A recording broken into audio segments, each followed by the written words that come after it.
course, at 7.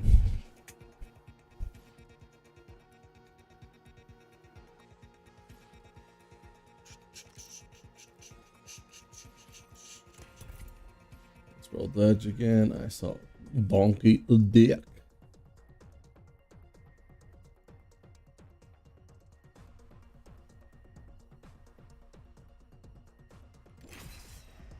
I should probably change that. I'm just getting ready to see. They could think that I'm a damn player for all I care. That'd be funny. So I'm like, oh, you play for Barcelona or Real Madrid? Fuck no. I'm just a fat piece of shit that's gonna go watch it. Spend some time with my nephews because they call me Mr. My first name, dog. That shit hurts.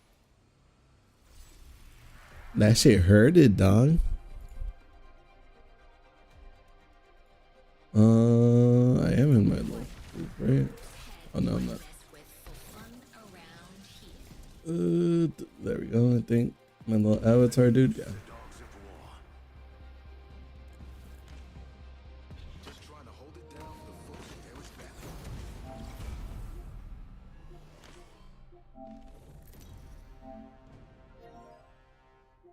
Anyone I care about?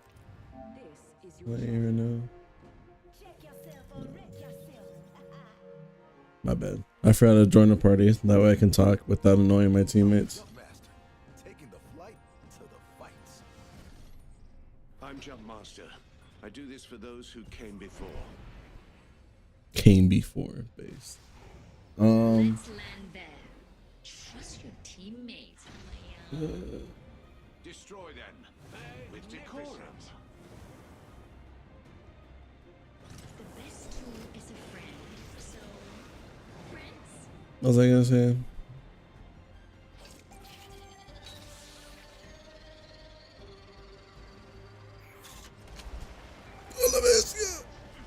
Peligro, peligro.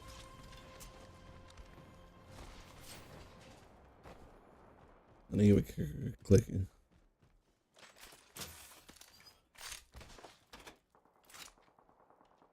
Shotgun bolt here, level 2. Shotgun bolt here, level 2. Get over here. I'm tired of this place.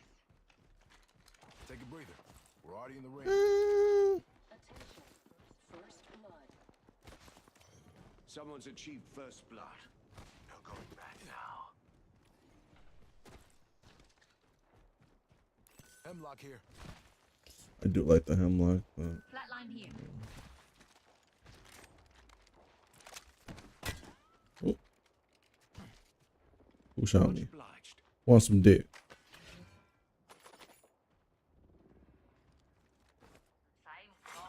Evo harvesters are now available. There was someone right there.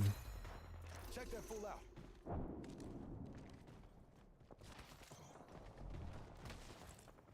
And because my hitbox is huge, they might just shoot me.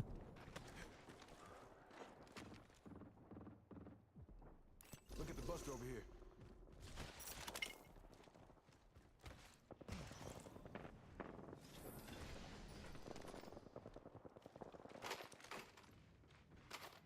New kill leader appointed. There's a new kill leader. I need to make a fast spell me. Oh yeah, it's a presser now? That's kind of whack. Got an enemy over here.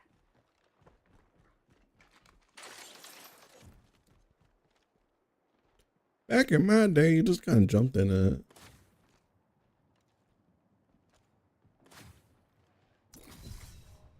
My ultimate's ready. Brace My yourself. ultimate's ready. Prepare for war. I should look out over here. Got our fallback plan in place. Opening fire. Smart bullets away. The gates are put. Reloading. Firing a smart bullet.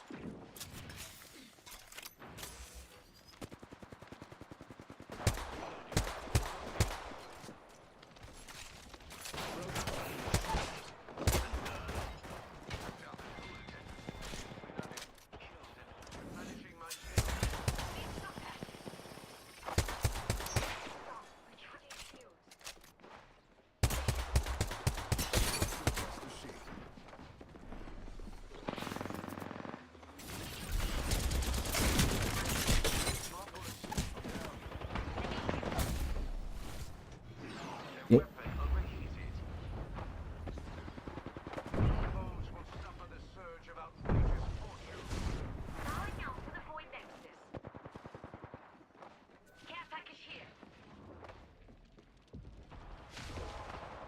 All right, he's running. Need a moment to heal. Attention. The kill leader has been eliminated. Smart bullet being shot at. Ah, he's dead. Smart bullet struck true. Broke that hooligan's firearm overheated. Poor sod. I took down that hooligan. Run, Bailey, run! Enemy. They're shooting at you. I can hear it. Being shot at. The Attention. nerve. There is a new kill leader. There's a new kill. I missed too many shots though.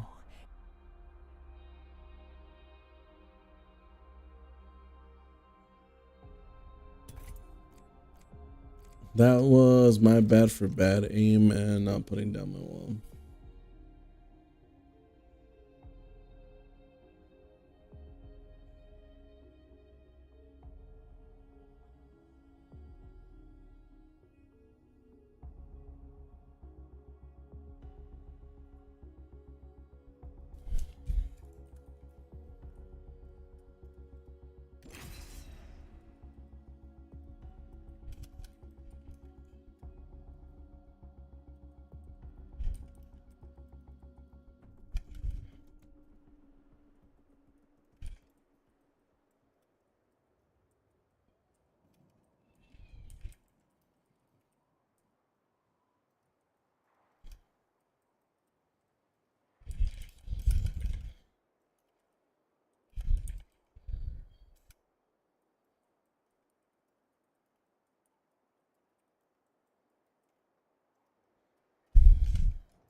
You think I'm scared of you? Have you met my parents? You don't scare me. Hone your mind to Why is that good fires trending? On new album. I'll make sure everyone makes it home.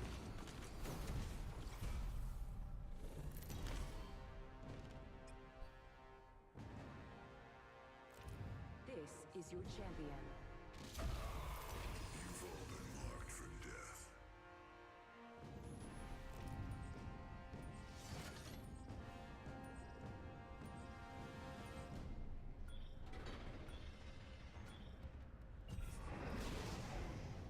We're in this together, amici. Let's go.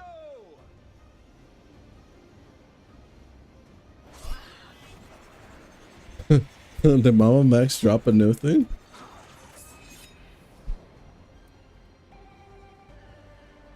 Mudahar is a complete fraud. No! An opponent dropped near me. I'm under fire. I've been downed. Unacceptable. Come down to the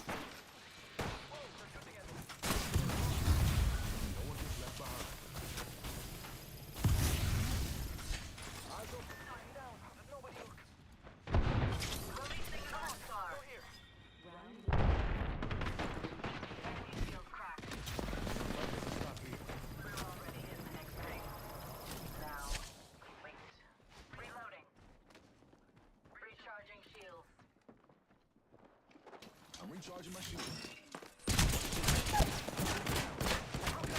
Oh, they're shooting at me.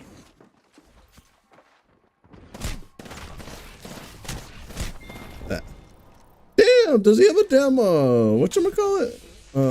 Fucking extended mag for that bitch? What the fuck is my luck with those?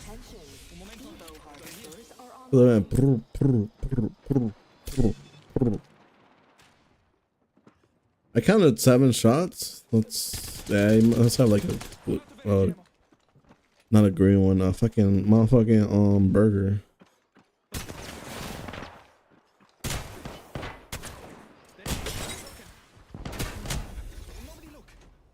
Run, Bailey, run! Well, actually,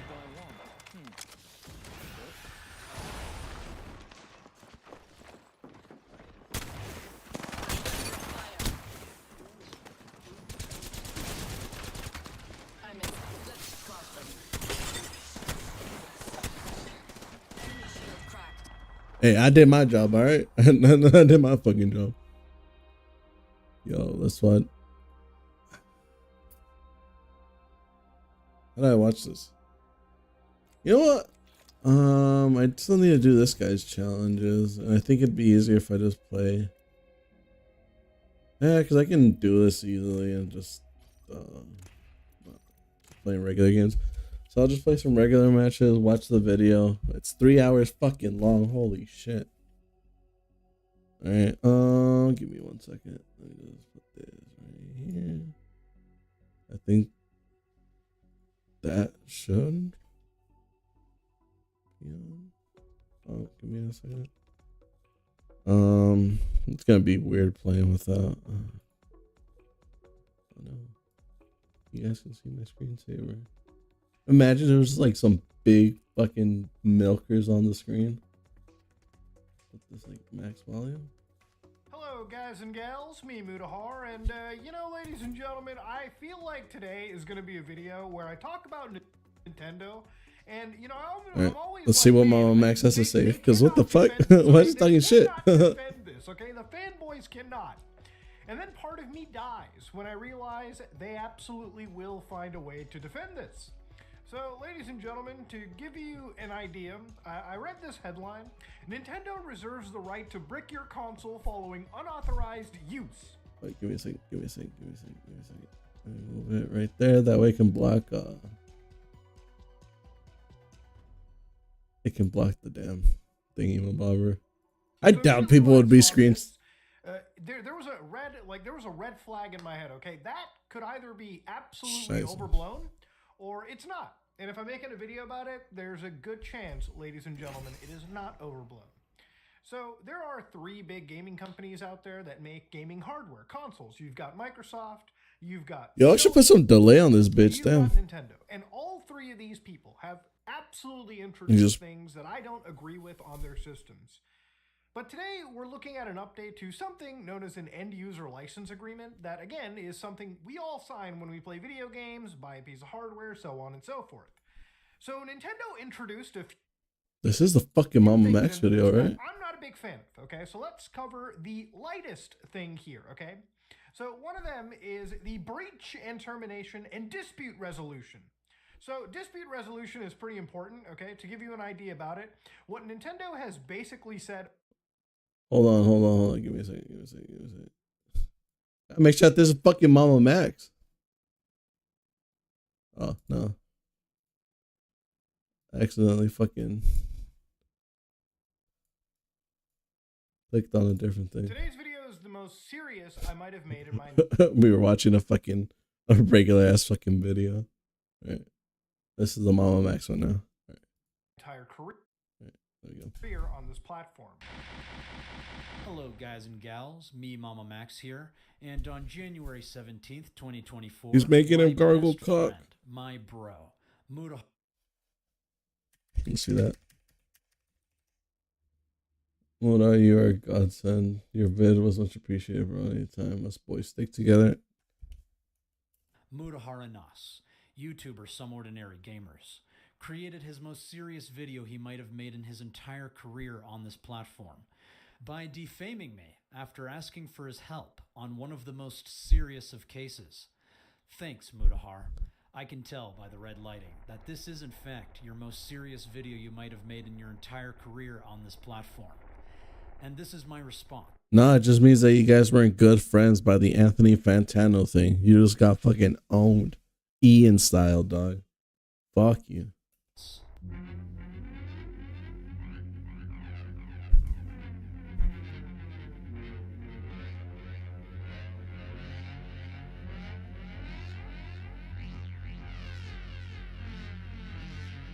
It's a video about someone I and many in the community considered a friend.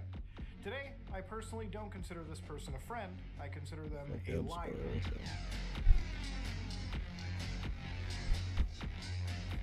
I mean, you guys can stop being friends, you know? Like, what if he just hated one of your takes? That happens. Like, friends do have disagreements, and depending on how egregious it is, like lying about your entire career, it could just fucking change everything. But I'll let him describe it, I guess.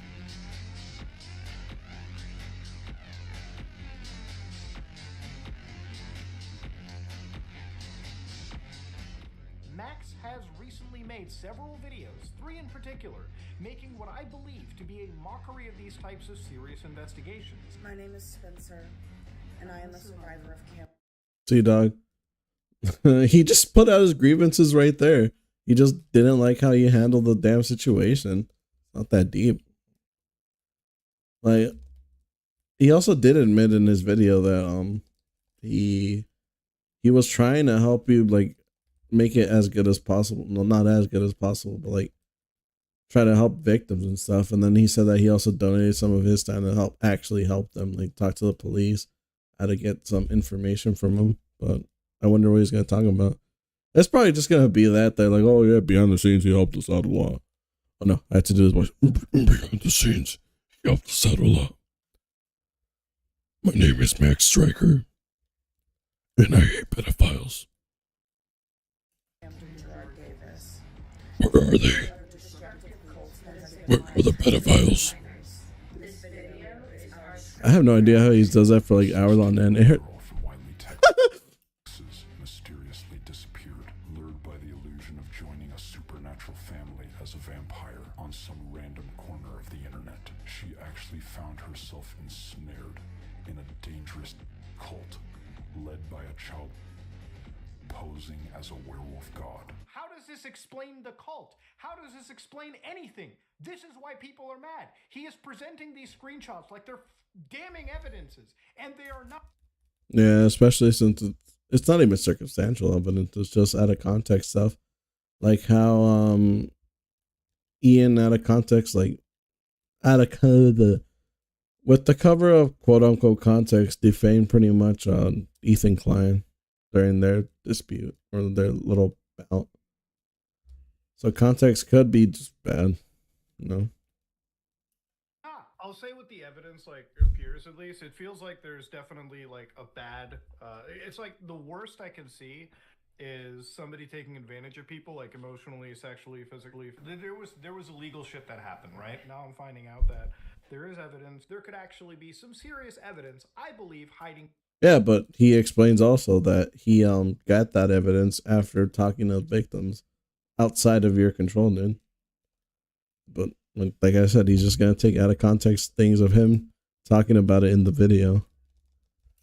Behind here, because this is when he exposed them. Mudahar said that he did investigate some of the claims that the victims were talking about and try to help them actually get justice with their case. But I guess he's gonna take every little word that he says and just be like, oh, see, he believed us. It's just that when he saw Clout, he wanted to get a piece of that froggy ass. So he just worked with Saint Nick the Oreo to fuck me in the ass. You feel me? That can cause some serious justice for Watch. involved in the situation. I'm calling you right now. Been wrong. Look, there are real people that I believe have been hurt by this. There ain't no way any dumbass is falling for no vampire Twilight shit. And that was him talking about in a comedic. Like I don't mean to like cover it for him, but legit, like you gotta think about it. Like no one in their right mind outside of like a desperate teen with the lack of like I don't want to be mean to them either, but like you do need like a lack of awareness to believe that you're actually joining a vampire cult. No offense. Like no one in their right mind with a good parenting, well, not a good household, I should say, not parenting. A decent house, and no one in their right mind with a decent household will ever believe like, oh yeah, I can make you into a vampire. They'll be like, okay. They'll be like, dude, you're retarded. What are you talking about? Like, bro, you're creeping me out. Get out of my DMs. For that considering, I am giving my full support as much as I can. I would just want to come out and just be like, fuck you. I think you're all lying cretins. Whether that be emotionally. I'm not laughing, bro. I'm howling. Yeah, I'm howling, dude. I'm howling at the... Yeah, but that's him after talking to the victims and after seeing the evidence that you provided. This is so out of context. What the hell? Because that came out fucking when did it come out? I think it was like after talking with Nick Diora, but we'll see. And providing whatever form of financial, like, benefit that I can, reasonably provide. That's all that I can do. Dude, I'm fucking pay for that dude's defamation case, bro. There is no fucking retribution here. I'd be so fucking mad at this point, dude. I'll just be like, listen, Camden, I'll write you a blank fucking check because this is not fucking cool at all. It was so fucking heartbreaking hearing Muta sit there and say that I'll gladly put money towards Camden's defamation trial. How do you think that it makes myself and the other survivors feel when you're saying that? It is okay to think that, but you're going publicly. It's okay to think that. Just keep it to yourself. It's crazy. What happened to believe all victims, my boy? Damn. I already have that. And saying that to everybody else when you haven't spoken to the others. I'm just trying to understand, why would you do that without talking to us? Dude, this is the most viewed rape review on YouTube right now. Just to be clear, this is why I didn't want to platform her. These jokes hit a lot harder when she's not in the call, and it's a lot less. I'm gonna be honest. This isn't a fucking Netflix show. This is a serious, heinous crime. Do you think it's too late, Nick, to get Spencer and Camden on like a set, and I come out dressed up like Maury Povich, and we do? For a serious topic like this, please stop the theatrics. Present this with the respect it deserves. The 3D ultrasound, Demi's, Applebee's, Max. Alfred, I'm sending you some scans. Can you confirm if there's a werewolf inside? I'm seeing 32% of the fetus is still currently lodged in there, Batman. Like, what the fuck? Of course, Master Wayne. Yeah. I think this is a conversation like after the fact, like after they talk to the victims and everything. Because the reason why Nick is there is because he's like gathering up evidence with him, I believe. Like I don't know, if you're gonna call out someone, you should like provide like the links to wherever it is. Like even if you take them out, people don't do that because they do take people out of context. But if you're that like confident that you actually got some viable evidence on them, you shouldn't be like ashamed to like show like pretty much your evidence and then let people see that and then gather their information, because dates, times matter. The location also matters, because if it's a more comedic thing, you're not going to just stop the comedy and be like, you know what, there's a serious topic I have to talk about, and that is 9/11.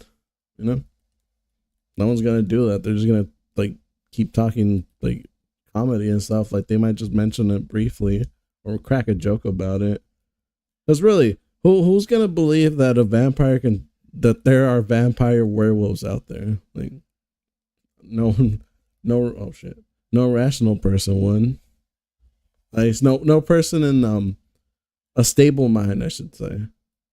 I'll run this through the back computer. Because that seems like a cringy, I want to be seen like teenage thing to do.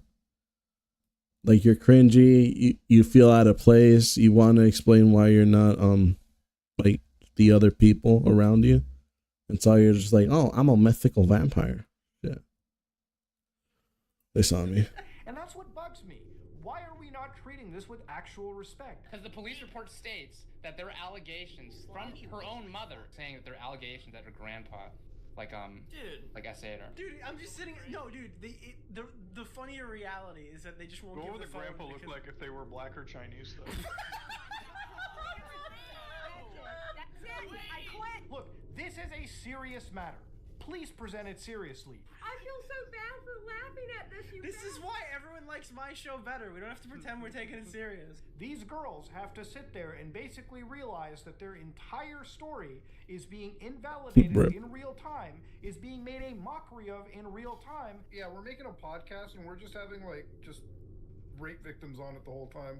Who's our first guest here? It's like, well, this person's like, well, I know what show to bring them on. Yeah, this is let's see if I can find it on the same screen. This is Nick's stream about Mama Max. This is them watching the video that he dropped. Like, let's see. Mama Max.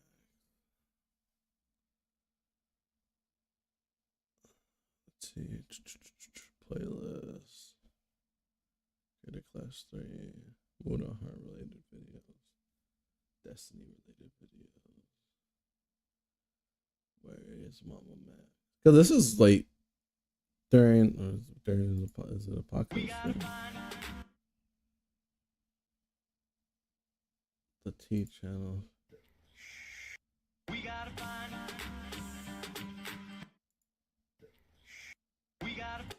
Fucking shit.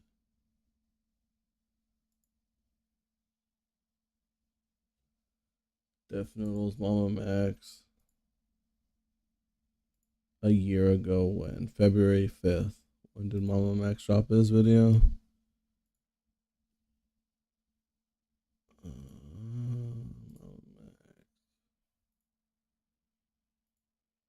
Video.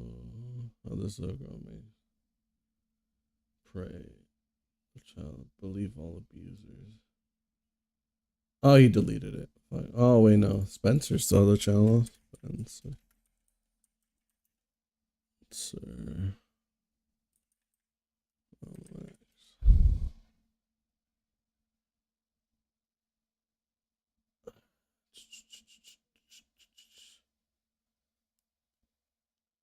Is it called Believable Victims?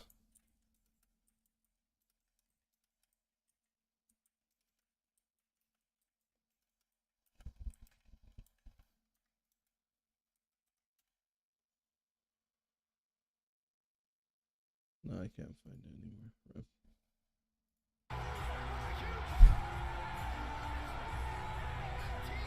Yeah, but I'm pretty sure this is like after they found out that was bullshit. Like seeing the actual evidence in the Discord and stuff.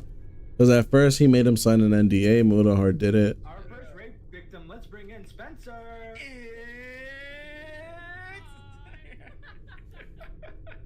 Who's the next high-profile victim we're gonna have on this podcast? This Sunday night. This Sunday night, the biggest victim of them all, dude. Oh my god. Dude, She fucking was raped by 1,000,000 men.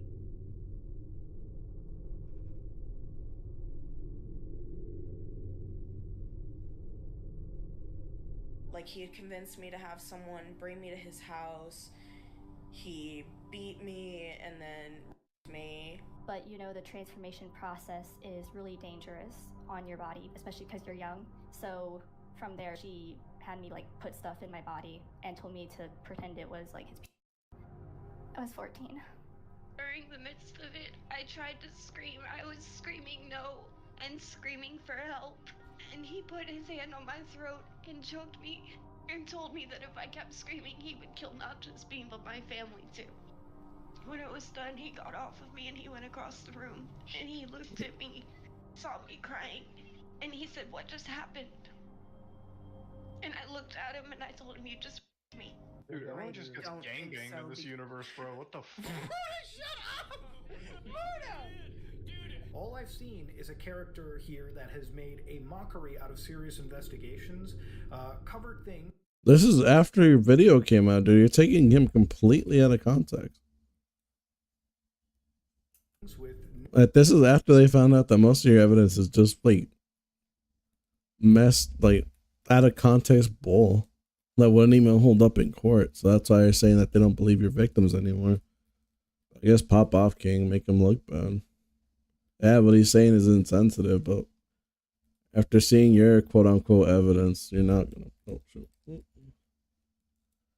They're not really gonna be like on your thing to believe you.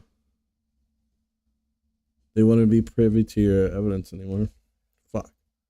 What the fuck shot me?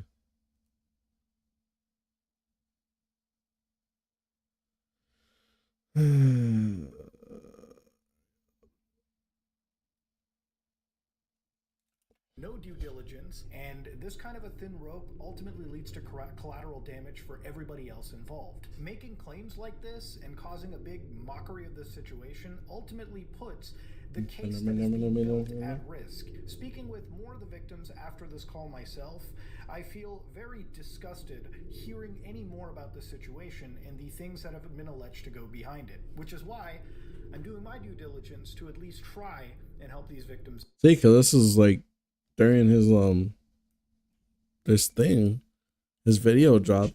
Because I think that stream was a response to your stream. I think it was believing all victims or believing all abusers. And that's what they're talking about.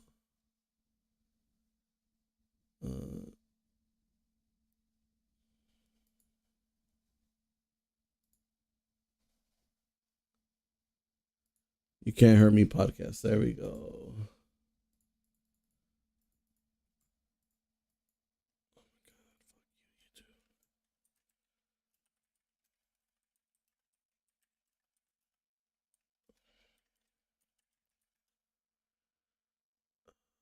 Or did he get fucking rid of it?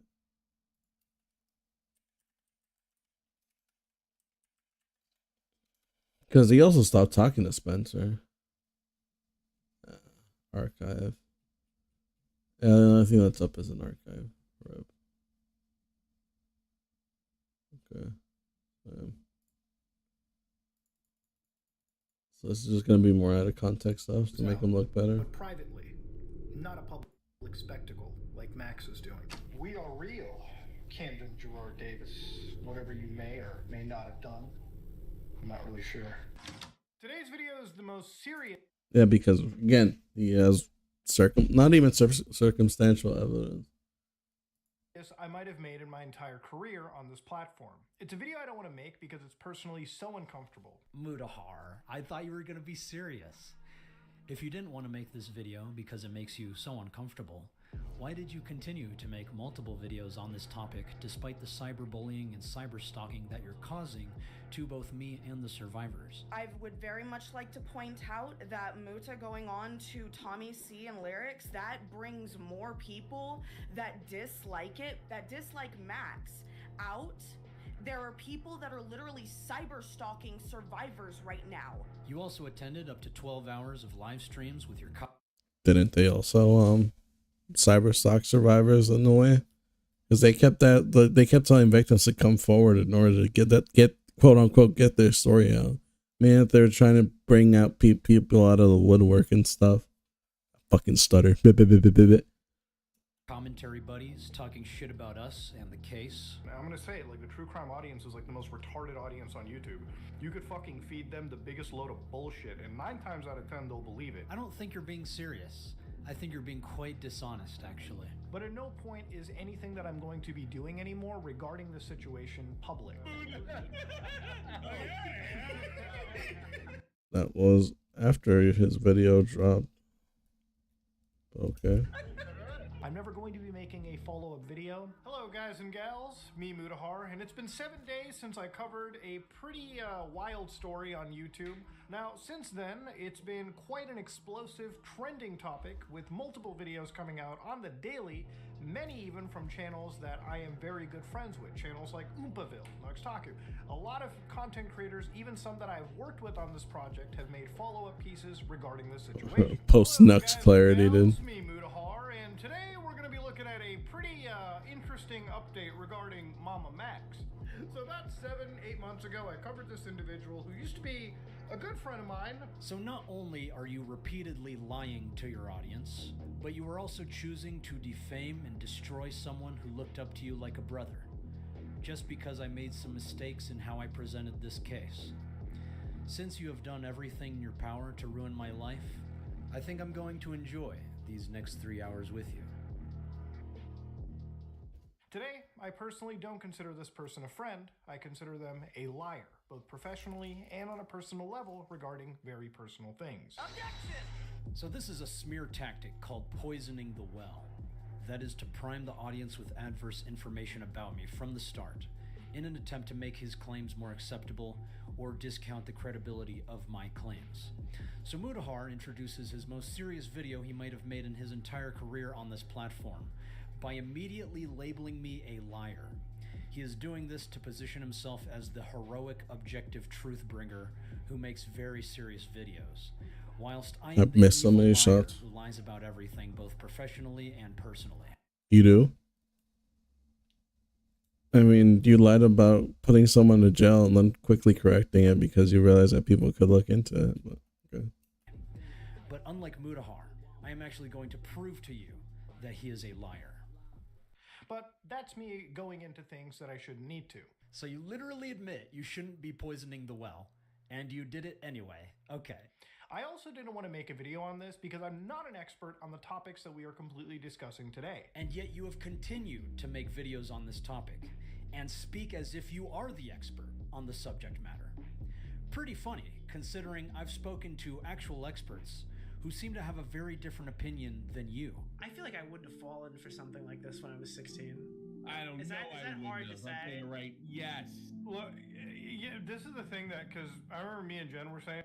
It's because they didn't have the same life experience. Like I said, only people with like a bad household life that would want to change it or want to get away from it would ever fall for this.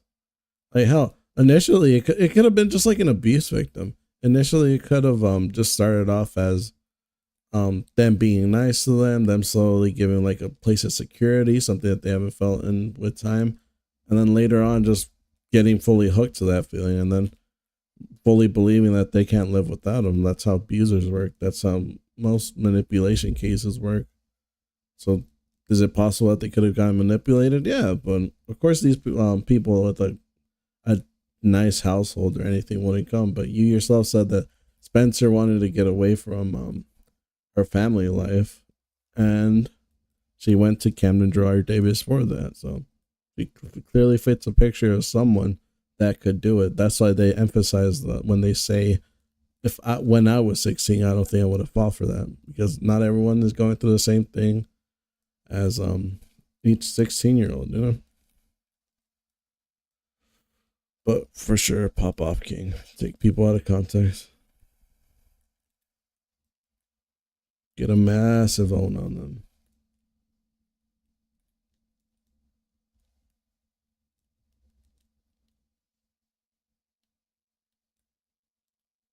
Own the libs. And then she was much rougher than I was. She was like, ain't no way any dumbass is falling for no vampire Twilight shit. Not only is this some of the most disrespectful shit I've ever heard a respected influencer say about cult survivors, it's also a harmful stereotype that has no basis in reality. And the biggest vulnerability? I'd be going, I'm too smart. It would never happen to me. I'm too together. I know myself. I have good family, good education. And what I'm saying is, it happened to me. You're not immune to cultic. Well, it's not even that. It's that you realize that you're not missing you're missing a piece of yourself that you yourself didn't realize. That's why you can get into a cult. That's why you're trying to fill the void of something. That's how they got most of the people with what's that one called? The one that they ate the Kool-Aid. What's their names? Not the Nexion.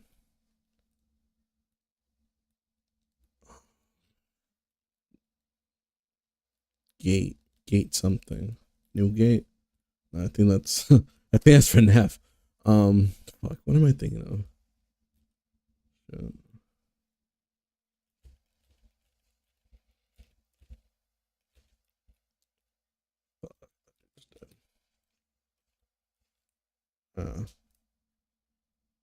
I care too much about damage.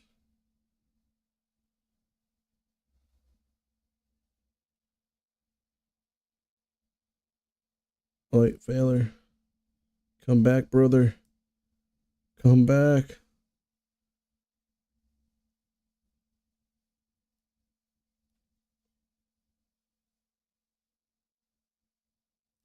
Let me close this one.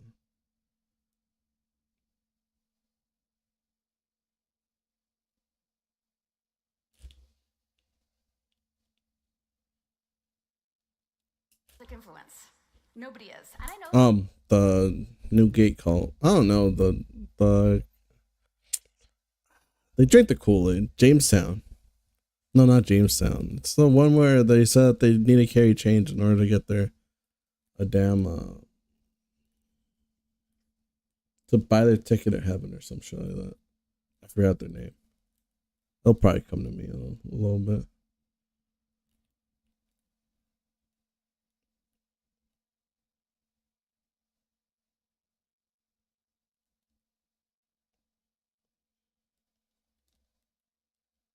Fuck.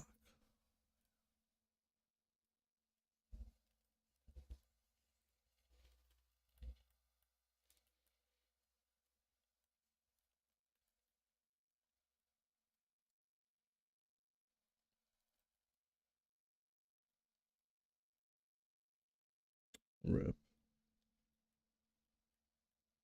I can escape though.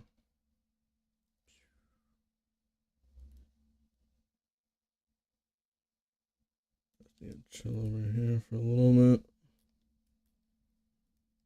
Don't get into that fight. You won't win. You need to push where Storm is gonna be.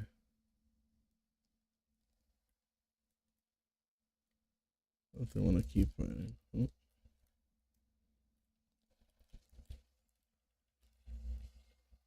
Rip.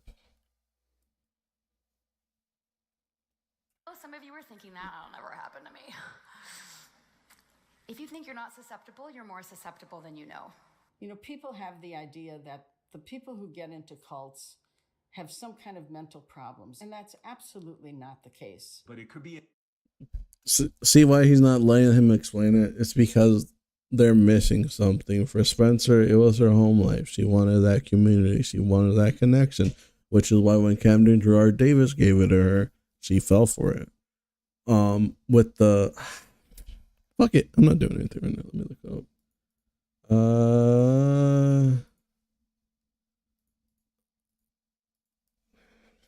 Don't even look up.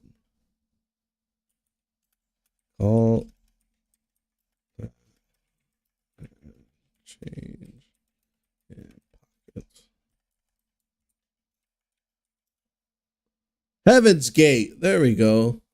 The Heaven's Gate cult. They got regular people to commit suicide because they were missing a piece of themselves. They were longing. Hey, how's it going, Blind Check?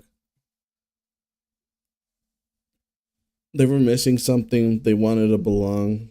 They wanted to be a part of something. And so when someone told them like they were missing something, for them it was like, I guess not the necessity of religion, but more so the community aspect that it brings. That's what gets people. It doesn't work on this. I need to look it up. Give me 1 second. Tricks.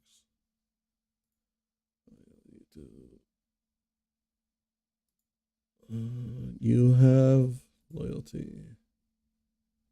Ranking settings. Blind check. You have 805 points. Can I gamble? Yes, you can. Let me just bend this guy real quick. Bend.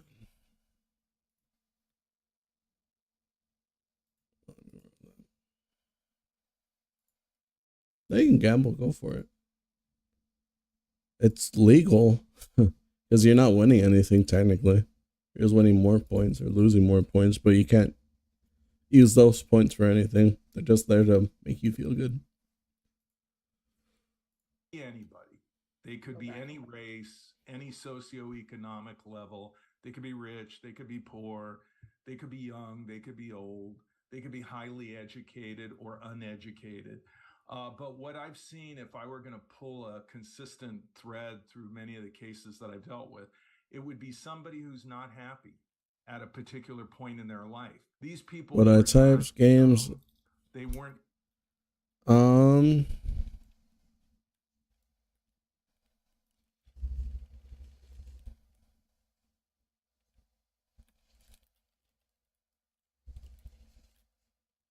Illiterate. They were sophisticated, well-educated people. So I think if we think that we're not vulnerable, we're not. Yeah, to put an exclamation point in front of everything. So you just kind of gotta go. Give me a second. Let me pull it too. Type exclamation point. Roulette.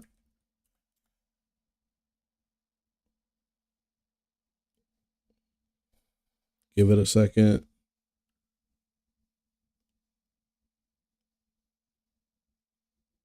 You have to choose a number between 1. So I just go like 36.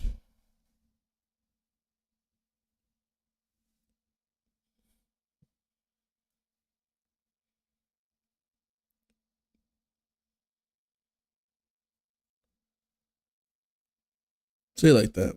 You don't have to put the thing. I just fat fingered that, but just put exclamation point roulette 36 and that should do it. Or if you just want to play slots, you don't have to do anything else. Just type exclamation point slots. And it should do it, right? Oh. See? And then for gamble, I think you just gamble. It's exclamation point gamble and then how much you want to gamble. Gamble 25. And then it should pop up.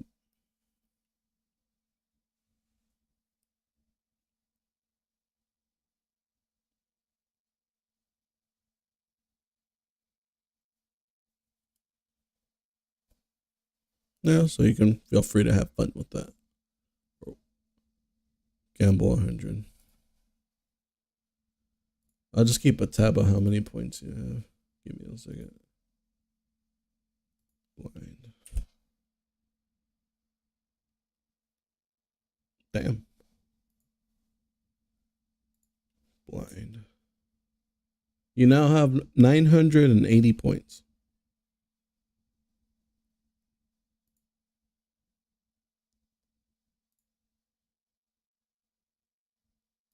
Right.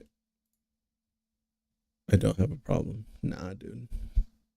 If anything, this is kind of going to fix your problem because you can gamble all your money and I can give you more. And then technically the only thing you're wasting is your time. Which time is money and you probably shouldn't be doing it, but hey. Circumstances and timing. So judging from your public statements about this case, it is quite clear you are not an expert. In fact, you sound like a fucking moron. And how this girl was 16 when she was that old? At the time, yeah, supposedly. Yeah, I don't want to be the asshole here, but like when I was 16, I had a job at that point, so I don't know how I was falling into vampires. Well, you're Indian. You're smarter than most people. Yeah, apparently not. As you know, when I upload things to my channel, it can be about computer software. It can. Oh, yeah, and if you type some emojis, they'll fly around the screen.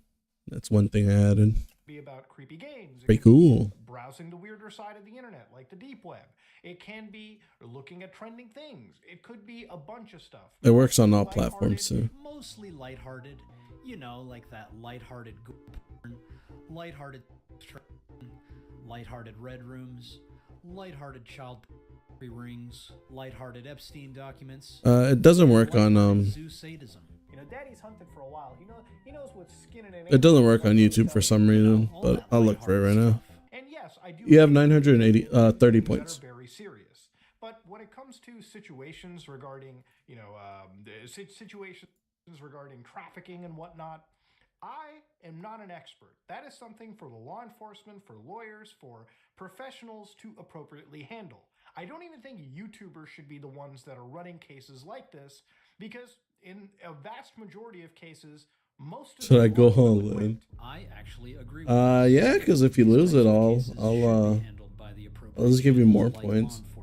However, the victims of this case already tried reporting these crimes to law enforcement with no success. And so they decided to reach out to me to help cover their case, which is something I've done many times before. And so have you. And given the fact that kids are involved, it may actually even be criminal to an extent. So in conclusion, I gotta say, look, this video is a hard video to make. But what I do know about this video if you do want to go and you'll have 930 points. Okay, as a YouTube community, we need to raise It's up to you. Given that I'm on this platform, the strongest Again, you lose nothing, you gain nothing. The points don't do anything. Like they say, cameras quit before it is true. True and based. 746,000 subscribers, a filmmaker dedicated to empowering. You just gotta believe in the gamba, dude. This creator specifically that we are talking about is Some Ordinary Gamers. Some Ordinary Gamers is a channel with several million subscribers. Let's plays, commentaries. Now you have 905. We're just a team of ordinary gamers. What did you expect? Throughout his career, Mama Max has covered topics such as his Life Sucks series, anime reviews. You don't have enough. You have 905, I think. Predator hunts. Videos where Max claims to infiltrate dark corners of social media. Yeah, you have 905, so you won't be able to gamble that much. A lot of respect in the larger YouTube community. Throughout his career, Mutahar has covered topics such as his Deep Web Exploration series, hentai reviews. But what most people know Mutahar for is videos where Mutahar claims to infiltrate dark corners of social media. He's made very popular videos and gained a lot of respect in the larger YouTube community. Predator hunting is a popular topic on the internet and YouTube in general, and it's seen a bit of a resurgence in recent years. I can only gamble 100 points. Cases such as Wow. DP445, caught in a massive YouTube sting operation in an alleged meetup of a minor. Nowadays, the predator poaching channels that exist are a dime a dozen, and a big fear of these channels that a lot of the Oh, you have to put gamble, exclamation point gamble, and then the amount you want to gamble. I should probably change it. It is kind of weird how I wrote it. Until well after the fact. So I can't really speak for other creators, but I think Mutahar is accusing me of never working with law enforcement. He does not provide any evidence for this claim. Mama Max, you yourself said that you don't work with law enforcement.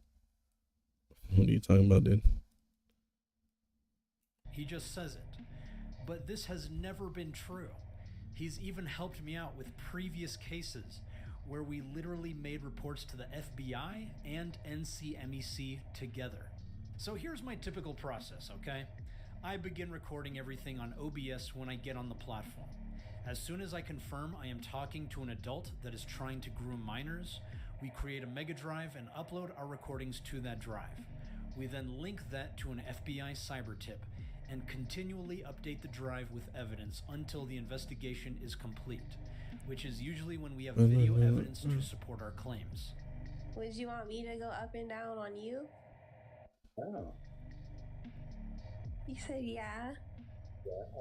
However, even if you have evidence, depending on the jurisdiction, nothing will happen. Even EDP 445, who you literally... That EDP 445 was given a leeway because the person that first caught him didn't do it with due justice. It didn't work with police officers because there's certain codes that need to follow, and that's why he was able to get away with it. That's why people were chastising the dude that first did it, because he only did it for clout. He even admitted it himself. So this isn't the same thing, dog. How the hell can you get half a one? No shot you can get half a point. Is that it? Let's see how much more points you have. Blind. Yeah, 830. No idea how you got half a point, but hey, pop off. Is a high-profile case was let free. Because guess what, Mutahar? Even when crimes are committed, and you have evidence that crimes were committed, which, by the way, most young children do not have, predators still walk free. Because you're not working with the actual official channels. Look at, what's his face? Predator Poacher guy. He's able to do all that good stuff because he's working with the proper channels. He's actually working with it, with stuff that they can condemn people with. Because what you did, especially when you're using a young girl's voice, is just trying to fucking, it's a form of, what's it called? Not coercion. Fuck. I see it in my brain, but I just don't remember the word for it. It's, what's that one word? It's like planting evidence, pretty much, I think, for lack of a better term, because I'm too lazy to look it up. In many cases, and there's It's not like a bait card, because bait cards can actually be used. It's like, what's the legal term? I can't fucking remember it. Give me 1 second. Let me just see if there's anyone about to touch our booty holes over here. Yeah, the team over there.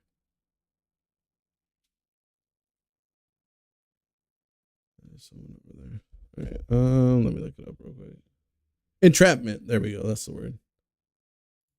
multiple reasons why this happens. From the Is he a predator? No. He's just saying that Mutahar defamed him because Mama Max is just coming out here trying to get back his career. Trying to go back to being a predator catcher by defaming everyone that once helped him, that was once friends with him, because he feels like they betrayed him by exposing that he was a fraud and by using his own words against them, so he's mad. Quality of the crime, the standard of proof, the investigation, and the prosecution. There are so many things that can go wrong and often do go wrong, which is why Wayne Barnett, a serial predator that we exposed, was previously released from prison without serving any substantial amount of time, despite the fact that he literally admitted to committing crimes and is still committing crimes to this day. We reported him months in advance to no success. Probably because he is a form of entrapment. Like when you use a little girl's voice and stuff. That's why in most states they don't allow you to do forms of that, because they have laws against entrapment. Or the only way you can do it is with like a decoy that uses official channels and stuff. Which is why my videos have a call to action at the very end. Okay, what's going on there, ma'am? So an individual named Camden Gerard Davis, more than likely resides at this, address. We believe that he is trafficking minors and has child on his devices. I'm actually a previous victim of his, and I have substantial evidence related to this case. So I actually have tried working with law enforcement many times, and I've encouraged others to do so as well. If you are... But again, you can't use evidence like that because it already shows that you have a bias towards an individual. That's why it needs to be unbiased information, because what is evidence for you is not evidence for the law. It has to be an unbiased interpretation of everything, but what you got is out of context clips. Victim, and this ever happens to you, keep calling them, and keep calling them, and do not stop calling them until they do something. Do not give up. But I guess since I didn't put a text graphic at the beginning of my video, which objectively proves Mutahar has in fact worked with law enforcement for these videos, that must mean I never worked with them.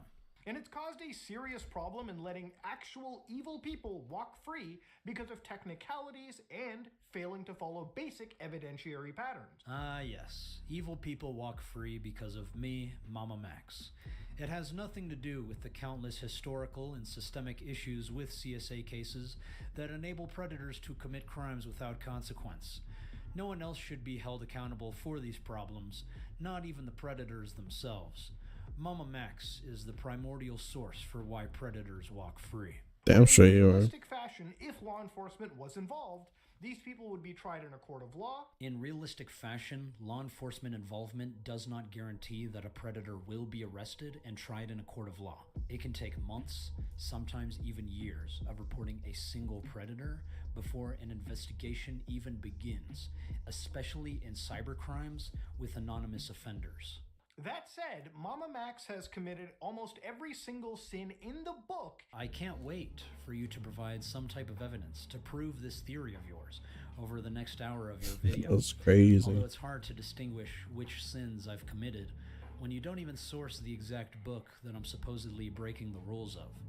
I understand. State law. Motherfucker, state laws have, like, each state has different laws about this sort of thing. That's why entrapment is allowed with some and entrapment's not allowed with others. The fuck are you talking about? Everyone runs by their own rules, which is why there's state laws and federal laws. What you're trying to do is probably breaching federal law of entrapment. Understand it's a figure of speech. It's actually another ad hominem attack where he continues to discredit me by using vague black and white terms instead of providing any facts up front. In the hunt for who he believes is one of the most evil predators currently walking in the world That's today. so dope. I don't see the world in black and white terms like good and evil. I recognize that reality is far more complex and predators suffer from unresolved trauma caused in their own childhoods. Rather than resorting to tribalistic labels like good and evil to justify the harm we inflict on one another, We should start prioritizing First try, restorative baby. justice and invest in mental health resources to break the cycle of suffering. 90% of people who are murderers in this country have a whole conglomeration of what are termed adverse childhood experiences that set you up for a brain that has a whole lot of trouble with empathy and impulse control and long-term planning and things of that sort. And then we invent words like evil. So why am I talking about him so negatively now? Because you were harassed by cancel culture to disavow me after I fake canceled a very What's the max points? There are no max. popular YouTube. I can give you like an infinite amount of points if you really wanted to. Because again, they're not for anything. They're just kind of there to chill.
I'm about to die. Man, oh my god. Let's go, baby. I should have gotten some ammo.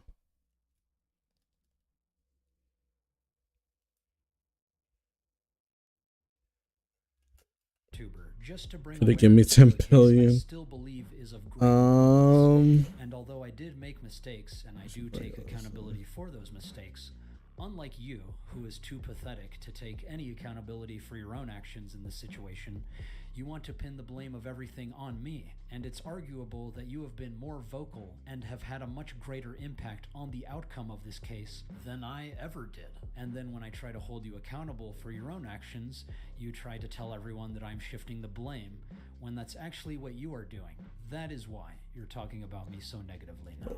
Because again, like I said, Max has recently made several videos, 3 in particular, making what I believe to be a mockery of these types of serious investigations. Oh, my videos were a mockery. Human trafficking and destructive cults are not just issues in distant lands or plot lines in crime shows. But yours and your friends were not? This is gonna make me look bad, by the way.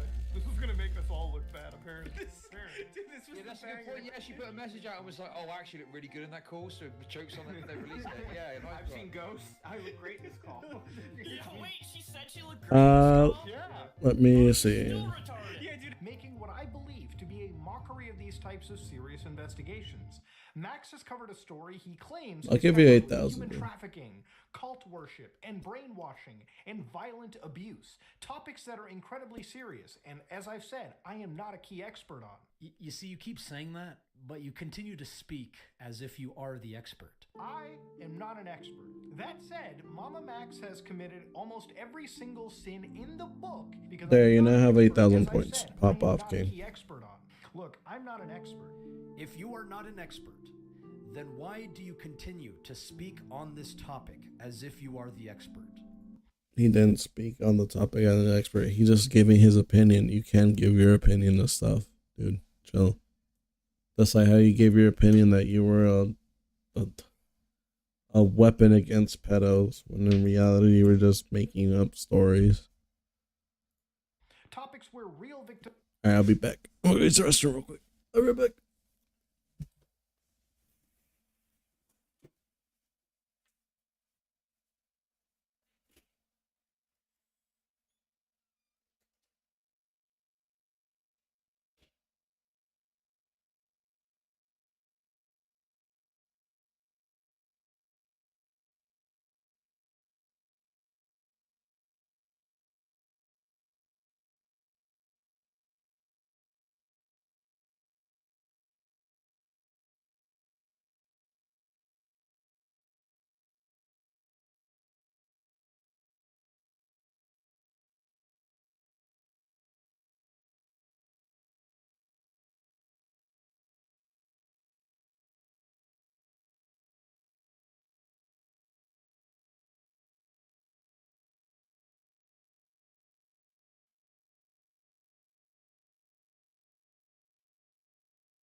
I'm back. If you wanted to, you can give me 10 million. Yeah, probably, but that'd be kind of weird. Then again, points aren't used for anything, so there's no point in having a bunch of them. This is true. Real victims continue to exist on a daily basis. So why then did you ignore them and prioritize covering Sniper Wolf drama that is already getting covered by Because at the time you didn't have any. Have you watched DBC? Yes, I have. Which one? The original? Because I've only watched parts of it. Kai, I've watched all of it. Super, I've watched all that's released. The newest one, the Daiki or Daichi, I haven't watched that one. GT, I haven't watched. The movies, I watched some of them because I used to play Dragon Ball Z. Yeah, I've watched the original? Because there's Dragon Ball Z and Dragon Ball Z Kai. Because the actual original Dragon Ball Z, Daima, I have not watched it. No, I have not. Is it good? everyone else, when these real victims were just asking for 15 minutes of your attention. So let's get started. This is the story of how Mama Max has failed what he considers a very serious investigation, and a prime example of how YouTubers should not... It's the newest one. Yeah, I haven't watched it. Because apparently it's not going to be canon. It might be canon. Who knows? Depends. They change it all the time. I don't even know what's canon anymore.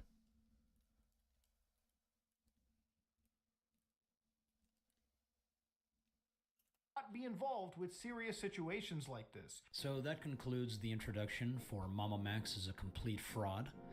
Let's review what Mutahar said here. He claims that this is his most serious video. He then lies about not wanting to make this video, which then, why did you make it? He doesn't consider me a friend anymore, same to him. He poisons the well for the audience, saying that I'm a liar, and apparently he is not. He then admits he has no reason to be poisoning the well. He's not an expert on this topic. He makes lighthearted content. He sometimes dips into serious stuff. He's not an expert on this topic. He doesn't think we're equipped to handle these topics. He gives an overview of my channel. He implies that I hunt for clicks and revenue. He blames me for... You do. Do it for clicks and revenue.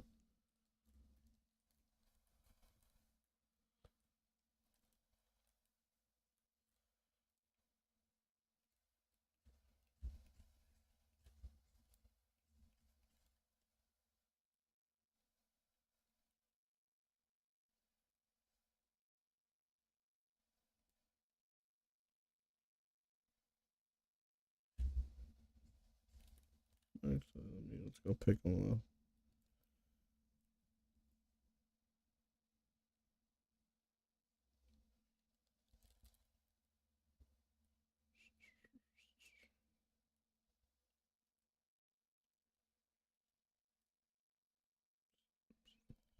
They're gonna be right behind me. I can smell it. Where's the nearest replicator?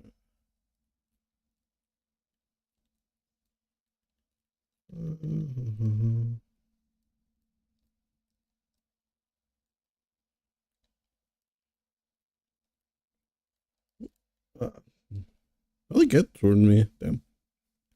I've watched Wrong Turn 3. Now I have it. For systemic issues with CSA cases.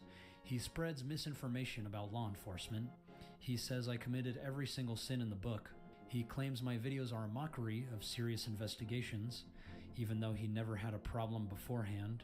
Because they thought that you were actually like being genuine and real with your things. And also he seems to think he and his friends are exempt from this criticism for some reason. He's not an expert on this topic. Because they're not the leaders. They're not the ones claiming that they have like a serious situation on their hand, providing the minimal amount of effort into it and making it an over dramatic thing instead of just talking to people like an actual human being and be like, oh, here's a case that I kind of need your help to get more information about this guy. It's Kennedy R. Davis, according to some victims that they've been abused by him. If you have any information that you want to get out, please let us know. And then boom, You don't have to do that over dramatic piece of shit that you dropped that you had to erase from your damn channel, Max. And victims continue to exist on a daily basis. So out of this entire introduction, I think he only states 2 facts. I would say that him not being an expert is factual, but technically expertise can be viewed as subjective, so I'll give him that one. But he made some very big claims for this introduction, yet failed to provide any evidence to support these claims. But Max, that's what the rest of the video is for. And we will get to that. But he did spend the entire introduction just assassinating my character before providing any facts to set the stage for the audience on the story he wants to tell, which is actually the opposite of objective. Unlike you, Max, not everyone tells a story. They just spit some information out. A word he really likes to label himself as. So let's start off. Wait, what the fuck did that say? Give me a second. Let me just increase that. Hey, play the last of us series? No, I haven't. Because of this, got numerous messages pointing out contradiction in the story of the victims, and I hate seeing. I am objecting them to my best. I am being objective in this situation. Okay. You're just getting his own thing. There we go. A word he really likes to label himself as. So let's start off with the story. The story begins on October 3rd, 23rd, 2023, where Max sends me a message on Discord. Actually, our story begins much earlier, in January of 2020, when I first met Mutahar Anas. And being a fan of his content, I really looked up to him. Immediately, I could tell that he likes to talk about himself and brag about his achievements, which was fine. He is a very successful influencer, and there was a lot that we all learned from him. He loved getting drunk with the boys. That's alcoholism. And he would often gossip about other YouTubers, despite pretending to be friends with everyone. But there was one time he got so drunk, he started heckling customers at one of the bars in the San Antonio Riverwalk, and we actually got kicked out because of it. Afterward, Okay, painting out Mutahar as an alcoholic based. Even though you're complaining about destroying people's characters, what's worse than an alcoholic, an abusive alcoholic? Pop off king. He started drinking at one of the hotels, and he was talking about his self-hatred and suicidal ideations. But that only made us all the more supportive and caring of him. I became closer with Nexpo and Night Docs due to our geographic proximity to each other. But I would occasionally check up on Mutahar or ask him for advice regarding certain projects. And whenever we did see each other every year or so for YouTuber events, he always paid for drinks and food and was very generous with his money. Maybe a little too frivolous. I don't make as much as my peers since I don't take sponsorships and I stopped producing. Because you probably can't take sponsorships based on the things that you do. Or the type of content that you do and the type of content that you have to use Patreon money in order to support. Producing merch, and I don't make any ad revenue, so it was difficult for me to keep up with their lifestyles. But seeing them was always worth it. I have many great memories with these guys. But over time, Mutahar was clearly becoming more and more self-centered. Specifically, I remember at VidCon 2022, he would disrespectfully make decisions that went against the group. He started spreading the rumors about Night Docs, calling him... Okay, who started spreading it? Was it fucking Nexpo or was it you? Was it him? Like, come on now. Because at first you're saying that it was Nexpo, now you're saying that it's Mutahar. Who the fuck started it? Two people can't fucking start the same shit. A predator that abuses his kids. He was slandering and making fun of Glink and Lightwave. He started calling Blame It on Jorge and Sakura Stardust vomit-holics who can't hang in his mansions. And he didn't want to hang out with people under a certain subscriber count. He even kicked out my friends who weren't YouTubers, even though prior to this weekend I had gotten an Airbnb specifically for these friends to join us. probably because some of he probably had like a bad experience with someone trying to make a career off of like canceling him for, I don't know, his private life. Which, yeah, I guess if you have like a different private life than what you have as a YouTuber, then yeah, it'd be kind of weird. Or he only wants to hang out with peers because he sees that as like a peer bonding action. I don't know. There's plenty of reasons why he wouldn't want regular people there. Or maybe they were fangirling too much. Who knows? Son of a bitch. See, is there anyone near us? Yeah, they're over yonder.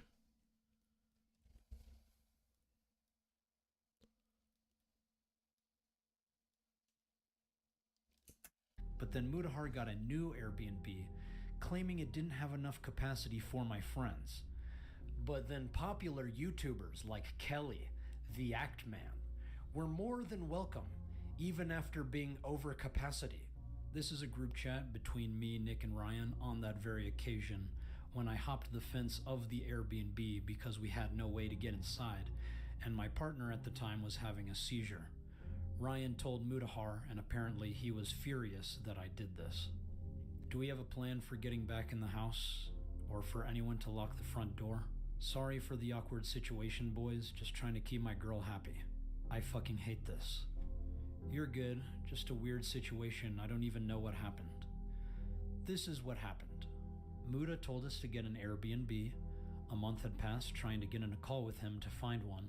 And since he had been so unresponsive and we were only weeks away from flying out, I got an Airbnb that was close to everywhere we wanted to go and had the capacity to satisfy the needs of everyone we wanted to hang out with.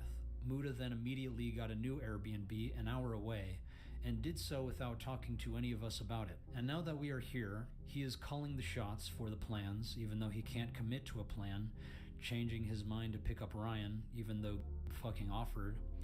And then come to find out there is only one key for 8 people that belongs to the one person who is the least responsive and communicative out of all of us. And since my girlfriend was having a seizure and pissing herself in the car, I figured hopping the fence was a justifiable action to get in the goddamn house. And since he has been inviting people to the property the entire time, either with or without our knowledge, including a party that we were only informed of because a guest told us about it, I thought it would be fine if I had 2 quiet people sleep over, since their hotel I booked for them would not let them check in. And now they're upset because I didn't ask if I could have these people sleep over. People who wanted to cook for them and people who helped me clean the house. Notice the 5 to 10 bags of trash in the garbage cans. Yeah, but it's still kind of weird. Maybe, I don't know. That is kind of weird, but yeah. If I threw like a little party with friends and someone brings like uninvited guests to stay over the night, it'd be kind of weird. But if you gave me like some advance notice, then maybe it could be fine. I don't know. Let's see if Mutahar ever replies. Notice all the chairs from the backyard are now inside. Notice the loaded dishwasher. Notice the clean towels in the dryer. That was all of them. I'd appreciate if y'all didn't tell him any of this. It does piss me off, but I don't hate Muta. But at the same time, this is absolutely fucking ridiculous. And I believe this was the last time I ever saw Mutahar in person. Things between Mutahar and myself were still amicable until my last project. And that brings us to October 23rd, 2023. Hey Muta, I hope you've been well. I don't want to bother, but I thought you might appreciate a heads up about an upcoming project of mine. I'm on the verge of releasing a video for Halloween that is likely to generate significant drama. While it may be deemed controversial, the intent behind it is for charity.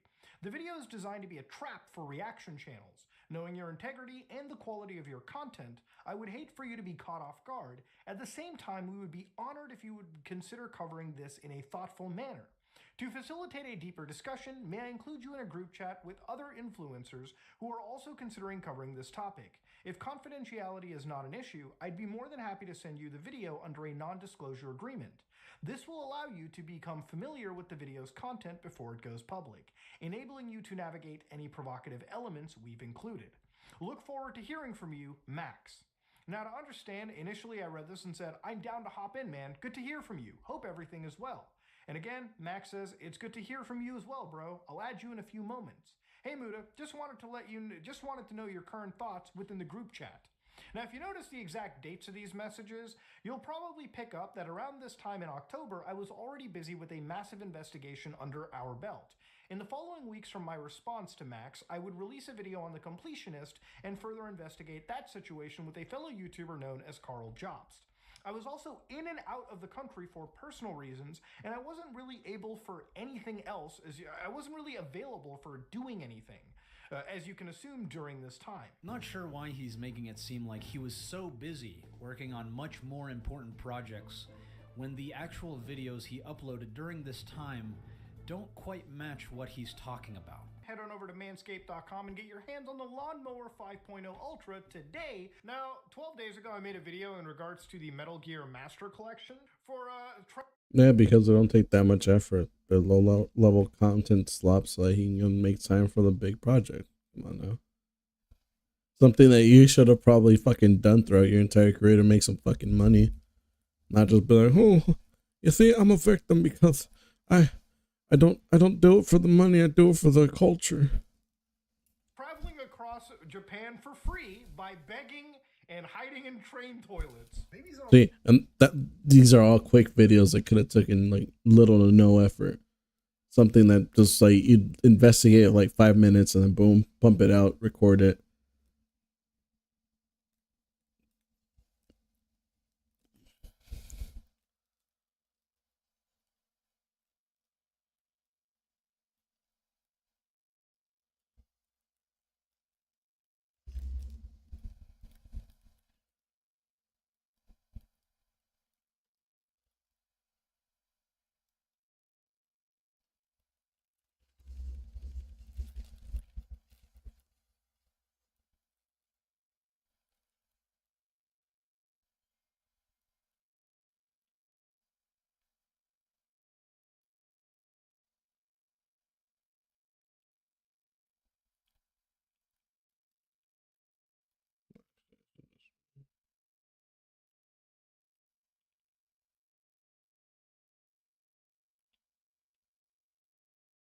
You still get, yeah, he still gets HB passively.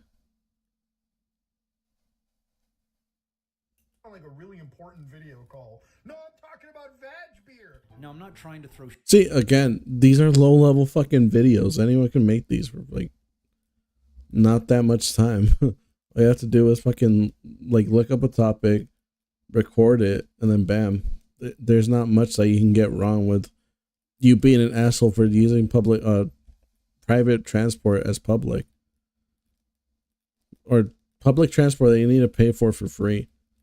Just by begging. There's not that much content. There's probably things that he missed. Or he could give his opinions about Amaranth's vaginal use. These are low level videos that don't take that much time. Like you making it like, oh, but you're dropping videos even though it's picking up so much. Yes, because he works for a living. He does YouTube for a living, dog. This is what you should have done instead of fucking complaining about being broke. You should have used your channel to make money while helping victims. Shade at him for like look at I guess Nick Diorio would be a good example of this. Like he's able to get out he's able to watch like things that don't really matter. He avoids content that does really like he's not privy to. And he does a good job either way. Like he watches low level slop. Hey, he treats that like gold, dude. Making lighthearted content, that is perfectly fine. But when he's tricking his audience into thinking he wasn't really available for doing anything. I wasn't really available for doing anything. Besides the... Again, it was such low level content. You're being so disingenuous right now. What the fuck? It's called doing YouTube for a job, my guy. Something you probably should have done more of in order to keep your channel relevant. Not just skirting by being the predator hunter.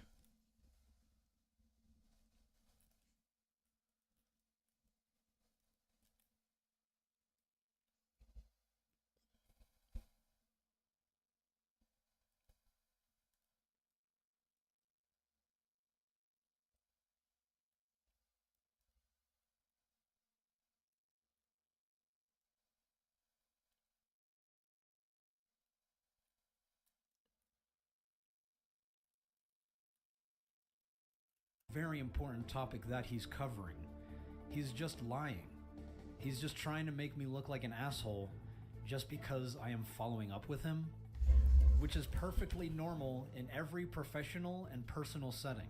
I was mostly away from Discord, and if you really wanted to contact me, using Twitter to directly message me or calling me on my personal cell phone is usually the best tactic, which a lot of people in this scene, you know, if you need to absolutely contact me, have. So I actually do have Mutahar's personal phone number, but I chose not to call or text him about this in the event that he was busy with other things.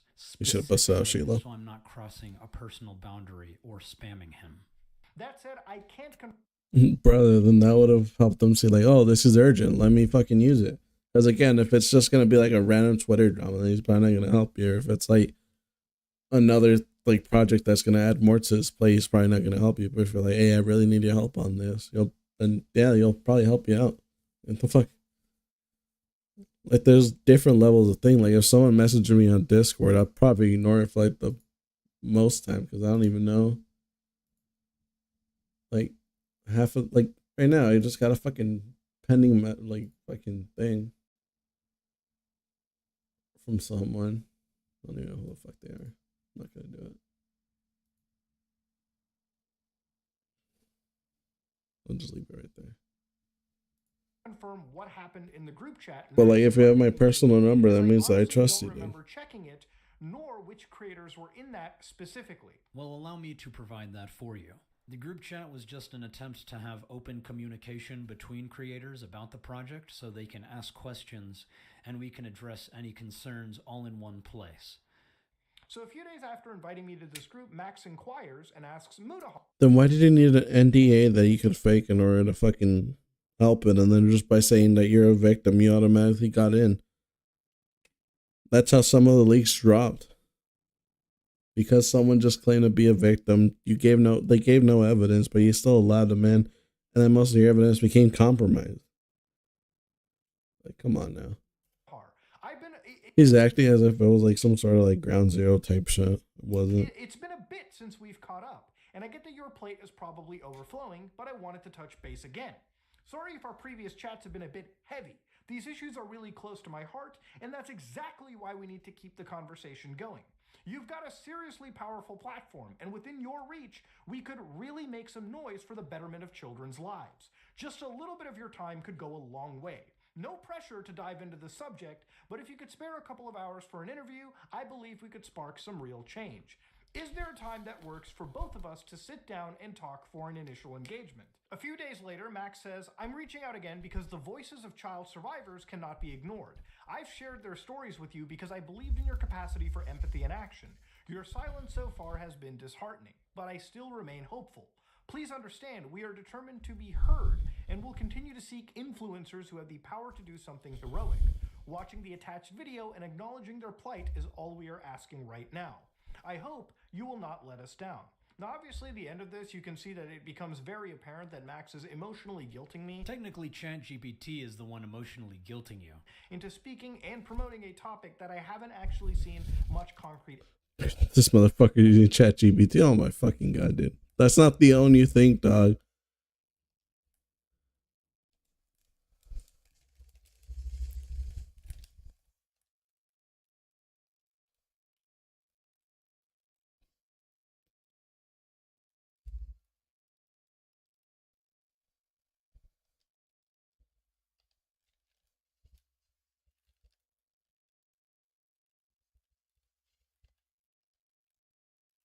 Evidence on, nor do I know much about. Oh my god, it's almost like that's why I was trying to communicate with you, buddy. That's what communication is for. Yeah, but that's when you drop some of the fucking evidence so you can see whether or not it's worth his fucking time. Because he's busy.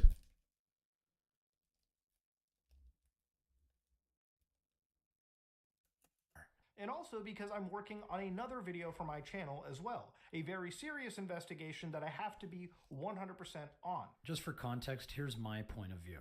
One thing that I don't like is recently they released the PlayStation 5. Those don't take as long as fucking completionist thing. Those took like probably 5 minutes of his fucking time. He just read an article, wrote what his opinion was, and then moved the fuck on. Like, holy shit, what part of that don't you fucking understand? Like, that probably took like sub 5 minutes. And he just records on the screen, edits like the bare minimum around, and then gets like just uploads it. Like, no one's saying there's no insane fucking editing. There's nothing. Bro is just talking, giving his opinion, and then leaving it out. This isn't the own that you think. It's just him being a fucking YouTuber, something you know little about, because you were cosplaying as a predator hunter this whole fucking time. Digital disk drive. Muda's latest video on Xbox third-party accessories is uninformed, badly researched, and misguided. Now, if you go to Temu's website, you'll find out, whoa, they got a Black Friday pre-sale. Activision was ballsy enough to put a goddamn playable terrorist attack mission into a video game. What if I told you karma is... See, he's even going, but past experience, dude. This isn't the fucking... is real, a scumbag. Like, everyone knows about fucking No Russian and MW2. Has finally been sent to prison. Or wait, let's see if he's even talking about No Russian. Goddamn.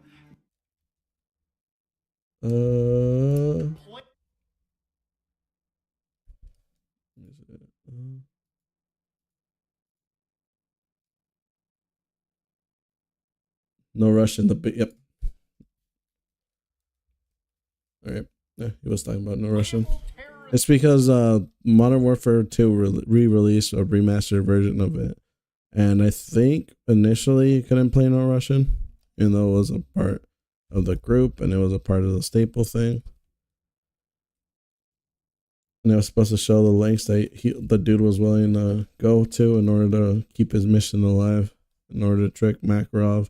But then he got backstabbed because Makarov was one step ahead, which also showed you the cunning of Makarov, because he knew that there was a rat in his mist and he killed it and made them go into international war.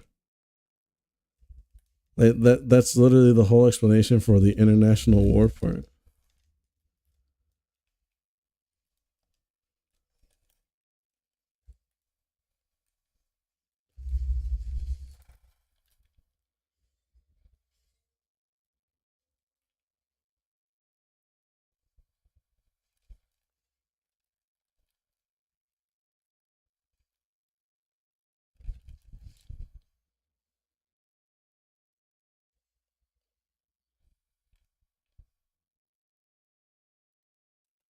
Attack mission into a video game. What if I told you karma is real? A scumbag has finally been sent to prison.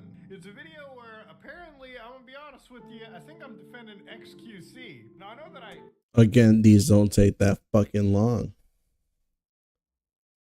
This isn't the home that you think it is.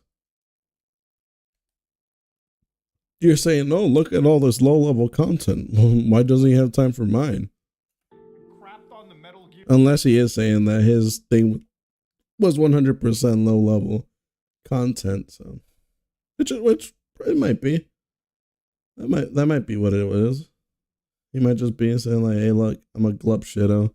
This won't take that much time. All you have to do is let me use your name in order to look better than myself, in order to give myself credibility. Because right now this thing is looking very bad and I have no evidence except fucking trust me, dude. Just damages. Your master collection. Part of me doesn't really feel bad for NFT users because they have shown a consistent pattern of stupidity. GTA Again, he's going to past experiences, things that he knows a lot of. 6 is finally announced. Boogie himself is a liar. Boogie himself is a manipulator. Do you That doesn't take. Does this motherfucker think that investigations take for fucking ever? Like, you can just pull a Marshall Mathers, like, take some time to do your original job and then use the rest of your day in order to fucking work on your actual project. Do stuff behind the scenes. Because this is low level content. Probably took him like max 30 minutes of his day. And then he probably took like an hour long break. And then from the moment that he finished that break to going to investigate, like giving himself time in order to go out and stuff. Probably taking like 5 hours per day. 5 hours per day to investigate the other thing. Especially going through like records and stuff. It's like, going. This is such a bad point to like use. I want to get a share of that $12 billion pie. $12 billion, please give me a little bit. When you've blown your See, even right there, he's just fucking reading and then giving his opinion. Like, what the fuck? This is low level fucking content.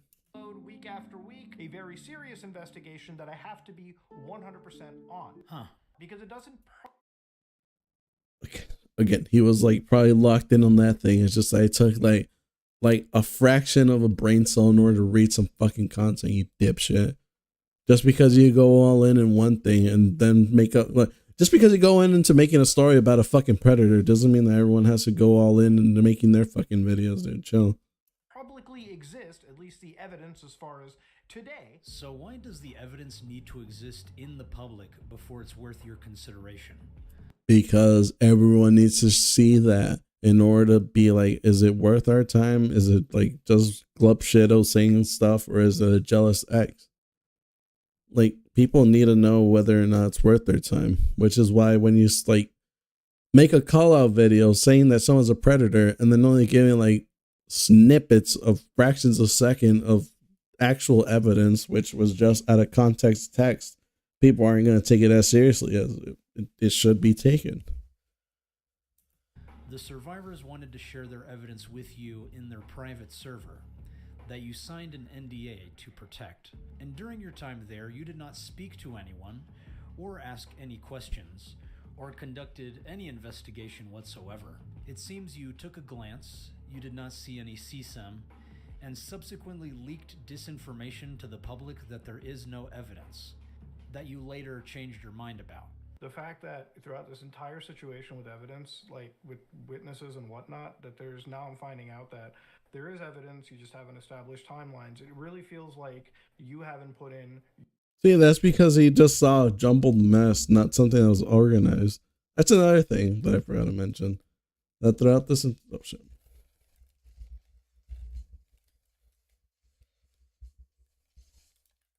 The damn Discord was disorganized. Nothing made sense. Everything was taken out of context. Nothing was given proper context. Nothing was properly labeled either. It was just all jumbled together and then just used them the guys of trust me, bro. This is what happened. On God, for real, for real. Your full effort into this case. And of course, he shifts the blame to me. Max sends me more videos that have since been privated, originally unlisted, and these videos, according to the time frame sent, I didn't see since, as you can imagine, I was preoccupied with my own investigation. Then why agree to watch them when I asked if you want to see them?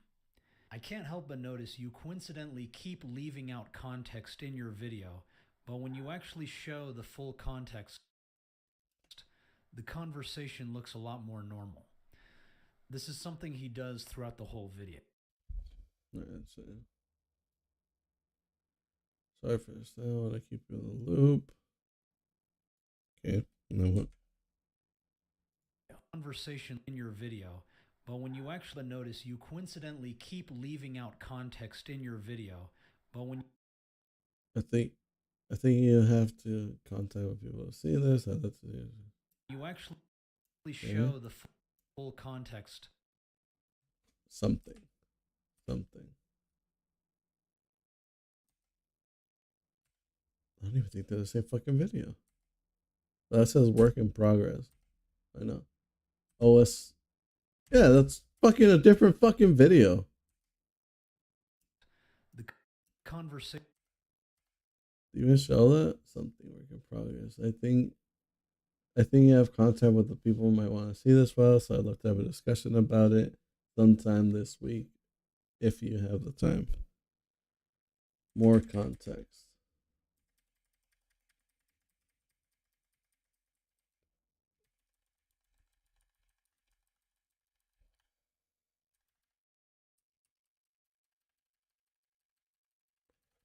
Okay, he's saying that he's taking shit out of context. Okay. I'm going frame by frame because this guy is a disingenuous liar.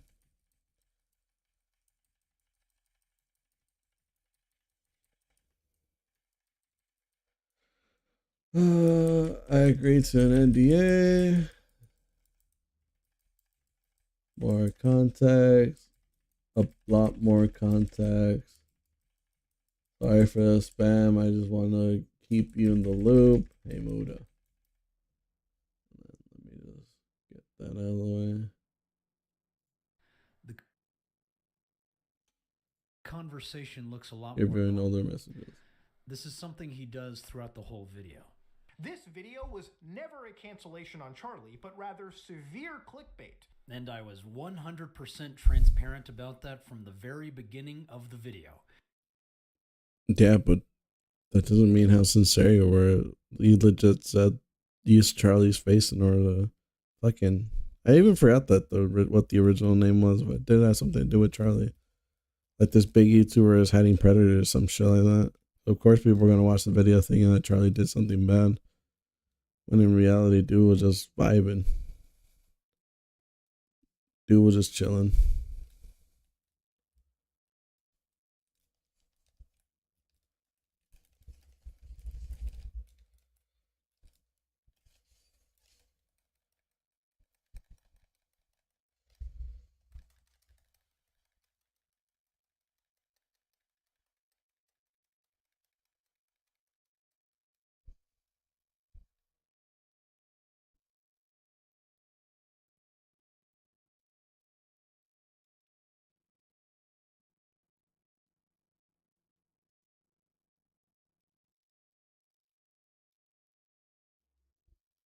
Never seeing this piece of shit's life ever again. Which you fail to show for some reason. Oh shit, my bad. This is a call to action disguised as a cancellation. To draw eyes and then shift attention briefly to the story Max is covering, and then focus on cults, misinformation, and artificial intelligence in our world. At this time, I respond back. Huh. It's almost like I hypothesized that you guys don't care to respond to things until drama is involved. It's almost like that was the message of the video. Yet such stories often receive a fraction of the attention granted to the latest internet scandal. Huh. Max, I've seen your latest video. Yeah, but you did it. You poorly executed that fucking fact. So you can't even give yourself like a pat on the back for that shit. And have caught up with this whole situation. That's a lie. I mean, at this point, I don't even know if like the guy that he's talking about, Camden Gerard Davis, may still even be alive, you know? I think recently someone who wasn't related to the investigation found that he got like a parking violation or a speeding ticket in September of last year, confirming that he's alive. Huh. I haven't seen the 5-hour podcast with Spencer. Then you clearly haven't caught up with the whole situation. Without evidence and without... Because who the fuck wants to sit around listening for 5 fucking hours, dude? Like, no one watches 5-hour things. I'm only watching your thing because I'm gonna stay up until like fucking 6 in the morning. Because I don't gain any benefit from this. Properly understanding the story, I don't know the proper accounts. But didn't you just say? I've seen your latest video and have caught up with this whole situation. And now all of a sudden... I don't know anything in this situation. So which is it? Seeing the latest video that you probably sent him in the private DMs, not the entire fucking group server. I haven't seen the 5-hour podcast with Spencer, who is one of the victims. She has her own channel. Not anymore, because you and your friends kept bullying her. Where she posted a 4 to 5 hour account of her involvement and experience with this cult that we are going to look into. It's quite long, and I feel the story could do with a bit more structure. I agree with this. The original plan was to upload this podcast in unison with the documentary, which did have the structure we were looking for. However, Spencer wanted to make a trailer, and everything thereafter was highly reactive due to the pace of the situation unfolding. This is a serious matter. Yes, it is. And I have no issues covering it. That's a lie. Is this something that you would now make a video on your channel to talk about? No, I wouldn't. Ever. I would like the victims to seek proper restitution, but going it in this manner isn't the best. But publicly ridiculing us on the live streams of people that hate me, who you literally call slop tubers, is better? I mean, at the end of the day, like I told him, like, hey, I'll work behind the scenes and fucking build a story with you, like to present it.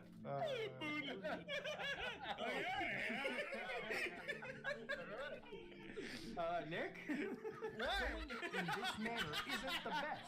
I would be down to talk further with these victims and analyze this evidence. Then why didn't you? Why would you do that without talking to us? If their claims are as solid as it's being depicted, and at this moment, Max had literally called the person in this video. He wasn't alleging, he was actually materially accusing them of dangerous cult led by a child predator. So these were very, very serious accusations which need to be matched with very, very serious corroborative ironclad evidence. And in Some Ordinary Gamer's video, Mama Max is a complete fraud. You weren't alleging, you were materially accusing me of being a fraud. Because you were. You never arrested anyone. Your videos never got anyone arrested. You made up stories about the predators. You were literally fucking just causing more predators free with entrapment. Like, you are a fraud, dude. And until you, like, why aren't you just being like, oh, these are the predators that got arrested? This is the amount of information. This is the FBI telling me, like, hey, good job, slap on the ass or something. If you really, truly did have anything, like, under your belt, which you don't. Because I always really play something super carefully. Like, I'll never say somebody is a, like, scammer or, like, a or something. Unless I have something that I know is... Because he can prove that you're a fraud, Mama Max. You can't prove that Camden Gerard Davis is a predator. So 100% in court, you know? Yeah. And that's why, like, I know that I can get away with saying a lot of things. What Mutahar is doing is called special pleading, applying standards, principles, and/or rules to other people or circumstances, while making oneself or certain circumstances exempt from the same critical criteria, without providing adequate justification. So Mutahar says that I can't make these claims without presenting very, very serious, corroborative, ironclad evidence. Yet he does not apply this same rule to anyone else, including himself. Because if this is in fact what you actually believe, and you're just going to start creating universal rules that affect freedom of speech, are you going to start making videos on why Dan Schneider is innocent because there is no very, very serious corroborative ironclad evidence to prove he ever committed any crimes? So the point you are making literally serves to silence victims who have been wronged, yet have no evidence to prove a crime has been committed, which is quite common among cybercrimes against children, like on Kick Messenger, that keep... I think that video was about Dan Snyder supposedly proving innocent, and then Muda broke it down as to why he was not. It's just that he like made it italic so that people would watch the video and be like, oh, it was just it wasn't him defending Dan Snyder, it was him calling him out for his BS. Well, for sure, dude. Pop off, King. Keeps everyone anonymous and deletes all of its own data, which was the main source of communication within the cult of Camden. One of the things that's the hardest to suspend disbelief on is this is a cult leader, allegedly, right, that uses social media to groom children, who also has no online footprint. Oh, yeah, I mean, like, and that's one of the things, because even last night I was looking up, like, Cameron Gerard Davis, and it was like, this guy's not alive, you know? Like, this guy's not there. And I would consider myself to be pretty good at finding, like, shit in cracks and crevices of the internet. So I consider myself pretty good at it. Could not find shit on Cameron Gerard Davis or that cult, which I think is incredibly suspicious. I know more about Camden's family than I know about Camden through this investigation. And I don't know a single fucking thing that he's done definitively. And that's that's absolutely the problem. Okay. So the fact that this predator is intelligent enough to keep his online activity anonymous. He pretends to be a fucking werewolf. He can't be that fucking smart. It doesn't take a smart person to manipulate people. Like, everyone should fucking know that. You just gotta have no morals or remorse and just fucking gaslight. Chill. To the point his family is easier to find than he is, goes right over these stupid people's heads, which leads them to assume he isn't operating a cult, because they can't find anything on him, which is something we already made clear on the 5-hour podcast they did not watch. These fucking idiots have clearly never investigated anything beyond the surface. There are global cyber criminals. Neither have fucking you, dude. Why do you think you haven't caught any predators? Why do you think you haven't gotten any bodies on you? The only person that can claim that he actually got someone off the streets is what's his face? The bearded guy that people got mad that he was Republican. Criminal organizations Or that are right so wing, I don't know. sophisticated and advanced, even multiple government agencies will struggle to expose them, just to find they are operated by a single person. The videos you produce don't damn Cameron. Camden. Maybe this is why you couldn't find him, because you couldn't even get his name right. A lot of the screenshots don't punch hard since they're on screen for less than a second and lack the required context. If you Again, that's on your fucking fault. If the evidence that you gave him didn't allow him to fucking spell out his name quickly, you're retarded. That means that it's a fault of your evidence. Because whenever you're going talking about things, everyone else has spelled Dan Schneider, everyone else has spelled Quantifus, but if you can't spell the Camden, that means that you just did you should just plain text, this is Camden. You know? It just means that your way of messaging was just extremely poor. you want this person to be damned and attract the attention of a broader community, we need to sit down and piece this together out from beginning to its current stages in a damning but digestible manner. I agree. The story has a beginning, and we need to start there. Well, there was a 5-hour podcast you never bothered to watch, so... And that's where I'm going to leave these messages at, okay? Nobody, you don't get to just cherry pick DMs without consequences. I'm going to leak everything. I inform Mutahar of my project. He agrees to participate. I ask for his thoughts. He doesn't respond. I follow up with him. He doesn't respond. I follow up with him again, and he finally responds. He explains why he was gone and affirmed that he's still interested. I apologize for my sense of urgency and ask for 2 things: a conversation with the survivors and his advice. He doesn't respond, so I make a video requesting for influencers to listen to the survivors for 15 minutes. He doesn't respond, so I ask for feedback on the artificial drama of Charlie. He agrees to watch. I keep him in the loop. He doesn't respond. I finally drop the video, and he finally responds. He claims to have caught up with the whole situation and gives me some feedback based on his limited understanding of the situation. I thank him for his advice and invite him to the server. He requests to call in during a live stream. This is the first time he actually talks to me about this case, and it isn't much. I thank him for his feedback, and he doesn't respond. He goes on live streams with people that hate me, and I ask to chat with him privately. He responds only to bring up CSEM allegations on the YouTube drama subreddit.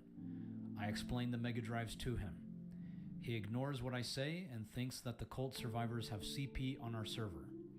I explain to him that that is not the case and re-explain the mega drives to him. He claims that Mega takes down CSEM from a fingerprint match, which is not true according to Mega's actual policies.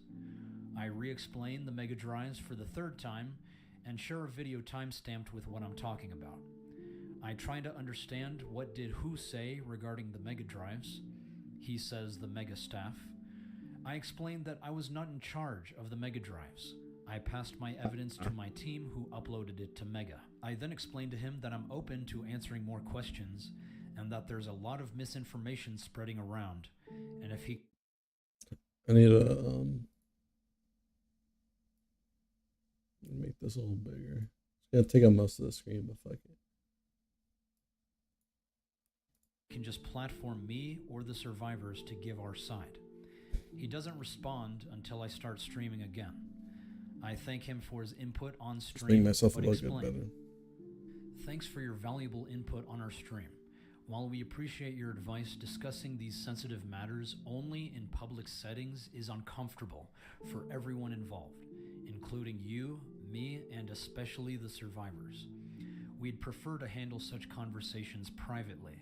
A aligning with our initial request for discretion. We should continue these crucial discussions in a more confidential setting to respect and protect our survivors' narratives. Your cooperation in this would be greatly appreciated. We're also concerned about your recent appearances on Tommy C and Lyric streams, where you've shared views that contradict our case, especially after reviewing the evidence we provided. This has led to misunderstandings, with people now downplaying the evidence. We urge you to help correct these misconceptions, just as I'm addressing my own errors. Your careful consideration on this matter is crucial. What's our bad? And he doesn't respond. I had a call with Nuxtaku, who told me to apologize to Mutahar so that maybe he'll start to listen to reason. Mutahar explains that he is working on a video trying to get to the bottom of this situation, when he has literally made no private attempts with me or the survivors to get to the bottom of this situation. But he finally offers a one-on-one call. I explain my conditions, requesting Spencer's participation, that he answers. Why didn't he fucking Spencer there, dude? He wanted a one-on-one call. He probably just wanted to be like, hey, bro, where are you getting all your information from? Is it really reliable? Do you really trust these people? It's probably something like that. And they'll be like, oh, why are you doubting me, Muta? All of my questions, that I will be recording the conversation, and that he will need approval from the survivors who appear in this conversation before releasing it, as per his NDA. He asks, why is the call covered by the NDA? He then requests DramaTuber Nicholas Diorio to participate in the call, and that he wants to prepare for the questions that I have for him. I answer his questions and explain why the non-disclosure agreement that he signed to protect the stories of the survivors would include a private call where we are talking about the case. We set up the call, and he tries to find reasons to breach his NDA. I re-explain the purpose of the NDA. The purpose of the NDA is not to inhibit your opinions. It is to protect the survivors and their stories. You are allowed to disseminate the evidence to the public, but you have to get the permission of the survivors first. It is their evidence after all. You do not even need my permission, just theirs. And I then explain why I name-dropped him in regards to the fact that he was looking into the evidence, because he was already publicly discussing that he's seen the evidence. He tells me that I should have conferred with him privately. I tell him, Muta, I've been trying to confer with you privately for the past few months. He then credits himself as being the most helpful person to speak on this case, and let's read that. What did I tell you a month ago on the call with Nux? I had literally done more than peers in telling you how to handle this. I've been on your streams relaying the same advice. I've said I'm doing my part, covering the video, and I know the situation that much. I will be doing everything that I can be objective to in every party involved. That's why tonight I'm open for a proper session to tell you, with all relevant information, to establish an ironclad situation. I don't know what Camden may or may not have done, and I'm telling you to use all the information. That's it. Saying you that's bullshit. and claims to be objective. He then says, I'll do whatever I can to help out in trying to have him prosecuted. I reply, I value your contribution and thank you for it. However, you said yourself that you might not be fully informed about the entire situation. Critiquing a case without thorough knowledge of the ongoing events is counterproductive. Cult psychologists, who are experts in this field, have approved the videos, and with all due respect, I place greater trust in their expertise on this matter than in yours. With that said, your support would mean the world to us, and I thank you.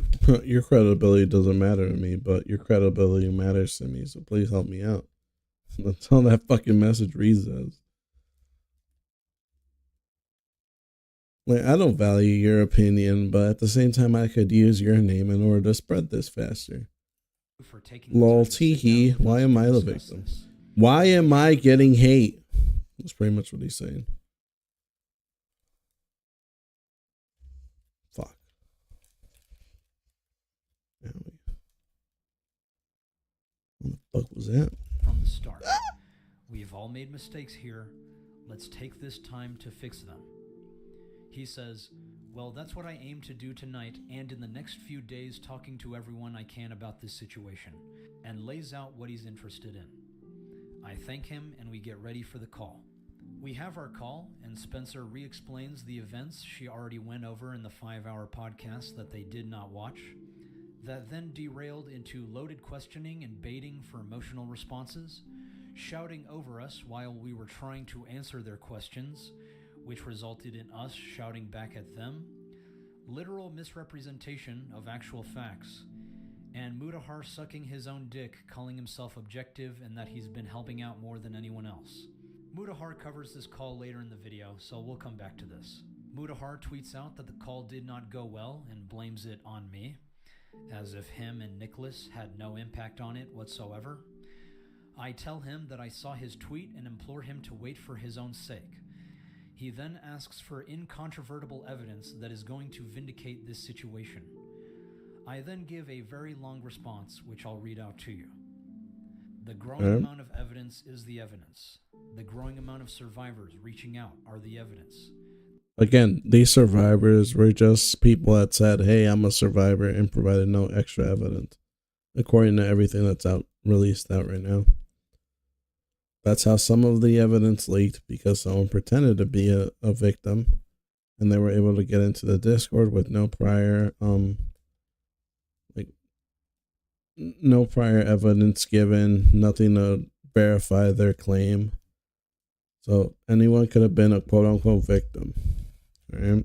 This isn't the one that he thinks it is, because of the leaks that happened. The consistency and complexity of the testimonies are the evidence. Please be...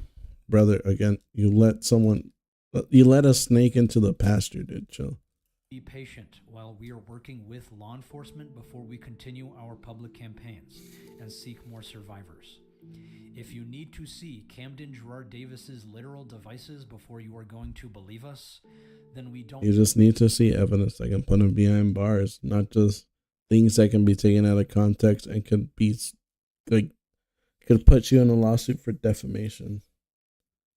Which is all this is, defamation. Because you don't have any solid evidence of him doing anything.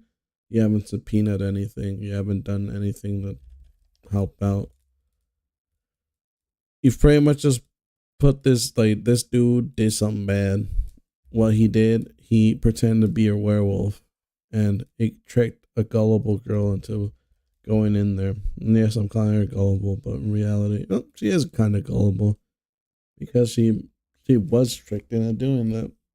And pretty much being for lack of a better word, a prostitute. And her vampire werewolf pimp did crazy work. Don't need or want you participating. With your power and influence, you are acting... See, that's another thing. You're only after his power. Well, not even his power. You're only after his channel. Because it's huge, and you know that'd be a big boost to your credibility, even though what you said wasn't, like, credible in the slightest. Slightest. Fuck, I can't speak. Actively creating an environment that raises fear and doubt for survivors to reach out, and enforcing the defenses for predators, especially those who are extremely intelligent, who use platforms like Kick that have no archive of evidence like CSUM. Within... I'm pretty sure Kick, like, started doing that. I'm not sure, though. In the next few years, this case is going to blow up, and the truth will be... It blew up in the worst way possible, dude. True, base. ...revealed in time, especially as we continue to hound law enforcement, find more survivors, and film this documentary. There are many personalities who are going to appear on the wrong side of history after this, and I am doing everything in my power to prevent you from doing that. I am trying to look out for you in private. Meanwhile, you are actively targeting and attacking us in the public eye. And those are not just my words. That is the shared feelings of the survivors from your behaviors. They want an apology from you. I'll be back. I'm gonna get this restaurant. You can read the screenshots for her right now.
And yet I am still the one taking accountability, because I know I made some mistakes.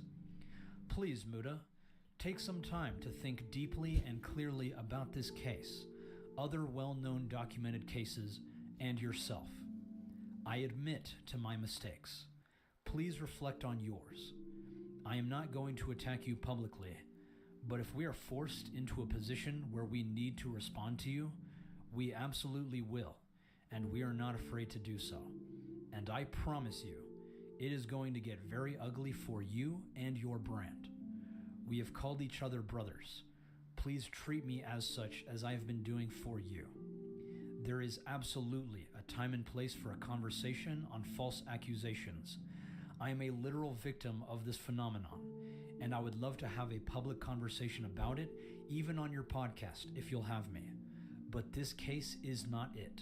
He then ignores almost everything I say to highlight, what do you mean it's going to get very ugly for me and my brand? The way he responded to the... Because that's a fucking threat. Of course you're going to respond to the threat first. Not your plea of being, come on, brother. Don't make me do this. Don't make me put you down. I love you like a brother, Anakin. Don't make me do this. Like, of course he's going to be like, fuck you mean? I'm chilling, dog. This will show you just how little he actually cares for the survivors and how much more he cares about himself and his reputation. I'm literally asking you... Well, for an investigative YouTuber, his reputation is everything. He loses his reputation. You already know that because you lost yours. No one fucking believes you anymore. No one will ever believe you ever again. And that's no one's fault but your own.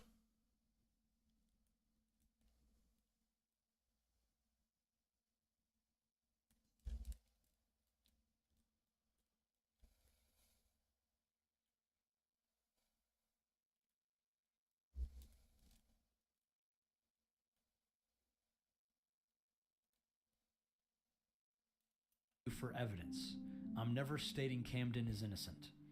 This is going to be the one thing that is going to sound so controversial to his camp. There's a chance that fucking Camden Gerard Davis could even be an innocent individual. Yeah. And treats me and the survivors like we... There's a chance because what you provided wasn't evidence. It was circumstantial stuff that couldn't be proven against them. It was just added context things that couldn't be proven against or for him. It was bad evidence, dude. And that's why he's saying that it's bad because it's a possibility. It proves how badly you handled this situation as a whole.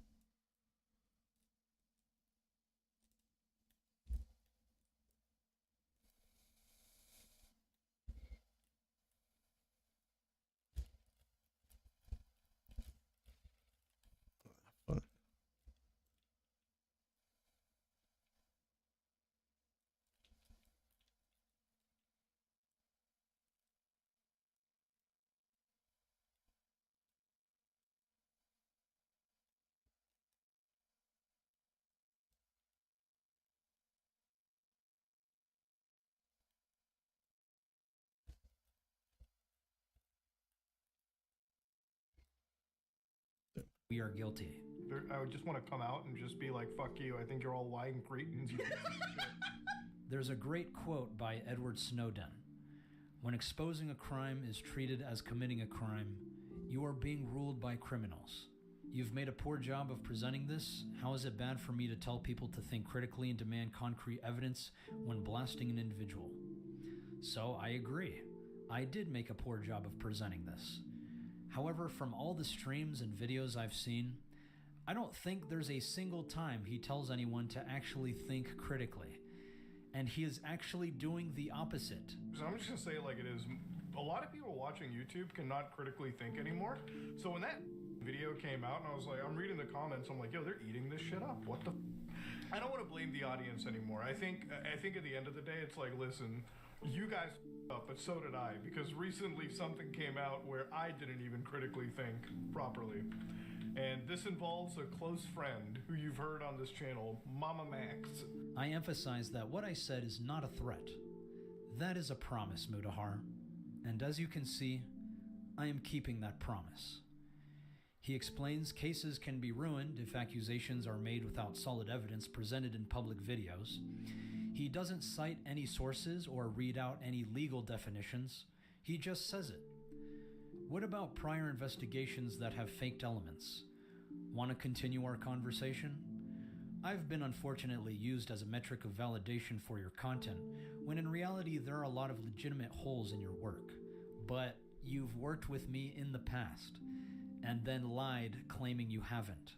But I guess, could you speak to his credibility on previous stories? I've never worked with a previous investigation on the Mom Max stuff. I can't even say that I'm the biggest expert on some of his previous investigations. That's something that he never. You probably told him hey, can you check out the website Kids Chat and see if they have any sort of way to ban people from being pedophiles. And he probably looked into the website and database and they fed you that information. But aside from that, he knew nothing about the predator that you were supposedly hunting, which then turned out to be fake. And just you cosplaying as a predator hunter, and that you cosplayed as a person that got someone locked up, or your video did, or it didn't, according to you, in the same exact sentence. Looped me in on. We never really talked about an investigation. We never really got. The only thing close to it was I remember when we had that wake up YouTuber. There was this. He never looped me in. Hey Mama Max, you ever re-upload a real vid? I'm sending it to my partner manager. He's showing covering the whole thing tomorrow. I can have a deep dive Among Us soon. Let me upload a version of this drive. I hope something comes from that. Night Dogs is a bunch of re-uploads over YouTube as well. Because again, you're just showing this snippets of information, completely removing stuff. Seems like the report from our guy lives in. Seems from the report our guy lives in Ontario, Canada. Probably able to any update on anything. Or Keem. Okay, still Muda not telling anything. Still not anything. Nah, I just saw him make a collab with halfway down Muda. His chat part of a company called chatavenue.com based in North America. And look up and it says that they're registered using a company called DNA Holding. I'm trying to get a hold of DNA. What can Canadian authorities do to get a hold of?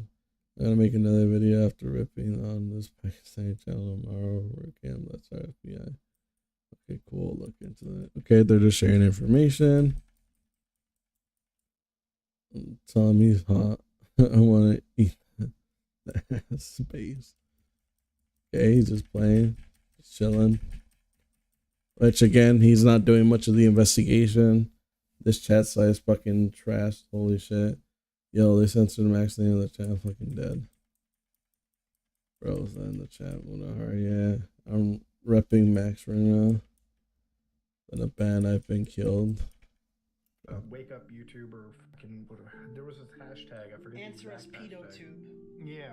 You discussed even a couple nights ago with Nick that you didn't actually get any convictions despite publicly claiming. You claim to have an arrest.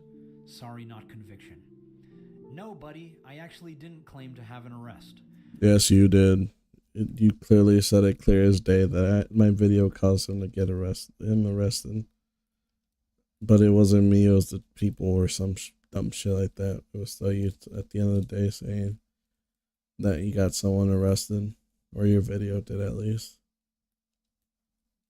Uncritically, of course, but for sure, Pop Off King.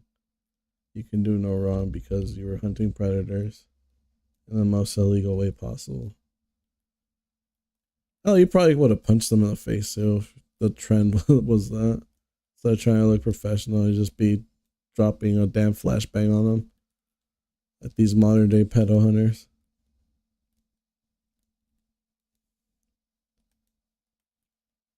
I mean, shit, it'd probably take the same amount of time as your video probably did.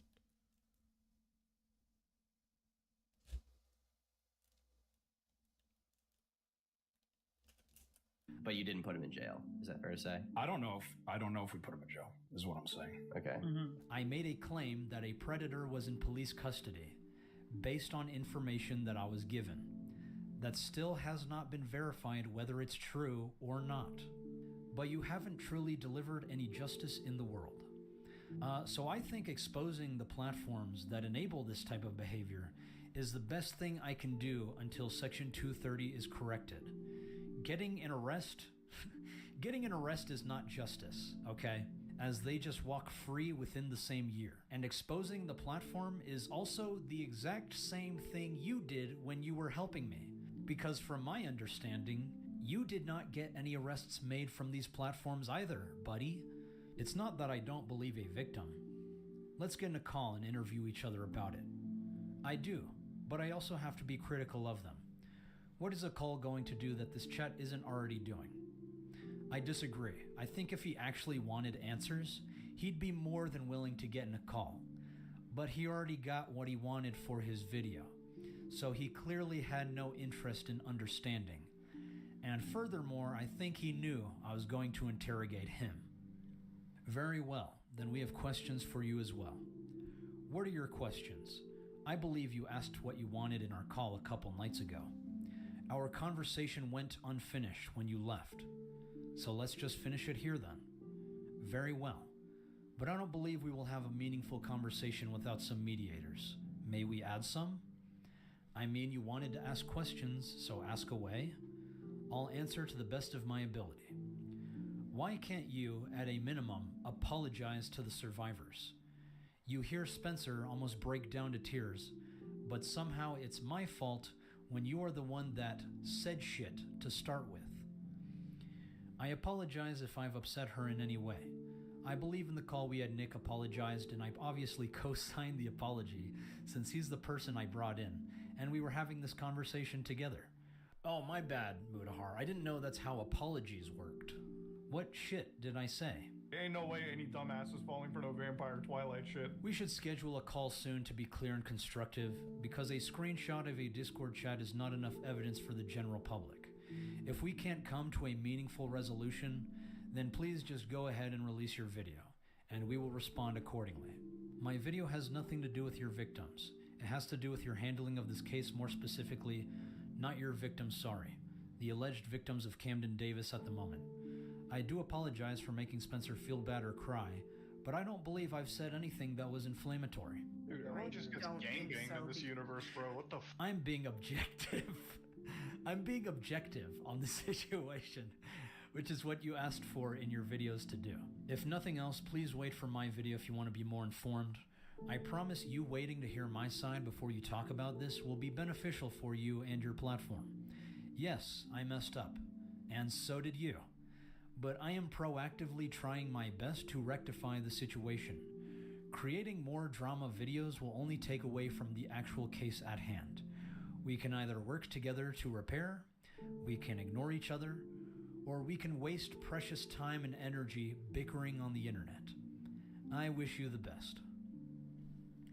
I need to ask, how did I make a mistake? I have been critical appropriately of your Anita behavior. McSween. You seem to mask any criticism here as drama. I'm not making a video for drama or to make any money. Clearly this is a demonetized topic. I will have to discuss how you mishandled, and ultimately this serves as a wake-up call to the community as to handle this case. I'm not here to ruin a case. I believe you've done that on your own. If there is any compelling evidence to prove the serious allegations you've made towards Camden, don't you believe that should have come out in the first, second, or even third video you've made? We should schedule a call if you'd like to actually come to a resolution. There are many more questions I would like to ask of you, and I'm more than happy to answer any of yours. We can do it privately, or we can invite any mediators. This current dialogue is not productive over text. I don't understand how it's not productive. I've answered your first request and apologized to Spencer just now. I consider that positive. Could you answer the last question I had? If you can answer that question, it gives me enough time to restructure my video and deliver a compelling video on Camden, and I can help explain the story in a way you have been unable to thus far. You have to work with me on this for the survivor's sake. You have to work with me on this for the survivor's sake. Obviously, the end of this, you can see that it becomes very apparent that Mutahar is emotionally guilting me. I want to do right by the victims that you're putting on your channel. You know my platform relies on constant fact-checking. Because of the mishandling of this story, I've gotten numerous messages pointing out contradictions in the stories of the... Why are you laughing about that? Mutahar has been proven to be a reliable source with most stuff.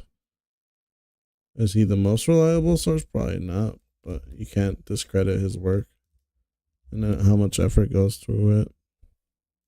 The victims, which I hate having to see. I am objective. I am objective. I will try to do my best. Shit, at this point, put up the good doctor.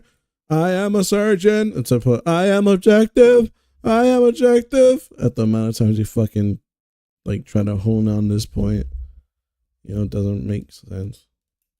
I will even work with you on taking you I am objective to the authorities or lawyers like we discussed with Nux before. My goal is that if there is a victim in a cult operation and hundreds are still victimized, that needs to be stopped. Fuck. Currently, this story is filled with unsubstantiated public claims and needs to stop. This needs to be treated respectfully, not for anyone's career. I just wanted to let everyone know that we currently have more concurrent viewers on my stream than Pokemon's first stream on YouTube. I'm very appreciative of Mutahar because he did help me out at a time this year that I desperately kind of needed a little push. But for the hell these victims claim to have gone through. I've read the leaked police report of Kai. I also have seen a leaked report of her kit. I believe she has been through some serious trauma, and I know no I am objective. For something like clout. In her situation, police responded, but unfortunately the situation was quite honestly wild. That's why it's important to present the story in a way that can be absolutely substantiated for the audience that you are trying to convince, and then also to make sure law enforcement agencies can better understand and deliver justice. Right now you've put Spencer and Kai at the front of a very serious civil lawsuit against Camden. I don't want to see a person win who also doesn't appear to be innocent or a good person in my eyes. The worst thing in my opinion that can happen is a man like Camden, who's been alleged of inducing miscarriages, beating women, and possibly raping multiple younger women, is if they get to walk free and possibly siphon money from these victims. Spencer is making claims about her miscarriages that medical professionals I've conferred with are claiming a near impossibility. The worst part of that is that sole inconsistency is now being used to attempt and discredit her story. What do you mean, by you and your commentary buddies? Okay. I mean, can you prove that it's possible to abort someone using, what was it? Apple juice and fucking apple juice and a dream?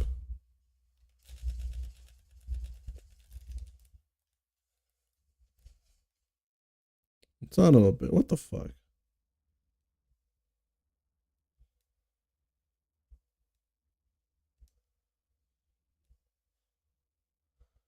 Son of a bit. Son of a bit. Son of a bit gun. I fucking wish I had a uterus, bro. I wish I could ask these questions way better. Oh my god. Oh my god. Research, dude. God damn. Oh my god, Pull a bro. Kingstar in transition just for research, dude. Oh my god. I hate this so much. She's retarded. She's absolutely retarded. And she thinks that she is like pulling wool over your eyes like we're dumb enough not to know this shit. Oh my god. Oh my god. Hashtag we are retarded. I'm going to say that I don't believe her, but these are questions that are now raised and we have to ask. The lack of cult knowledge is making me and many others seriously have doubts that this was an organized cult versus a group of teenagers who watched too much media and worked their life off of that. But see, that's the problem. This didn't have to be a cult story. This should have been a story of an alleged abusive who lured vulnerable women. Oh, you mean like Keith Raniere, or David Koresh, or Charles Manson. Those kinds of... Yeah, but there was evidence for that, not just word of mouth, dipshit. That lured vulnerable women, right? Instead, now it's conflated with a cult story that involves constant mentioning of hundreds upon hundreds of victims that has yet to be substantiated. I hope after reading all this you understand I don't come from a place of anger. I'm angry. I'm legitimately angry. And well, I mean, I'm like I want you to tell me more. I like it's like the anger is good. I have been completely. Damn. He's not saying that he's angry. It's just coming from a place of what he deems to be malice, and so of course he's not going to take you seriously. But whatever, pop off, I guess. Pretend that you got it known.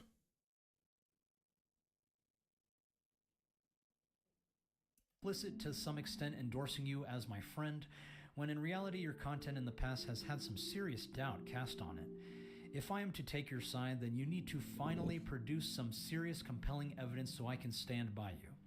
I don't deny the victims have been through trauma. I am concerned they've put their faith in you and you haven't truly done their story a modicum of justice. I come from a place of reason. I have done actual investigations.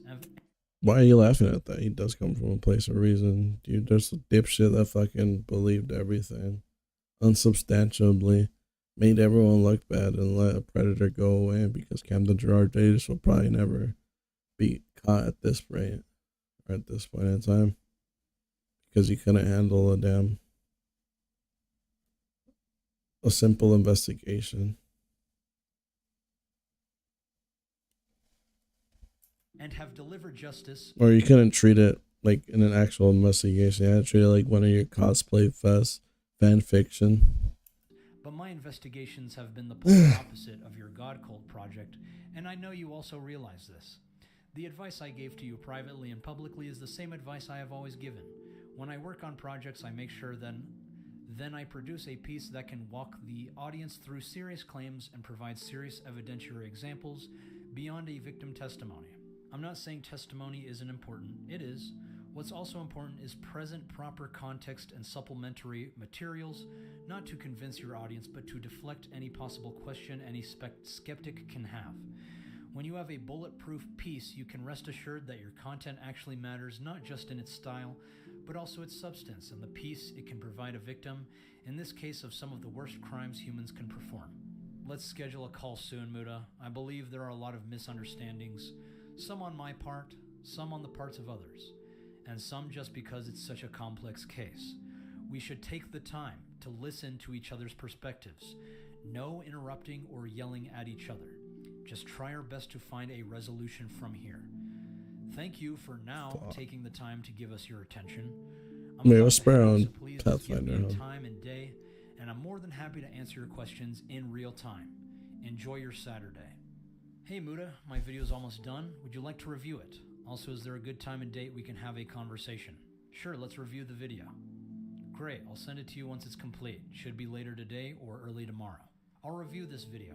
I have a video planned for Tuesday, and depending on how you present this, and if you can substantiate your claims, I can alter how I present based on... I'll son of a bit. We're actually I gonna can't wait to come to a meaningful resolution, Muda.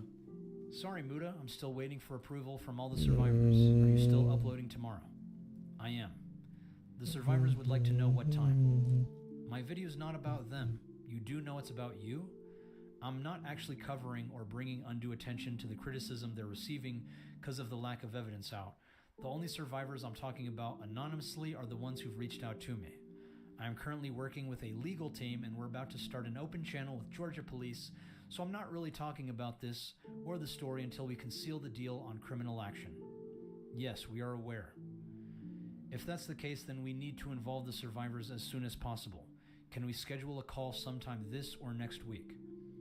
I will only work with the survivors, not with you. Very well, I'll have them reach out to you. If they want to communicate with me, then Eee, they can that's pretty sometime cool. next week. So you can see his priority was the video on me and not talking to the survivors. I'm only serving as a liaison. I'm going to solidify things with my legal team, and until my only involvement will be covering the legal cost for this. Here is Spencer's Discord. That would be a huge help. Thank you, Muda. The survivors and I would like a clear explanation about what's happening in regards to your video about me. Why are the survivors interested in a video about your handling of the case? It's just about how you handled the case. Mudahar, you are so fucking stupid if you truly believe that your video on me had no effect on the survivors. Obviously, I communicated with Max privately about the situation. He doesn't respond. He doesn't respond. He doesn't respond. He doesn't respond. He doesn't respond. I finally dropped the video, and he finally responds. But as we are making this video now, it's evolved into an entire miasma of complete confusion for people jumping in. And you didn't make it any better. In fact, you made it much worse. I mean, what the fuck? If you're gonna call me a retard, call me a retard. I am having a retard here. And if you're confused now, just wait until we dig in further. And that's why I'm here now, to clear up any remaining confusion. Now, it's understandable that the story actually belongs to Max. Max was the first one to bring it to YouTube. Well, that's a cute little manipulation tactic right there. That's like saying the story of Jonestown solely belongs to New West magazine, or the story of Nexium solely belongs to the New York Times. We do not have... He's talking Mama Max, the brand, not you as yourself. Because, again, you're the main light that people see. It's your credibility on the line. No one else is going to help you with this. Like, why are you trying to pretend that you don't know what the difference between you as a brand and you as a person is? Come on now. Quit trying to play the dumb. Quit trying to play dumb, I should say. Not play the dumb. Intellectual property copyrights over these stories, just because we're the first to tell them. The story belongs to the survivors. What Mudahar is doing is called scapegoating. Scapegoating is the practice of singling out a person. You do know when people see, well, the vast majority of people, when they see terms, where the fuck was I going with this? Because there was another person that was supposedly investigating another dude for like being a scam artist or like scamming girls, and then he used a bunch of obfuscating thing, and then he eventually started a podcast with the victim. I don't know what the fuck happened to him after that, because the dude that he accused kind of went away. But normally and typically, whenever people bring up these terms, it's because they've used them out themselves. It's usually more so a self, like they see themselves in those actions in order to they're, how the fuck can I explain it? They're more easily able to see these things than the average person is, because they're using these things constantly. So it's usually an abuser that can see abusive tactics. That's why the abusers never get abused. You know? Because they know what to look out for. They know what is and isn't, like, son of a bitch, how the fuck did I say it? What is and isn't regular in a relationship, let's say, or in any sort of like situation. Like, there haven't been many stories where abusers like meet each other because they know what to look out for. They know what they dislike. They don't like having control, and so they need to freshen themselves up with these terms. So there's typically people that use them constantly that are able to see them the fastest and the quickest. And while he might have a point that Muda wasn't giving like the victims their due diligence, it doesn't mean that he was obfuscating or being a malicious person. It just means that he didn't have enough evidence to more so willingly put his reputation on the line, because while YouTube isn't his main job, it is one of his probably one of his main sources of income, which is how he's able to spend lavishly, as you said, because again, not every YouTuber is a wannabe what would even come on, Max?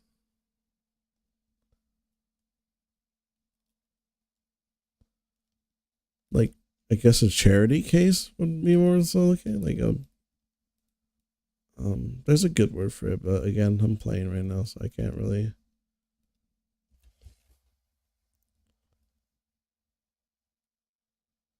I can't really think of the term.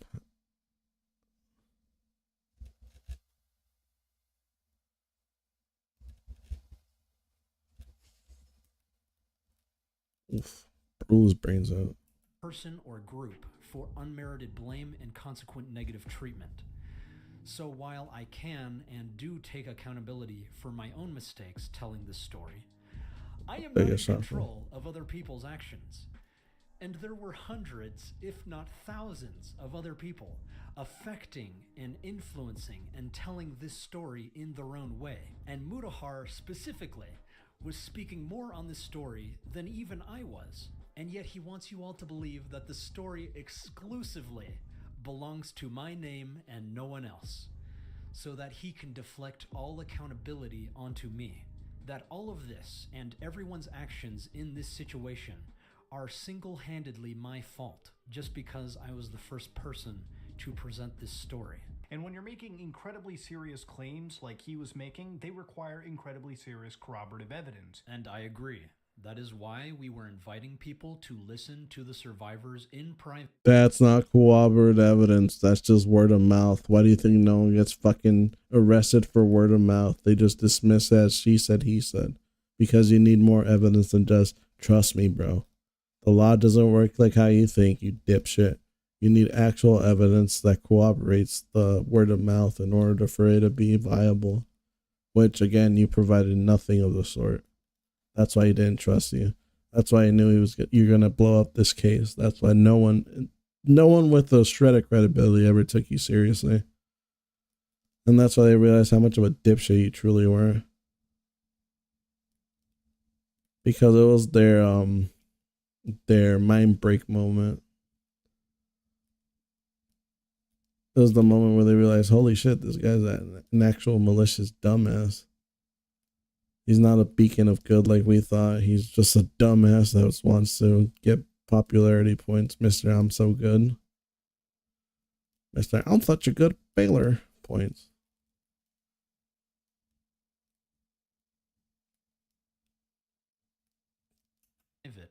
To give their testimonies and present their evidence to you. You can't necessarily go to any YouTuber and tell them, hey, please say some of the most insane accusations you can make about anybody's character. Then why are you doing that with me? And do that basically on blind faith. I don't want you to come in blindly and like just do what I say based on what I'm saying. I wanted what is happening right now, a conversation with a survivor and her walking you through her evidence. Like I want y'all to like get in and look at this with me and, you know, determine what needs to be done from there. Yes, I know that he said to people that there is evidence locked behind an NDA, but if that evidence isn't publicly available, you literally are opening yourself up to a very, very serious claim from this person. We were more than prepared to take on counterclaims from the accused party. What we were not prepared for was influencers who signed the NDA to start leaking information and sabotage our campaign. That also said, making these serious claims can only entice this person Brother, you need to help me. Allegedly guilty of them, and it can cause them to go down and delete evidence so that if they know that they are under scrutiny or investigation, they might start actually getting rid of actionable evidence that can exist. That is a risk with every public awareness campaign, whether or not evidence is publicly available or not. If these people are potentially armed and dangerous, it could make them go above the edge, over the edge, and then you didn't forget about me, bro. Just love around them as some form of retribution to somebody online. Again, this can happen whether evidence is publicly available or not. And that's why you have to be incredibly careful. Oh, like how you were incredibly careful? If Mutahar actually did have to sign an NDA to see the information, he broke that NDA with me because he told me in my DMs that it's what the evidence is. It's like NDAs aren't enforceable in this situation. Like, I mean... NDAs are only enforceable if you actually have a contract. Verbal contracts do not count. Him signing his name on a napkin does not count as a contract, no matter how much you think that it does. I could leak out everything. What's going to happen? So unless he has a paper, you have a paper contract that has like, I, Mutahar, do solemnly declare, and it was notarized too, which I doubt his napkin was. That because the notary is pretty much what makes it viable to be used in court of law. But again, you probably wouldn't know that because you're not used to actual investigations that have credibility.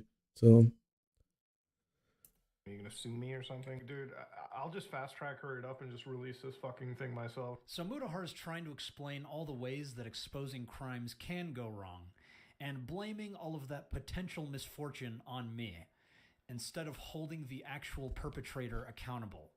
Because after all, if someone commits crimes in retaliation of being exposed, we should imprison the person who exposed them. you have to expose them with due diligence. You can't just expose people, or else anyone can say anything about you. Like I could say, "Hey, Mama Max is a predator because I said so." My source, Mama Max raped me. My source trusts me. Trust all victims. Not the perpetrator themselves. You can't be making claims unless you can 100% back them with evidence that would hold up in a court of law, let alone public opinion. I disagree. If you have been wronged, but do not have any evidence to support your claims, you still have freedom of speech, and you should be allowed to use your... You have freedom of speech, yes, but you do not have freedom of consequences, which is what suing you would be. A consequence to you abusing your freedom of speech. Voice, even if it won't hold up in a court of law. And so you don't want him in prison. All right, cool. Thanks. You just proved Muda's point. You weren't taking this shit seriously. Fuck you. And that applies to the accused party as well. That is what I am advocating for. To use your voice. Because there are so many crimes that are committed, especially cybercrimes against children, without any evidence to back up that these crimes ever happened. The victim still has freedom of speech and should be allowed to use their voice to tell their story. But with that also said, I understand that evidence sometimes can't be perfect. Sometimes you can't have silver bullets sitting around. But if you don't have anything actionable at all, then it's best kept quiet until you do. Silver bullets. That's what kills vampires based. This is the type of shit that predators will say to their victims. Do you realize how many cases would not have even begun without public accusations? Because victims came out with credible things, you could say that as much as you want, they were trying to do that, but until you actually have like a case.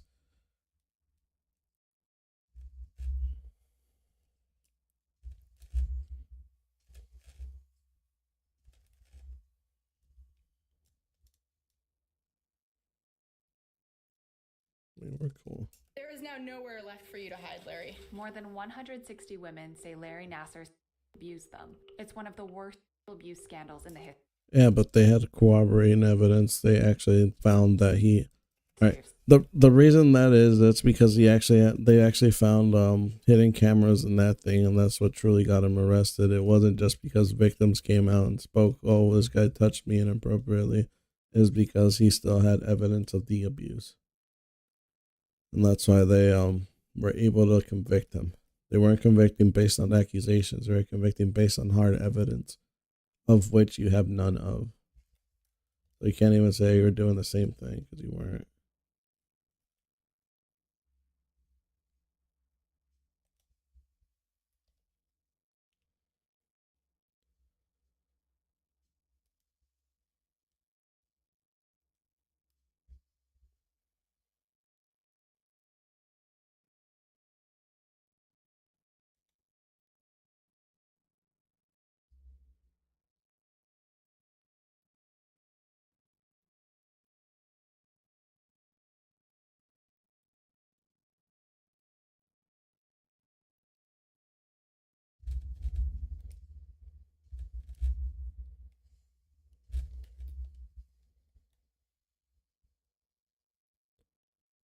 Wait, give me a second.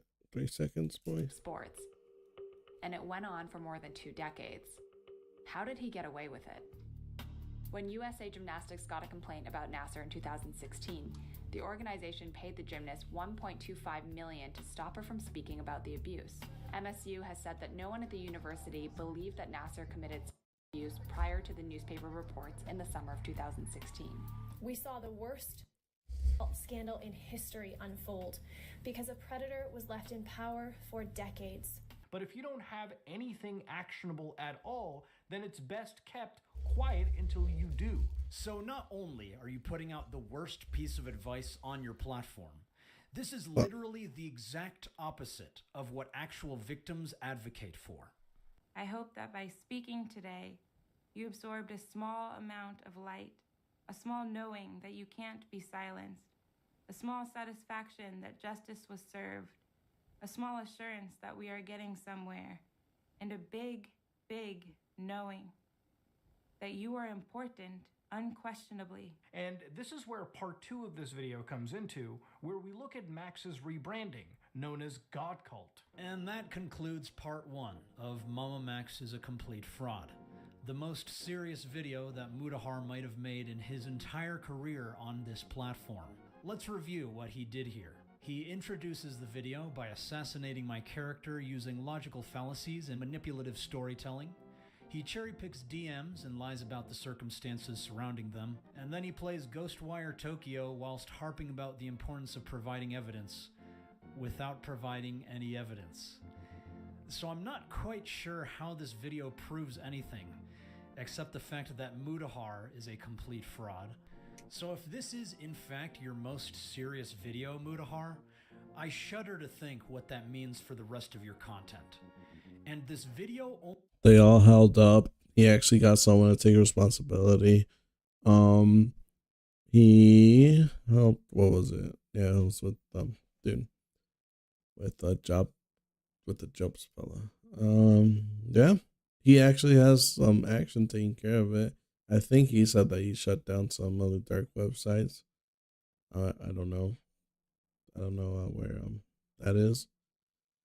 But he actually has some actions on his belt. Meanwhile, you have jack shit. You claim that your videos did things, but then you take it back as soon as you realize that people can go through the files and realize that you're a complete hack. No one really trusts you. Your credibility's in the shitter, and now you're just lashing out to see if you can bring anyone down with you. This is your last gambit, and it's not working because people can go through other videos. They can see where you lied. They can see you taking things out of context, like how you took the half-baked podcast. Or was it Mama Max, Nick Fioria?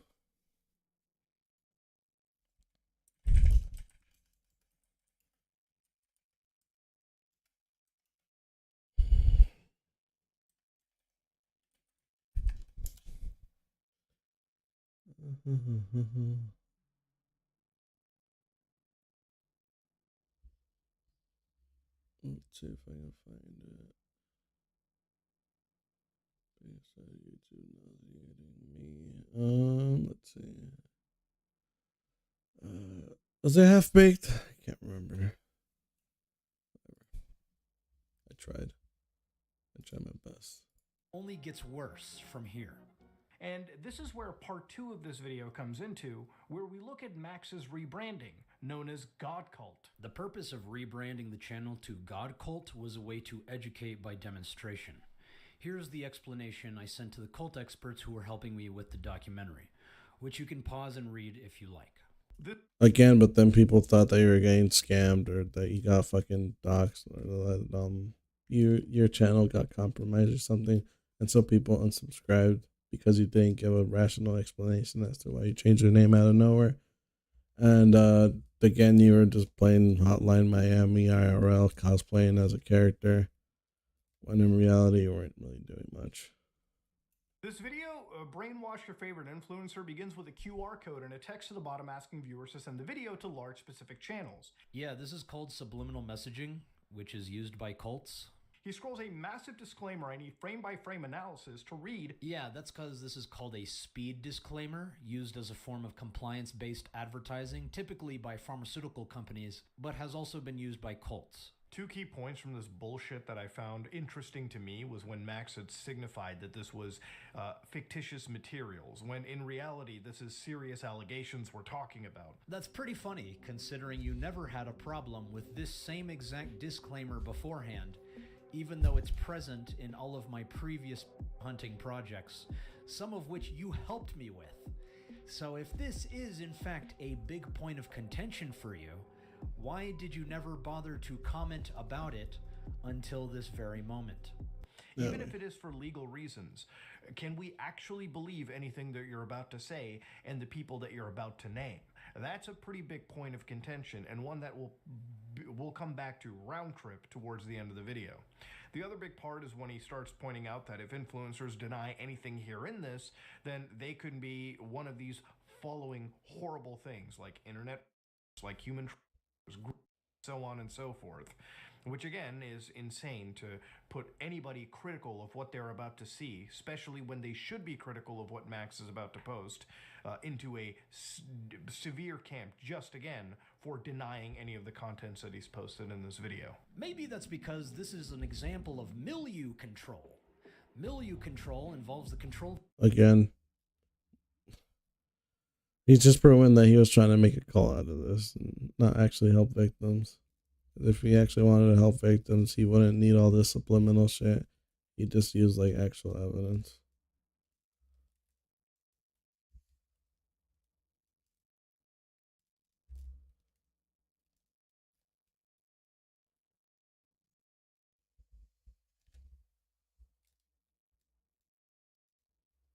Of communication within a group environment that also may or may not result in a significant degree of isolation from surrounding society, when non-group members or outsiders are considered or potentially labeled as less valuable without basis for stated group-supported and group-reinforced prejudice.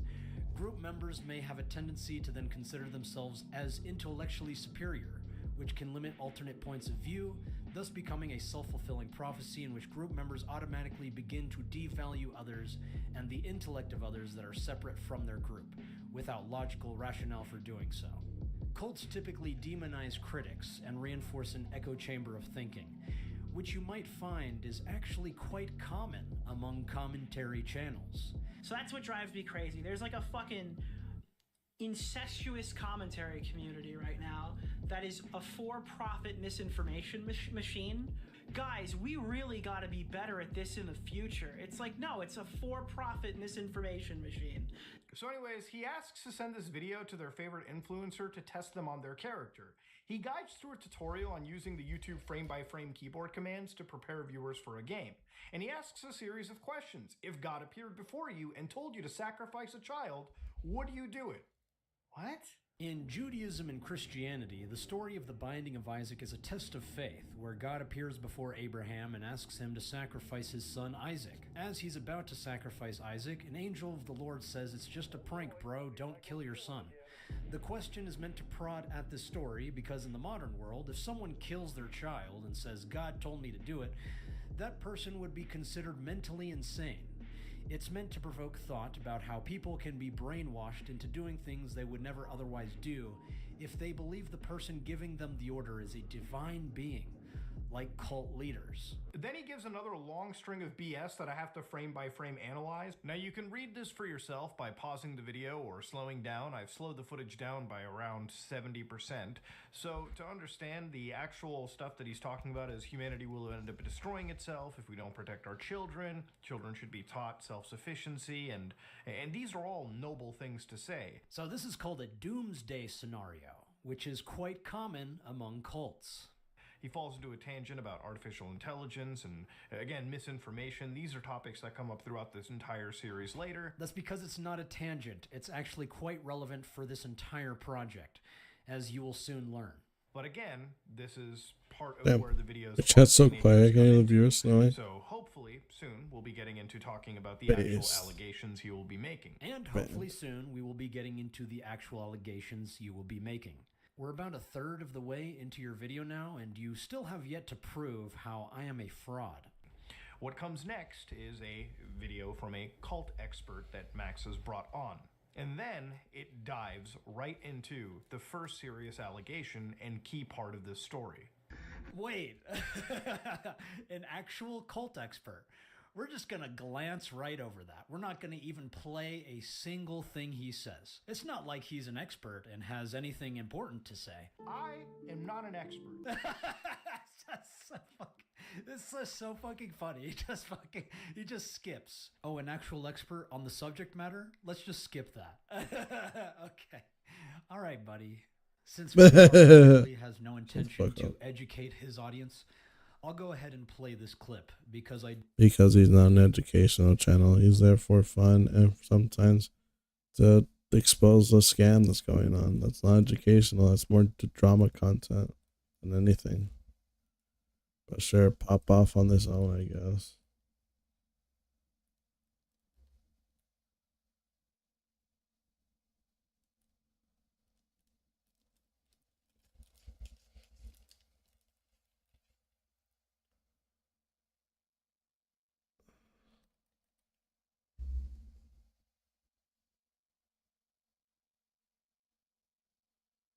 Just run, my boy.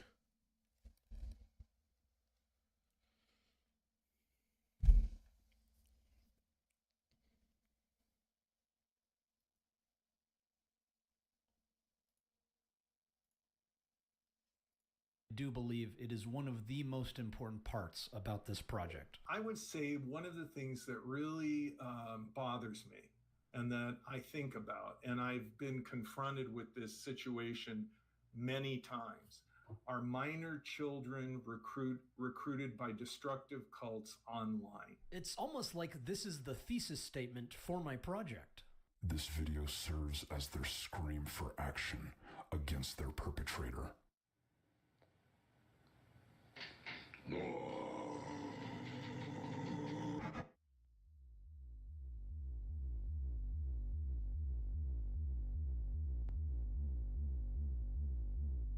Oh yeah, my God, so much information, many wow.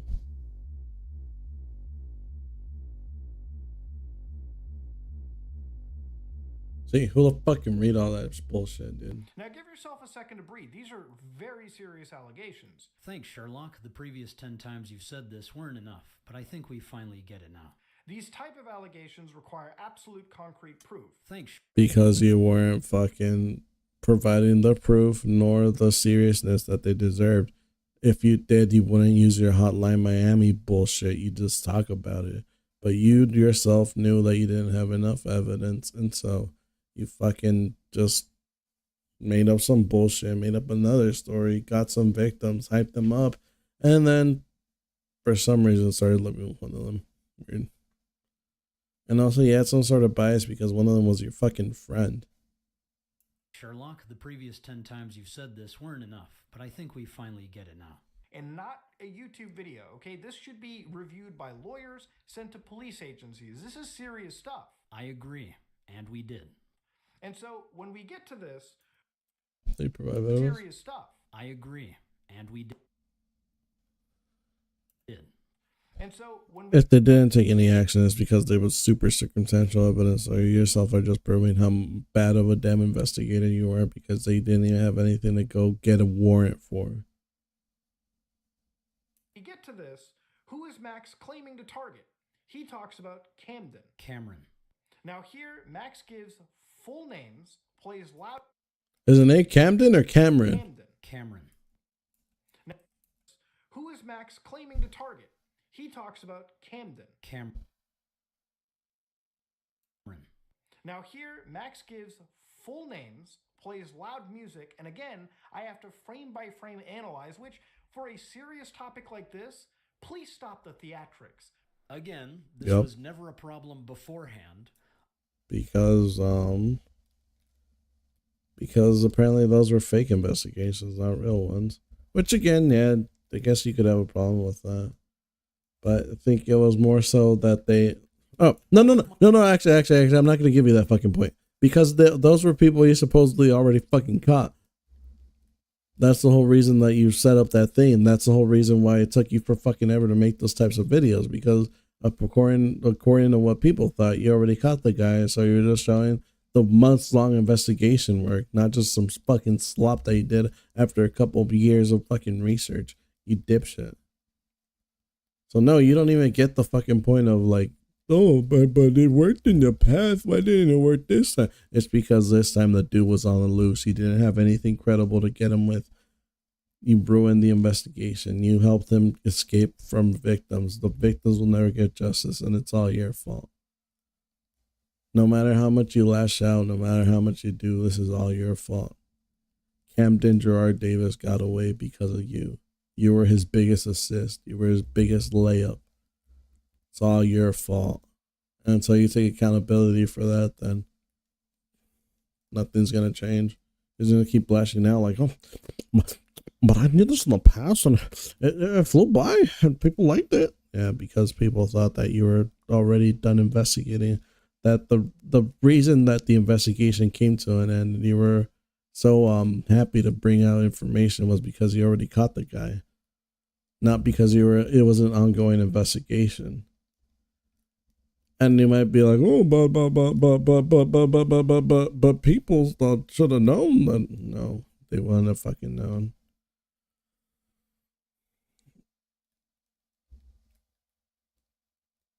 They wouldn't have known that because in all the things you said that you caught the predators, that you got them, that they're not on the loose anymore.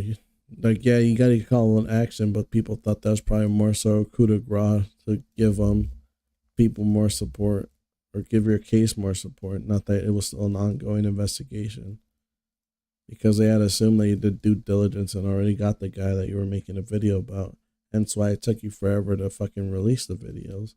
Hence why they're supporting your fucking Patreon. Well, this whole time you're taking victims' money for reasons unknown to anyone. You're just doing it because you can. It was a quick dollar for you. That's all this thing ever was. And now you're just trying to morally grandstand with, but I work for victims. I don't work for money. I work for victims. But then I also tell them to support my Patreon because I'm too much of a club shitto to fucking drop content that takes me like less than 30 seconds in order to do it because I think that everything has to be over edited to hell and back. So that it's taken seriously for some fucking reason. Like if I don't put enough glitch things, the pedals will get away. Or I won't get enough clicks.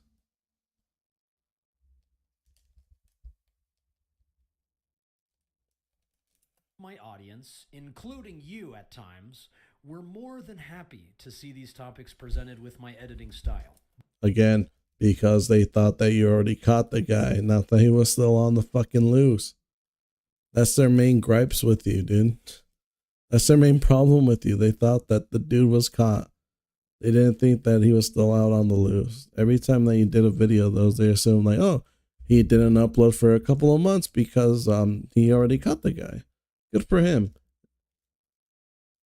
Because I'll be honest, that's what I thought when I watched your fucking videos. I thought that you already caught the guy, and that's why you like took months to upload the damn shit.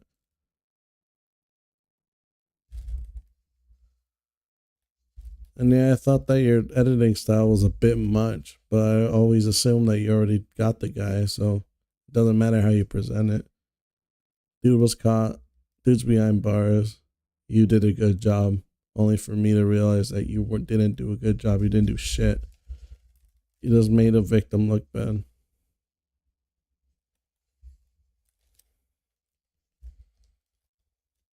The fuck are you?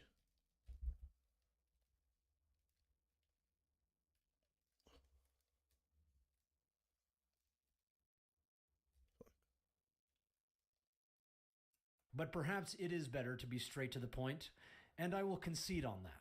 Present this with the respect it deserves. Oh, you mean like this? Because the police report states that there are allegations from her own mother saying there are allegations that her grandpa, dude, essayed her. He was a feral wolf, dude. The grandpa was fucking. Dude, I'm just sitting. No, dude. The funnier reality is that they just won't. What give would the grandpa because... look like if they were black or Chinese, though? That's it. I quit. I quit. I'm going back to being present this with the respect it deserves. There's a possibility that he will use anonymous accounts on various internet forums to spread rumors or false information about the victim or filmmakers. Any proof of a disinformation campaign, maybe some screenshots of his various accounts and postings, none of that are provided here. Yeah, let me just hop into my time machine so I can grab future screenshots of events that have not happened yet. Now, I could have provided screenshots of previous attempts of his cult doing this, which we sent to you, but you probably would have just as easily said that screenshots aren't evidence of anything. And that's literally what you do. He may attempt to engage drama-oriented media sources, leveraging their platforms to spin a narrative in their favor. To my knowledge, no one in that drama-specific community has been contacted by this person. I am literally just dispensing information based on the body of research as observed and documented by cult experts, of which you are not. And that also said, this isn't drama, Max. This is a serious crime we're discussing. Hey, Mutahar, feel free to reread this statement at your own pace. Where do I ever say in this short statement that these allegations are drama? Pretty funny that you're making this point when you and your friends were farming drama content off of this situation. And that's what bugs me. Why are we not treating this with actual respect? And that's what bugs me. Why are you not treating this with actual respect? Then I met because he dropped the video. It was a load of horse shit, and he didn't need to respect it at that point. That's why. Carrie, the girl that introduced me to Camden. Because they realized that you were fucking tricked into fucking working with them. Because I doubt that anyone could fucking actually get fucking... Well, I need to do actual like medical research and stuff, but I highly doubt that anyone could get or lose a pregnancy because of fucking what was it, cinnamon and fucking orange juice. Like shit, have I been wasting all my money? Like, have people been wasting their entire monies on fucking Plant Bs this whole fucking time when all they had to do was go out, get a whole gallon of orange juice and fucking cinnamon, crushed cinnamon at that? Just cinnamon challenge the infant out. Carrie? And that's what I'm gonna tell the homies next time, bro. Trust me. Not the Netflix show. And that's what bugs me. Why are we not treating this with actual respect? This isn't a fucking Netflix show. But it probably will be someday, and you have been well documented on this situation. In fact, here's a tweet from your wife that you liked. Nick, you gotta pull up the Dojangles. Tweet from your fucking Netflix. You like. Based. No, that's true. Nick. That's true and based. You gotta pull up the Dojangles tweet in chat. You gotta pull it up. Oh dude. God, what is that? You gotta pull it up. You gotta pull it up. Yo, what did Doe say? No, I'm not pulling that up. I'm not pulling that up. No, I'm not pulling that up. Xylee, you're supporting this, Xylee? You're supporting this? Yes, I am supporting it. What the fuck? What is going on? What am I looking at? What the fuck? This is a serious, heinous crime. Mutahar, are you materially accusing Camden of committing a serious, heinous crime? He wasn't alleging, he was actually materially accusing them of a serious, heinous crime. These type of allegations require absolute concrete proof. You can't be making claims unless you can 100% back them with evidence that would hold up in a court of law. That said, Mama Max has committed almost every single sin in the book. He has a history of spreading disinformation to deflect the allegations against him. Again, where's the proof? We sent it to you, buddy. Any links to his posts online or his accounts that are spreading this disinformation? In this video, nothing like that's given. Did you not just say earlier? And it could cause them to go down and delete evidence so that if they know that they are under scrutiny or investigation, they might start actually getting rid of actionable evidence that can exist. So you want me to provide links to his various accounts and postings publicly, but do so in a way where he won't know that he's under investigation or scrutiny. If you can teach me of a way where that's even possible, please let me know. He may resort to legal threats as a method to suppress his story and silence victims. To this date, No one covering this has reported that they've received any legal notices from this person. Again, dumbass, I am just dispensing typical behavior among cult leaders. But Max, didn't you threaten to sue Mutahar to suppress his story? No, I don't care if he makes videos on me. But the survivors and I do care that he was breaching his NDA, leaking sensitive information. There was no NDA. It was a fucking napkin show. Until you get it notarized, there was never an NDA. Or at least something that could be proven as an NDA in the court of law.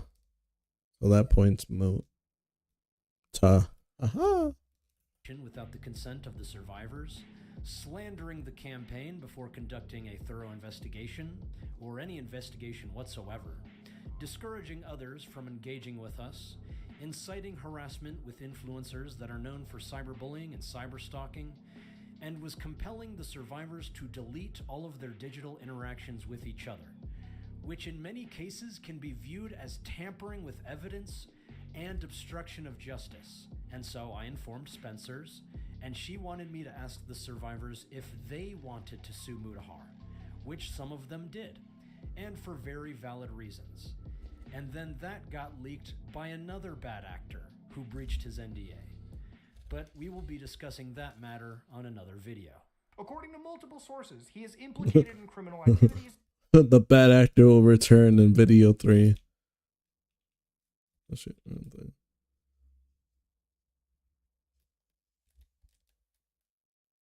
What is this, a fucking Marvel movie? Chill, dude. Your bad actor will return in Endgame.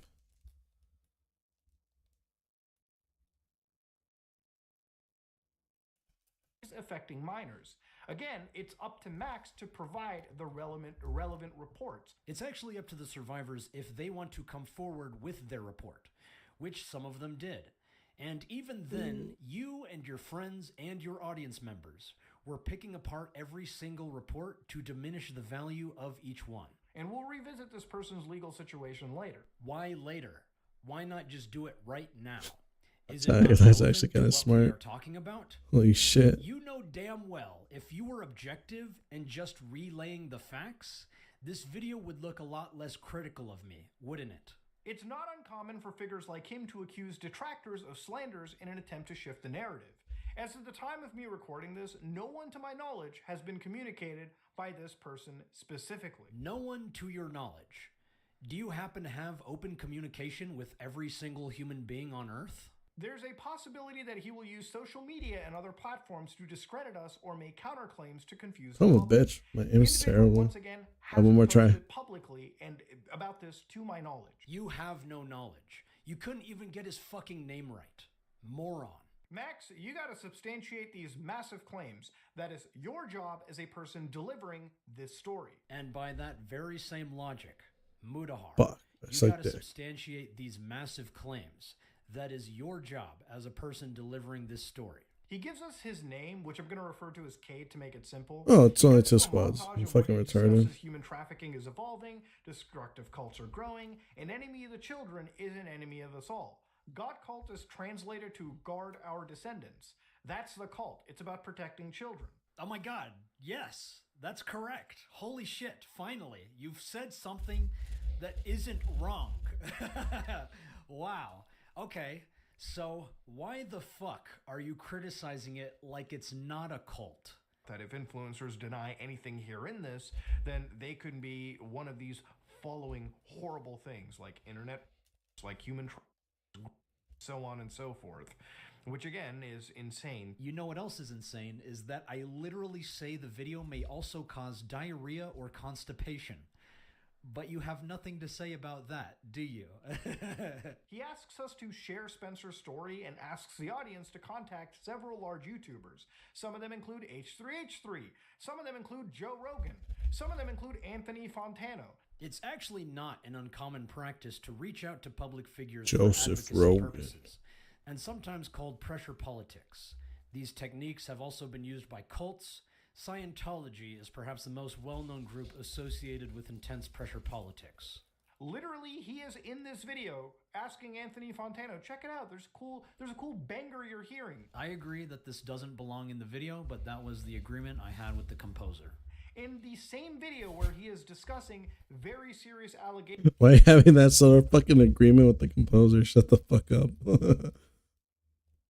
Again, you're not treating this seriously. If you were, you wouldn't have fucking done that. In very, very serious stories regarding victims. You can imagine why a lot of people are looking at this as him treating this as a joke. It's not a joke. This is serious. But Mutahar, you make jokes on serious videos all the time. Hello guys and gals, me Mutahar, and what if I told you the feds were alleged to be running half of the most illegal websites on the internet? And the FBI facilitated the victimization of minor children and furthered the commission of a more serious... Alright. Let me use the restroom real quick. I'll be right back.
Unbelievable.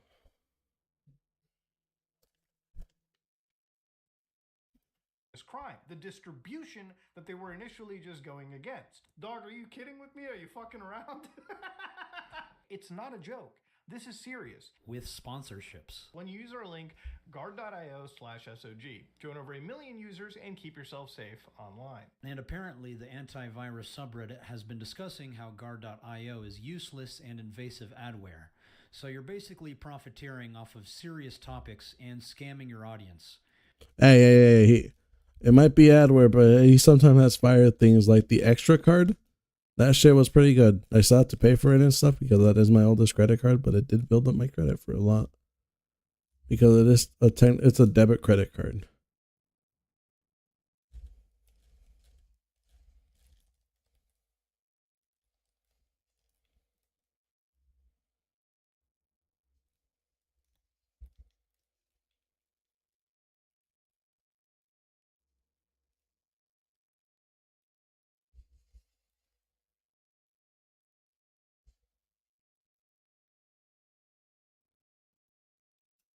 Which we'll get to later. And in reality, what are people like Mr. Beast? What are people like PewDiePie going to do? What are you going to bring his kid into this? What, he's a father now, so he's not going to signal boost unsubstantiated claims? What is Joe Rogan going to do about this situation? Joseph Rogan. People are experts or have any legal backing to help you in this situation. Are you stupid? Do you have to be an expert with multiple degrees and certifications before you can speak on something? I am not an expert. Kinda, if it's as unsubstantiated as it is. Because what are they gonna talk about? Like, oh yeah, you seen that one video posted by a predator hunter? Yeah, he says that there's vampire werewolves out there that are pedophiles. That's some shit. Hey Jamie, can you play the clip? And then just gonna look at the clip and be like, what do you think about that? Wow, that's crazy. I thought the only vampires were in DC. Oh, what do you think all the presidents are? Oh, true. Hey, you ever do a DNT? No. You act like these people don't have any resources or contacts or platforms that could help this case. I was born. Again, you're just proving that you didn't have any fucking evidence, that you needed evidence around to claim, make any of these claims, dude. So again, you're telling them to go out on a limb because you couldn't find jack shit, even though you have a massive platform. And again, if you just made like shitter videos like Mutahar did whenever he's doing big investigations, you would have been able to be like, oh yeah, by the way, if you have any information on this, I'm doing a big video later, but I need more information as to what went wrong and what happened. So if you or anyone knows a Camden Gerard Davis, please speak up and just say it like that. Don't say like, there's a predator out there called Camden Gerard Davis. He rapes. He does not fuck. He fucks. Oh no, he does not make love. He fucks. He fucks hard. And then your evidence. My evidence. Trust me, bro. I spoke to a victim and she said that she was victimized. Ain't that some shit? Again, if you see a rapist known as Camden Gerard Davis, let me know. Like, the fuck? You're gonna get biased information, then. Born into a cult, a high control group that I didn't know to call a cult because, I was born You were there. a child. Yeah. That was my whole experience. When there are many situations that were exposed with the help of public figures, including... But they had actual evidence, dude. That's the thing that you keep missing. That they had actual claims, actual evidence. They weren't just trust me, bros. Yourself. Now, this individual right here, ladies and gentlemen, had a conspiracy to engage in the worst forms of trafficking known to man. Now, ladies and gentlemen, I talked about this man a year ago, and a year later, he has actually been arrested by the police, possibly facing extradition for running a literal cult. All they can do is make unsubstantiated claims alongside you. Or they couldn't. Again, he never claimed that he had anything to do with that investigation. He just said that he looked into that guy. He never once claimed like you did that he did all the investigation. He did all the groundwork. He was the one that put him behind bars. He simply stated that, oh, I talked about this individual and now he's behind bars. So it's completely opposite as to what you did.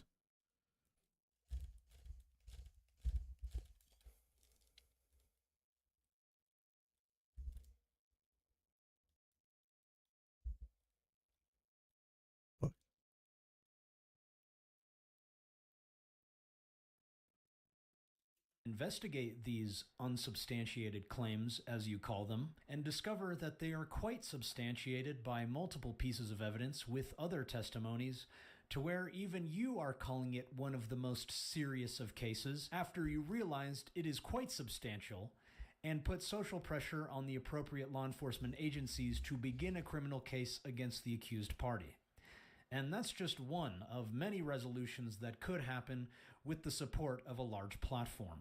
Now, I was expecting at the end of this video more explanation of how this person was a cult leader, or how they human trafficked Spencer. So far, we have her testimony, but no real hard-hitting, irrefutable evidence that corroborates that testimony. You'll probably have noticed by now he keeps using words like hard-hitting and irrefutable. This type of evidence is called incontrovertible evidence. This type of evidence is extremely difficult to find, because most evidence leaves some room for interpretation, doubt, or rebuttal.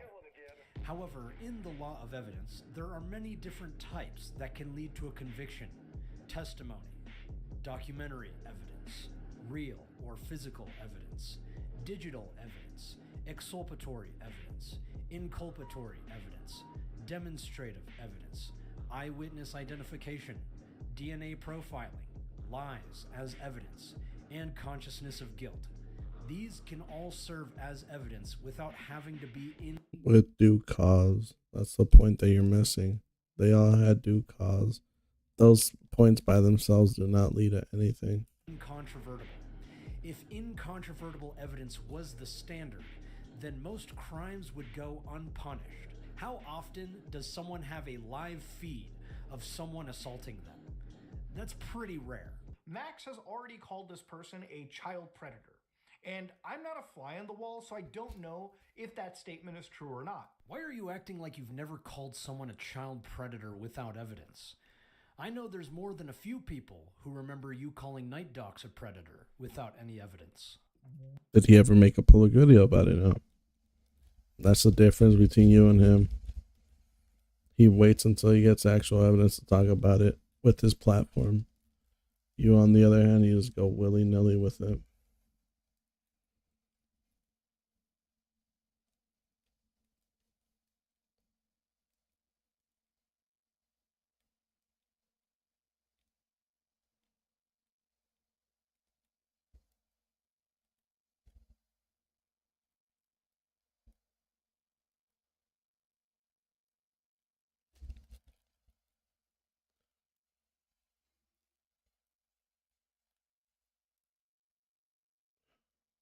What are you?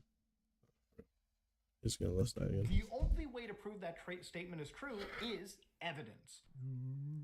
The only way to prove this statement is true is evidence, which you still have not provided. Which Max has not provided publicly yet. Again, why does the evidence need to be publicly available, specifically in a YouTube video format by the channel Mama Max?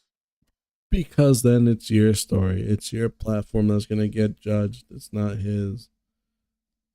It's kind of like how Nicholas Diorio refused to put up on what's his face's Nexpo's response video on his Twitter. On his channel. And then he later talked about Nexpo, or talked with Nexpo to disprove everything that he put, or get his side of his side of things. He never just went in there and just talked about it willy-nilly, or didn't put his platform on the line, kind of like you did, and now you're suffering the repercussions, because at the end of the day, you are the one that brought out the story. You are the one that pretty much just gave your credibility in order to try to boost it.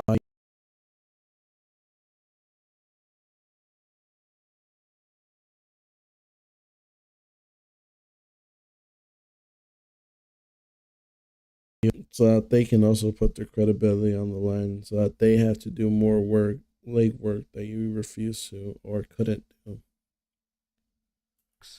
Before it is worth your consideration, it was available to you privately in a Discord server with the permission of the survivors, which is what they wanted to secure a criminal investigation. How can a creator stick their neck out and help when this whole situation relies on blind faith instead of facts? Since you keep referring to the facts as blind faith, let me just lay out the facts. Spencer went missing on March 18th, 2016. There is evidence that she was with Camden during this time. In her testimony, she describes multiple crimes that were committed both by Camden and herself. There may be no evidence of crimes committed against her. However, there are police reports filed against Camden for these crimes. There is also evidence of Camden's accounts, which are corroborated by multiple other victims. And these multiple other victims have their own testimonies and pieces of evidence, and they will come forward with them when they are ready to do so. So I'm not quite sure how any of this applies as blind faith to you, but okay, buddy. I worked on a case recently with Carl, which relied on us, not the same situation, mind you, definitely less serious, but it relied on providing proper relevant documentation to corroborate our accusations.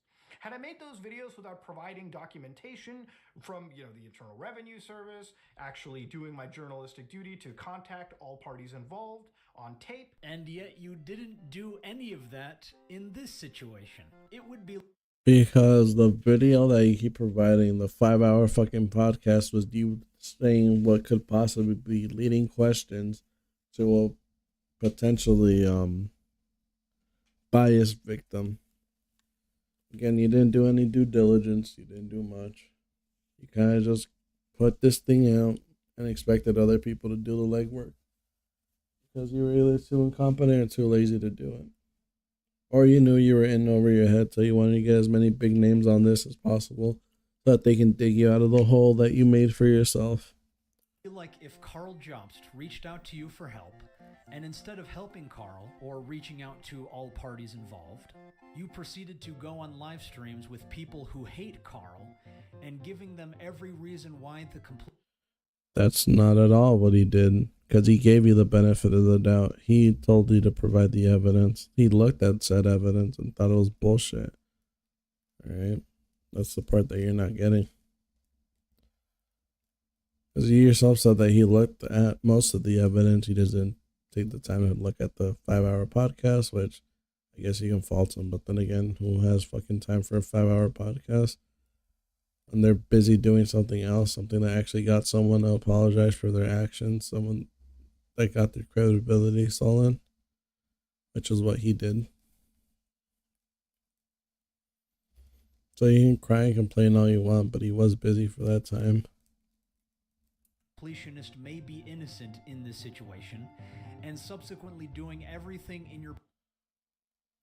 Again, you're taking that title out of context because he wasn't defending, at least from my recollection, he wasn't defending Dan Schneider, saying that he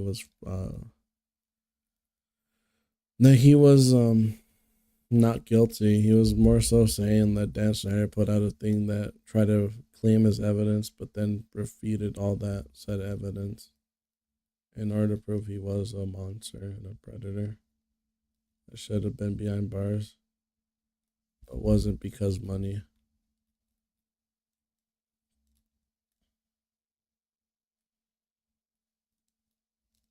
Power to ensure Carl becomes a laughing stock. That is what you have done here. So stop using that investigation as a way to substantiate your credit. That investigation actually led to someone doing something in order to benefit the people that he scammed. Your investigation just led to a bunch of muddying the water and nothing. You let a predator free. Credibility in this case because you have failed the survivors of Camden. No, he didn't fail the survivors of Camden. You did. You helped their damn abuser leave scot-free. They'll never see justice, and it's all your fault. Just as much, if not more, than I have. Managed to convince my way onto that bus. Then I went to Memphis and then stayed there a week. Man, Camden she has got some fucking had powers of persuasion, does she not? Dude, she has like a high luck stat. Like I wish I could fucking get onto my airplanes this easily. Jesus Christ. Yeah, I don't have a boarding pass, Where are but they getting the money for all this travel too? No, she has no money. She's convincing her way on, dude. She's a high luck stat. She's just walking up to people and requesting. Let's I guess let's do some role playing. One of you guys is a bus driver. I'm Spencer. Okay. It's like fucking just. No. All right. Well, it's just gonna. I like the role playing thing. The bus driver allows you to pass. Dude, speech stat is 100. Nat 20, let's go. I'm picturing it with like Baldur's Gate on or something. Yeah, right. No, she dressed up as fucking Gandalf. She's like, I will pass. Like, yes, my mistress, you shall enter your bus. Then people would laugh me out immediately. Nobody would ever talk about that situation, and I would be a laughing stock. That is a situation Max is currently facing at this moment, and it's entirely of his own volition. It is entirely of my own volition, because I am, after all, in full control of every single influencer who has spoken on this case, and therefore no one else can be held responsible for their own actions. You're the one that brought out this case, I guess. You're technically at fault. No one asked you to do it, except for the quote-unquote victims. I don't even know most of them are victims, by the way. And yeah. Only I alone can be held responsible for everyone's actions in this situation. Okay, so now that we've seen the first video, we went over it. The amount of evidence in this first brainwashing piece has culminated so far in one witness testimony, not part of that video. It's a 4 to 5 hour piece you can watch. No supporting evidence to help corroborate the situation, no records of conversation, no travel documentation to show a minor at the time traveling across state lines. And he didn't even explain what this cult was. But I want to know more about this vampire werewolf cult. So far, nothing tangible from Max has been explained. And again, that's a serious crux of this problem. The second video on Max's channel is titled, This is What Happened to Mama Max, a 25-minute video explaining the current trajectory of the channel and addressing criticism. In this video, he covers the history of what he produced, how YouTube tackled his racy uploads, and how he constantly shifted gears to YouTube's evolving climate. One of the big turning points in there was when he worked on the Kanye Quest video and found a group of friends in the horror community, in the dark horror community. And he found that there was an alarming situation of predators in YouTube comment section searching for kids. And this is where Max claims his fight would be headed. Why do you keep saying that I claimed to do these things? Like there's not entire years of evidence that that is exactly what I've been doing. Because, again, to your point, none of them have been fucking arrested. You haven't done nothing. You just claim that it was such. You couldn't prove anything beyond reasonable doubt, and so none of them got any time. They didn't do anything. You, and for lack of a better term, wasted everyone's time. That's why. That's why you're saying that you didn't do much. Because you didn't do much, especially according to yourself. Unless you're now saying that you actually did do something aside from waste people's time, which you can pop off. You can do that. You can go for it. Say it with your chest, though. And they'll just be like, well, my videos did this, but at the same time, my videos didn't do much. But again, my videos are kind of like coated with the sauce.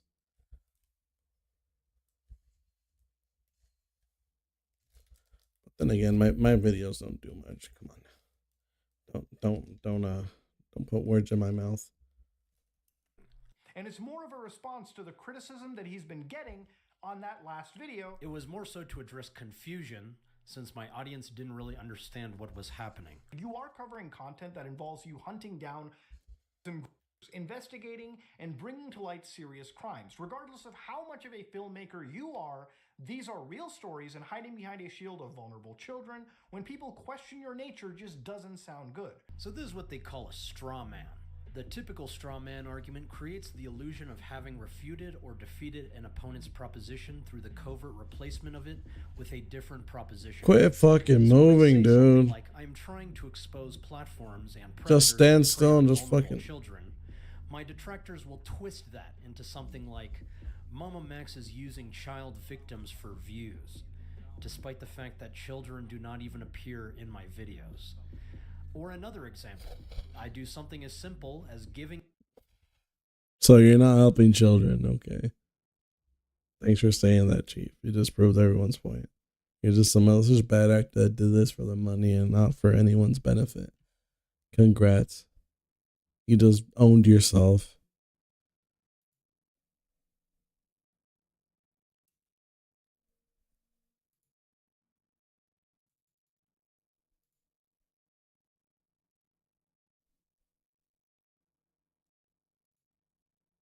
A survivor an opportunity to speak.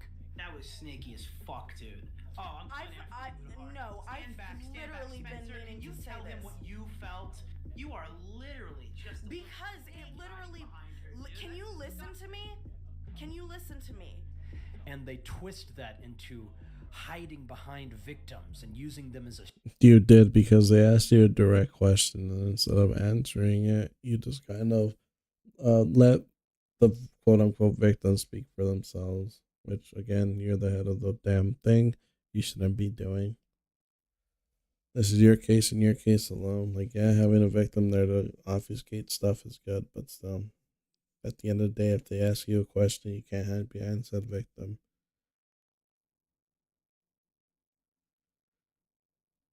Shield from criticism. Yeah, dude, because you're using her as a human shield. Does it hurt? Does it hurt the way that you're being used as a human shield? I would like. When all I did was just let them speak. People right now especially are rightfully looking into your work, critical of how you perform these investigations and how involved relevant law enforcement agencies are. And this is all sourced from a deleted Reddit account owned by an anonymous person that is clearly obsessed with me, who could literally be anybody, posting speculative theories and blatant disinformation without any evidence to support their claims. Mudahar reads this Reddit post later in the video, so we'll come back to this. And how the people you claim to go after are actually converted into real tangible arrests. First of all, can you even play a clip where I claimed to get a predator arrested? I don't know if we put him in jail, is what I'm saying. Okay. Second of all,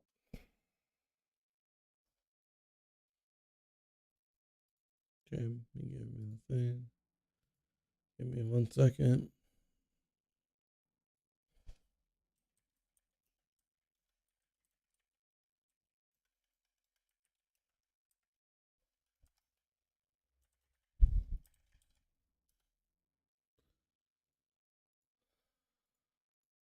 goes viral, the one that more people see than they act. Give me a second. Let me just chill for a little bit. Give me 1 second. Let me either go down and die or...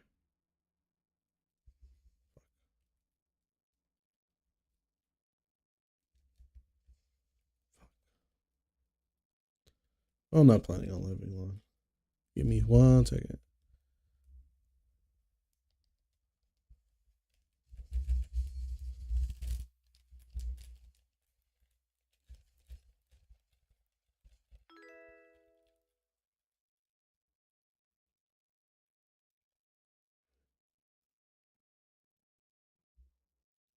You bastard. Blessman Samurai. Pick up our boy, goddammit.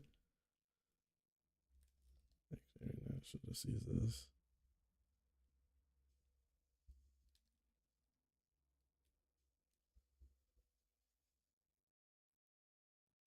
Actual that is a thing. I will say, Max, I think the message a lot of people are taking away from your video right now is that YouTube supports pedophiles. And they're also taking away the idea that, like, and I'm not saying this is necessarily your fault. You can't control your audience, but a lot of people who are fans of you are saying, like, you know, to content creators, why haven't you spoken up about this? Why won't you pick a side? Are you a pedophile? And so it's kind of like, you know, you kind of started this hate mob that I feel like doesn't completely even know what it's doing, you know? Okay. So I'm going to go through each point of what y'all said. Yeah. Because there's a lot. Sure. Okay. So we did talk a lot. Sorry. In the future after this, we'll talk a little less. Okay. So Nick, you first said it won't open a dialogue, right? I don't think it'll open a meaningful dialogue. I think it'll open a dialogue across Twitter. I don't think any YouTube employee is going to be like, all right, guys, we have to pick fucking children. We're fucked over here. Because I know last year's one didn't. So what is it? Answer Us PedoTube thing. Obviously that didn't work because you made the same video a year later. Oh, well, okay. It did work for the time. It got me an answer, which is what I wanted. Like, I wanted that video specifically. I wanted to know why my video was taken down. Mm-hmm. And they gave me an answer. They opened a dialogue with me. I'm in their DMs.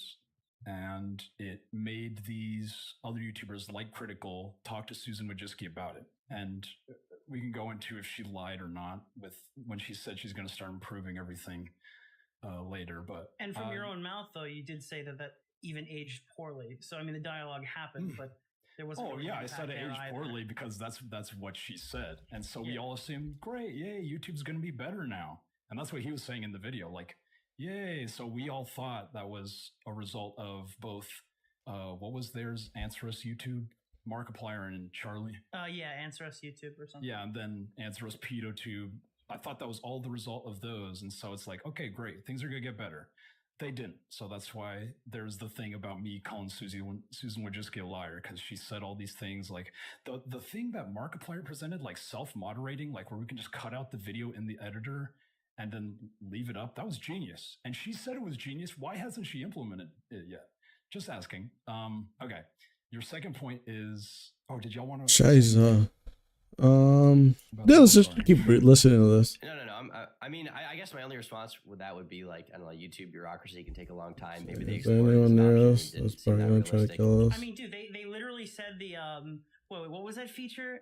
Augie's been telling me the gifted members are coming to streaming platforms. I think he had to have been telling me this for 2 years. He's like, oh, there's gonna be gifted subs just like on Twitch. The feature still hasn't rolled out yet.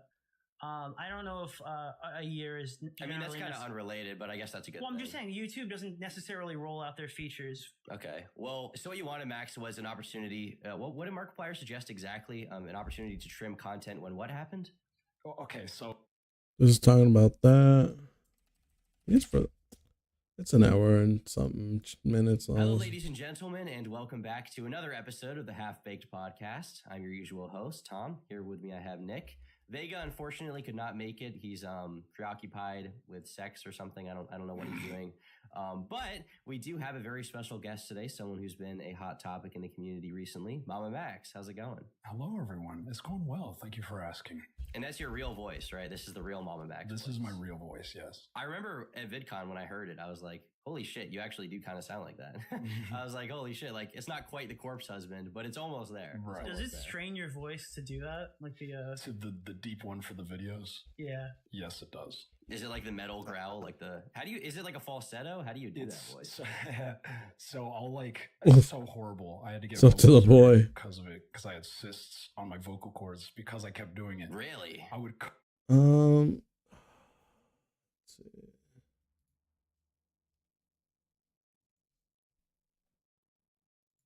Being imprisoned. Yeah, so I dropped the video. Oh. To like get. There it is. This bombastic, stupid ass thing. So. Wait. Okay. I wasn't expecting that answer. All right. Oh, okay. Wait. This bombastic, stupid ass thing. So. Wait. Okay. I wasn't expecting that answer. All right. Oh, okay. So what is your primary goal? Is that then? There's no what's your other Well, I guess the question is like. Thing. Yes, it was like the first and they're the ones I want the people I call out in the video to do something because they're the ones YouTube is going to listen to. They ain't going to listen to fucking me. So you think your video is like the first in a domino effect? I was thinking that exact thing. Yes, it was like a domino effect. Steal the words. I'm just trying to get the ball rolling. Okay. And I feel like no one's going to fucking care unless I make it this bombastic, stupid ass thing. So he's just saying that it needs to be like a movie in order for people to care. So, okay. So. Wait. Okay. I wasn't expecting that answer. All right. Oh, okay. So what is your primary goal? Is that then? There's no what's your other Well, I guess the question is like the next getting at is like, okay, so you want to enact this change. What do you hope is the eventual result of your video? Okay. Of all this. So I know there's people out there saying I'm doing it to self-serve. I just want my video back up. I don't give a shit if my video comes back up. It did what it needed to do. The rapist that was in the video is currently in police custody. The rapist in the video is currently in police custody. Now listen to what Tom says. And was that as a result of your video or was that prior to the... See what Mama Max there said? Tom asked, was that a result of your video? And Mama Max immediately, without hesitation, said yes. So he was lying.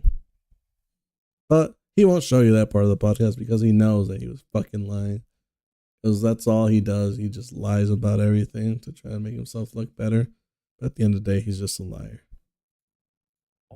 Why do the predators need to be arrested to justify the existence of my videos? Because from my recollection, we were exposing predators and the platforms, specifically because law enforcement has not been taking action against them.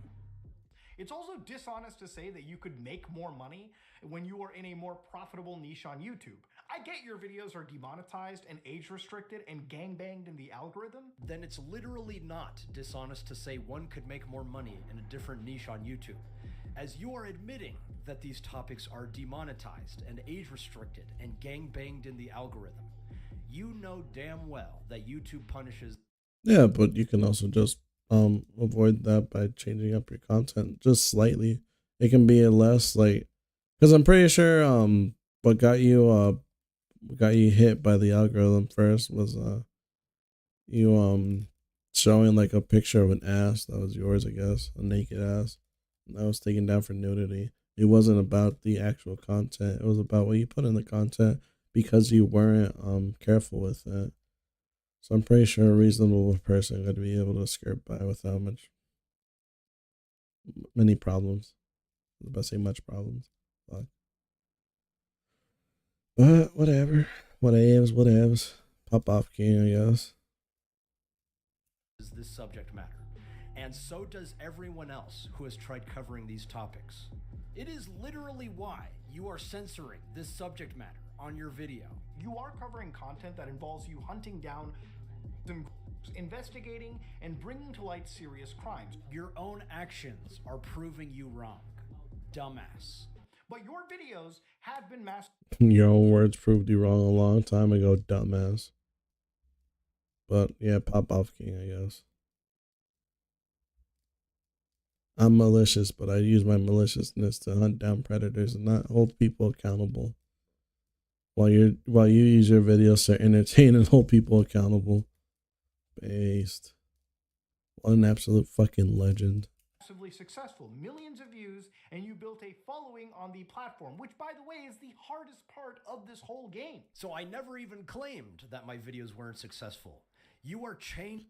Then why the fuck do you need his approval? Why do you need his eyes in order to look at shit? Because your channel isn't as big as you think it was.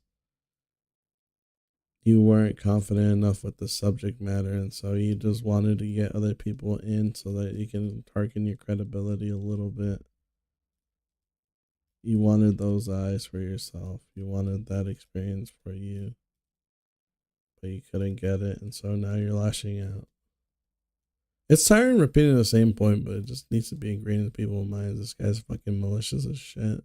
And he's also full of shit.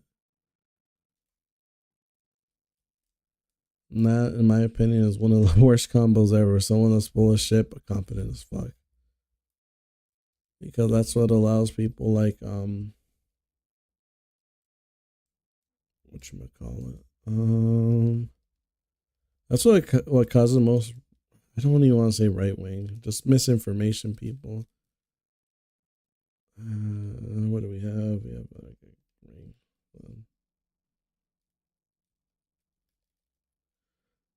it allows people that just blatantly show misinformation to their public.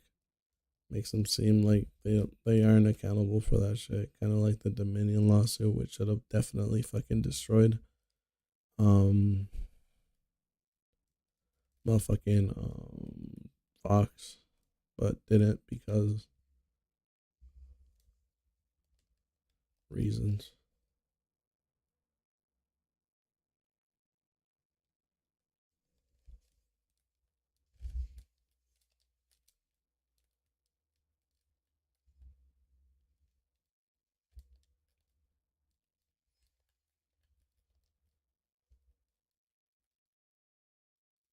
Changing the argument from the fact that YouTube punishes topics like predator hunting to something completely different as a means to segue into your next point. You've also built a Patreon where your last reported figure was over 1,800 members. Now, Patreon introduced a free tier about 3 months ago, according to this FAQ, but with a peak paid membership of around 3,341 members, according to this statistic website, Graphtreon, and based on the recent membership options, if you take just the minimum amount, $7.50 Canadian, which is around almost there, boys. $5. Let's make it 5 even. You're looking at a minimum paid earning potential before taxes and Patreon. I think we still need like 5 more. $16,705 just for the peak month. I actually made half of that in the peak month, and that was the amount that I donated to the survivors of Camden. Pull out the calculator. Fuck. Actually, let's see. 9. Fuck. 3,000. Let's just say 3,800. Divided. Where's the divided? Okay, so top one. That looks like subtraction on my screen. Let's say 30 days, because almost every day has 30 days. You're making $1,000 a day, dude. Shut the fuck up. You are making like that's somewhat livable. Graphtreon is not calculated or endorsed by actual earnings data by Patreon, and they do not even take into account custom donations. So you are overinflating the amount of money that I have made in order to make me look wealthier than I am. When you are literally a millionaire because of your channel, it really sickens me when people like you criticize others for making money. That is literally what you do on YouTube. Please go down into the link below. Make sure to use our code for $25. Brother, you could have done the same fucking shit and then use those resources and money in order to help victims. Like you just being like, oh, what was me? My content gets demonetized isn't the fucking hard-hitting point that you think it is. It just means that you gained the channel by pure fucking incompetence because you weren't able to fucking maintain it and turn a channel as big as yours profitable. Like me, I'm making jack shit on this. because I don't do this for a living. I just do this for a hobby while I play games. And yeah. I could, if I was given like 1 million subscribers, like your fucking channel, every upload gets like sub 100k views. Fuck yeah, I'd be able to make fucking money off of that bitch. Doing the same content as you. And probably trying my damn best to fucking get like pedals off the road. Fuck. Off and use our code and our link below. Pretty funny that you're trying to make me look less credible by the amount of money I make, when that is literally what Kids Chat did to try and make me look less credible. Users have brought to my attention that the video made by Money Max, which included defamatory and slanderous remarks towards us, has been removed by YouTube for violating policy. You are a piece of shit. Which ain't bad if you're only making 2 videos a year. So is this why you're so upset? Because I make more money per video than you? I don't understand what point. The point is that you shouldn't be able to fucking, you shouldn't be relying on Patreon money to sustain yourself. You have a reasonably popular channel that can make money if you really wanted it to. It's just that you're either too incompetent or too fucking stupid to profit off of it. Which, yes, it does sound terrible to profit off of victims, but that's literally what you're doing because you haven't put anyone behind bars. That's the main gripes with you. But I guess you're too fucking stupid to understand that. Point you're trying to make. I said that if my goal were to make money on YouTube, topics like predator hunting and child exploitation. Motherfucker, predator hunting is huge. You don't even have to do it good. You just have to like show a predator like once in a while. That's all people care about at the end of the day. Look at the predator hunters of today. The people that you fucking inspired. Well, except for that one bearded guy. He's pretty cool. I keep wanting to say Ryan Ross, but I don't think that's his name. Say some other shit. I don't remember.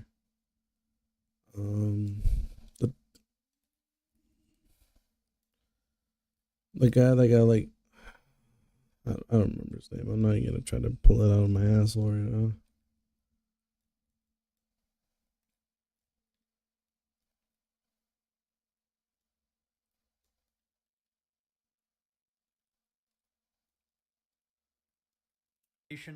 Are some of the least monetizable topics on YouTube. You should have streamed it. You should have streamed your process then. Because you managed to monetize a channel that was brand fucking new. Most people couldn't do that as quickly as you did. So that proves that your name carries some fucking weight. And you should have been able to recognize that yourself, but you didn't because you're dumb. Or incompetent. Again, I don't know which it is. Incompetency. Well, yeah, I should just say that it's incompetence and not maliciousness. That is literally why people crowdfund me. Because I don't make money any other way. People are putting money into your pocket thinking that it is going towards your fight against serious bad people. Is that not literally what I was doing? And next time you make a video, do it pretty young, do it in the mirror and show your whole body like. You'll probably have noticed that they never play these clips. Y'all care more about defaming YouTubers that used to be your friends than exposing actual predators. And you care more about a story than actually getting fucking pedophiles. Okay? You're all bad people according to your own self. Just that when Mudahar is a bad person, he actually gets someone fucking to take accountability for their actions. Like what he did with the completionist. Something you know very little about apparently, because he's trying to use that as evidence as to why he wouldn't help you. Even though he actually did get someone fucking to take account, to realize that what they were doing was bad. I don't even want to say to just show people that the money that they thought that went to charity didn't go to charity. It's just sitting on a fucking random Glupshido account that wasn't even making it, like, wasn't returning any investments. It was just sitting there not doing anything. Which is one of the worst things money can do, just sit idly, not even making any capital. Especially if you put it like into or Roth or something like that, you would have been able to make more money. Give more to charity, but he didn't. He just put like on a random fucking bank account, I guess. If I remember correctly. I always speculate with it if I remember correctly because I don't remember most of this. I do watch a ton of drama stuff, but it kind of just blends in. The only thing I really came in to talk about was how Mama Max is being extremely disingenuous and kind of an asshole. And that's not bad money for uploading again, very little. I sense a hint of jealousy here. Sorry, Muda, that I'm not a slop tuber like you. And this level of pocket watching was brought to you by our sponsor, Anti-Deflection Argument. You definitely did profit. And this level of topic dodging was brought to you by Mudahar's sponsor, Super Strawmanning Argument. You definitely did change the subject.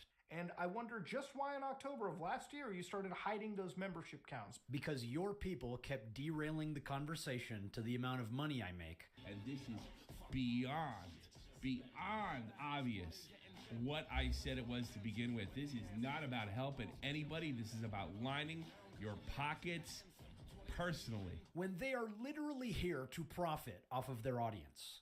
That being said, this was not a terrible niche for you financially, and you gotta admit that. When did I ever deny that?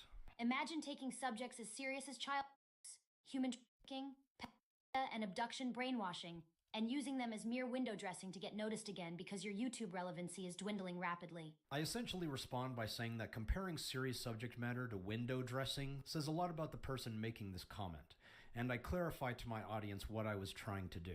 What kind of a response is this to a valid question? Hey, Mudahar, let's play a game. Where in this statement is the valid question? It's not a lot of text, but feel free to take your time. I personally couldn't find any valid question, or any question whatsoever, within this aspersion.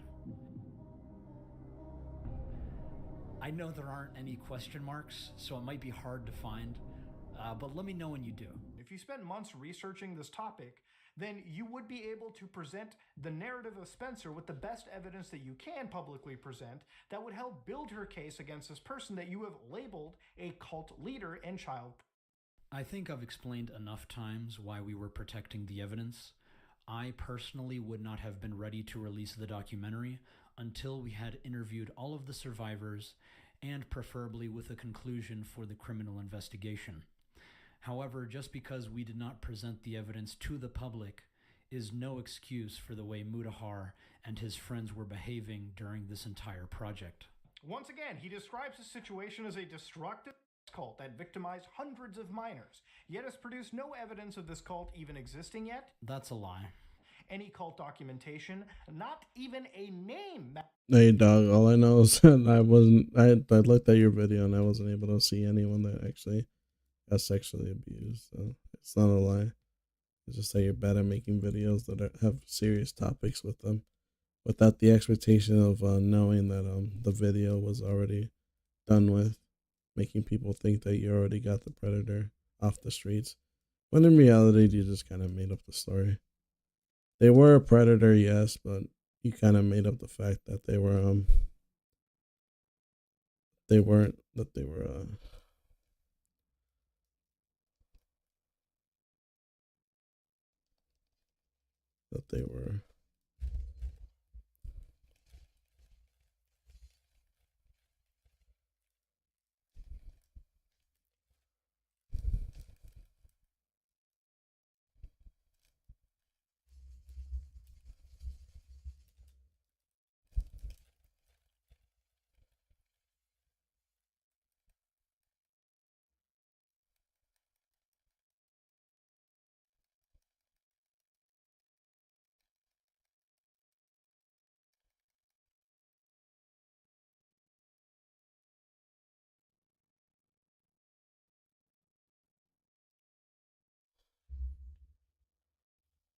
Max has uttered up to this point. That's a lie. His cult went by the Guild of Divinity, the Daemons, and Eon Syndicate, among other possible titles. And again, he's failed to provide tangible evidence of the hundreds of children. Well, that was kind of the point of the public awareness campaign, Mudahar, to find all of them, which was working. until you and your commentary buddies got involved. Again, this would be something you would. The thing was going extremely well until you got involved, Muda. You helped the predator out, not me. Not me by making a dog shit fucking video that didn't help anyone in the long run. It was all you. You're the one that ruined this investigation. Not my poor handling of a serious topic. Fuck you, Muda.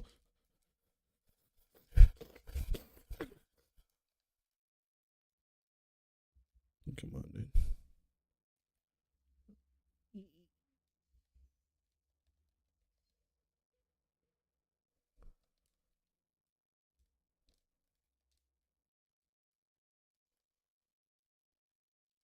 Would have locked down with months of research before you would even produce these videos.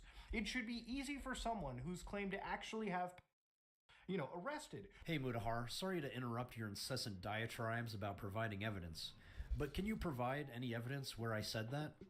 Can you even play a single clip? Because right now you are doing what you are criticizing me of, and making accusations without any evidence.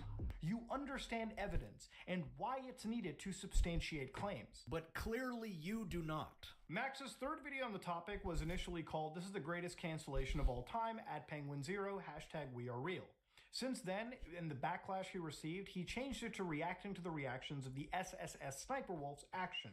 It's fair to also mention now that a lot of the disdain Max has for the community that he is preaching to is not responding to is because he genuinely believes his work is meaningful and that the attention at the time put towards SS Sniper Wolf and her drama regarding Jack's films was, something that people looked at more. Now, obviously, one topic can weigh you did it more in regards to the seriousness of the allegations mentioned. But SS Sniper Wolf was a pretty big story at the time, which involved a larger creator revealing the home location of another creator critical of them. It wasn't meaningful playground nonsense. I don't even have anything It to actually had real tangible implications on Hey Mudahar, how about instead of talking at the audience and speaking for me, you present some goddamn evidence and play a fucking clip? We are living in an era where the exploitation of children, a subject of grave importance, is alarmingly overlooked, neglected by the spotlight that's instead cast on topics like Sniper Wolf. While such content has its relevance. So I don't even disagree that Sniper Wolf did something wrong. I am actually quite aware that she is a harmful content creator. However, I am making the argument that topics like this are disproportionately covered over other topics that can be of much greater impact and importance. And even a drama tuber like Nicholas Diorio agrees with me on. I'm kind of confused as the trailer something else, but not really watching any freak here. But the point is that somebody got such a shitload of views, serious stories lacking some of the same level of exposure, often get pushed away, Sam in agreement. But that further extends to that, then the platform is just kind of dark reality more than a cycle, I suppose. That's why Charlie, Nerd, and Jack are here predominantly. Definitely not a coincidence that Nerd is in here after he escaped together a Sniper Wolf video. After being gone for so long, also random Jake Baz.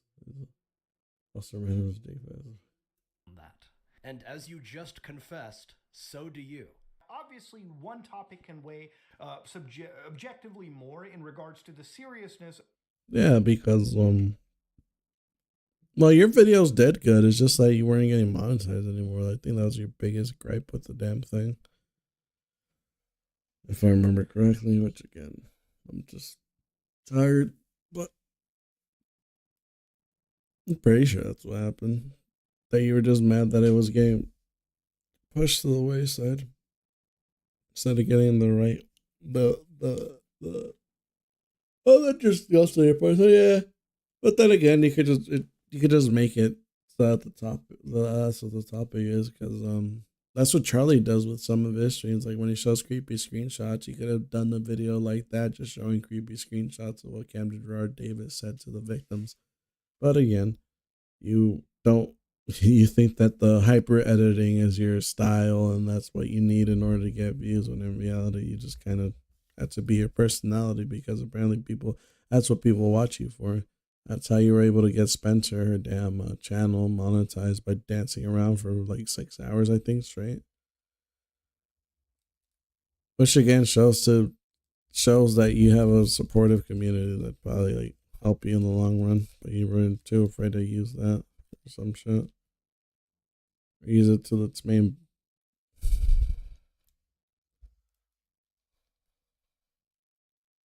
Oh, I'm out of here.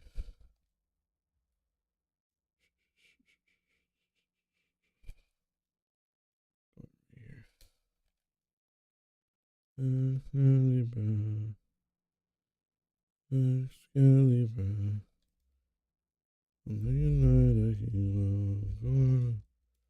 I'm going to California. Fuck. I didn't know I was there. The allegations mentioned. But SS Sniper Wolf was a pretty big story at the time. So you just admitted that one story can weigh objectively more than the other. But you continue to cover Sniper Wolf simply because it is the bigger story on YouTube. You are literally making my point for me. While it's easy to get caught up in the latest internet sensations, there's a pressing need to shine a light on a much deeper, darker, demonic topic lurking beneath the surface. Sniper Wolf. Madorman Monday! Anyways, the video begins with a disclaimer which now doesn't mention any fictitious elements. He hopes the video brings crucial eyes to topics such as youth trafficking, serving as what he believes is a guide to easily digestible content regarding these serious topics. He starts a parody of this talking head video showing a fictional creator covering lighter topics, but chooses to discuss serious topics as he cuts to Sniper Wolf. Notice how he does not let a single clip play through. He just walks his audience through the video and puts his own interpretation over. Because he was afraid you were going to demonetize it. Which, at the end of the day, you probably wouldn't, because you would copyright strike something that's trying to promote your video, whatever. That was their main gripe, especially when people get, whatchamacallit, they get into drama and stuff, they start taking down videos that are like rooted against it. For everything.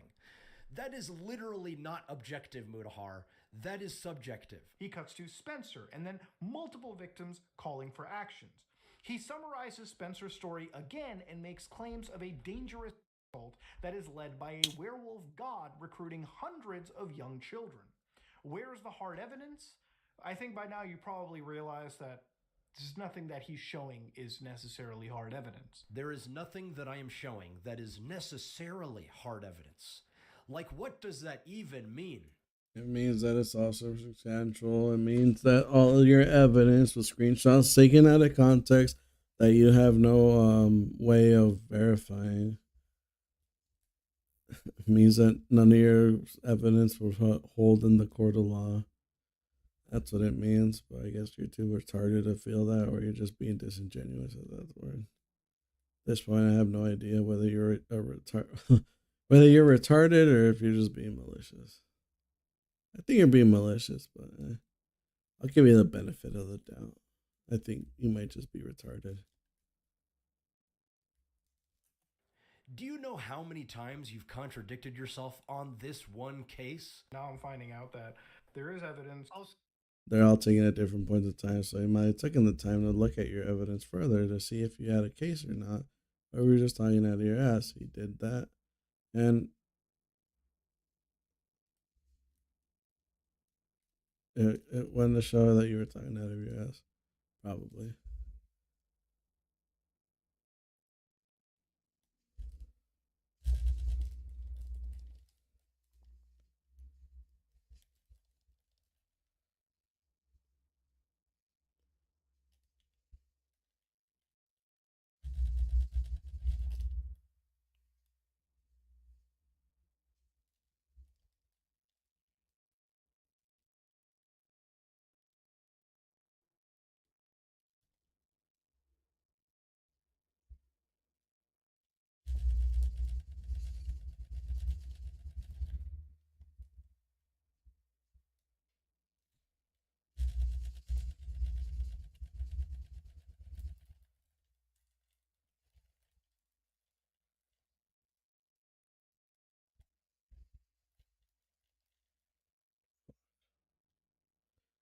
say with the evidence, like somebody taking advantage of people, like emotionally, sexually, physically. There was illegal shit that happened, right? Look, there are real people that I believe have been hurt by this. So then why are you saying there's nothing that he's showing is necessarily hard evidence? Also, who the fuck are you to judge the quality of this evidence? Someone that has worked with law enforcement, someone that has taken down content, someone that goes and looks at laws and stuff, that reads law documents on his channel.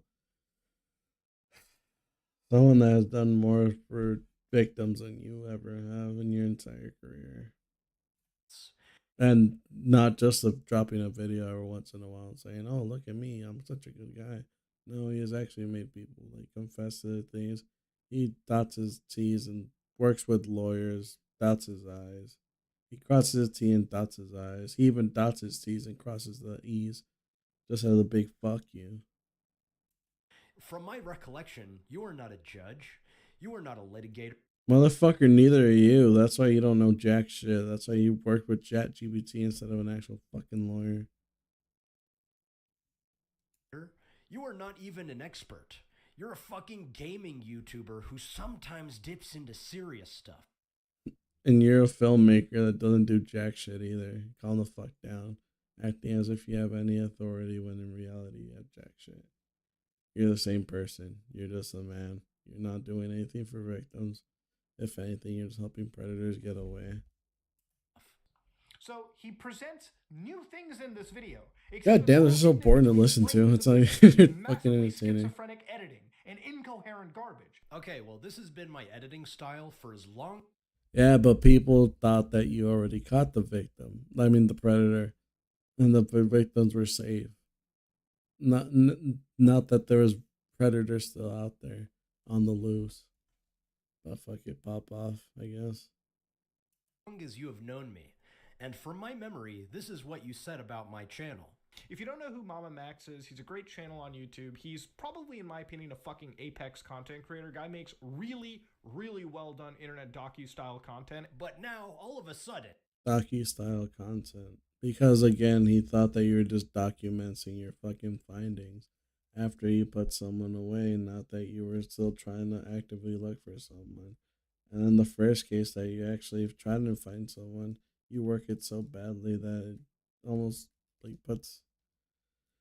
It almost lets Camden Gerard Davis get away with the crime. Just makes you look bad, dude. There's no way of saying it. There's no way of like showing this around. There's no way of moving it around so it makes you look better. You look terrible, and you will always look terrible. Until you actively just say, you know what, I fucked up the case. It's all my fault. That's on me. Then nothing's gonna move forward. No one's gonna forgive you. No one's gonna look at you or take you seriously anymore.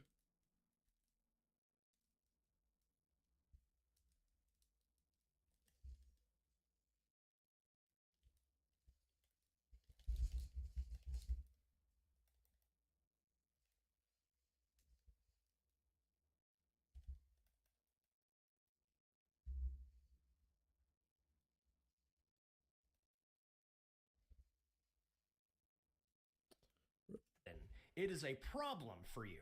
If my editing style was a problem, you should have told me beforehand, or when I was asking you for feedback. Again, it's because he didn't think that you were still actively trying to find anyone. They assumed that you already caught the predator, and that's why you're making a documentation of how you got that evidence, how you worked with them. Because what you showed earlier was like, oh, Mudahar worked with me in the past. All you're doing is getting context. I need to go close to the mic, but I'll lean back. This is actually putting me to fucking sleep because he's just trying to same.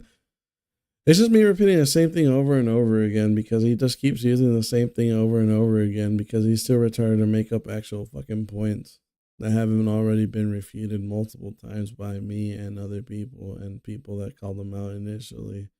This dude's just a liar. He's flopping. He's floundering. He doesn't know jack shit. He doesn't help victims. He helps predators. And he just doesn't take anything seriously. He pretends to, but in reality, this was just his paycheck. And now that he has to go work at fucking Burger King, he's trying to bring down as many people as he can. Because the militia's bad dog shit. Fucking bad actor. But instead you chose to criticize my editing only after the video is released. You are a two-faced little bitch. Look, this is a serious matter. Please present it seriously. Oh, you mean like this? Because what's happening now is that we're all laughing that he's a fucking vampire because we got no fucking evidence. I'm not laughing, bro. I'm howling. Yeah, I'm howling, dude. I'm howling at the. This is a serious matter. Please. Okay, yeah, that's after he found out all your evidence was dog shit. I can't blame him for that. Hey, dude, again, you're floundering. You're on the deck and floundering like a fish, SpongeBob SquarePants. Present it seriously. Leave this on for people to digest and provide context to what you're showing. And that is literally all you had to say. Thanks, I agree. So I'm going to go frame by frame and show you each and every single screenshot to show you exactly what he's shown. Thank you, Mutahar. That is exactly what we wanted from you. So one of the actual posts he shows is from Whisper, a social media app that promotes you to speak openly and honestly about yourself. It's meant to be this anonymous social media app that lets you post and share photo messages with text embottled on top of them. Here's the post where they're asking the reader if they're human. They want to learn about being supernatural and if their age is between 11 to 18. Please message them. Now, while this is an alarming post, it would help if Max could try to, link this directly to Cade or, to any person and, bring this up the chain, explain the context. But without that context, it's just a screenshot that exists. Oh my God. That was genuinely constructive criticism and a really great explanation. This is exactly what we wanted, Mutahar. Thank you. The next screenshot he shows is from a messaging app, I assume Facebook Messenger, where it's cropped unfortunately, and I can't seem to get an identity of the parties. And also screenshots are incredibly tough, at least for me in most cases, because as you've noticed with, situations like Dream, where he faked DMs from Pokimane and XQC, and there were some people that actually believed this. It's easy to fake a screenshot. So again, the whole concept of just looking at a screenshot is tough, at least personally for me. Okay, if we're going to set the standard that screenshots aren't evidence of anything because they can be faked, then that has to be applied evenly across the board, including for yourself. Why then are you and your commentary friends the exception to that rule if all you're going to produce is screenshots as evidence? Unless I can log into the account and refresh from the server, then things are different. Okay, Mutahar, in that case, please provide your Discord login credentials so we can all verify that the screenshots you've produced for this video are not faked. He's not accusing you of something as serious as being a pedophile, so he doesn't need to. Again, bad point. Bad fucking take. Pop off king, I guess.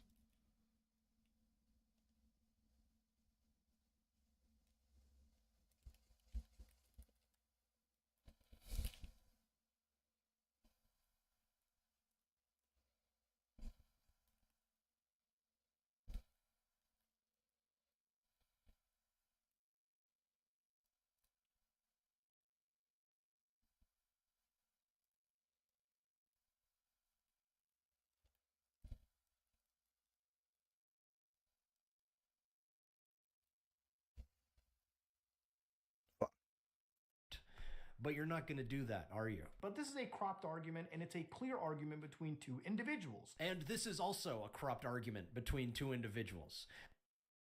He's just pointing that he did talk to you, that you were being a bad actor. You were showing what he said in the conversation. He's not accusing you of being a pedophile unless that's where you're admitting to, and that this whole thing was you defending yourself from being a pedophile, which if you are, then you're doing a bad job at it because all you're doing is doing what he did, except he's...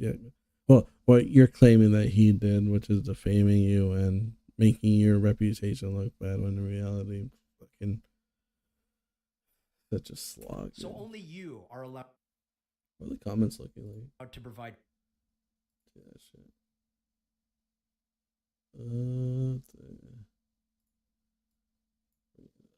Fuck, I can't read them.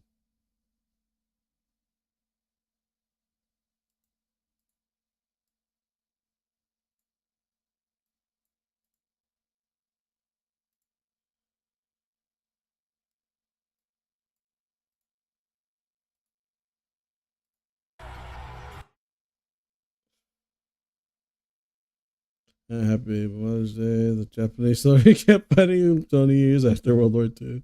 The only thing I got in a situation as well as whether YouTube drama is YouTube creators are very catty and most prone to backstabbing each other. As a former fan of both, I don't really care what you anymore. I'm just here for the ride. First time I seen a dead horse beat itself. Not unlike Muda, but calling him unprofessional and unserious while LARPing or Miami is just chef kid. I'm so employed for this by crazy news for the unemployed. It's weird how so many Mama Max Psycho fans are leaving comments like you didn't even watch the video despite based on the own reaction glad that they didn't watch it either. Any more rebuttal about Max previous videos. Like y'all are really stupid. You gotta watch.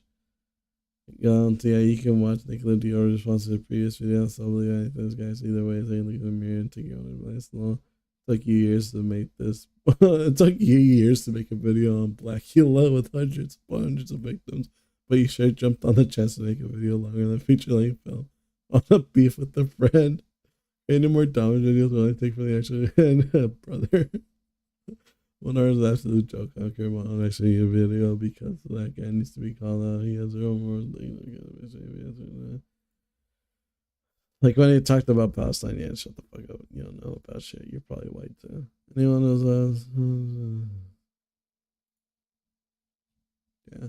So, the audience is flying for this. Cropped screenshots. Okay, gotcha. The next screenshot of a Twitter account called Camden exists where the handle ID Black Angel is cut off. And using a Twitter advanced search for this, the account yielded no results, which unfortunately means I can't prove that the screenshot from Twitter even exists.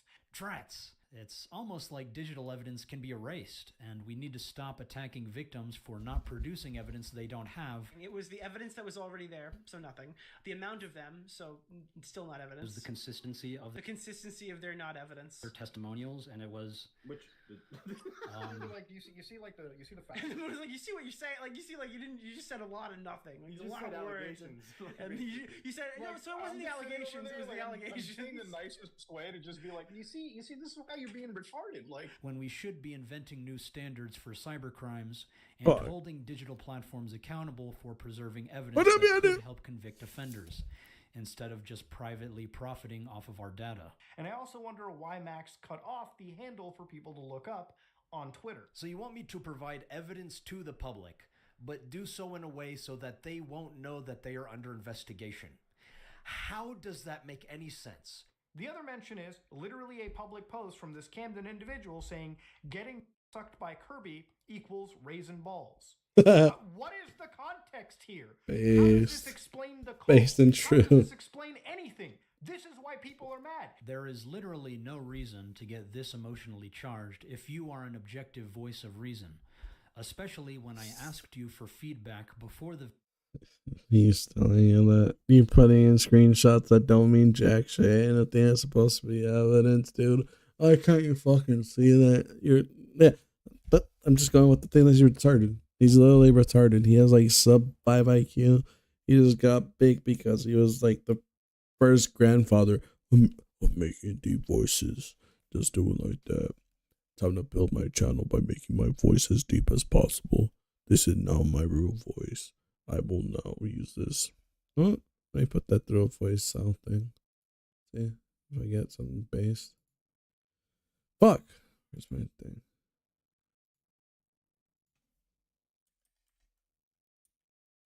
Voice.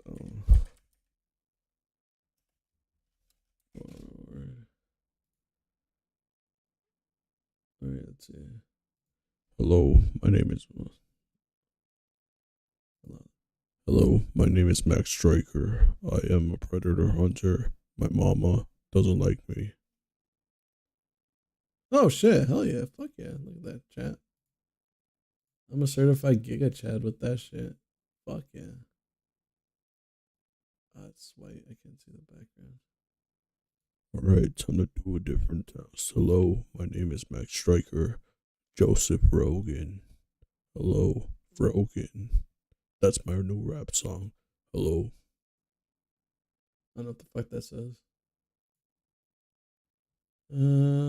Very deep certified chat. Fuck yeah, dude. Fuck yeah. This is my new voice from now on. This is the voice that I will use in order to continue my existence here. Maybe one of you will like it. Maybe one of you won't. Either way, Bazinga. Let's finish this piece of shit fucking video. The video was released, and you did not provide any until after the video was released. He is presenting these screenshots like they're damning evidences, and they are not. I am literally just showing what the survivors consented to be released to the public so that other survivors could recognize these accounts and come forward. He then shows like social media accounts that are on Snapchat of allegedly belonging to Cade, which again, what context does this have? What does this mean? Not sure why he blacked out the username after he just criticized me for the cutoff username. And I also wonder why Max... Because he... Shut the fuck up, Max. Shut the fuck up. Fuck you. You dipshit. You know why he did it. Because he doesn't want harassment on a channel that probably not even has anything to do with this shit. He just wants to chill, make a video criticizing you because you're a malicious bad actor. You suck at your job. It's good that you got the platform because you apparently are too high and mighty to realize when you make a fucking mistake. Cut off the handle for people to look up on Oh, you know, But Joseph if anyone has had Rogan. contact with the Snapchat user, we may have been able to identify more survivors that want to reach out, which did happen. He then shows a social media direct... Why don't you show evidence? He probably did, but I'm just playing games now because oh fuck this video. It's so fucking boring. He's saying, well, Moda, you did it, Moda. Well, you did it, Moda. Come on now, you did it, Moda. You did it, Moda. You did it. You're a bad guy, Moda. You did it, Moda. You did it, Moda. You're a piece of shit, Moda. I miss the old Moda. Straight to the gold Moda. I hate the new Moda. The bad news Moda. I miss the sweet Moda. Chop up the beat Moda. They look around and there's so many Modas. I hate him going India for the first time. And I love Moda like Moda loves Moda. No, and I love Moda like Moda loves Linux. Message from, I assume this is the app Whisper. Correct me if I'm wrong. And again, if you read the chat, I was bitten by a wolf. That's how I became one. Can you show you in your form? Werewolf form? What's the context? There was a 5-hour podcast you didn't watch and multiple... Motherfucker, shut the fuck up. Shut the fuck up about your 5-hour long podcast. No one's gonna watch that piece of shit. No one can watch that piece of shit because he fucking took it off. So even if he wanted to, it's gone now. It's over. You blew your load too early, Chief. You missed your shot, your one opportunity. Your balls were sweaty, your knees weak, your balls are sweaty. There's vomit on your sweat already. Balls are sweaty.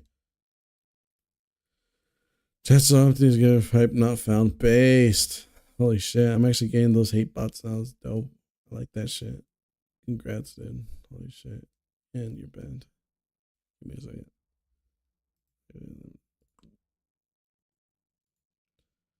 I don't see why people get offended by that shit. I find it funny. Dope. live streams that provides a lot of context. What are we talking about here, man? Then it gets your chatter numbers up. Yeah, if it's just one chat, which will probably put you in the algorithm sometimes. What the fuck? Where are these guys going? It seems to be about someone claiming they became a werewolf after being bitten by a wolf, and the other person is requesting to see their werewolf form. This could be part of a role-playing scenario, a joke, or a fantasy-related discussion. Given the previous context within the video, My beautiful dark twisted fantasy, true. and the past few videos, it might have something to do with the cult of Camden. Like, this could be anything. You see, even if I give context, you could still say that this could be anything, even claiming that it's fake, which is what a lot of people did even after giving context in subsequent live streams. There is only one way to put together the evidence with the testimony, and that is to listen to the survivors, which is what we were trying to get you to do. He then shows, like, the Twitter account that belongs to Cade, and he actually... No one's gonna listen to 5 fucking hours, dude. Just like quick, concise, whatever she says. Just gotta chop it up into pieces. You're not useful in that fucking interview. All you're doing is saying leading questions and being like, "Oh, what you think about getting abused? Tell me in detail what you thought of the ultimate rape review." The fuck?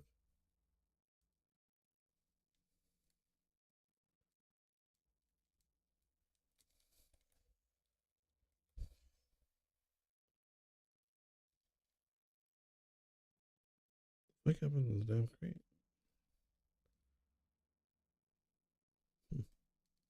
actually gives a handle, but this account has been inactive since 2016, really. So it doesn't even matter if we show you his accounts, which is what you were asking for earlier. Maybe some screenshots of his various accounts and postings. None of that are provided here. You will literally say anything to excuse it as not evidence of anything. Yes, it may not be evidence that he is a cult leader, but it is evidence that this face is associated with this username that has a number associated with angels in numerology, which corroborates testimony and is important information to have. That doesn't mean anything. That's circumstantial evidence. Unless you can directly tie him to him and have actual evidence proving that it was him, then nothing's gonna happen. You're saying that, oh, the dude that knew about numerology and angels and demons and stuff. Holy shit. Wow. Talking to a 15-year-old girl now. Chief. Cool. Based. And true. Based, true, and Omega Lol. Bazinga.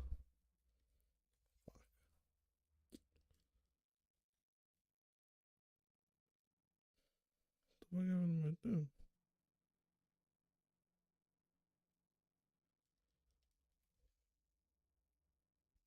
What the fuck? For identifying more of his accounts or activity associated with this face and username. The next thing he shows is from a public Facebook account from Camden that says, suck it raw.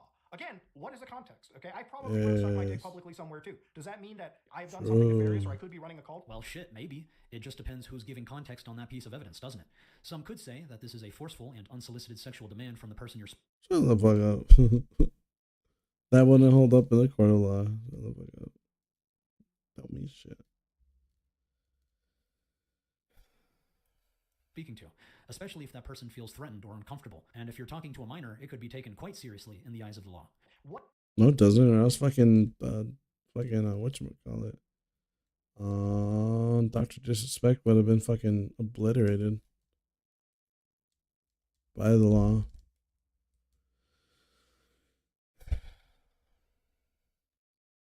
Which, did he talk to a minor? He admitted to it, so yeah, probably. But did he get arrested for it? No. Is he in jail right now? No. So your piece of evidence is fucking dog shit and gone. So congratulations, you played your fucking self.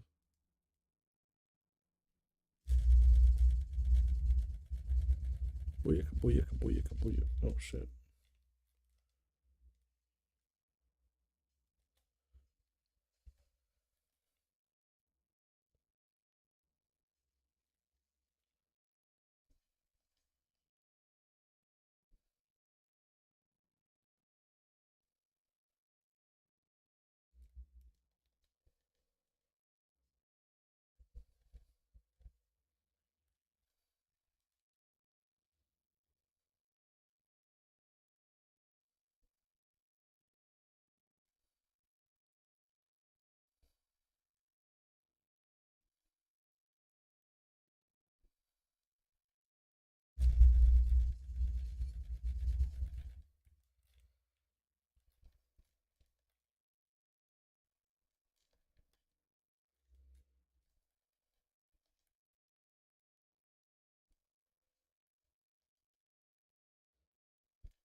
What is the context to these messages? You have to be able to provide them, otherwise people are going to be confused. And that's really all you had to say.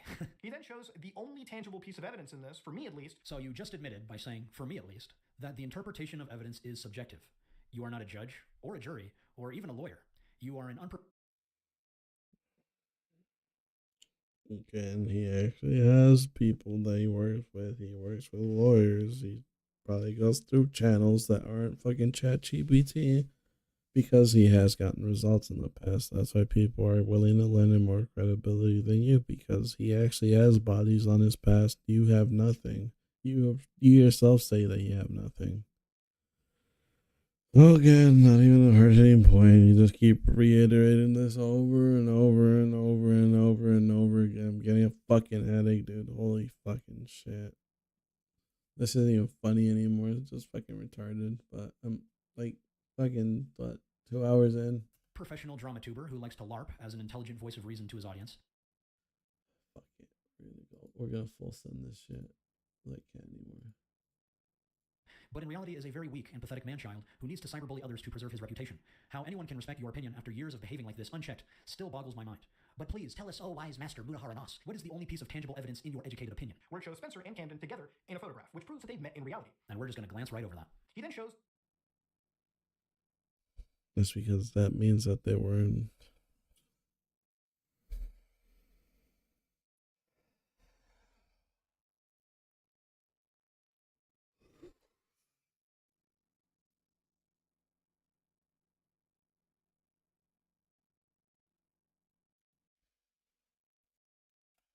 More images of random people, couples blurred out that I can't exactly identify. These are not random people. These are the survivors. And he's also done a poor job of blurring them out too, so I'm gonna add more blur on top of the blur. Don't you dare trying to diminish my blurring skills when it was perfectly fine for keeping these people anonymous, when you literally posted the faces of children's advocates on your very public platform.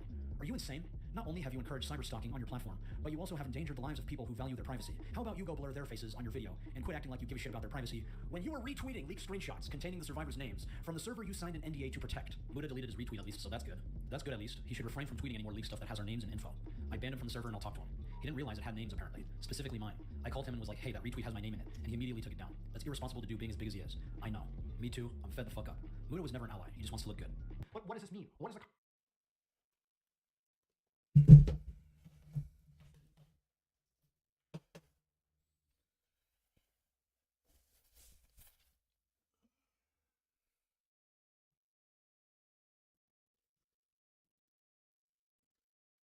That I could probably give him a point on that, especially after the Nux talking thing. Like, dude, you're either gonna stand on business or not talk about anything. Me personally, Lolly is kind of weird. Do I think it makes you a pedophile? No, not really.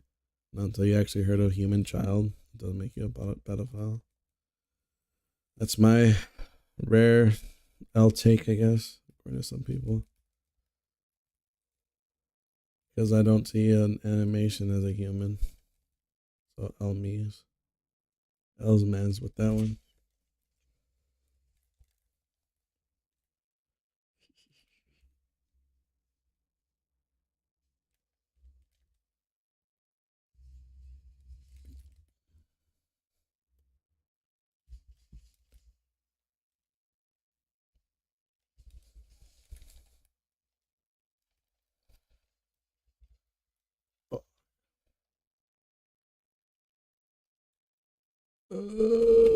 So boring. The only ones important to me are of Kate and Spencer. But not pictures of the other victims. Because those are the only people that he's introduced us to.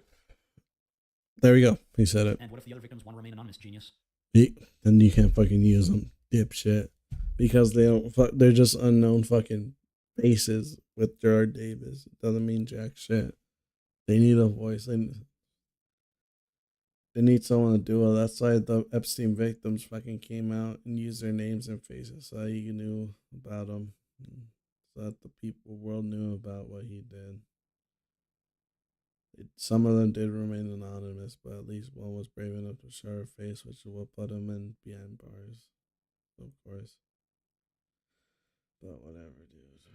Whatever. What then? Oh, then there's no reason to listen to them. Righty, okay. Even though plenty of victims who have exposed cults have remained anonymous. He shows us one screenshot of somebody making like devil horns. Those are not devil horns. That is a wolf salute, which you would know if you talked to the survivors. Dumbass. In an Instagram selfie. And again, poorly blurred. Yeah, is this really enough detail to identify this person, Mudahar? You're really grasping at straws here, buddy. And you just said you couldn't even identify these people. Random people, couples blurred out that I can't exactly identify. But what is the context here? He's even blurred out the actual, Instagram blur, the little text blur that even talks about this. Yeah, let me just leak all of their usernames like you do. It's not like we made a... I figure you could just blurred out the fucking username and then showed what that had. Then they probably would have given context as to what she was doing, because I'm pretty sure there'd be like a hashtag Wolfpack, hashtag Wolf, hashtag Demons or something like that. Something you can go off of, but I guess you're too retarded or missing that. I don't know whether you're malicious or just retarded, dude. At this fucking point, this is so fucking just boring to talk about. Like, my brain is actually fucking up. It is so fucking boring. Holy shit, I saw like a fucking hour of this shit. Oh my god, what did I get myself into? Nice, I can play this guy now. Fuck me.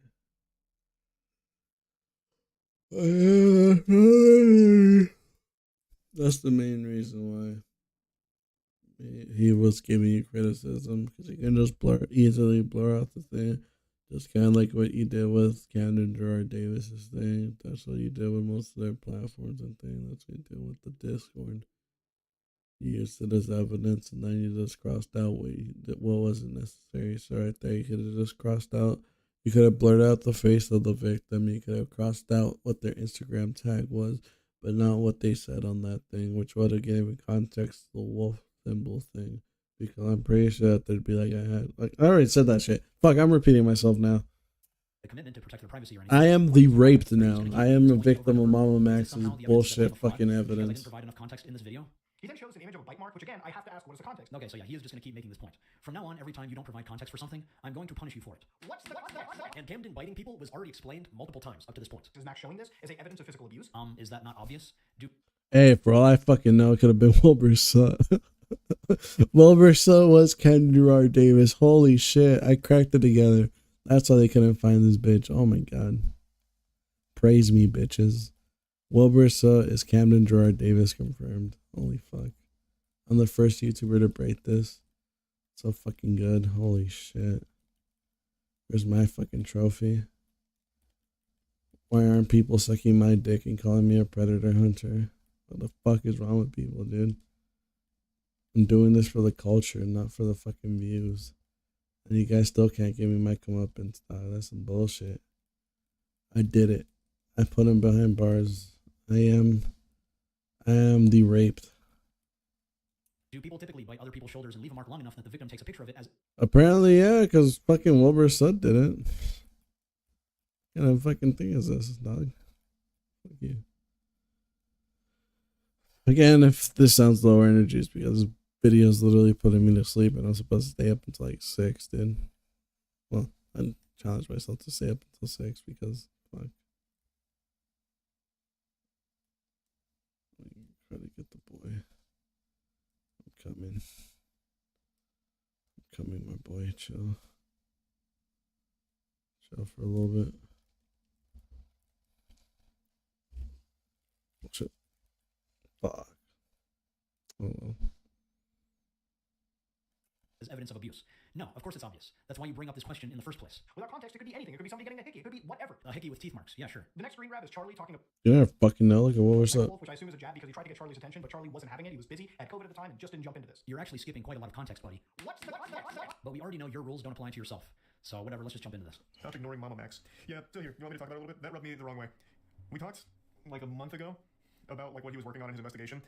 And then your rules, he was busy, had COVID at the time, and just so like a month ago, and I never saw it.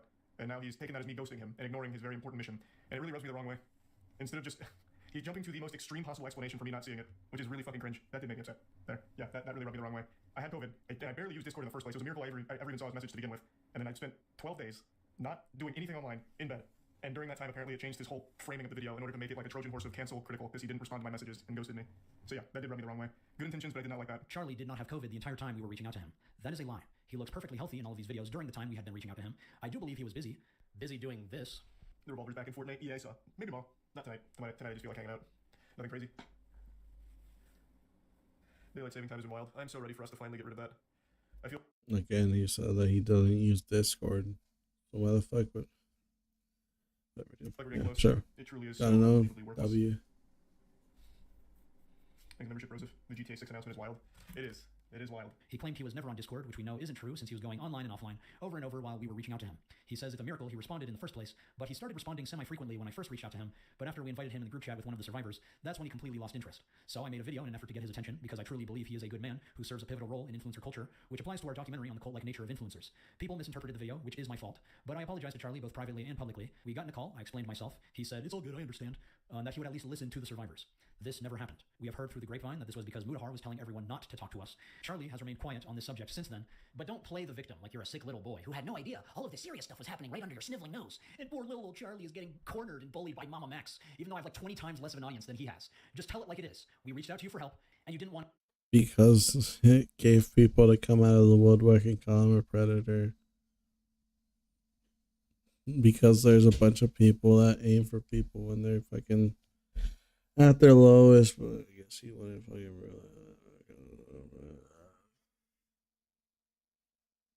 want to help, even after your friends and your fans slaughtered us. I have no fucking idea how Nick Diorio does this. It's so fucking boring. Remained completely silent. Say something. Say anything. Don't just pretend we never existed. Say something, I'm giving up on you. Charles. So then he shifts it to the National Human Trafficking Hotline that gives statistics on trafficking reports. Again, you haven't linked onto the trafficking situation. It's all been random screenshots without context connecting a story together that many people just aren't understanding. What's the context? Pretty funny that you keep criticizing me for not giving any context whilst you continue to not give any context to your audience. Why don't you play clips from any of the past 4 videos, including the 5-hour testimony that connects this case to a trafficking operation? Including the this one. Shut the fuck up. You wouldn't even use your own fucking 5-hour fucking testimony. Unless he does, and that's why this fucking thing's so fucking long. That might provide a lot of context, actually. He shows one screenshot that describes how Kate told me not to. But you also want to know what your humble leader did to me? He convinced me to go to his house at the end of last August and engage with him. He told me, and I still talk to the guy that drove me there. I also almost got arrested for walking to his place at 2 a.m. one day because every full moon we have to have. And also, don't forget the miscarriages he made me induce. This is the only other piece of evidence. Wait, what did you just call it? Or, conversation. Oh, okay. That is pertaining to this very serious topic. And we're just going to glance right over that. He switches the discussion to mass surveillance, explains how evil markets such as forced labor and trafficking exist, which is true. But how does this tie back to the story of Cade and the allegations you've made? It's almost like we provided context. Again, he hasn't provided solid evidence. He's just sort of thrown things on a dartboard, haphazardly tried to connect them, and made a fool out of himself. Isn't that what you're doing in this video? You're just throwing criticisms on a dartboard and haphazardly putting it all together to somehow prove that I'm a fraud or something? This is supposed to go in tangent with Nick Diorio's fucking video. There were 2 parts. Nick Diorio's part was fucking disassembling your character. His part was just proving that you're a bad actor. They both did excellent at their parts. That's why no one takes you seriously anymore. And no one will ever take you seriously anymore. You're just a malicious bad actor.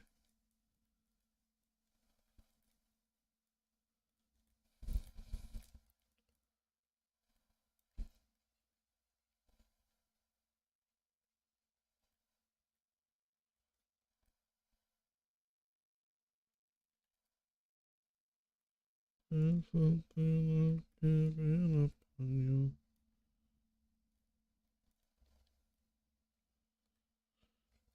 Oh, yeah.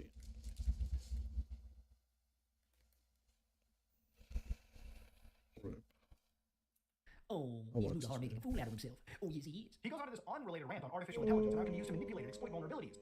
It's actually not unrelated. If you were to show the context, What's the context? it would make perfect sense. AI can become an instrument of profound harm. It can be used to manipulate, to exploit vulnerabilities, and even to perpetrate crimes with a level of sophistication and scale previously unimaginable. And after this, they have a call to influencers that they should use their platform to become agents. Son of a bitch. These same points that I had to do for you. Just too fucking raped right now in order to do that. Give statistics on trafficking reports. Again, you have. No, put it at 1.5 because this sounds fucking slow to me now. Holy shit. Linked onto the trafficking situation. It's all been random screenshots without context connecting a story together that many people just aren't understanding. What's the context? Pretty funny that you keep criticizing me for not giving any context whilst you continue to not give any context to your audience. Why don't you play clips from any of the past 4 videos, including the 5-hour testimony that connects this case to a trafficking operation? That might provide a lot of context, actually. He shows one screenshot that describes how Kate So told me not to, pushing but you his also phone. want to know what your humble leader did to me? He convinced me to go to his house at the end of last Yeah, August. but you're hiring. He told me, and I still talk to the guy that drove me there. I also almost got arrested for walking to his place at 2 a.m. one day because every full moon we have to have. And also, don't forget the miscarriages he made me induce. This is the only other piece of evidence. Wait, what did you just call it? Or, conversation. Oh, okay. okay. Jeez, That is brother. pertaining to this very serious topic. And we're just going to glance right over that. He switches the discussion to mass surveillance, explains how evil markets such as forced labor and trafficking exist, which is true. But how does this tie back to the story of Cade and the allegations you've made? It's almost like we provided. Shut the fuck up about your 5-hour podcast. Dude, no one watched that piece of shit. And if you did get any watch time from it, it was just like 5 minutes. Context. Again, he hasn't provided solid evidence. He's just sort of thrown things on a dartboard, haphazardly tried to connect them, and made a fool out of himself. Isn't that what you're doing in this video? You're just throwing criticisms on a dartboard and haphazardly putting it all together to somehow prove that I am a fraud or something? Like, at least have some fucking gameplay in the background. Get something that's fucking not Mudahar just making fucking weird edits of him. He's Mudahar making a fool out of himself. Oh, yes, he is. He goes on to this unrelated rant on artificial intelligence and how it can be used to manipulate and exploit vulnerabilities. It's actually not unrelated. If you were to show the context, What's the context? it would make perfect sense. AI can become an instrument of profound harm. It can be used to manipulate, to exploit vulnerabilities, and even to perpetrate crimes with a Also, it's a great lawyer, Corey a fucking Carl Jobson. I think Mama Max at one point, if I remember correctly, or someone fucking else. Level of sophistication and scale previously unimaginable. And after this, they have a call to influencers that they should use their platforms to become agents of change by platforming unsubstantiated claims, apparently. That's not the point I'm making in the video. What's the context? I am making the point that you all collectively choose to cover drama instead of using your platforms to make a more positive difference. As you have all proved, when I gave you a cult leader and child predator, claims substantiated by a growing number of people with evidence that will continue to evolve over the next decade. And you all chose to cover unsubstantiated claims about a YouTuber you don't like because he pissed off Charlie. It shifts to this part where he chastises Charlie by showing tons of communications he's attempted to have. And again, like I told you, Charlie wasn't there at the time. He had COVID, and he was in bed for 2 weeks, unable to really, look into the situation. Hey, you'll never guess who just got COVID again. Not this guy. No, yeah, I'm just pulling your leg. It is me. I'm feeling much better, so I thought I'd celebrate by watching some more horrible pickup artistry attempts on TikTok. Now, this video is like the final... Okay. When did he start that? I don't want to go. nail in the coffin. Yeah, I'll give him that point. Yeah, pop off game. You did How good. can they understand why if you don't show any of the context within the video? What's the context? You literally do not play a single second of my audio, which gives quite a bit of context. You give brief explanations for each second. Because no one wants to hear someone say this and be like, you're a predator, Charlie. Like, if we were just talking like a normal individual and being like, hey, so I'm working on the case, but I don't have enough evidence. If you guys can help me out, that'd be fine. I will go over what we do have, which is somewhat circumstantial, but it's pretty reliable from what I think. So there's this person called Camden Gerard Davis that sexually abused a friend of mine, which again that also dug to your credibility because it made you an unreliable narrator. And it made you too close to the case. There's a conflict of interest.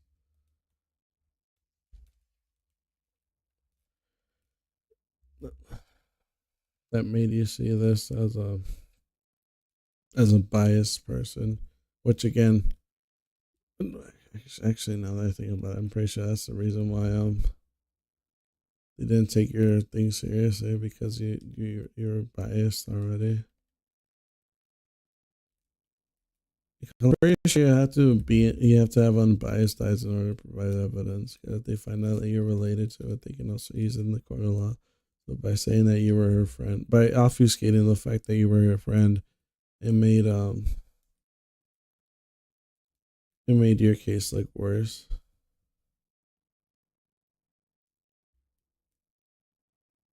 Because it kind of showed that you knew that what people thought is that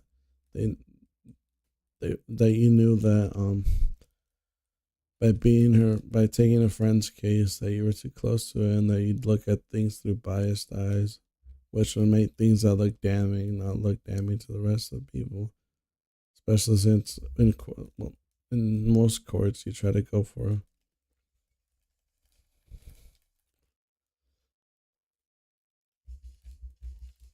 oh shit.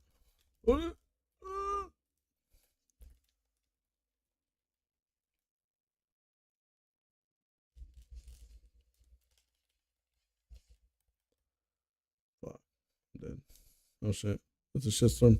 Run! Run for your lives!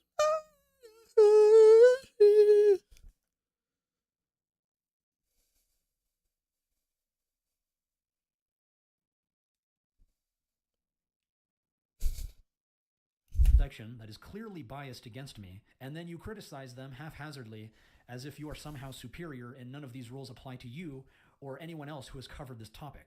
Look, Max made a joke of the situation, in my opinion. Look, Mutahar made a joke out of the situation, in my opinion. He was brought this story. And honestly, it caused a lot of people who were already watching this raising serious questions on his character. Raising no questions about his character. Until now. Serious questions on the validity of this case, and in Fuck response, this, so Max didn't make any follow-up video to explain this case properly. As we told you multiple times, we were working on the documentary. The public awareness campaign was the first part of many more parts to come, which in hindsight was a bad idea. It should have come last, which was the original plan, but as I was trying... Alright, what the fuck did he say? brought this story. And honestly, it caused a lot of people who were already watching this raise Mac Within the video. What's the context? You literally do not play a single second of my audio, which gives quite a bit of context. You give brief. No, it doesn't. It's just saying, hey, this thing can be used for bad things. Oh my god, I'm so fucking intellectual. Holy fucking shit. What the fuck does it mean? Oh yeah, AI can be used for bad things. Yeah, I mean, everyone knows that. Artists know that. Everyone in the fucking mom probably knows that. Oh, there's AI videos out there spreading misinformation. Does it make it bad? No, not really. It's just a tool that people use. Can a tool be used in a bad way? Sure. Brief explanations for each section that is clearly biased against me, and then you criticize them haphazardly as if you are somehow superior and none of these rules apply to you or anyone else who has covered this topic. Because he's just pointing out your hypocrisy. He's not calling anyone a pedophile. He's not doing anything of the sort. He's just giving his opinion on what he thinks is wrong and how he thinks they misused how you missed fucking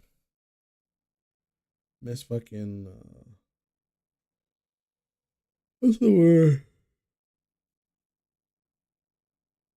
No, damn. How you fucking Jason's World. How you fucking messed up a case of catching a predator because you were too willy-nilly with information. And you thought that very lacking information was what the way to go, I guess. I don't fucking know. I'm too tired for this. It fucking bores me. All right, let me try it one more time. Let me listen to that. You are somehow superior and none of these rules. Alright, Mudahar, being a bad narrator, I guess. No, because he's not trying to prove anything other than you're an unreliable narrator, which the fact that you obfuscated the fact that you were her friend for a long time, that you knew each other before you were famous, would make it so that any evidence that you get, it wouldn't make it a moot point, but it would show that you had a bias, which I believe in some states or even in federal courts, it'd make it a conflict of interest, therefore, but would make your evidence lacking, I believe, if I remember correctly. I could look it up, but it's too boring. I know if there was a conflict of interest, though. Apply to you or anyone else who has covered this topic. Look, Max made a joke of the situation, in my opinion. Look, Mudahar made a joke out of the situation, in my opinion. He was brought this story.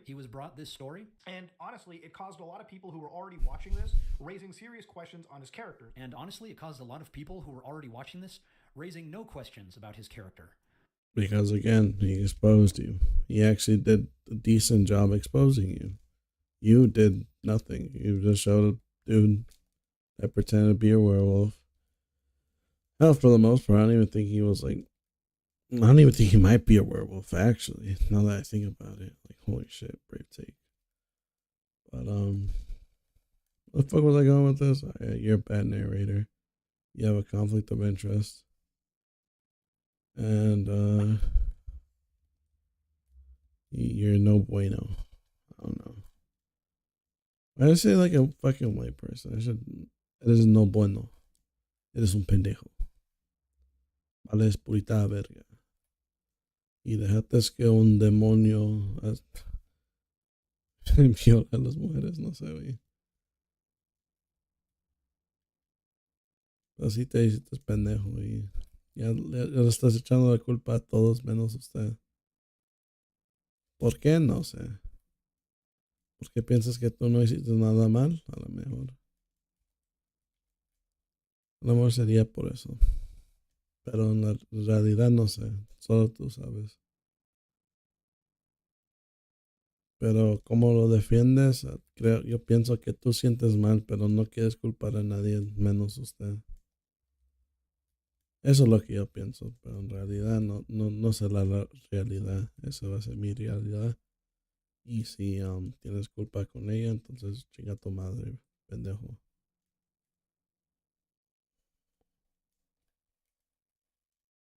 And if you want me to translate all that, fuck no. I don't even know what I said.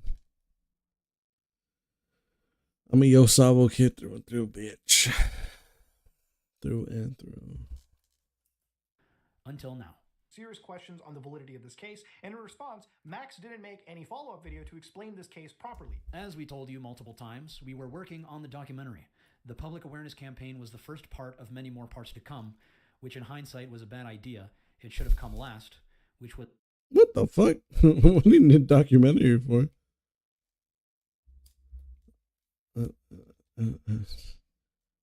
For sure, dude. Pop off, King. You know what you're doing with your platform. Meanwhile, I can't grow mine. So maybe you knew what you were doing. Who fucking knows? Pop off, King. Wait, not waste a thing. I'll say that's quick.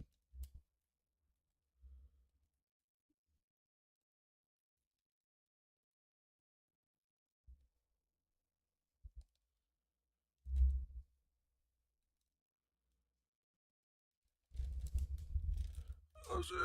Oh shit. I'm fucking dead.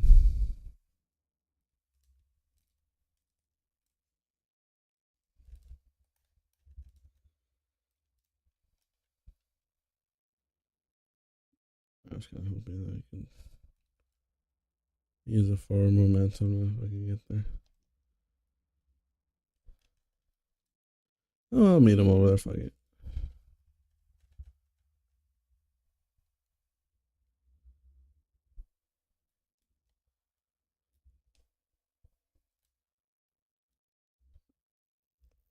Big dick mystic.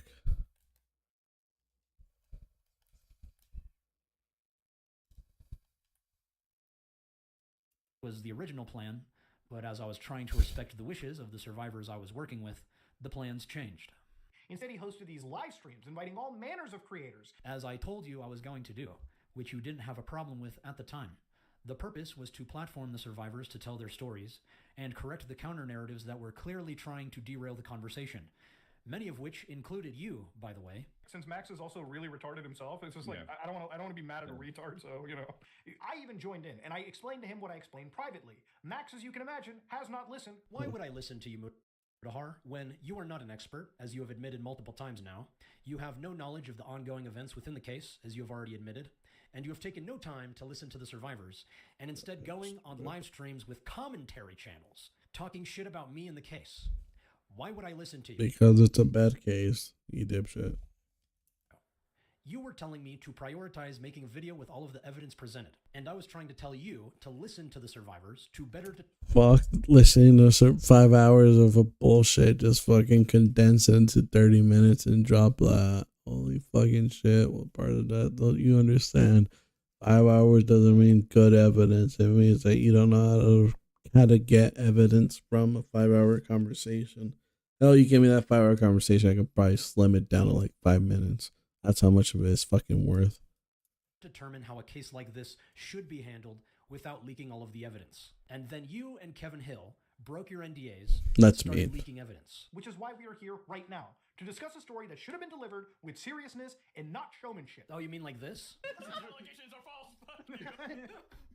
I'm not oh my god, I feel so bad for laughing at this. This is why everyone likes my show better. We don't have to pretend we're taking it serious. And I'm going to briefly go over... Again, he's in a different...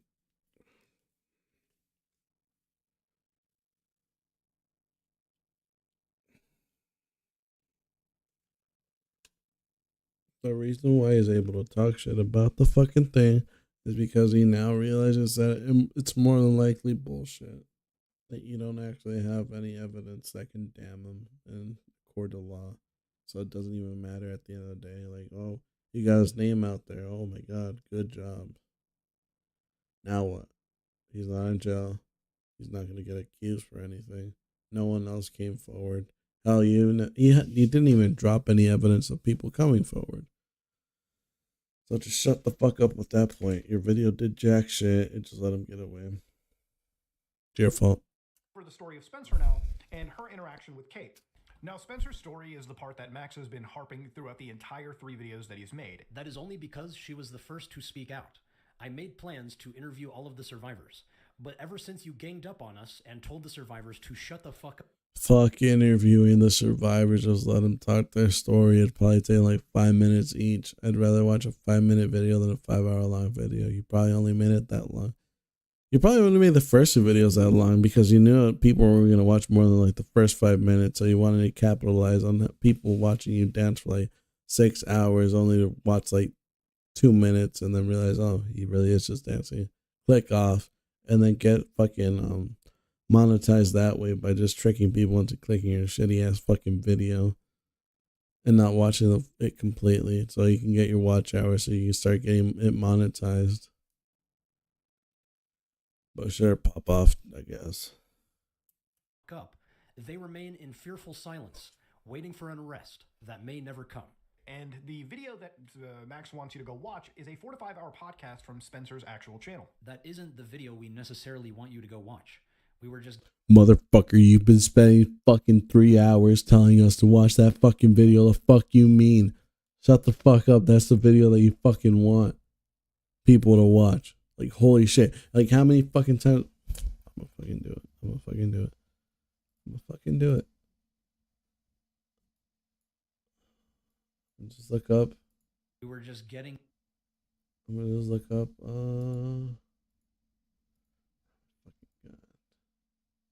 It's on the big screen. There, and basically... Let me get the transcript of this bitch. Show transcript.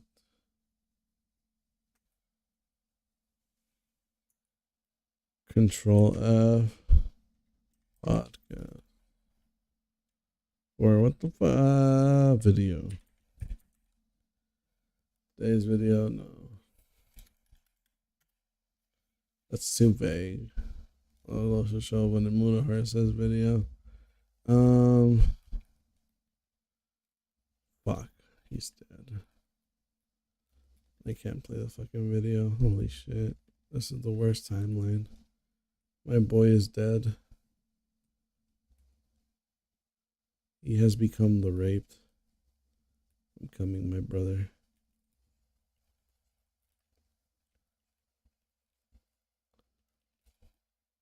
Fuck. Where the fuck are you? Bitch, get over here and just fucking revive us. Right here, bitch.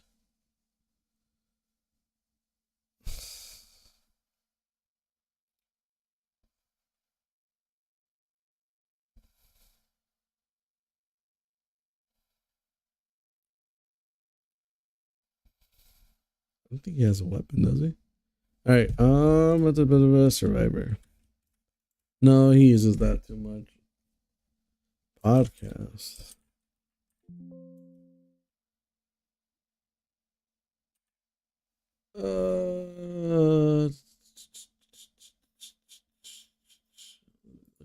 It says, ever making a podcast? I probably ever having this podcast. I wanted to see the 5-hour podcast with Spencer. He had caught up with the whole situation without evidence. Podcast. The original plan was to upload this podcast using the documentary as a structure with the camera. I wanted to make a trailer. I see the 5-hour podcast would make those. We're pretty clear on the 5-hour podcast, which they did not watch. Well, there was a 5-hour podcast you never bothered to watch. Spencer re-explains the events. You ever went over the 5-hour podcast they didn't watch. Motherfucker, you wanted them to watch that podcast. Shut the fuck up. Holy fucking shit, you disingenuous piece of dog shit. Getting the information out on her channel. In fact, the summary created by... I should have shown you guys. I'll show you later. I'll show you after the video's done because I just want to get through this. Was a perfect explanation of the situation. Why didn't you link it? Why didn't you link it? I didn't even fucking know about that, dog. You should have been like, oh, this is where you should just drop the video saying like, hey, if you want a condensed version of the podcast, here's what it is. 28 fucking minutes. Oh fuck. And he was one of the few people that seemed to actually care. Now, again, if you are 100% interested in the complete accounting from her end regarding the story, I highly recommend you go check her video out. It's no longer up because you and your friends were cyberbullying her, which caused some of your audience members to start cyberstalking her into deleting her channel. But the problem is, these videos that are this long are obviously going to have a viewer drop. Bro, if I had 8 watchers, I'd be uploading every fucking day and be making money out of that. The fuck? Because apparently that channel wasn't for her. That channel was for the victims of hers. Even though she could have gotten some hate watchers and made money and helped herself out. She didn't because bullying is bad. I got turned into a werewolf. Yeah, I'm a werewolf. Max understands this, I understand this, and if you've made YouTube videos for longer than a week, you probably also understand this as well. Oh, really? Because a 7-hour stream with you and Nicholas Diorio seemed to be quite lucrative. Jesus fuck, dude. And they were fucking watching the damn podcast that you kept telling them to watch, dude. What the fuck? Do you want them to watch the podcast or not? Holy shit. And I don't even think he was there for the full 5 fucking hours or 7 hours. I think he was only there for like 2 and then left. Today's video is 114,000 views. That's fucking crazy for me. Hell yeah, good job. Yeah, congratulations, Nicholas Diorio. You've capitalized on the suffering of potential rape victim. Of which you can't prove any of them, dude. Shut the fuck up. They're potential victims. They're not actual victims. Because you can't prove that they're actual victims, dog. Your fault. Fuck you. Mama Max. Fuck you. Alright? Until you actually get Camden Gerard Davis, you can't even talk about that bullshit anymore.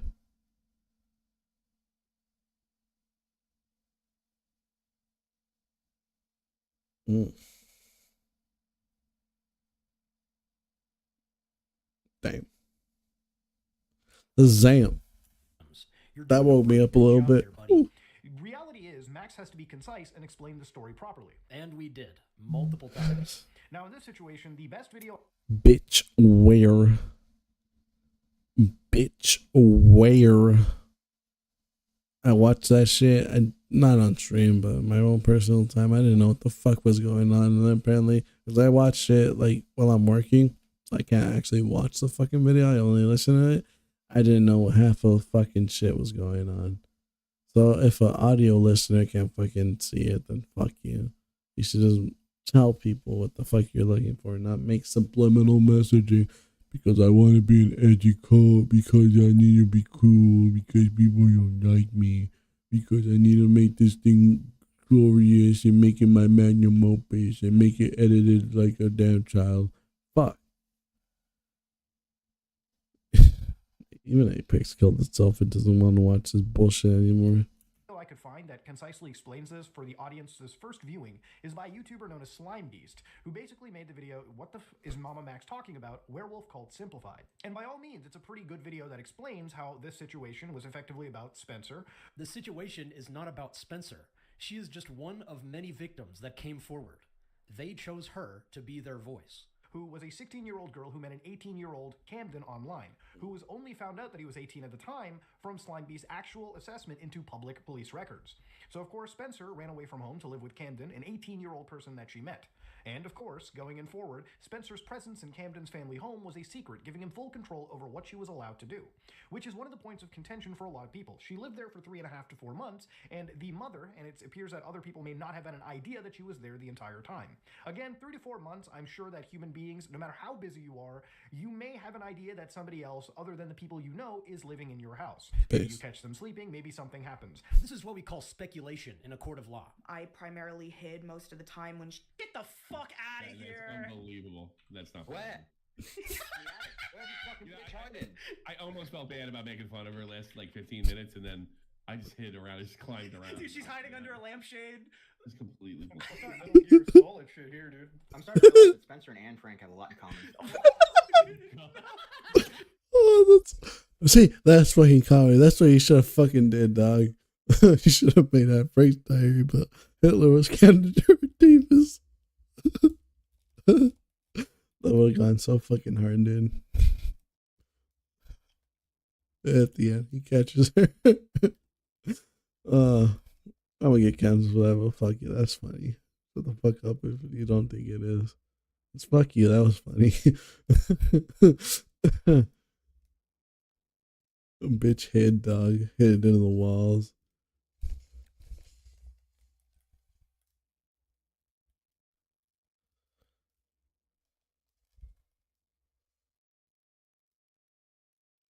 Yeah, no one died. She's in the walls. She's in the fucking walls. paste. Listen, if this bitch is pulling Anne Frank, she fall through the fucking ceiling. All right.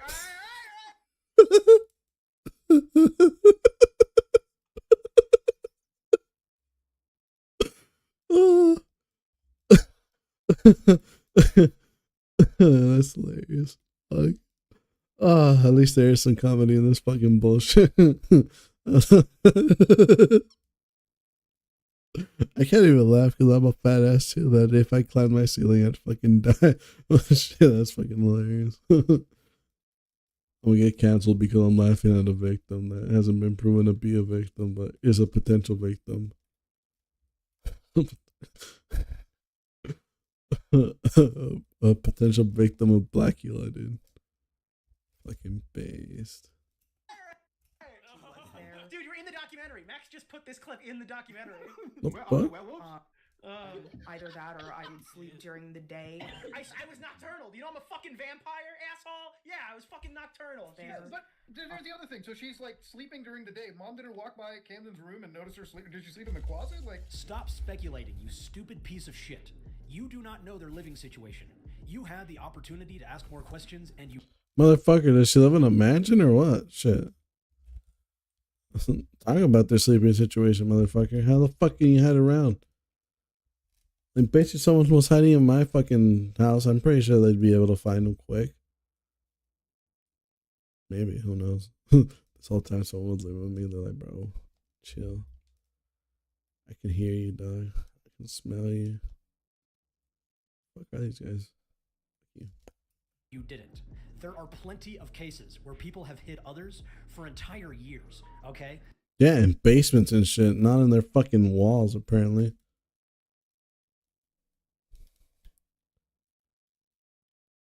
In basements and when they're home alone, not when they have someone living with them.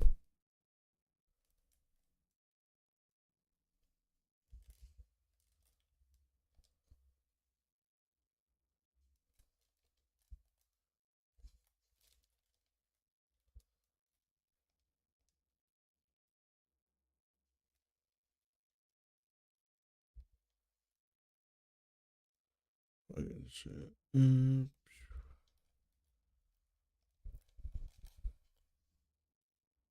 These bitches gonna come from.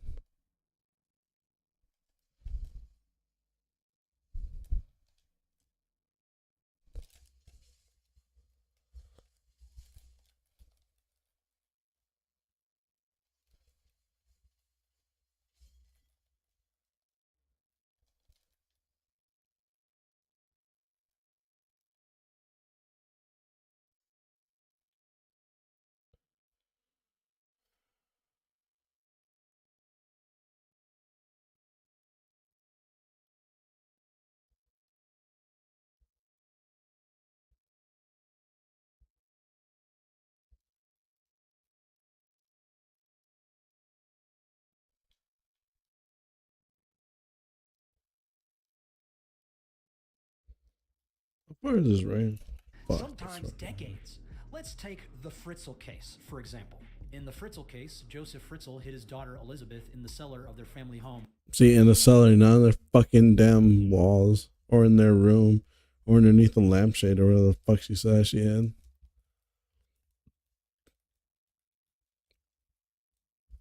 For 24 years, with the entire family unaware this was happening, even after birthing 7 children with her.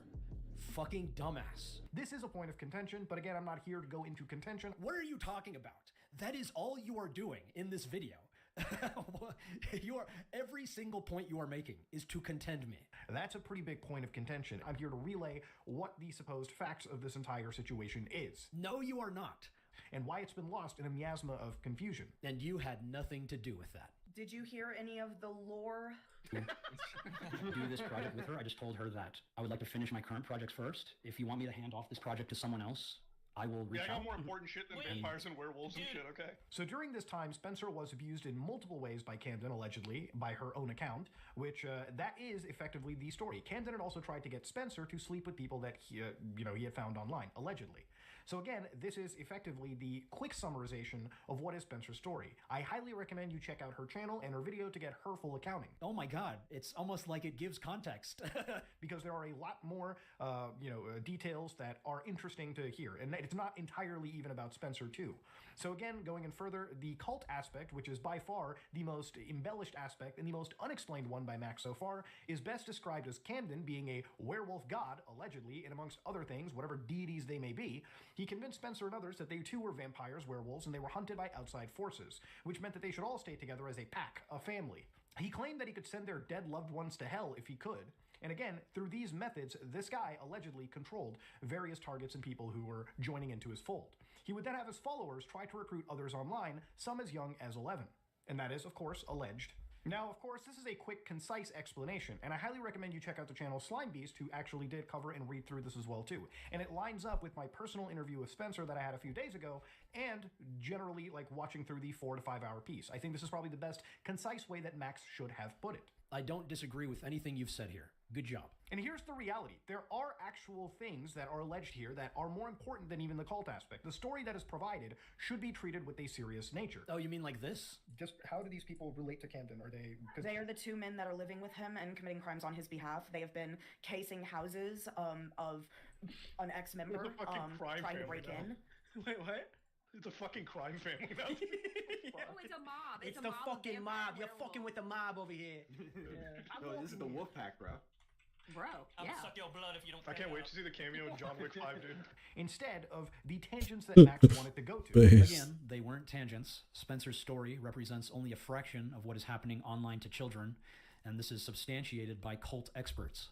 But of course, this is the problem when a YouTuber who is way out of their depth jumps into a story that they honestly shouldn't even be relaying and should absolutely hand it off to professionals at the very beginning. Oh my god, it's almost like that's exactly what we did. There is no excuse for this. This is purely on Max's screw-up that people are looking at the story in such a confusing manner. Yeah, really make sure to hammer that into your audience's heads. No one else can be held accountable for their actions in this situation. Only me. The other takeaway from this is because you're the guy that's... Max was also apparently being invested. Again, people are only putting it on your head because you're the only one that had all this evidence. You didn't even sift through it. You even claim in one of the videos that you're still going through all the evidence to see if it can be used or not. Meaning that you yourself don't know what the full evidence was. You just call them a predator because I had a feeling. Chat's so good. Those are leaving base, dude. That you earned yourself a ban. I feel bad if those are actual people coming through and not just bots. I just assume that it's bots because they're typing their .doge and stuff. But either way, Jesus fuck. Investigated by the FBI. What's the context? The reason why this is happening is because I am surrounded by cyberstalkers that are willing to make false statements to federal agencies in order to ruin my life. I was one of the OG people to cover Mama Max. I was actually the person who got the feds sicked on him, which was a secret for a long time, but I'm pretty open about that now.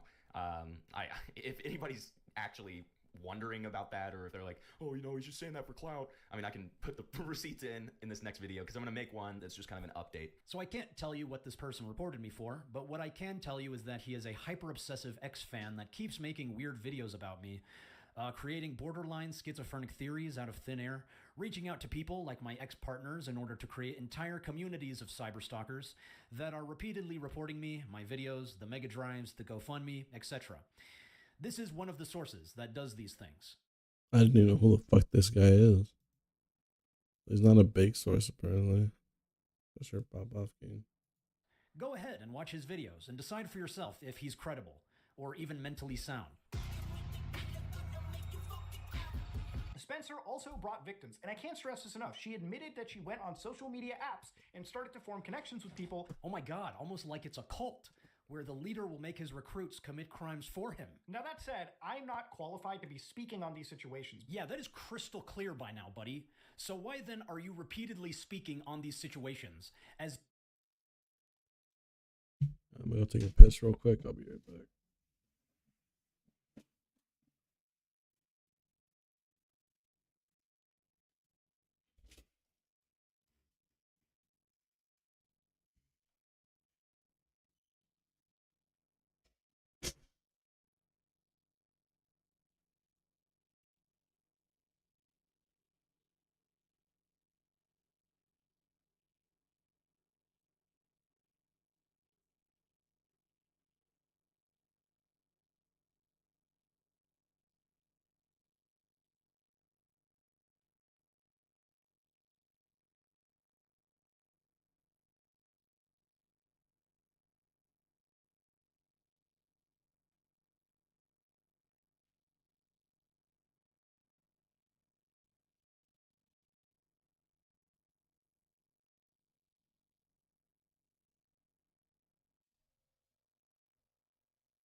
1v1 at arena duels base. Alright, let's watch this. As if you are the expert, especially after you skipped through the only person in this video that is qualified to speak as an expert. Because again, without evidence and without So properly close. understanding the story, I don't know the proper accounts. So why the fuck then are you making this video? That's for Max to detail and describe. If he's not putting in the effort, how can he reasonably expect every other influencer in the... I'm gonna go get a water. I'll be right back. I probably should have done that while taking a piss, but...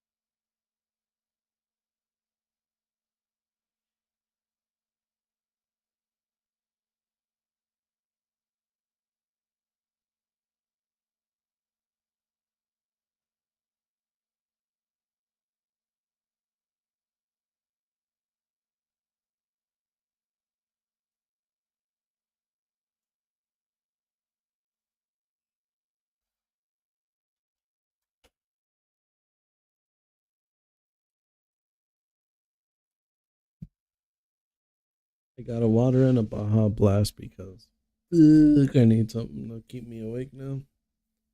This video is draining to fucking listen to, especially when you know the context of what he's talking about. It's such a mischaracterization of everything, and again, he's not taking accountability for his missteps. Well, actually, no, that's a lie. Yeah, he is, but he's not taking full accountability for what he did, his part in the release of Camden Gerard Davis into the wild.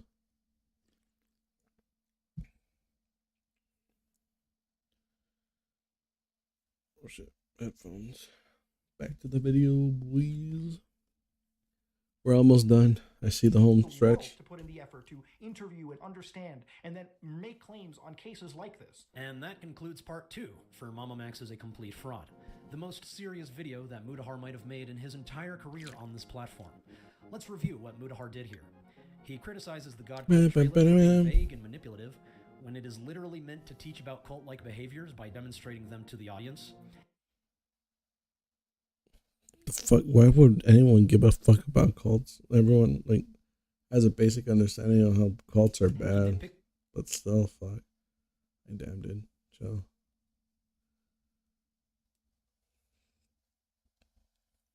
The other videos on this case for lacking evidence and context, whilst also not providing any evidence or much context himself.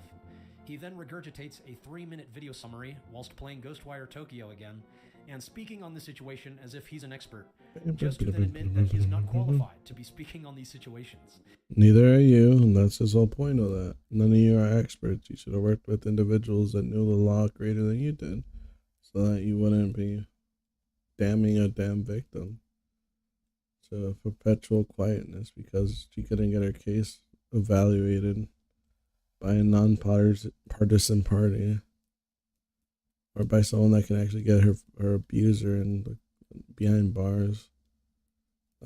That's what their whole video was saying, but I guess he took it as Mama Max is bad.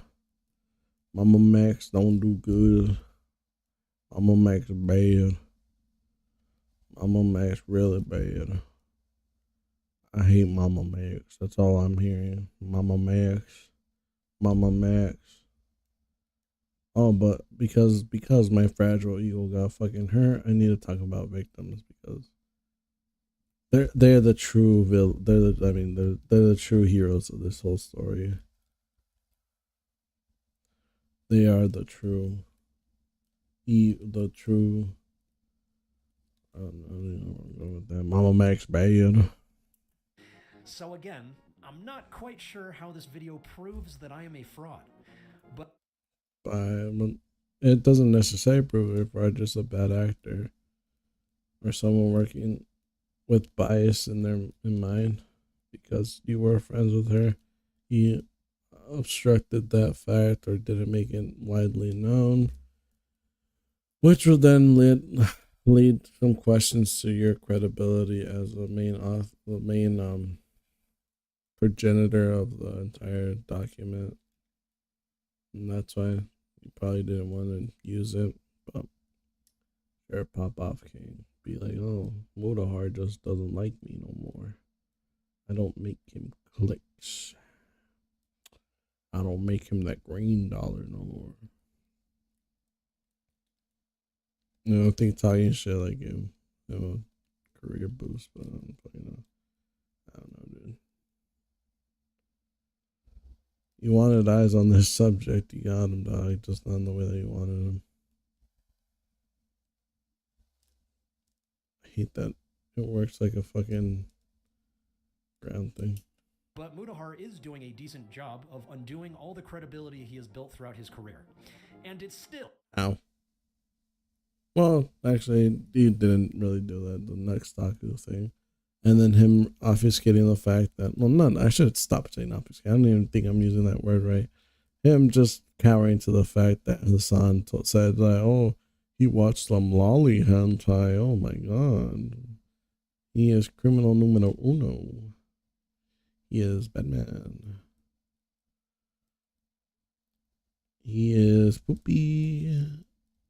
When I think the anime that they keep referencing to is Dropout, in which all the people are 18 plus, and that's not just me saying that. Oh, Glup Shido said it. It's because all the characters were 18 plus. The female lead was 18 plus because she already graduated high school.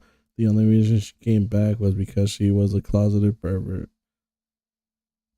that couldn't get satisfaction unless being brutalized, according to the story. How do I know this?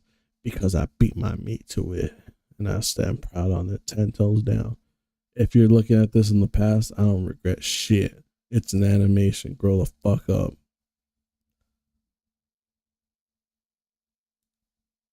I mean, it was kind of weird because of NTR too. That's kind of weird because I don't think the boyfriend, her boyfriend, her last year's boyfriend was a necessary plot point, but he got cucked. Then he still would have been banging the damn flashlight that he got. Well, that's what they refer to the ladies as. But he still would have banged his partner. No remorse.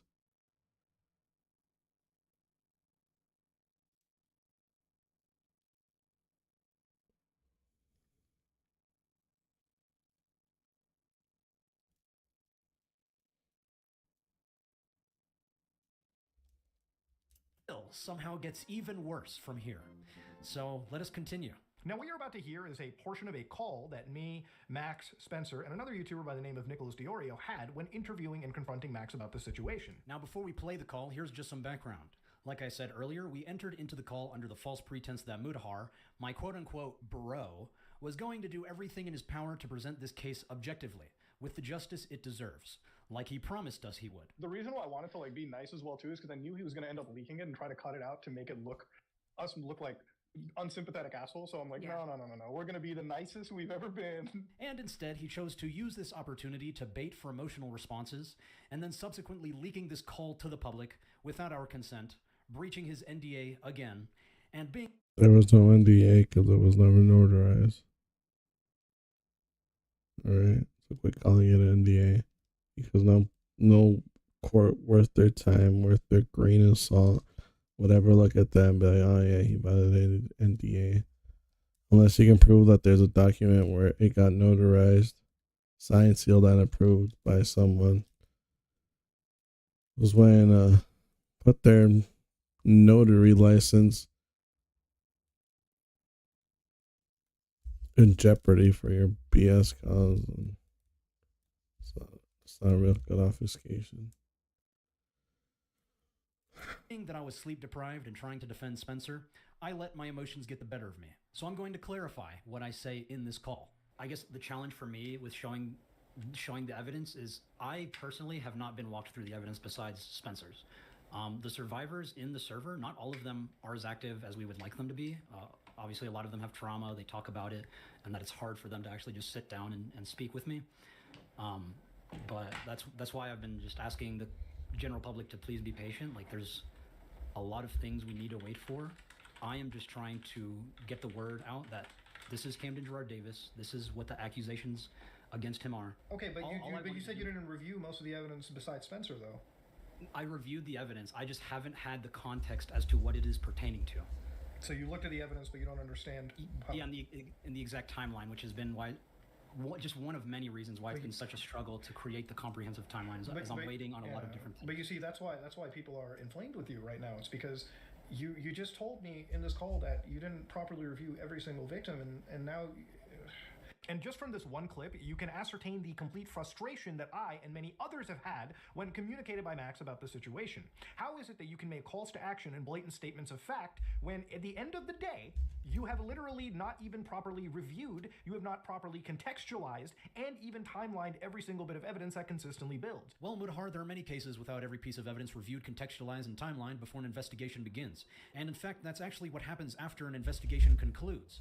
For example, Aaron Fisher, known as Victim 1 against Jerry Sandusky, reported his experiences without understanding the full scale of Jerry Sandusky's crimes.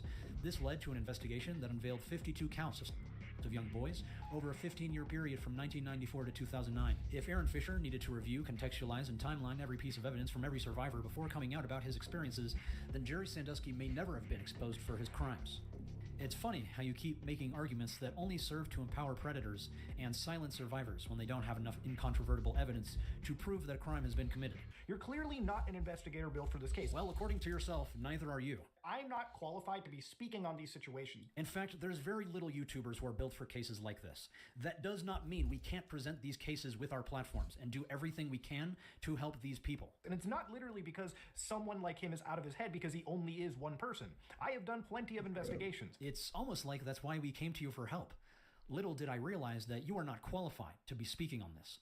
So not sure why you're bringing this up like you're a seasoned detective. You should have just ran with us, dog. Just like me. That is why you're on YouTube. Covering I never you. revealed and played my hand and explained things until I fully understood them. I can safely say that's a fucking lie. I don't know the proper accounts. I haven't seen the 5-hour podcast with Spencer. I don't know anything in the situation. How Max couldn't do it for such a serious situation like this is insane. How Mudahar couldn't do it for such a serious situation like this is insane. The entire fetus has been removed, and the risk for infection is almost guaranteed at that point. So that's where a bit of, obviously, I'm sure you've read the Reddit. I'm sure you've read the people critical of this situation, and this is. You know how bad I wanted to just be like, bitch. Have you read the Farms thread? Well, we just fucking did like 3 seconds ago. I was fucking reading it while we're streaming. Jesus. And that's where we're leading to now, is his unethical practices, not just in this investigation, but other previous investigations that a lot of people have been casting doubt over. And that's where we're leading to now, is his unethical practices. Not just in this investigation, but other previous investigations that a lot of people will now be casting doubt over. Now, unfortunately, with situations as messy as this, Max's unethical coverage needs to be talked about. Now, unfortunately, with situations as messy as this, Mudahar's unethical coverage needs to be talked about. Max has been live streaming. Mudahar has been live streaming Cameron Gerard Davis, when at the end of the day, the real situation should be the commentary channels are telling you to shut the fuck up by bringing these victims on to discuss and debate with randoms on the internet. By bringing these drama tubers on to discuss and bully with randoms on the internet. Hashtag we are retarded, and I'm getting more retarded to listening to this as we go. Holy shit. And for the most part, this is... Nope, that's true. That stream was a banger. Shut the fuck up. Your stream didn't do shit. Your 5-hour podcast didn't do shit. Been very unhelpful. And for the most part, this has been very unhelpful. I mean, what the fuck? If you're gonna call me a retard, call me a retard. It has been helpful because you even said that he gave some suggestions that you thought were good. Do I know if you're being sarcastic or not? No, but you shouldn't be giving compliments if you don't really mean them. But fuck it. People do it all the time. What the fuck? Retard. I am having a retard here. And this time could have been better spent with him preparing this evidence, the timelines, preparing a video, and discussing the situation properly. And this time could have been better spent with him helping us prepare this evidence, the timeline, preparing a video, and discussing the situation properly. If Mudahar actually did have to sign an NDA to see the information, he broke that NDA with me because he told me in my DMs that it's what the evidence is. The levels of productivity on these live streams are so fucking low. The levels of productivity on these live streams are so fucking low. I can't. Hey, fucking more than you ever did, bitch. Shut the way up. Thanks for. I am learning that at one point he brings on Keemstar. Can you hear me? Yeah, I was talking to Max though. Yeah, you can hear me. Why are you running cover for these vampire? Yeah, that's exactly what I'm doing, Keem. Good shit. vampire in the Minecraft community. You're going around, you're running cover That's for my a fucking cult. storm of EDP 445s. You're gonna flood the world with EDP 445s. And Keemstar brings up old 2016 memes. To Keemstar's credit, he was actually giving some sound advice. What's the Dude. When you're covering these stories, it's a very serious topic and you have to tread lightly. Every time I've exposed any fucking online, I always got so much fucking shit, so much hate from their fan base, criticism from commentary community. Oh, you should have this, you should have that before you come. At the end of the day, if the person is known, and I don't know if this person is known or not, but if the person is known and somebody makes an allegation, that allegation by itself is a newsworthy topic. That is something to talk about. That's all fair game if they're a public person. In this moment, these girls have to sit there and basically realize that their entire story is being invalidated in real time, is being made a mockery of in real time. And she ended up getting an abortion there. Yes, that's exactly what Kai said. Yeah. Nick, do you think it's too late? Do you think it's too late, Nick, to get Spencer and Camden on like a set, and I come out dressed up like Maury Povich, and we do this? In the case of 1-year-old, these girls have to sit there and basically realize that their entire story is being invalidated in real time, is being made a mockery of in real time, as Max doesn't bring a serious person to discuss this topic. So you are admitting that you are not a serious person because I invited you to discuss this topic fuck, on there's almost an every single 1945. one of these live streams. It's also questionable with the relationship that Max has with law enforcement in regards to prosecuting or assisting to prosecute this case. When confronted on a live stream by other YouTubers, he actually had a lot of questionable statements to make regarding this specific topic and whether they were working with law enforcement or whether they weren't. And this raised a lot of concerns, and again, another red flag to me. We are not going to court, Xylee. So what are you doing? Just hunting them down like a deer? Is that what we're doing? What are we doing? To answer the question, the survivors wanted to come forward and tell their stories, and I gave them my platform to do so. Have you not been listening this stream?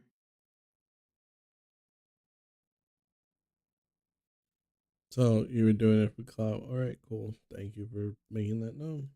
Appreciate it.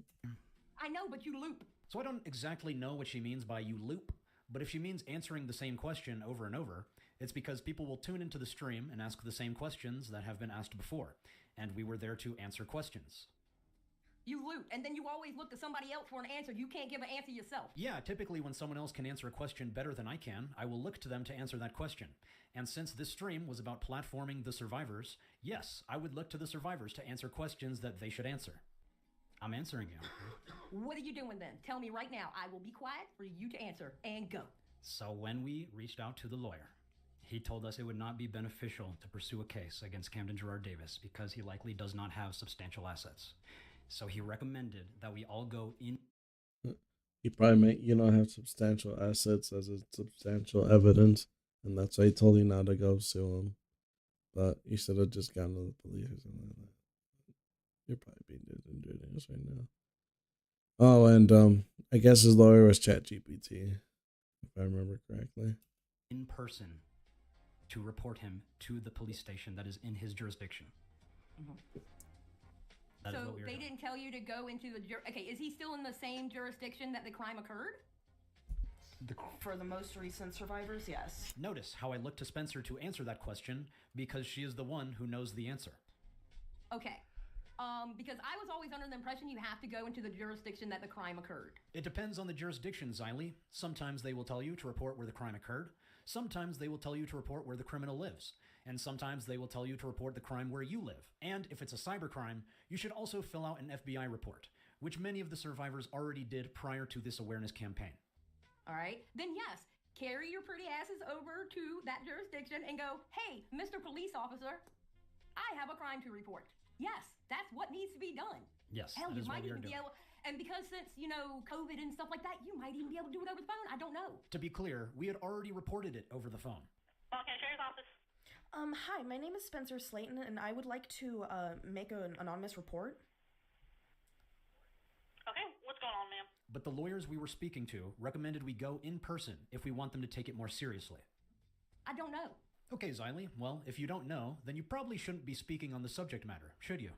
Because I've only dealt, because I know you're in a different state now. You know what I'm saying? But I've had to do it. I've had to do stuff like this before on my own accord. You have reported cult activity before.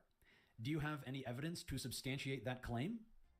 But yes, you need to go to the police of the jurisdiction of where. They're probably talking more so like domestic violence, not bringing down an entire cult.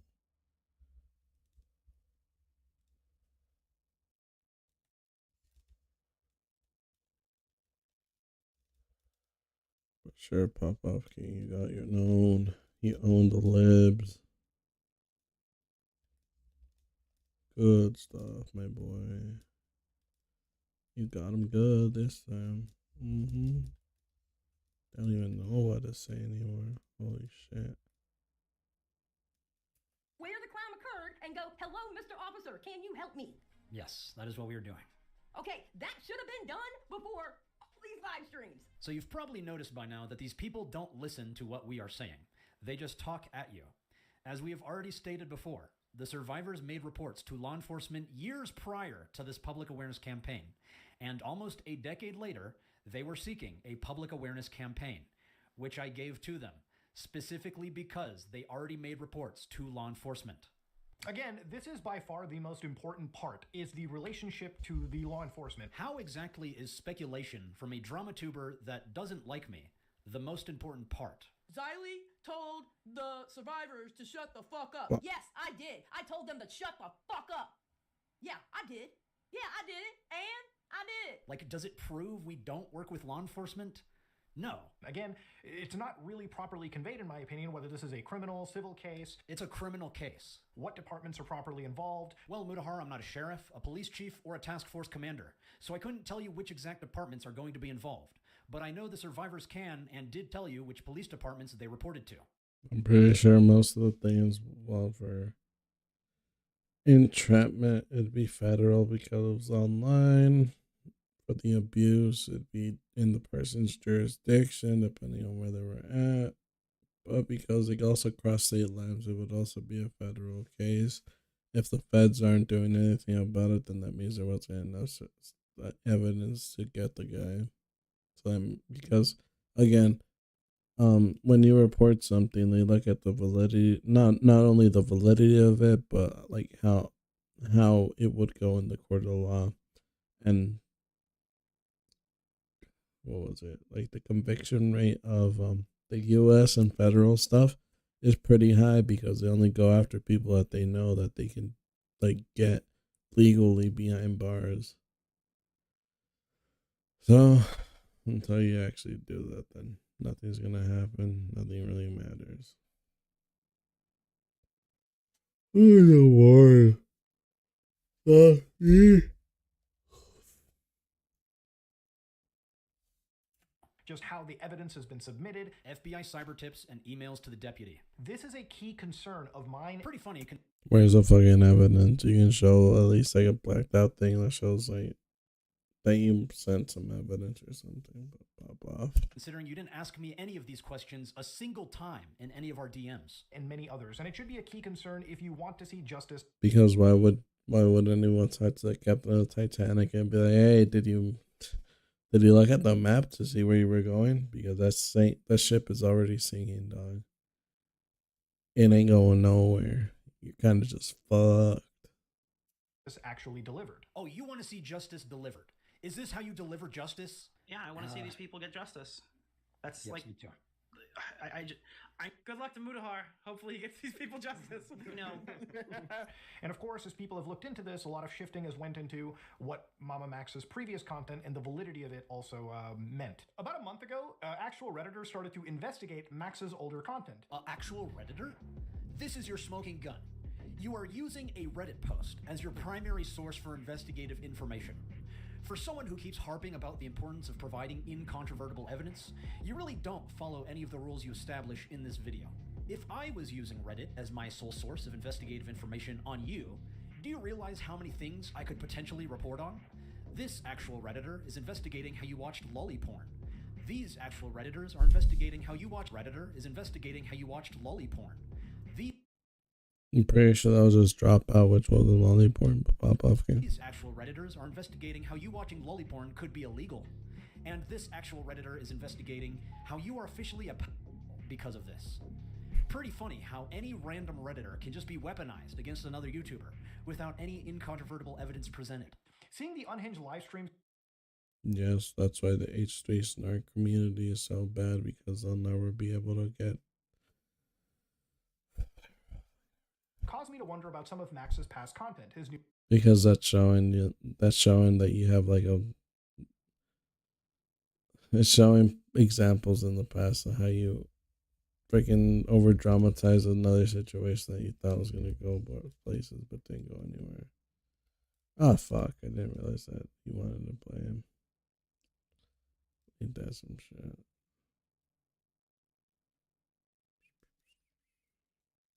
newest God Cult and his current project stuff has been reviewed so many times. So I wanted to watch an old video, and particularly his Cartoon Incorporated video, IMVU, and Puppy Stomp.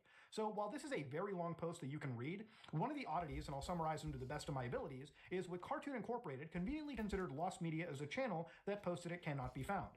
The Frozen 3 videos edited with a similar style to Max's older content. Brainwashing. Subliminal messages hidden within the clip uses the font Pixture Granular, a unique font type that appears in Max's later videos. The font type is not a default font on Windows OS or in Adobe Fonts, meaning the font was searched for and downloaded or purchased. Side note, someone recreated Cartoon Incorporated and posted breakdowns of the brainwashing clip. Notice how he doesn't show the context provided in the post. What's the context? So let me do it for him.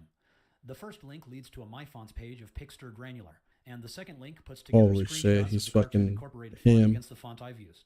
A la This is not bestia. Pixture Granular. This is VCR OSD Mono, which is a famously used font, by the way, which includes Mutahar. IMVU. It is implied in the video that an account under the name Casey was exploited by Pablo Sunny. Remember that name. The account only has one friend, Pablo. Max makes note of how she's isolated and moves on quickly. Max supposedly finds the YouTube account Fucking owned by shit. the same person by image searching her profile picture. The image is from Naruto. Now, how could one reverse search and find that specific YouTube page? Screenshot of IMVU profile, Naruto character, and YouTube page. So this is the one right over here, Naruto profile picture, IMVU, you get the point. He implies that he somehow gained access to the account to locate these unlisted videos. One of them is titled, "This is Where You Killed Me," and depicts a bloody white sheet in the woods. With Casey corresponding with herself in the comments, it is implied that she herself or disappeared off the internet. Oddly enough, the completely inactive Casey accounts no longer exist on YouTube and IMVU. They were deleted at the same time Max and Sylphit's IMVU accounts were also deleted. Hey guys, I'm Sylphit. So I've been friends with Max for like 8 years now, and since my name was mentioned here, I just wanted to give my side of things. So Max asked me if I wanted to play IMVU with him, and I was like, sure, log in. And he's like trying to bait people, pretending he's a 14-year-old girl looking for a boyfriend. And at first there's this girl and she's like, "You're way too young to be in here, sweetie." And then 5 minutes later, this Pablo Sunny guy comes up and he's like, "Hi, I'll be your friend." Boom. Him and Max just disappear. And I'm like, okay. And then at one point, Max invites me to a room. So I join, and it's just like him and Pablo Sunny on a couch. And I'm just like, nope. And I left the room and I was like, fuck that. And I think shortly after that, I was just like, this isn't even a game. Why am I even playing this? So I just never logged in again. So I never deleted my IMVU account. I just stopped playing. I just never logged in again after all the weird shit that I saw.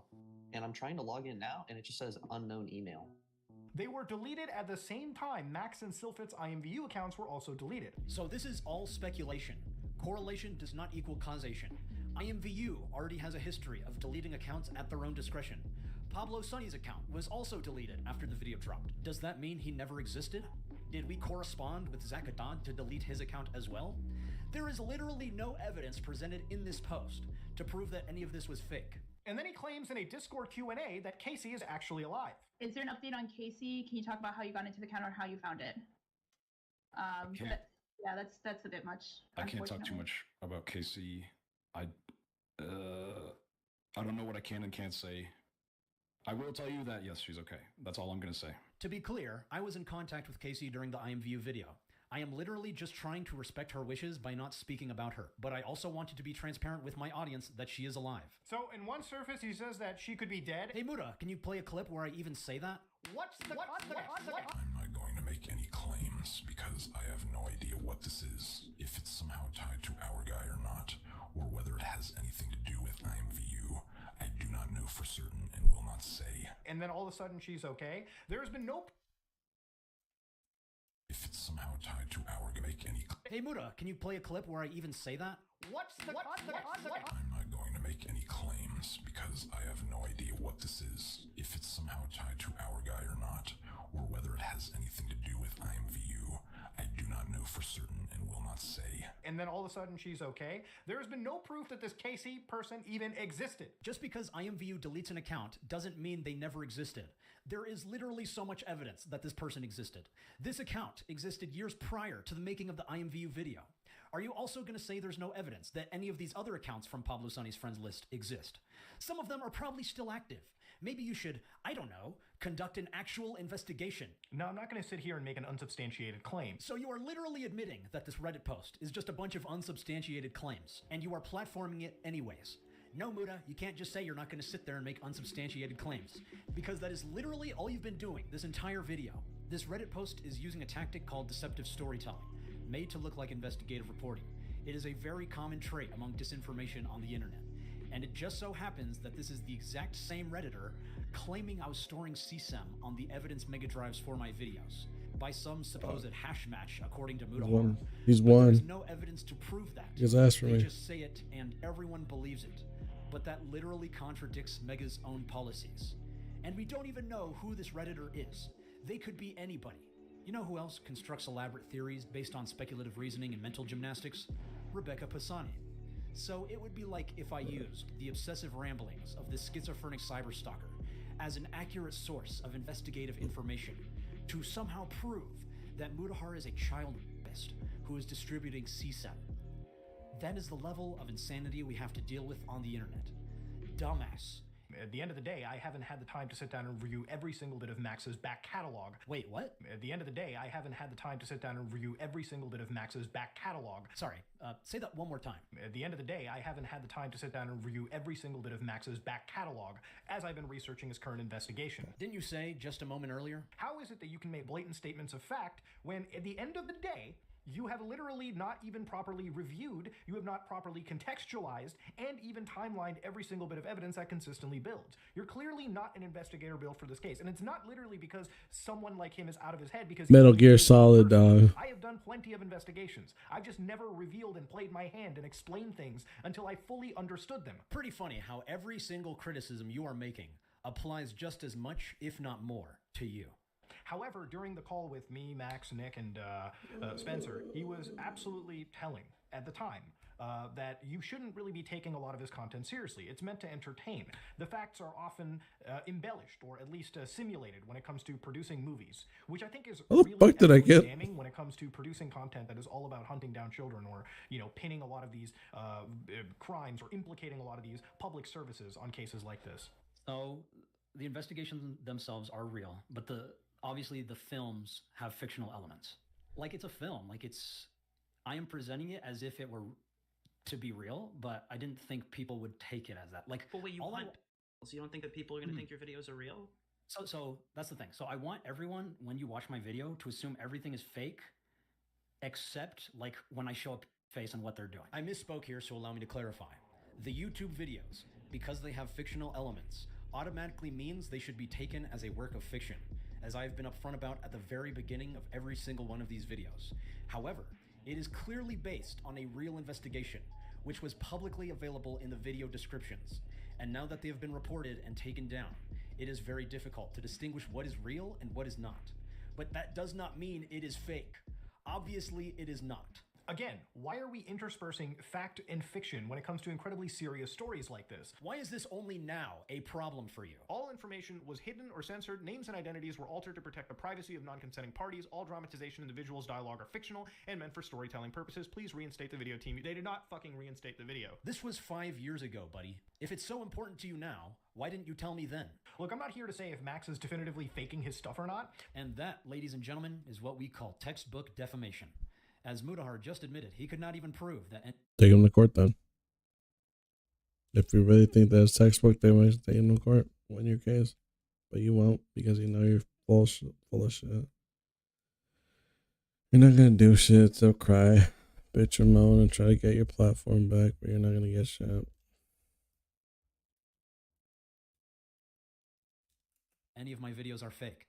And he still chose to defame me as a fraud. I can prove actual malice, negligence, and damages with what Mudahar has been saying about me, the survivors of Camden, and this case. My income has been literally decimated after his video on me. I have been discharged from my volunteer work due to the harassment that he was escalating. The survivors have suffered cyberstalking and cyberbullying, and the general public for over a year now has been documenting me as a fraud because of Mudahar Anas. Unfortunately, I cannot even afford a lawsuit against Mudahar because of the amount of damage he has caused. But you know what?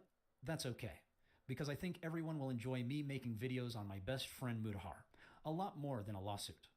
And I'm not even done yet, but since this video is long enough, I'll just conclude by asking you, the audience, based on its definition, who is the real fraud here? In fact, it makes me want to come up with a little jingle that we can all sing in our heads to remind ourselves. Mudahar Anas is a fraud. Mudahar Anas is a fraud. Mudahar Anas is a fraud. It's got a nice ring to it, doesn't it? Oh. But just like Kendrick Lamar's Meet the Grahams, it is a creative work and it's protected by freedom of expression. And also it's up to the audience to determine whether Mudahar Anas is actually a fraud based on its definition. So you can't sue me, Mudahar. In fact, you have no legal recourse because you chose to defame me first. And in fact, I'm not actually defaming you. I am simply responding to your defamation with real-world examples of your own actions in this situation and letting the audience determine for themselves if you are a fraud. So if you suffer damages because of your own actions in this situation, you can't really blame anybody but yourself. I know you like to blame shift a lot, but you can't do that anymore, buddy. It's about time you finally take accountability for your own actions. And I'll see you all next time.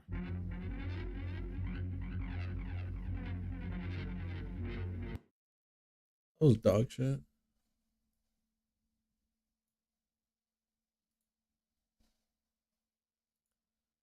Alright. At least I don't have to watch that piece of shit anymore. Dope.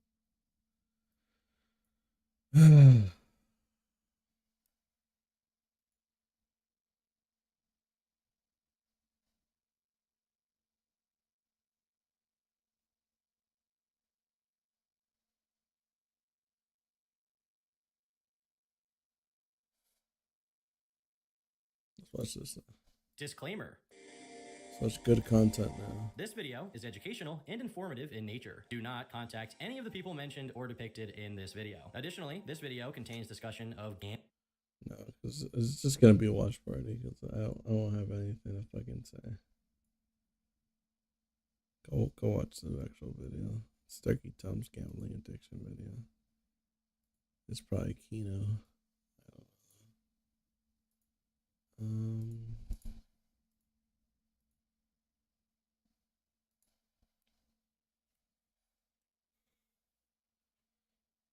Alright.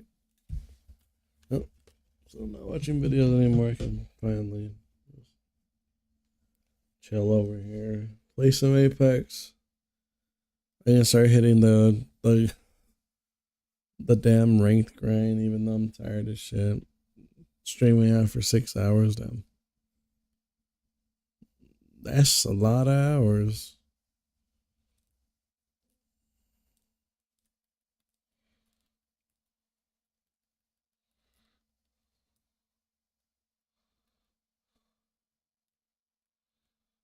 Alright, based. There's one over there.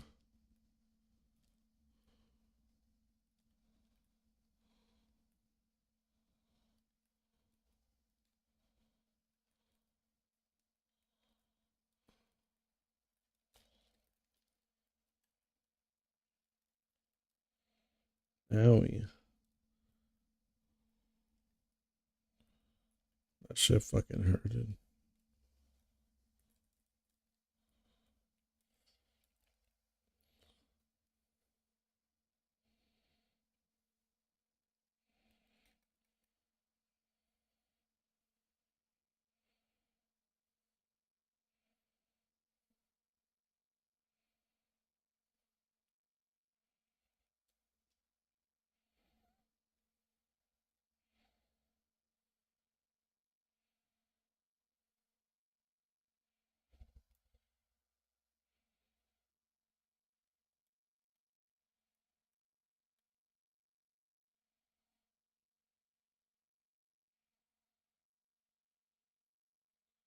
Nice. Good shit, my boy. Son of a bitch.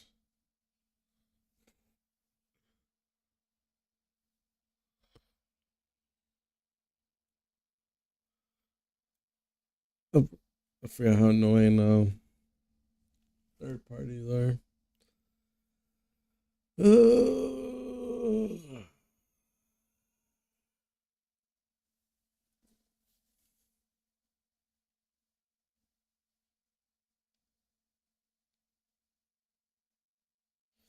so close. Oh, let's watch another video. Let's see if I can find anything.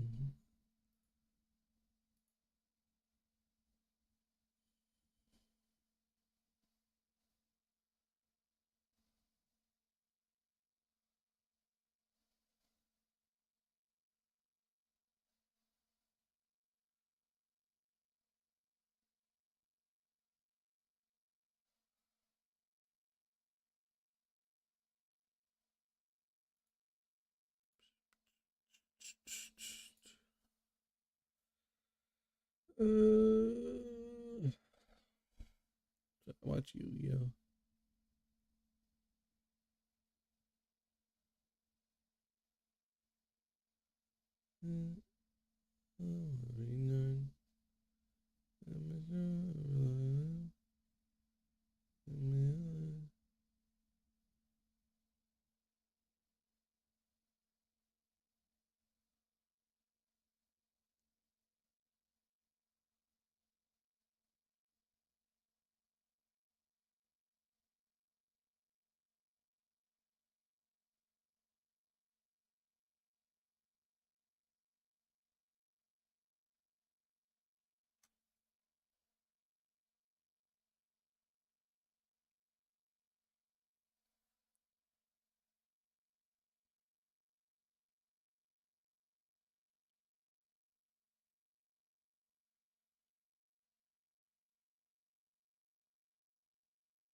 I can't watch it.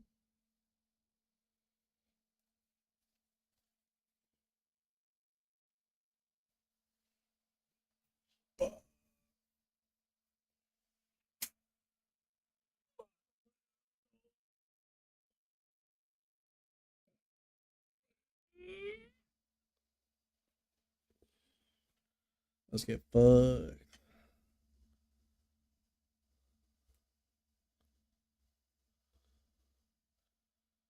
Let's take the first two guns I get and then fucking full send. I don't even care if they're complete ass. Not pack a punch, nothing.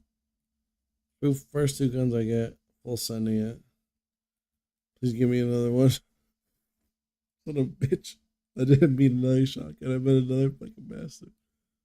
Fuck me, dude. Right, fuck it. Let's full send it. I said it.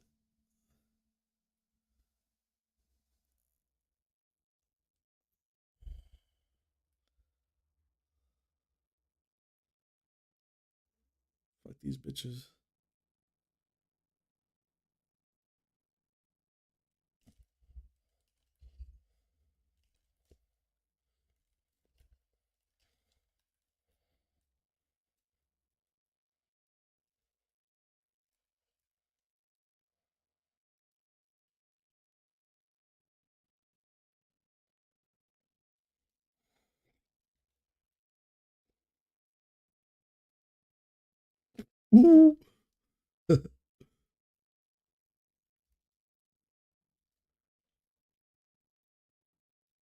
Doesn't matter. His first upgrade always ass.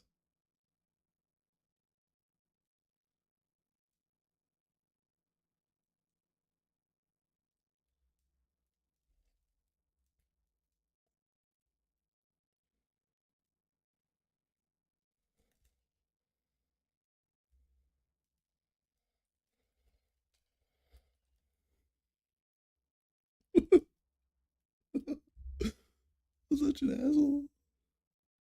They're fighting over there. Fuck it. Let's full send it. Give a fuck. Let's get riggedy with red. I missed. I'm in.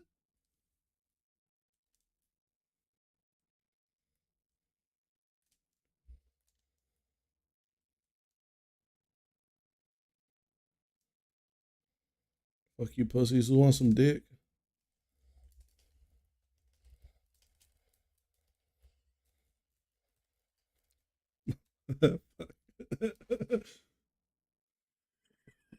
Was he about to get straight to the dick? That'd be hilarious. I just helped the losing team out. Finally, fuck. What's the next challenge? Holy shit.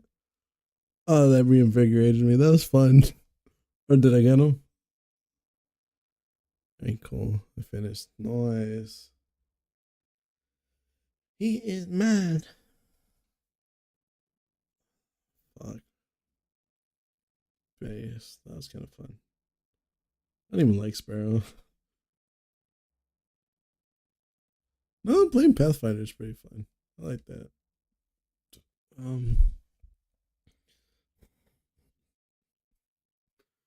They're party the poor team. Those fuckers didn't know I hit them. I was kind of hoping that the other team would still be mid fight. I'm just going there. Open a can of whoop ass and win. That'd be kind of dope.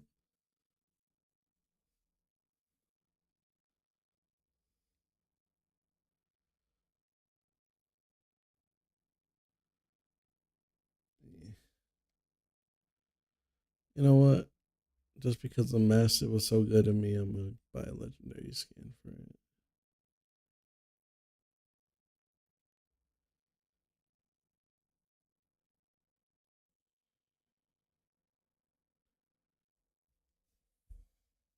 Fuck, I couldn't do it.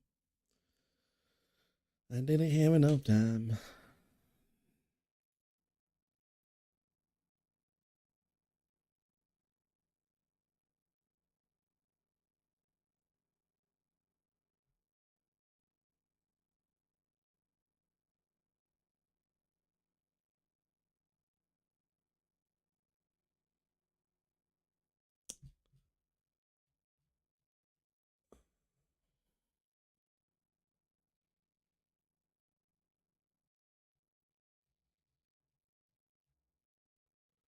Let's see, YouTube. Do you have any good stuff?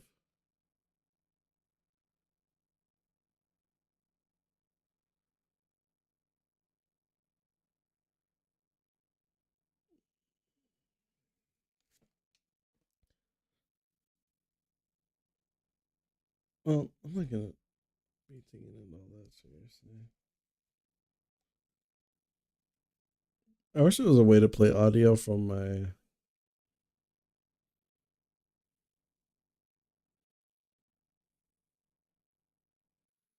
I'm gonna push you.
I remember watching so many channels about fucking Zelda theories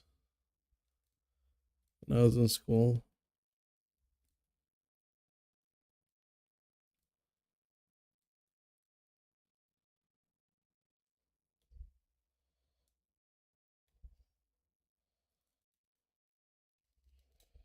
Fuck.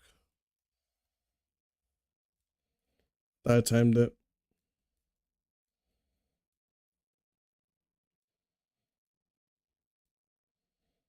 Yeah, shit.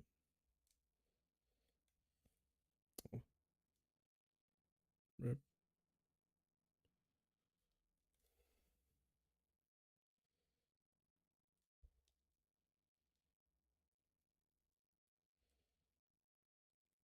Yeah, for sure.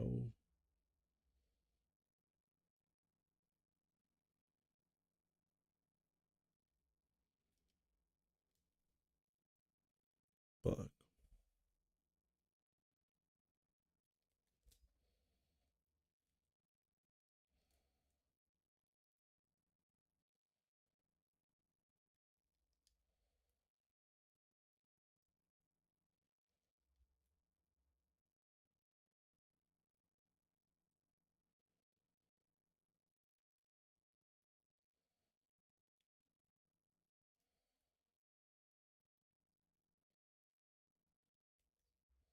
What that dog? We're gonna go in there, drop some dick on a bitch, eat some asshole.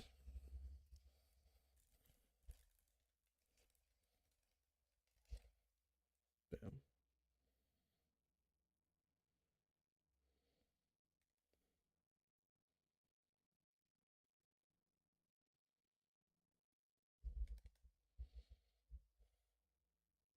Rip. By the way, I probably should. I'm probably gonna die right now.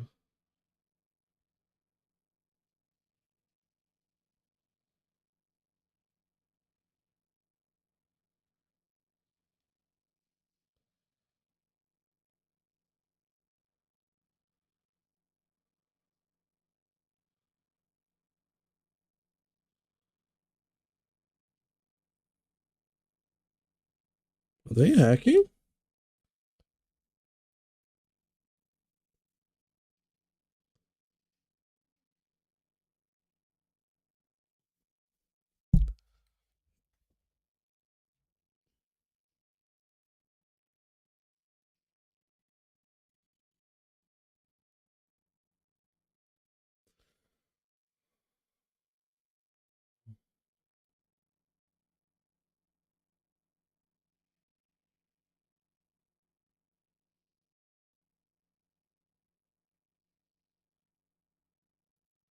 Benadryl, Lord, what the fuck is that?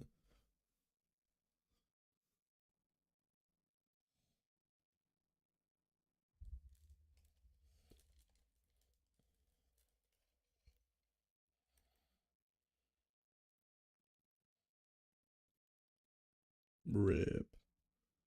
Alright. Let's go back to watching stuff. I'm curious, what the fuck is a Benadryl, Laura?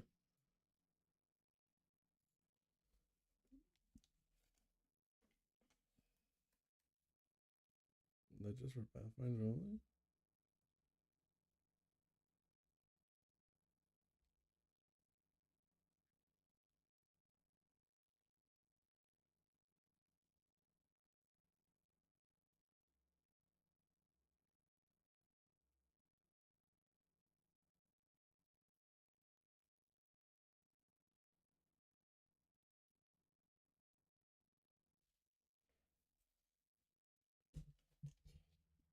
Alright, let's watch this. What the hell's a Benadryl, Laura?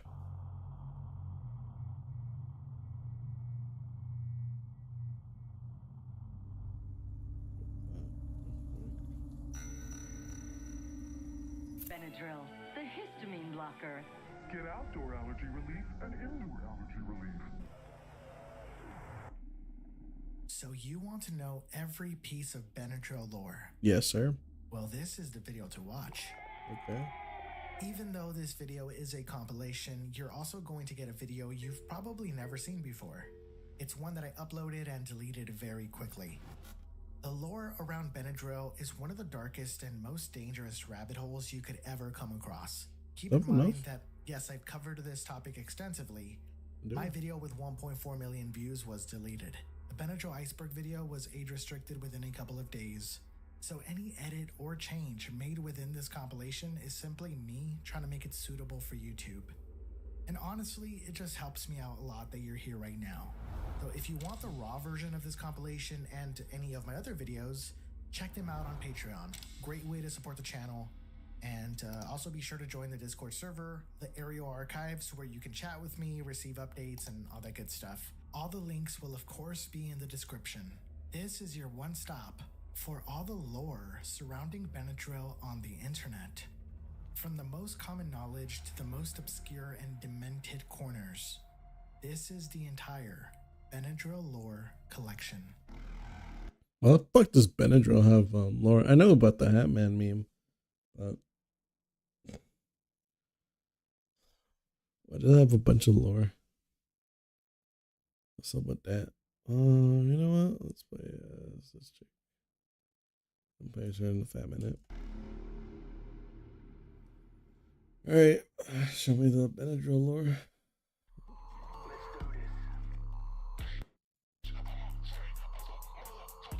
Hey. Oh. I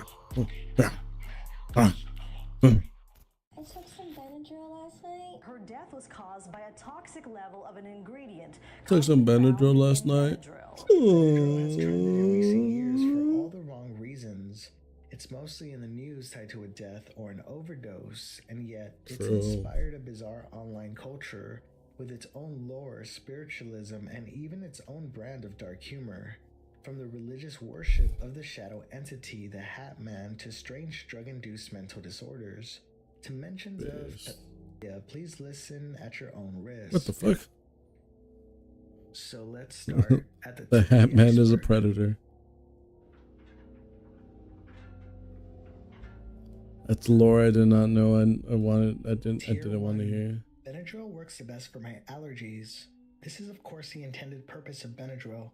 The recommended dose for ages 12 and up are 1 to 2 tablets every 4 to 6 hours, or as directed by a doctor. It works really well for allergies and helps mollify the symptoms of the common cold. This harmless intention is the reason why Benadryl can be found almost anywhere from gas stations to most neighborhood stores.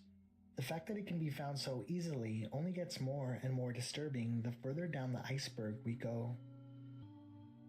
Tier 2.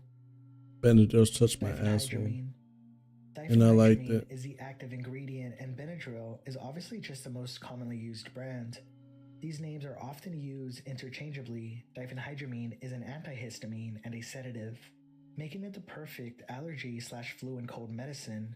But diphenhydramine is also a deliriant, which is a subclass of hallucinogen, in the same class as deterrent, which means it can bring lifelike hallucinations that make it impossible to distinguish reality from hallucination. Of course, the doses must be much higher than the recommended dose for the deliriant effects to kick in. Taking it to fall asleep. Because of the highly sedative effects, it has proven effective for those with insomnia. This is a very common reason as to why so many begin to dabble with Benadryl's effects. The TikTok Benadryl challenge. In 2020, taking large doses of Benadryl became a viral challenge in which mostly teens and young adults would partake in ingesting anywhere from Benadryl pills or more to trip out. This would often be coupled with playful memes about taking Benadryl to see the Hat Man. This of course led to many overdoses across the nation and took the media by storm when a 15-year-old girl in Oklahoma died after ingesting about 14 pills. This wouldn't be the only death, and strangely, this does continue to trend amongst young teens till this day. As recent as a couple of months ago, a 13-year-old died after suffering critical brain damage when he ingested a dozen pills. Tier 3. FAP dose. 4 to 8 Benadryl pills is what's I'd say FAP dose? known as a FAP dose. It enhances the sexual sensations, and this is where body heaviness becomes very apparent. Many people mistakenly think this dose is harmless, but it can lead to permanent sexual dysfunctions, as we will talk about later in this iceberg. Calling it DPH. This abbreviation is commonly found in online threads such as Reddit. Obviously, it's an abbreviation for diphenhydramine. This is the beginning of normalizing it in everyday conversation. Light recreational use. This is referring to the initial stages of addiction where users focus on the effects of low doses, seeking music enhancement or slight visuals. Of course, this is how it often begins. That is, until the curiosity of dosing higher begins to take over. Mixing DPH with DXM. DXM is short for dextromethorphan. It's a cough suppressant found in over-the-counter cough and cold medicine. It became very popular as a recreational over-the-counter drug in the 90s, often known as robo-tripping as a play on words of the most popular brand, Robitussin. DXM is a dissociative hallucinogen, often giving users what can only be described as a nostalgic feeling, and at higher doses, intense visuals. Mixing DXM and DPH is known as counterflipping. Some take an equal dose of both substances, but many like to take small amounts of one and large amounts of the other and attempt to counteract each other's negative side effects.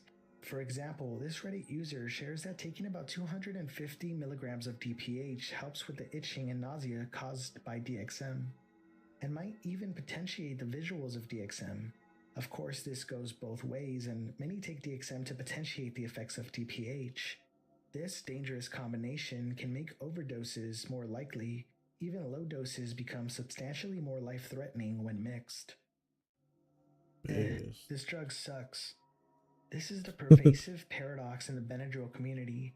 Hating the drug is widely voiced within threads, yet they can't quit. Many repeatedly post that you should never get into the drug at all. They hate the feeling, they hate the visuals, yet its addictive properties ultimately have a strong hold on them. r/DPH. This is the most popular online DPH community. This Reddit page is filled with users asking questions about tripping, sharing memes, documenting their trip reports, and more. This is also where many users have publicly posted their final moments. Some users have become cautionary tales and unfortunately have also become inspiration to others. And then there are those who are strictly there for the memes. They're bizarre, dark, and hilarious. This community is not for the faint of heart. Tier 4. Okay. r/DPH Sounds kind of Anonymous. based. This is a Reddit page with members that are either trying to recover from DPH addiction or those who have recovered and are trying to help others do so as well. They have threads on better handling of the terrible withdrawal symptoms and also advice on how to live life with the lasting brain damage or bodily damage that DPH can leave. If you feel like you need this page, the link will be down below. DPH addiction. DPH is extremely hard to stop. The fact that it's so cheap and accessible doesn't help. The withdrawals are known to be brutal, with symptoms such as headaches, extreme insomnia, severe nausea, body and stomach pain, depression, alongside changes in mental acuity. There are other more permanent and bizarre effects that we will be touching on in the deeper depths. Yeah, apparently you see the Hatman and he's like a pedophile or something. It's kind of wild. I didn't know if the damn Hatman rolled like that. R.I.P. the GOAT. I thought he was just chilling.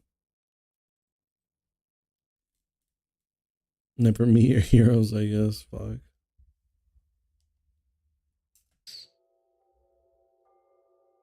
Average recreational usage. At this point, many users will likely be constantly trying to reach delirium, which for most people is around 500 to 700 milligrams, which is about 20 Benadryl pills. This is where auditory hallucinations and extreme visual hallucinations happen, such as hallucinating an entire family member with conversations that can last hours. If drugs were genres, DPH would fall under horror. The trips lean into dark, eerie, and depressing visuals commonly known as the shadow realm. This is of course part of the allure of it all. But just with a little research, you'll find that the damage you experience by entering the shadow realm is simply not worth it. Psychosis.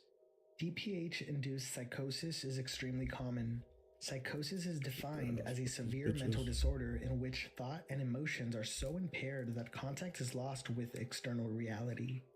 Unfortunately, lifelong DPH-induced psychosis is common amongst users and can be induced even in doses lower than delirium. Shadow people. There is a reason they call it the shadow realm. You are pretty much guaranteed to see shadow people, especially if you seek delirium. Typically, there are three types: silhouette shadow people, hooded shadow people, and of course, the Hat Man. More on him coming up.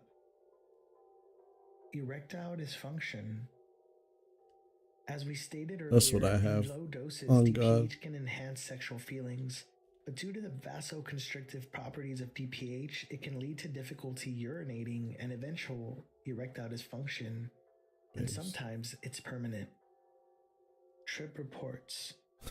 Reddit is Benadryl took my boner away. insane trip reports on Earth.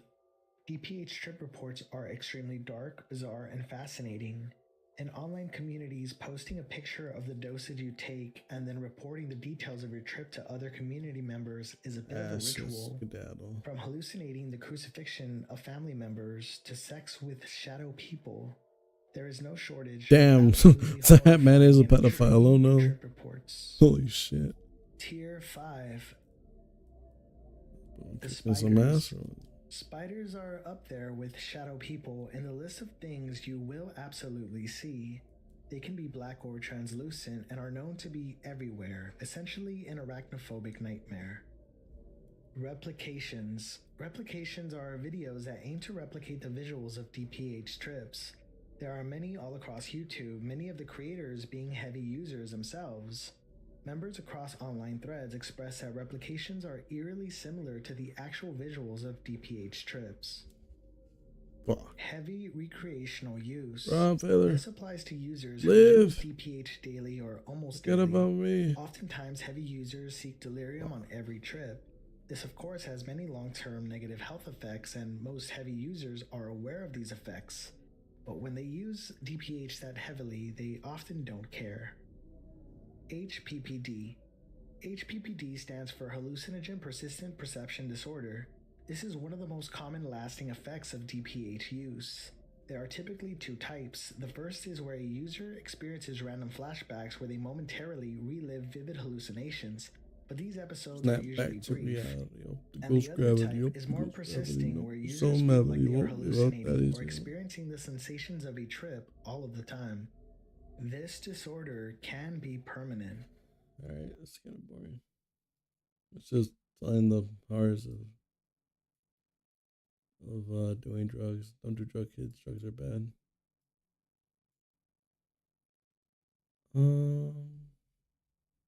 See if we can find anything else. 3 days, 72 hours. That's the time given to Link to see if we can. Termina and probably the rest of the planet from turning into a land that looks more like a mashed potato. Every third day, you play the Song of Time to reset time before the moon crashes, resetting the state of Termina.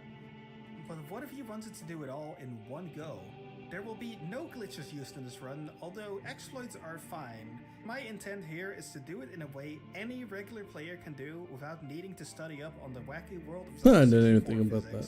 Without further ado, let's get into this run. That'd be pretty cool.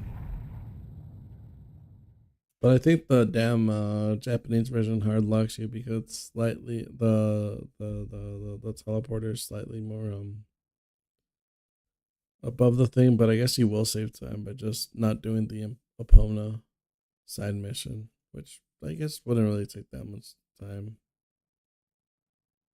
No, yeah, because you need to get the keg. Yeah, maybe.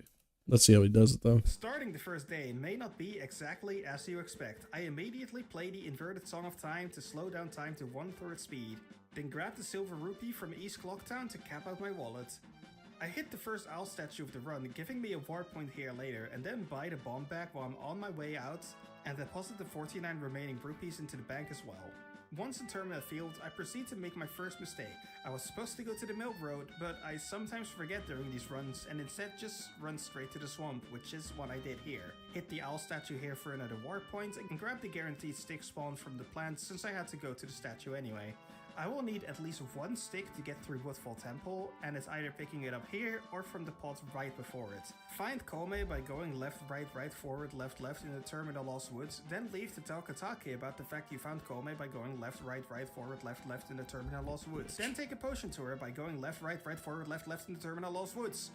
Kome is revived! Now let's get a free boat ride from her. This boat ride is always kind of funny because while everything else can be optimized to crazy amounts, going through with the boat ride always means you just have nothing to do except put your hands up in the air and just sit there for a while. Bitch. Nothing to worry about. The first day is really hectic, so Welcome, Chris honestly, Breezy, take the goddammit. boat off and just wait for the boat to get to your destination. You have plenty of hurrying to I'll do. whoop your In the ass. Deku Palace, enter to see the foolish monkey by trespassing into the garden on the right. Just kidding, go to the garden on the left instead. The bean cellar you would normally need is on the right, but I'm taking a shortcut.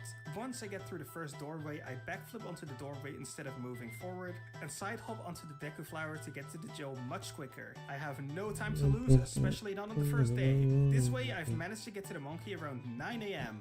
Learn the song that outs the monkey as having at least met the Deku Princess, which is proof enough for him to get tortured in this rated E for everyone game. While that's going on in the background, I just leave towards Woodfall Temple. As a great hero, I know for a fact that the monkey will be fine without my help.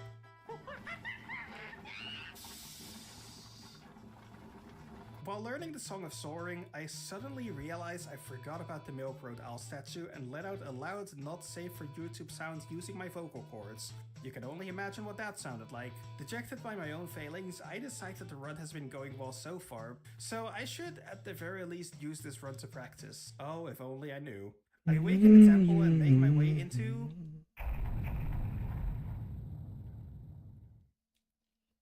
Every second counts here in the Woodfall Temple, so I rush through everything as quickly as possible. After making it through the entrance, I rush to the right side door, grab the key, then immediately run back and hop through the locked door on the other side. Safely use my stick to rush up the stairs and burn the spiderweb, light the torches in the darkness, then I fly through the room I dubbed the Room of Hell since these wasps keep getting in my way. They did manage to do something cool at least once in these runs though, but not in the clear run unfortunately.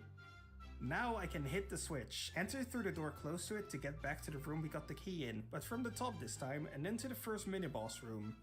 Armored Lizalfos. He dies in one stick jump slash. I grab my grand prize, the bow. Wait, does he? Lizalfos. He dies in one stick jump slash. I grab my grand prize, the bow. A fucking stick goes hard, goddamn. Not even the sword can do that shit, what the fuck? Dope as shit. And for now, leave the temple. You may be wondering, why am I not finishing that first temple? Doesn't that lose time? Well, Majora's Mask uses a clock for events, and there are quite a few time-sensitive events that need to be taken care of on the first day. The most important of which is Epona. While we can pass by the gates you need Epona for using an exploit, we cannot fully enter Ikana Canyon later without glitches, as we need to get either the Garo Mask or Gibdo Mask to enter. The Gibdo Mask is in Ikana Canyon itself, and the Garo Mask is a prize for a horse race. The problem is, Epona must be unlocked by the end of the first 12 hours, as by the second day, Romani will have been probed by aliens and her memory will be completely wiped, so she won't be able to speak normally and won't be able to give us Epona's song, which means not being able to get the horse. This will require a powder keg to blow up the big rock in time, which is in turn locked behind getting at least the fire arrow. So, my next step is to get the fire arrow from Snowhead Temple. With bow in hand, no distractions in my way, and the bomb bag purchase as I went through buying it first thing in the run, I can make my way to the mountain village safely and hit the owl statue. With the owl statue taken care of, I head all the way to the Goron Shrine so that I can talk to a crying infant. Get ready to eat some makes debt. the most lovely sound imaginable. Then leave to go grab the Lens of Truth in the floating cave. How does it float? No idea. With the Lens of Truth, I witnessed the slow-moving ghost of the Goron hero, Dermani, and for the crime of wasting my time, I trap his eternal soul into a magical transformation mask. Okay, so maybe I'm not a very good hero. I then unleash the spring water, which is probably very stinky considering it's been with a corpse, and on my path to return to the Goron Shrine, I unfreeze the Elder with it to learn the Goron Lullaby intro. Play this for the crying infant, and he teaches me the full Goron Lullaby, and with this song fresh in my mind, I warp back to Mountain Village to save a little bit of time and head to...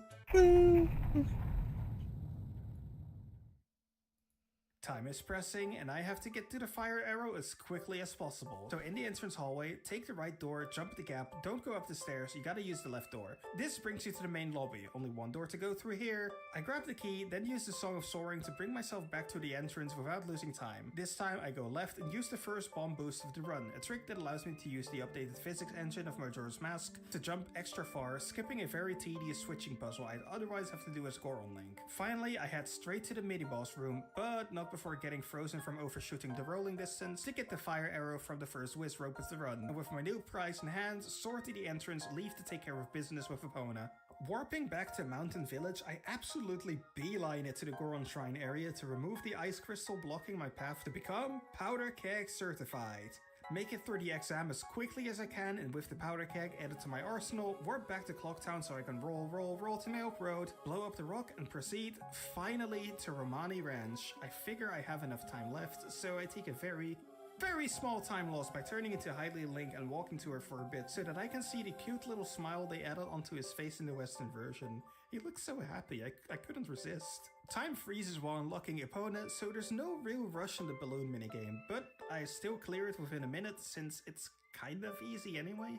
And with that, the worst part of the run is over and only 2 time-sensitive steps remain. One of which I forgot I can actually take care of right now, but thankfully I can just do it on the second day. Warping back to Clocktown, I once again deposit my money in the bank, bringing me over 101 rupees. Then I make my way to the Great Bay, finish off another tortured soul and trap him in a magical transformation mask. I'm still a great hero, by the way. I really suck at the Gerudo Pirate Fortress stealth section, but I have to do this at least twice. Grab the hookshot the first time, drop the egg off, then I take the wrong path. Well, I'm already here now, so just drop that egg off. Let's try this a 3rd time. My goal for the 2nd run was actually this chest, and I do get caught after opening it, but this time, that's okay. The chest was kind of my prize anyway. Bring the silver rupee back to the bank and unlock the adult's wallet, allowing me to keep 200 rupees on me at once. Not only is this pretty convenient for refill purposes, as the shop lets me effectively substitute rupees for time spent gathering resources, I can also immediately go ahead and buy a powder keg for later while I'm here unlocking this and keep 100 rupees on me still for later. I also buy a red potion so that I can go unlock the stone mask, which means I'm on my way to Ikana Canyon for the last time-sensitive Day 1 task. After unlocking the stone mask, I awaken Captain Kita to gain his mask. I got Jinx on the way and struck. Let me just quickly. I'm gonna just turn this bitch off a little bit. Because we're almost at the goal, which is just to stay up until actually, you can call it quits and just watch anime in my spare time. 3 days, 72 hours. That's the time given to Link to save Termina and probably the rest of the planet from turning into a land that looks more like a mashed potato. Every 3rd day, you play the Song of Time to reset time before the moon crashes, resetting the state of Termina. I suddenly realized I forgot about the Milk Road Owl statue and let out a loud, not safe for YouTube sound using my vocal cords. You can only imagine what that sounded like. Dejected by my finish off another tortured soul I do not have, because I already traded it in.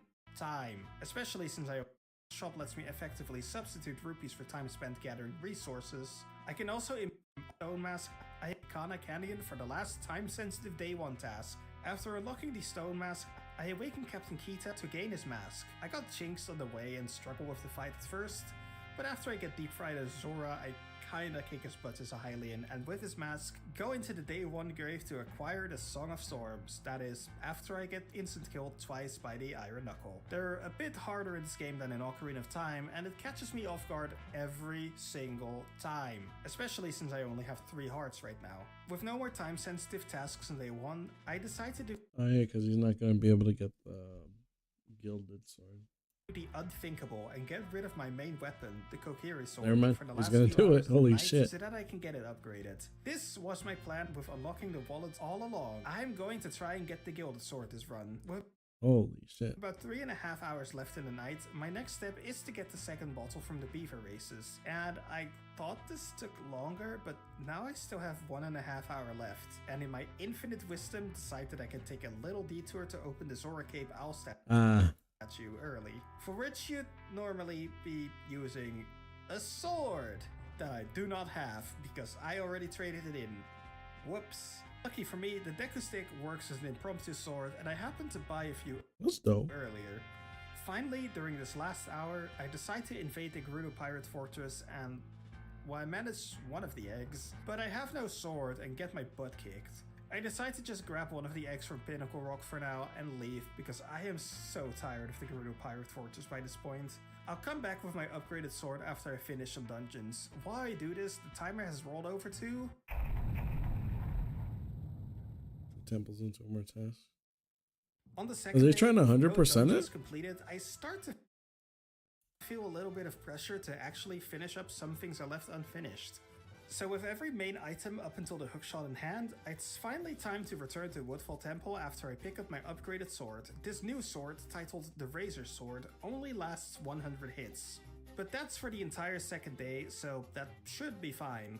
Back in Woodfall Temple, I finally fight the frog and turtle mini-boss for the boss key, use the fire arrow to skip ahead through the dungeon a little bit, and fight the first boss, Masked Jungle Warrior Adolwa. Shoot him with a few arrows and spin to win with the Razor Sword, and he dies near instantly. Tattle, having watched Link erratically rampage across all 4 locations in Termina over the past 24 hours, finally decides this is a good time to apologize for the stuff in the forest and losing the horse, cause honestly, he's kind of a menace, isn't he? But it's fine. Link already got her back.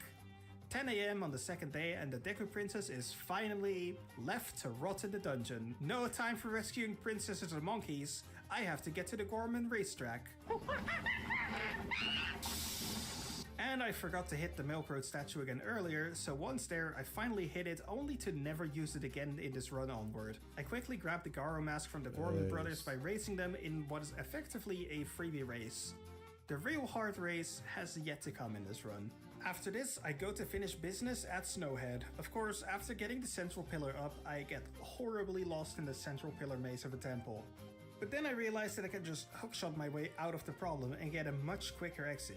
After yet another Wizrobe mini-boss, seriously, has anyone counted how many times this guy shows up in Majora's Mask? I would do it, but I'm too lazy. I grab the boss key and crash my Goron butt straight into Goat, who unfortunately gets away from me with 1 health remaining, so a little bit of time lost there again. And that's half the dungeons complete in a little over It was been late at night. I couldn't do the math right. The rounds actually about half the time. It sounds like we're a little bit behind on target, but since this includes a lot of prep work for the 3rd and 4th dungeons already, we're actually significantly ahead. With the Snowhead area returned to the springtime it's supposed to be in, I take a little detour to play some Mario Kart 64. Over my attempts, I got weirdly good at this minigame, so I get it in one go, but if you're following along and playing this on an emulator of sorts, feel absolutely no shame in using save states if you're trying to go for the Gilded Sword. This thing wastes so much time, and it's so easy to get it wrong.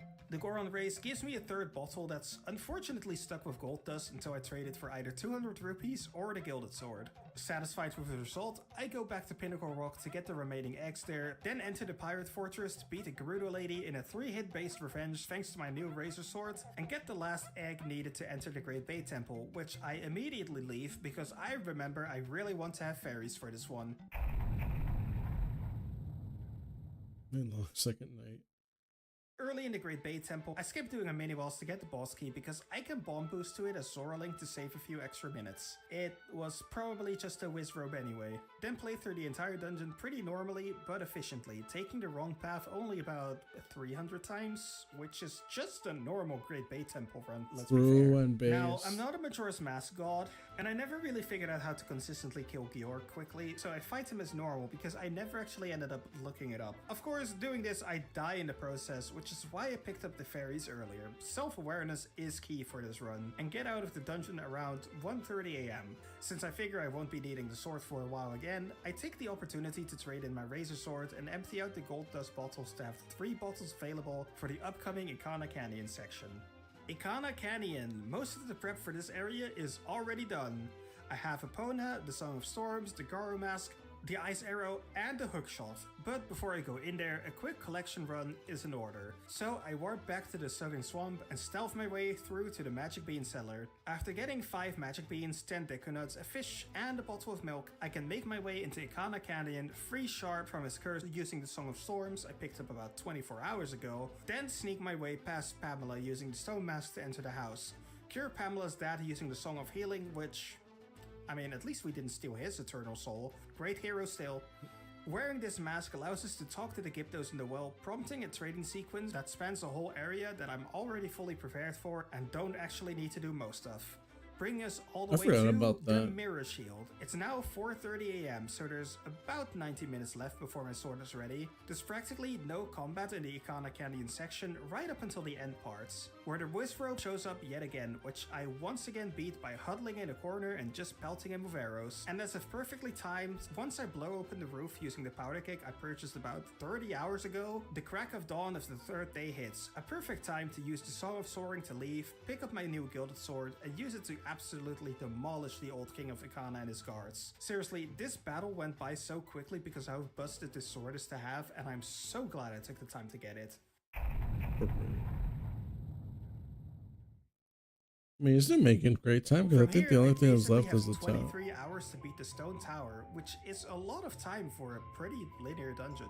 And admittedly, nothing eventful really happens. I fight the mid-bosses and beat them pretty easily despite having no idea what I'm doing whatsoever.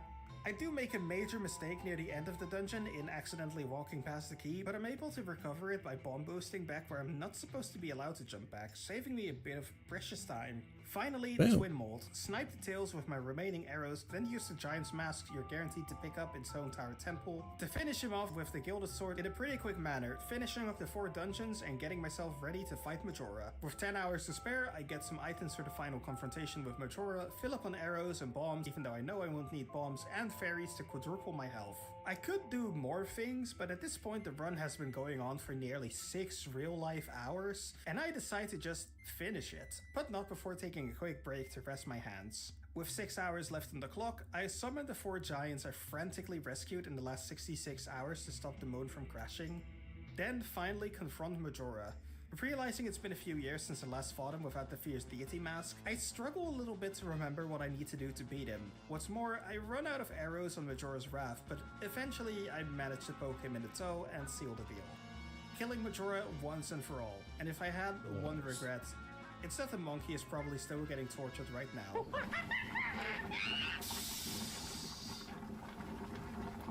The most bare bones possible credits roll for Majora's Mask, showing almost every single mask you're not guaranteed to get, since I just had no time to collect a lot of these. With that sad note, The Legend of Zelda Majora's Mask is defeated in one cycle, something I've wanted to do for over 10 years. This game has been with me since it released 24 years ago, and I've finally done the ultimate challenge in it.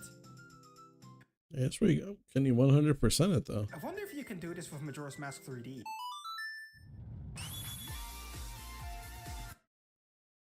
Did he do it? It's 4 months ago. Majora's Mask. Do it, this son of a bitch. Majora's Mask in one cycle. This challenge, which is sometimes seen as the ultimate challenge for those who attempt it, is not for the faint of heart. It embodies a set of absolutely ridiculous circumstances in the first 12 in-game hours of the gameplay, in which you must half complete 2 dungeons, complete with their entire build-ups, and take a powder keg exam, all for the sake of getting a horse just so that you're allowed to play the second half of the game. It's ridiculously stressful to play, and you only barely get enough time to complete these tasks. So naturally, for those who think that might just be a tad too easy, a harder, even more intense version exists. Welcome to Majora's Mask 3D. If you thought there wasn't enough time in Majora's Mask 64, 3D shaves off nearly an entire hour from your allotted time, since the inverted Song of Time is nerfed in this version and only slows down No shot. time by half instead of a third. One Majora's Mask 3D cycle is a full hour shorter than the time given in the original game. Scheiße. This is time you already couldn't spare, especially early on in the game. As a result, the Nintendo 64 route will simply not work here. Instead, a new route has to be created, one that exploits the fact that Majora's Mask 3D is not just a remaster, but a full remake to our advantage. Just like before in 64, glitches are banned, but exploits are allowed. The first cycle, often called the Deku cycle, is not counted as a generally accepted rule among people who try this challenge, as the passage of time speed is increased and you cannot do most of anything without glitches. But aside from the Ocarina, Deku Mask, and Magic Meter, basically the bare necessities to get out of the Deku cycle to begin with, I am not allowed to bring anything from this cycle. Not even the owl statue that auto-triggers if you get close is activated. With my nerf steeled, it's time to head into the expert mode edition of the ultimate Majora's Mask challenge. I I didn't know that, to be completely honest. I always thought that the song of the inverted song of time always cut your time by half, not a third. That's crazy. Like in any playthrough of Majora's Mask, I play the inverted Song of Time immediately. Just because it's nerfed in this game doesn't mean I won't be needing it. Then I immediately go to East Clocktown to get the silver rupee, deposit 49 rupees in the bank, buy the bomb back for the remaining 50 rupees, and leave Clocktown. The first place I'll need to go to is the Southern Swamp. Once I make it there, due to the adjustments made in Majora's Mask 3D compared to the original, I immediately learn the Song of Soaring just so I can leave again to Clocktown. Don't worry about it, I know what I'm doing. This time I head out to the Great Bay from Clocktown West, and it's time for the first exploit of the run. By long jumping using a bomb from a somewhat specific area and with somewhat precise timing, Link is able to just about close the gap and land on the Great Bay fence. This allows him to enter Great Bay early and unlock the Zora mask, which will be necessary later on. Some claim this is frame perfect, but I've been able to get it pretty. Yo, did they nerf his fucking jumps? Just talk shit all you want. Link's had some fucking hops and in Majora's Mask. Like, brother was on one.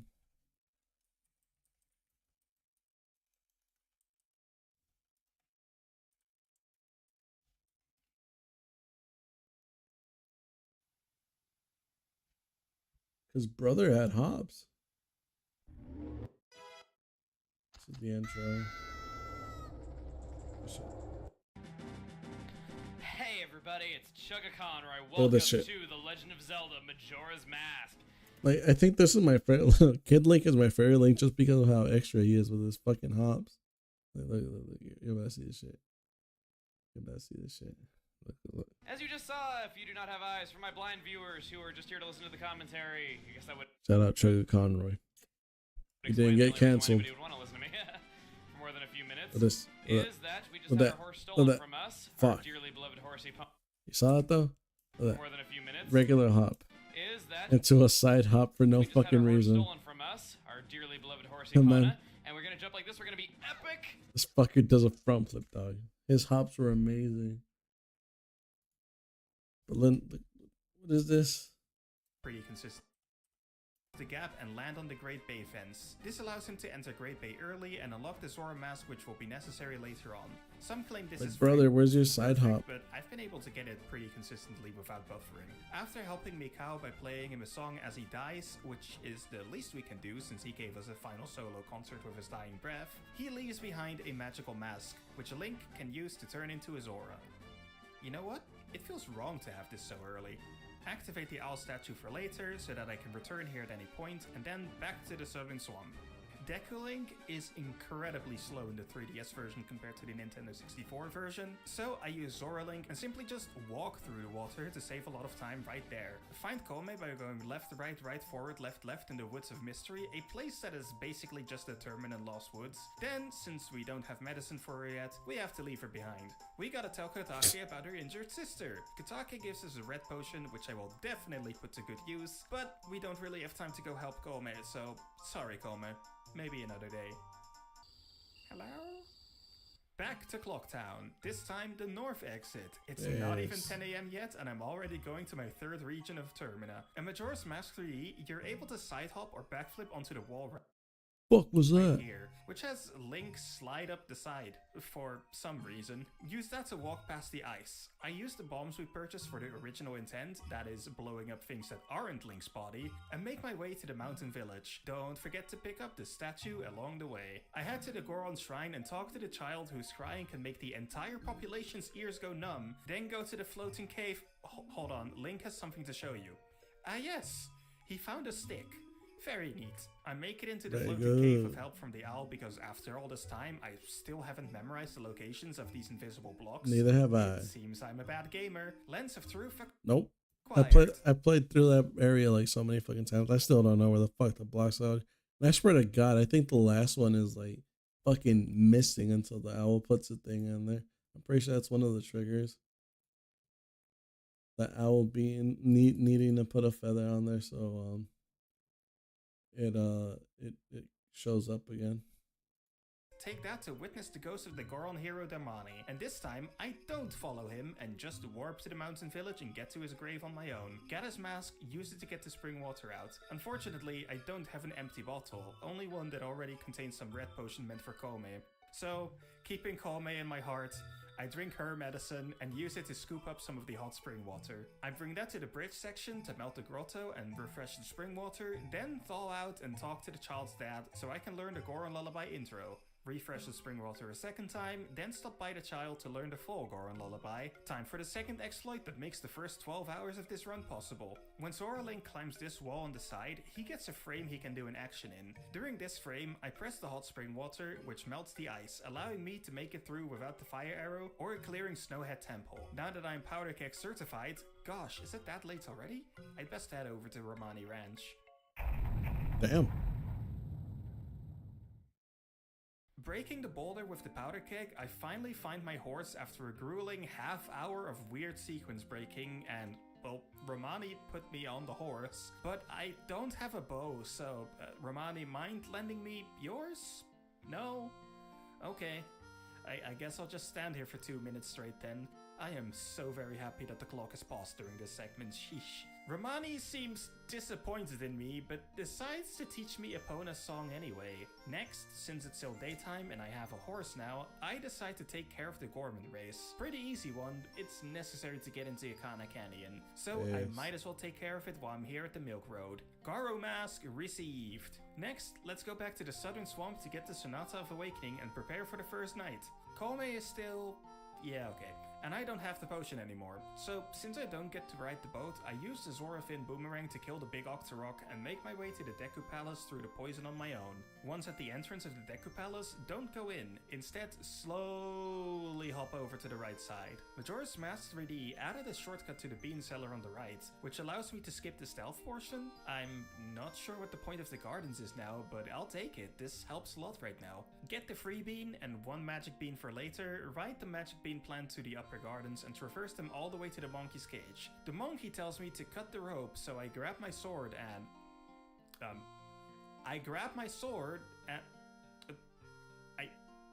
Wait. Where the heck is my sword? I think I dropped my sword somewhere, but where?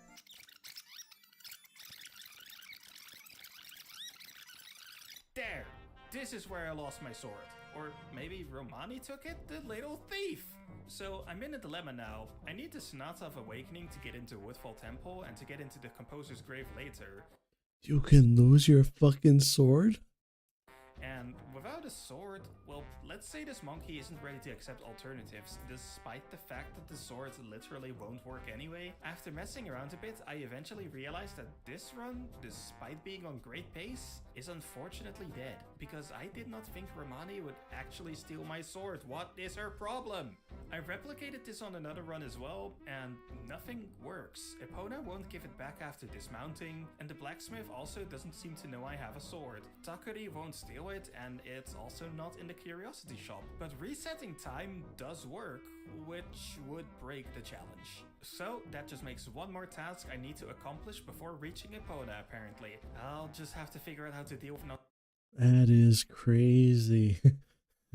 He broke the game accidentally. No, even if he did do Great Bay, he'd have to get all the fucking fairies. And then he'd have to beat George with like minimal health. Damn, that's crazy. Not having a sword later, I won't be counting this glitch to break the glitchless rules, since this is only making it harder on myself. I'm sure you can understand.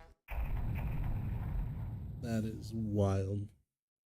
Alright, here we go again. Silver rupee. This time I only deposit 39 rupees to ensure I have enough for the magic bean. Southern Swamp. I decided to just swim to Kome this time to save the trip back. Time difference is pretty minimal anyway. Back to West Clock Town. Boom! Get it in 2 tries again. Zora Mask. Sorry for skipping past your segment, Mikau. You're the best though. Hop on the wall. Wah!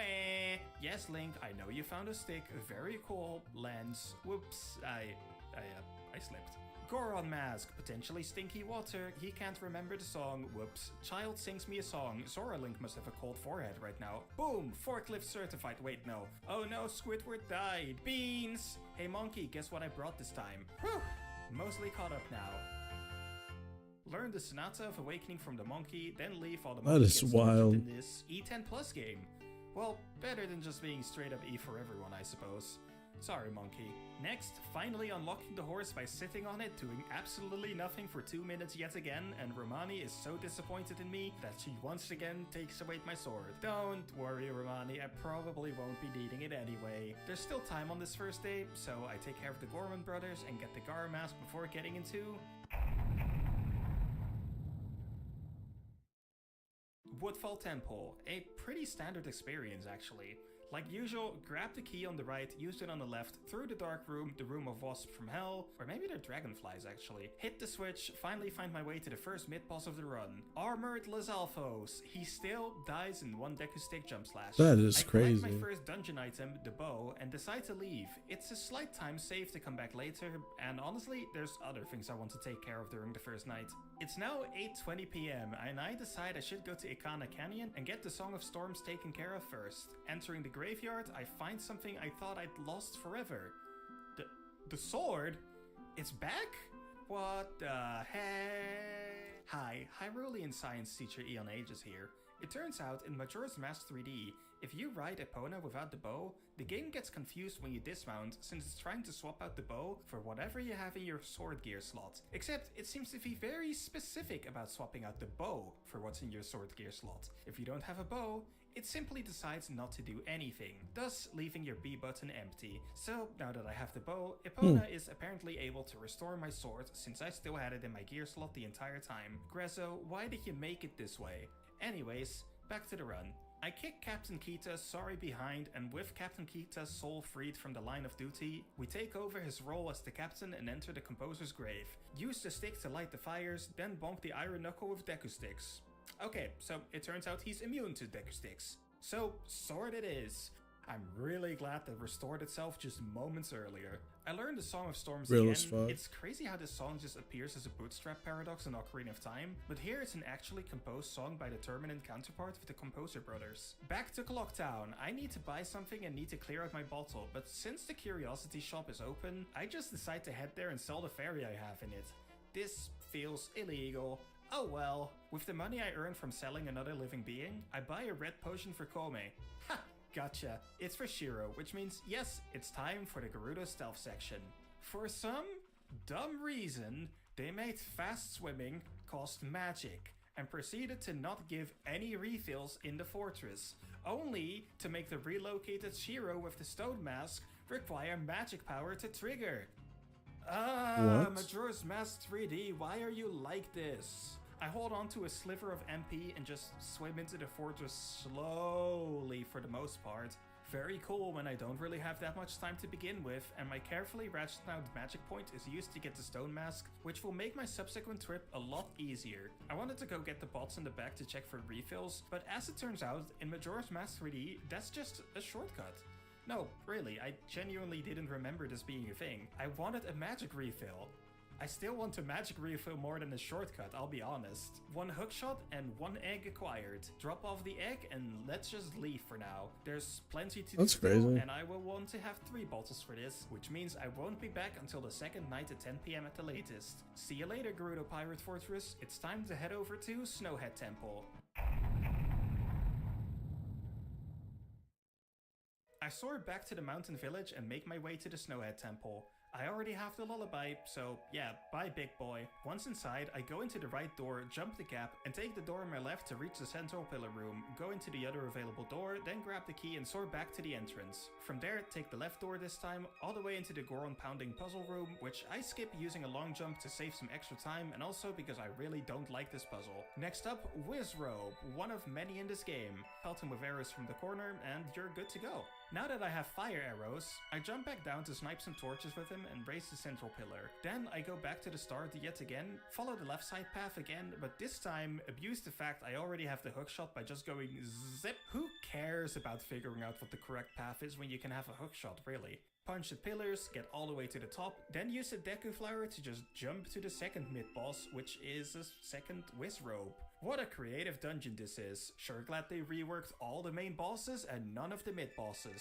The first boss of the run, masked mechanical monster Goat. He has gained a massive eyeball that I must pelt with arrows once he's knocked down, and that's basically the boss. In this rework, they basically just added one extra step. I grabbed my prizes and learned the Oath to Order from the first of 4 giants and triumphantly returned Spring back to the Snowhead region. 1 out of 4. What time is it? Oh, geez, it's already 7:25 AM. After beating Snowhead, my first order of business is to go on a bottle run. So I do the Goron race, which I almost lose. It's definitely harder in this version. What the heck, Grezzo? Then the Beaver race in the Great Bay area, which is awful in this version compared to the original, I won't lie. With 2 more bottles in hand, a quick look at the time suggests I don't really have any pressing tasks right now, so I figure I should just go take care of Woodfall Temple. That's a pretty short task after all. Quickly firing the fire arrow in the middle room for later, then fight the mid-boss for the boss key. Pew pew pew, he is down. Thanks to the fire arrow, I can immediately take this boss key to the door it belongs to, and I skip basically half the room by using the hookshot to my advantage again.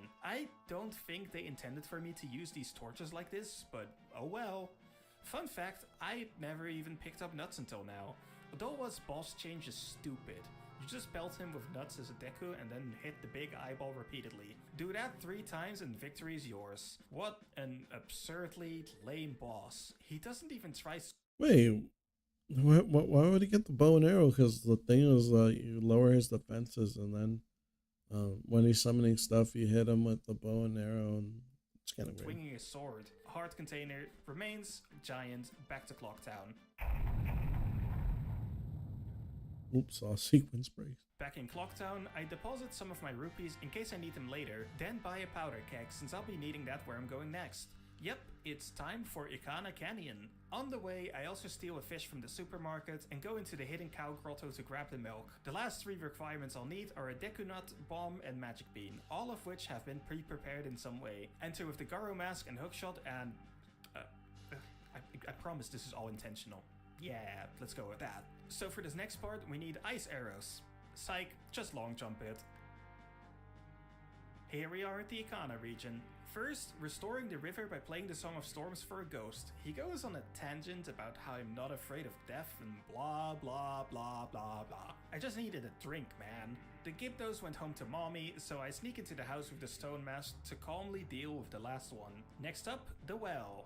Bean, fish, nut, bomb. Grab a free ghost to take home as a pet, but give it away to the Gyptos. And finally, milk. This gives me both the mirror shield and the entrance to Ikana Castle. I pull some shenanigans but waste too many arrows, which oops, Wizrobe fight. I guess I'm fighting this one with my hookshot. At the top, I use the powder keg to blast open the ceiling and make my way to the King of Ikana and his 2 stooges. This is probably my least favorite battle in the game, but at least I didn't die. With all that, I learned the Elegy of Emptiness and, well, the Curiosity Shop isn't open yet. And also, I forgot to trigger the Ikana Canyon Owl statue, so time to backtrack through the well.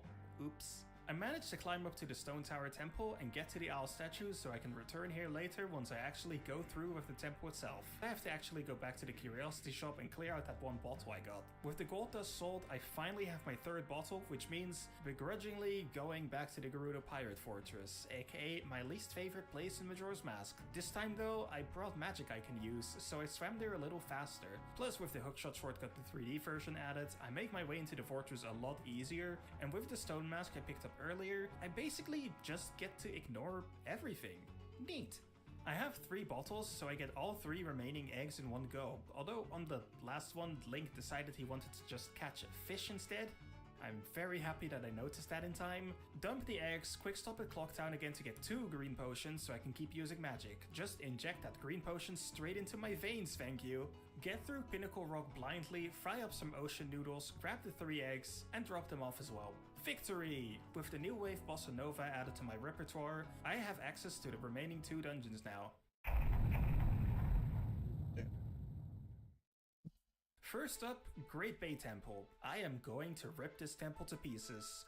First on the execution block, the dungeon map room.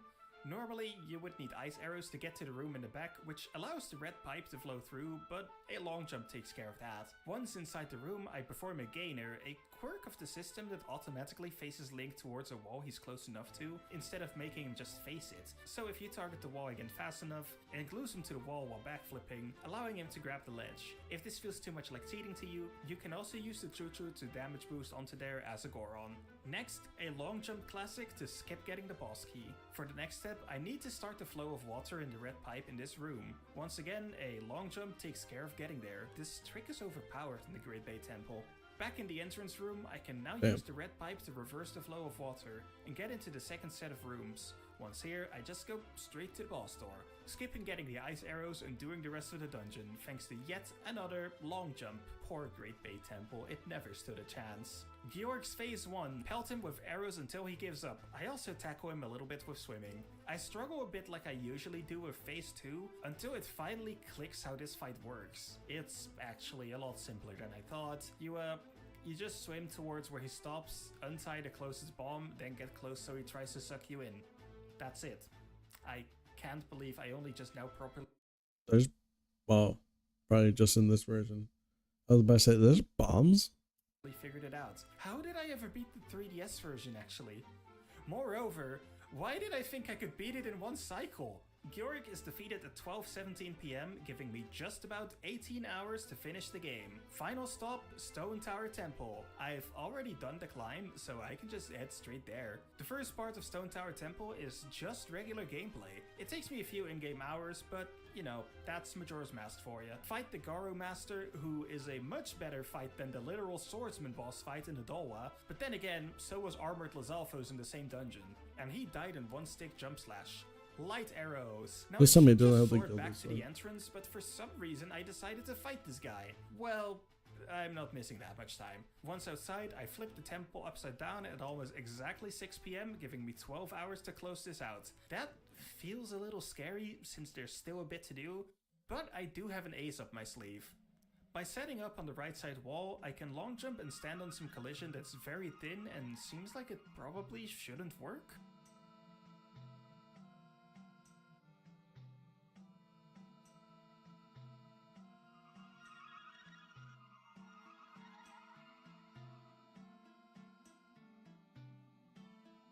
This allows me to hit the end switch and with some careful timing, damage boost away from whatever this pounding thing is called. I am currently inverting the inverted Stone Tower Temple.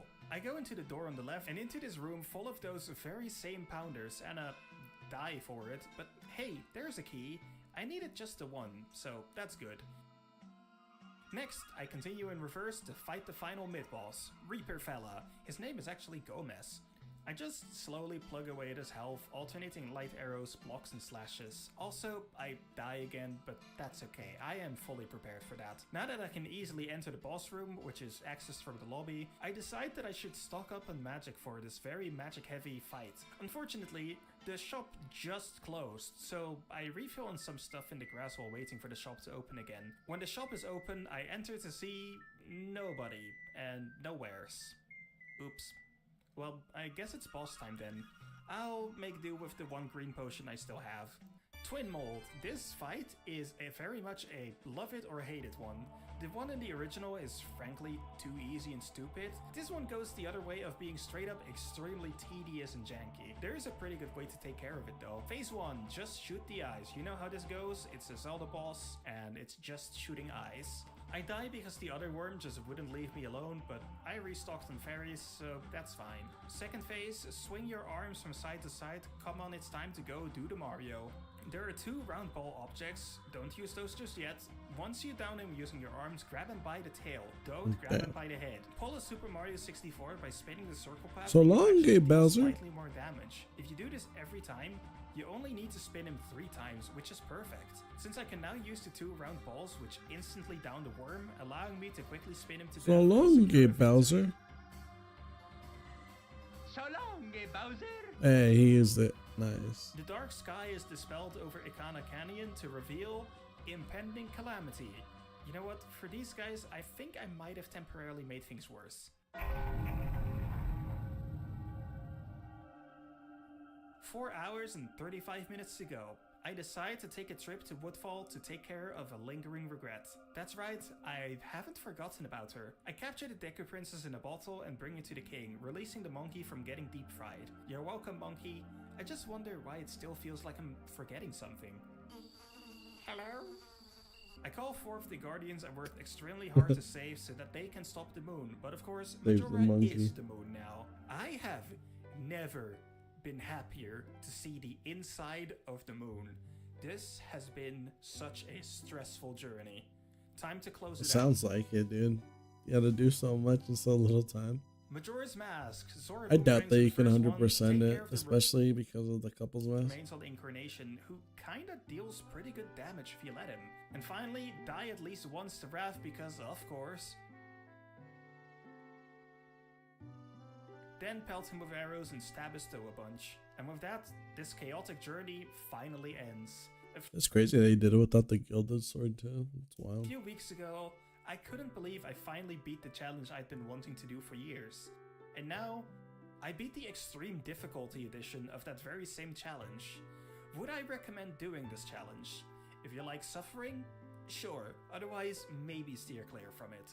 Just remember, Romani will steal your sword, so keep that in mind.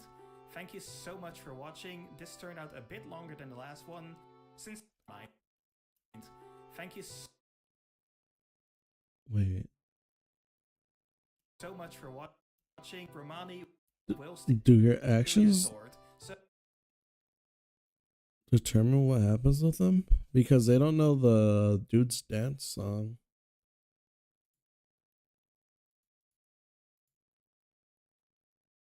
'Cause I could have sworn that they do this if you teach them the song.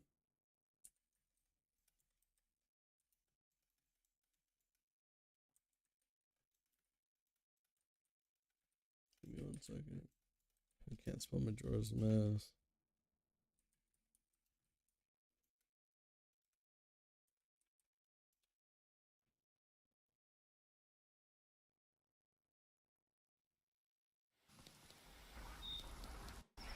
Go over there.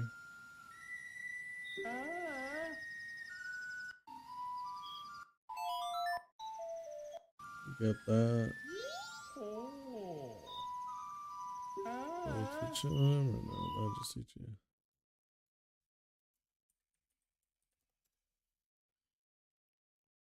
There we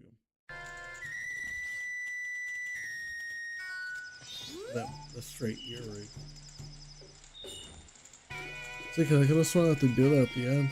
But I guess because they never learned it, they don't do it. That's pretty cool. If that's a possibility.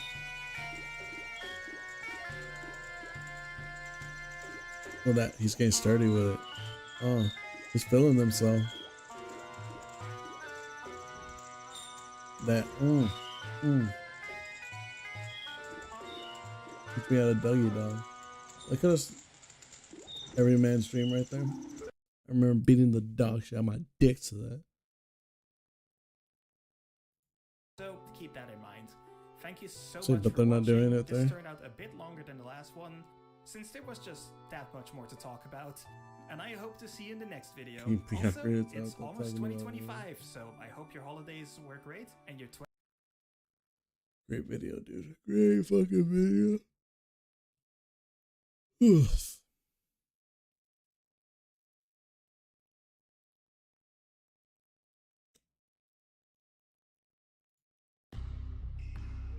Alright.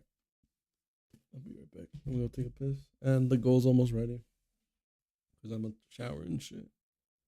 Oh, hell yeah. We almost did it. It's almost been 8 hours.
I think I have enough time to watch Epic, but no. Alright, let's do this. Best. What do you do for work? I'm a stand-up comedian. Wow, chocolate only store. Are you also made out of chocolate? No, but I'm here to meet a 3-year-old. Fuck! Fuck! I got it! Shot! It's raining festivals! Mr. Beast, you can't throw for shit. Alright, and you can't catch for shit!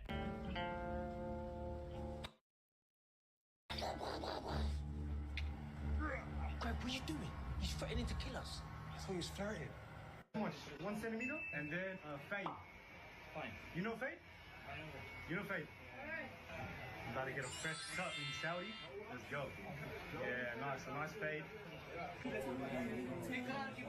you could have 3 of any superpowers, what would you have? Me, I know what I would do. It'd be invisibility, X-ray vision, and time stop. Yeah.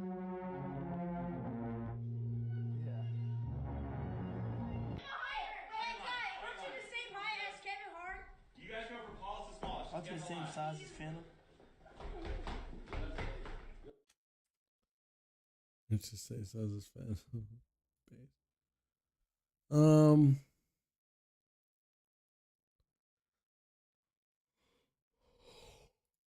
This video.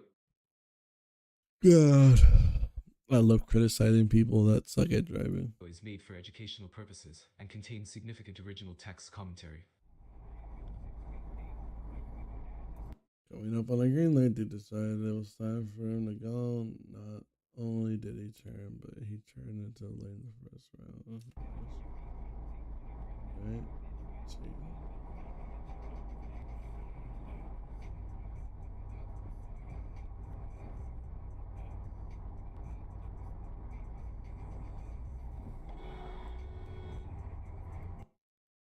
I mean, you could have stopped right there too. Because you're going 50. He is retarded. Like, whenever you're gonna do that shit, you always go right here. And then you wait for him to pass. Since when you turn, you don't want to, like, full fucking send it. Especially in a fucking minivan. So you go right here for a little bit, coast, and then just go behind him. So, because right there, you can make the turn fine. But this dipshit went all the way over there. Good reflexes on the driver, like the drivers. Oof, it's Jover with this one. You managed to break in time.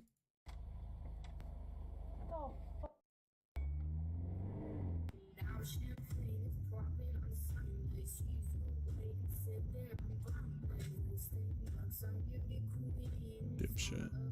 Okay, presto. Okay, presto. Accident. What else should I say? Who lost control? Dumbass.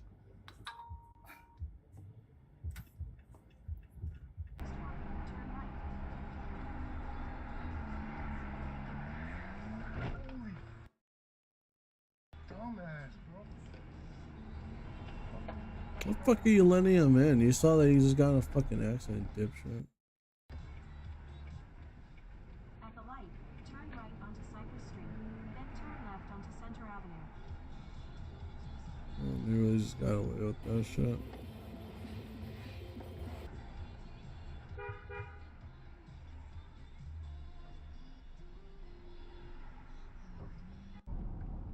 This is why I need guns, dog. Put them down. There's a police car. Are you going?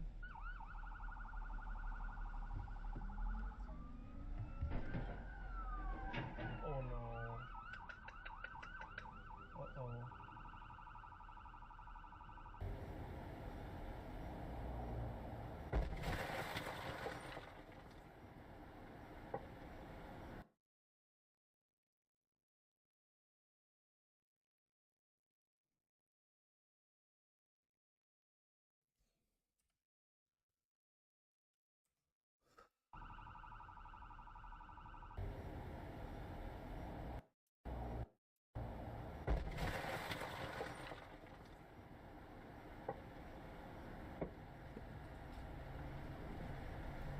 is tough.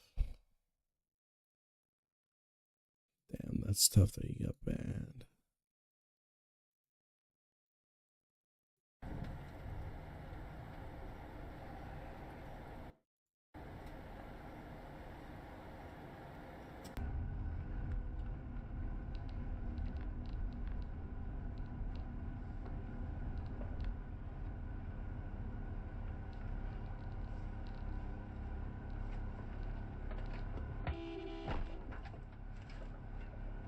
What the?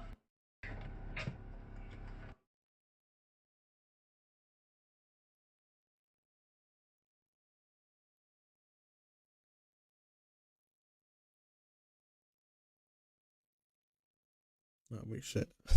I was reading it to myself, even though I'm fucking stream.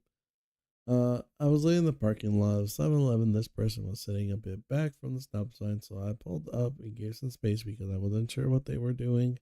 Then this happened. I probably could have reacted sooner, but I didn't think that they were going to turn into me. The girl in the car was super uncooperative, very rude, and didn't even license or insurance. I was having.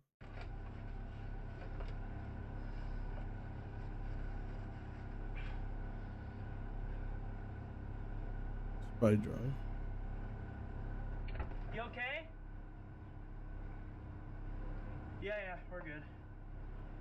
Hold on, I'm just gonna call someone. He started acting a fool with that bitch. You broke my fucking car. You better give me a new one. This is a fucking Chrysler 8000. That's in the middle of this issue. I don't love the thing.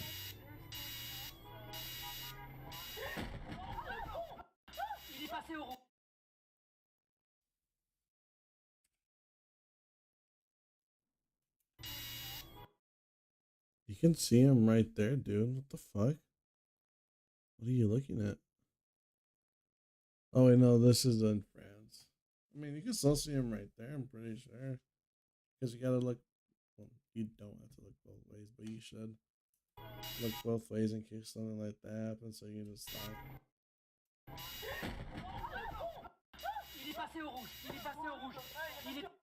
No, for Tesla to be here at this time by running a red light.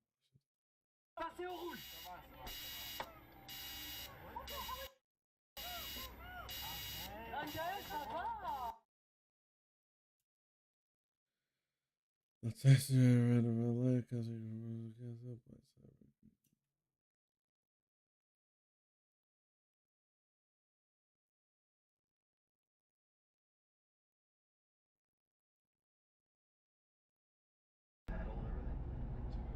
Just like they lose out. Oh, accident. Oh my.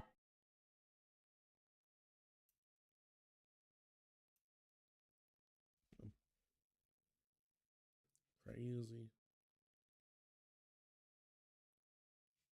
Did an accident happen? Or did he just lose fucking control? Just like they lose out. I was trying to turn when he first turned, the dude got him. Oh, accident. Oh my. Oh. Just like Wait, didn't the.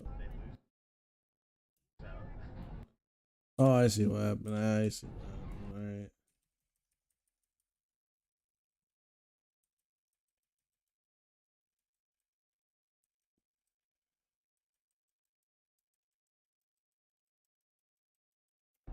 Wait, let me see if there's a road over there. Oh, accident. Oh my. No. Okay, so the car probably. I don't even think he pulled up. He was probably on this lane. Didn't realize where he was going. Missed his fucking turn. And then instead of being a good driver and driving on this side of the road, on the other, like going further out. Because if you miss your turn, just keep going straight. Oh, you can make another turn later on. Like, yeah, I'll inconvenience you, but it's better than just fucking crashing. Because what it looks like.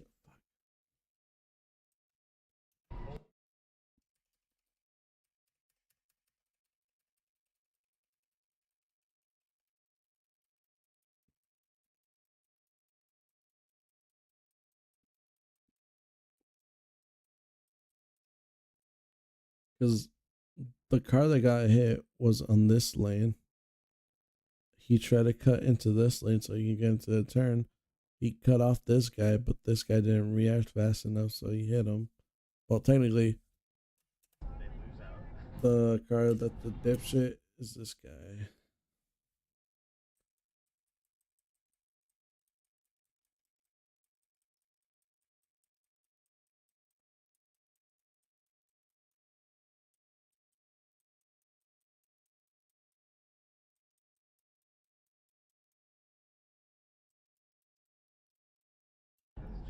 Yeah, I can see this is the first car. This is the second car. He's cutting in from the first lane. Because if he was already on this lane, he'd already be at the turn thingy. He's cutting in. That car didn't stop or didn't have enough time to react. Hit him. Because when you make turns like that, you're supposed to already be right here. Fully, completely. And then you're safe. Yeah, so he's probably coming up from like right there or something.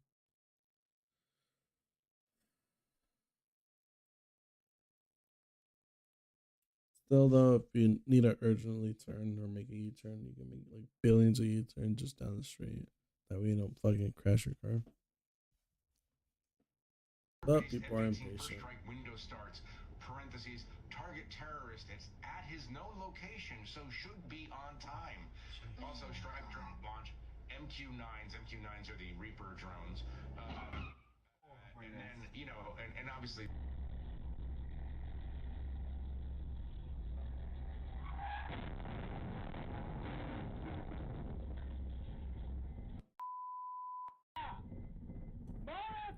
On the record, trust me, and like,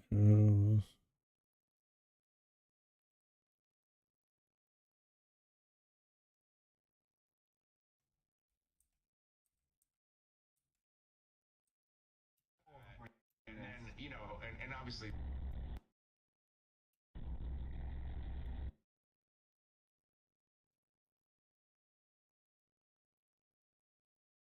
yeah, it's a two-way. Okay.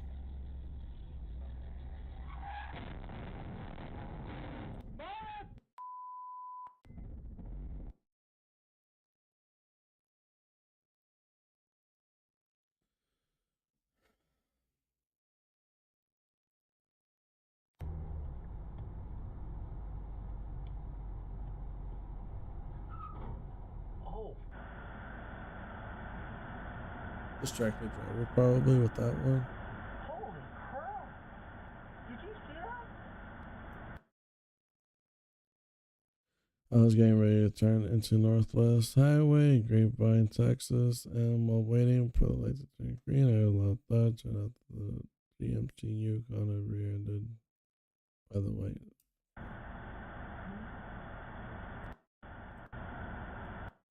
Yeah, it's because he didn't see the traffic there. He was being impatient, trying to make the light. Did you see that?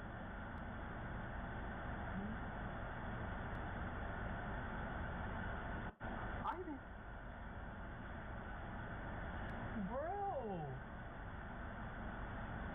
Oh my god!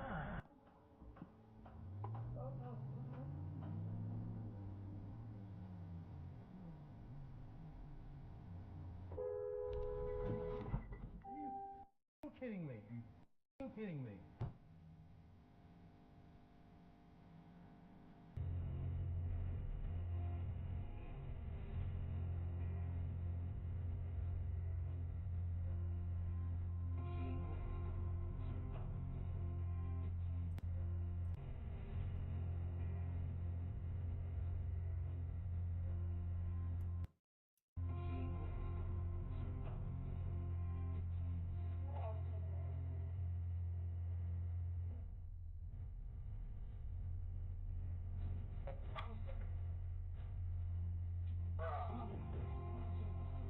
What the hell is your problem?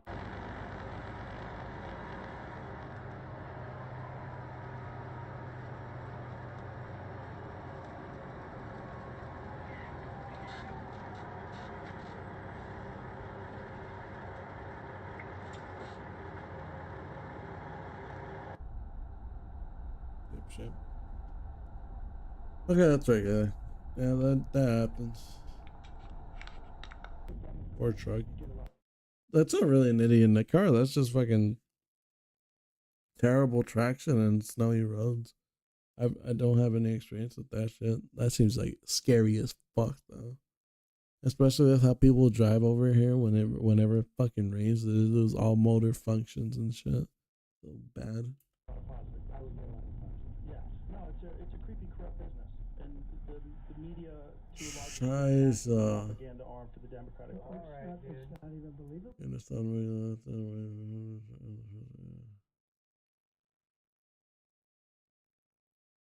Yeah, it's really. I mean, it's bizarre to watch, and most young people I think are aware of it. I think most boomers. I mean, as long as they don't hit you, that's fine.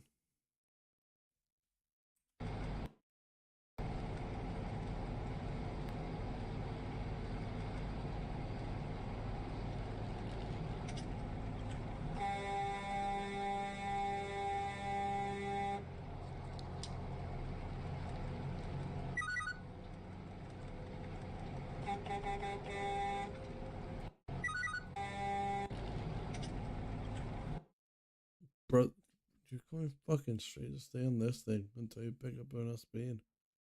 Or if you're gonna cut someone off, at least step on it, dog. Fuck. Like I have a V fucking 4 and I still floor it whenever I try to overtake someone.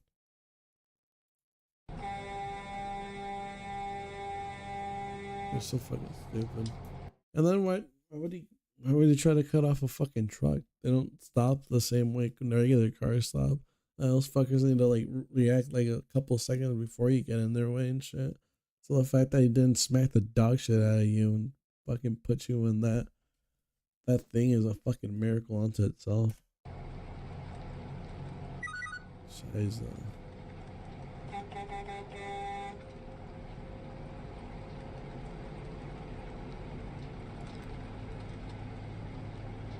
Sitting in a natural sitting position on the couch and looking at the way the blood had run down the front of the body strongly suggests that either she had been talking to the offender when she was shot, expecting her to shoot, or the offender walked straight into the room, shot her, and then walked straight out again. That person has then I'm sorry, but if you drive like that, I'm hitting the dog shit out of you. I don't care if you're in a motorcycle, fuck you.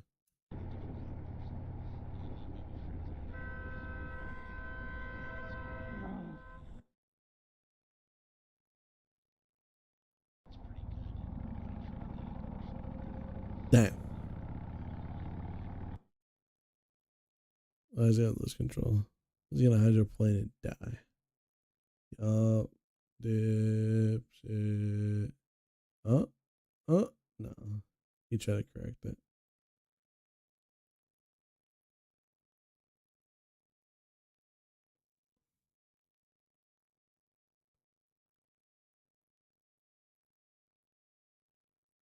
Hey. He didn't hit anything. Guys, what happened there? Are they gonna show it? Or? Big old work truck.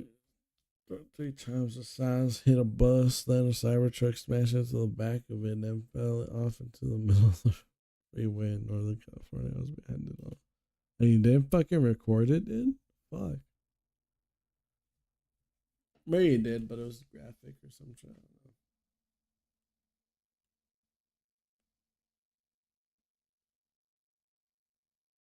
Broadway. This is fucking Arizona. Oh no.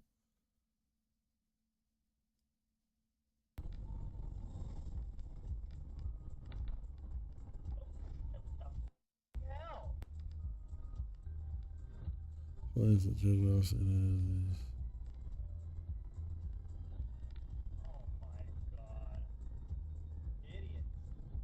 He thought God was with him. He should have smacked the dog shadow for testing the Lord. 1,000 years in your sight are like a day that has just gone. Bigger driver swoop. 55 speed limit. We went across the lanes and ended up getting pulled over. Fucking base, but that's how I fucking drive. 55 is the bare minimum you should be going, dog. Fuck you if you're going, and if you're going speed limit, fuck you, get off the road. You need to go 70 above, dog. 55 is the bare minimum you can do. Don't trust me, I speed a lot, dude. I go 100, little bitch. I don't give a fuck. I'm a terrible driver. Don't take any advice from me except good advice. For as many years as we have seen trouble. Fuck that cop though. Oh, the amount of times I've seen people that can't fucking turn and then become driving my brother's car because mine got fucking hit. The amount of times I felt that sons of bitches were gonna fucking hit me when they were completing their turns was astounding. Like, holy fucking hell, dude. People can't turn for shit. I have no idea how these motherfuckers got their license. Like, again, I'm not the best driver in the world or anything, but god damn, dude, even I can maneuver the car around like a dude that's like taking up the entire fucking pedestrian crossing. If I'm able to do that with like only like sub 2 years of fucking driving experience, how the fucking people with like 5 years license, 5 like years on the road, like how the fuck can you not do that? Is it because they probably don't care, but still they're like, oh my god, dude, they're so fucking ass. And again, I'm not the best driver in the world, but I can still fucking turn, dude. Do my turn scare the dog shit out of all my passengers? Fuck yeah, but hey, I got them hoes done. Them hoes are delicious. My passengers don't like speed. They're haters. They hate speed, dog. Because I am speed. I am Kerchow, dude. But fuck, dude. Not gonna lie, if that happened to me, I would have fucking shat myself. I would have honked at him. I would have like thanked God right there that he didn't fucking hit me. Because if he hit me, oh my god. I don't know whether to celebrate because I'm gonna get my car paid off and shit or whoop his ass. It's fucked, dude. Okay. That takes going way too fast.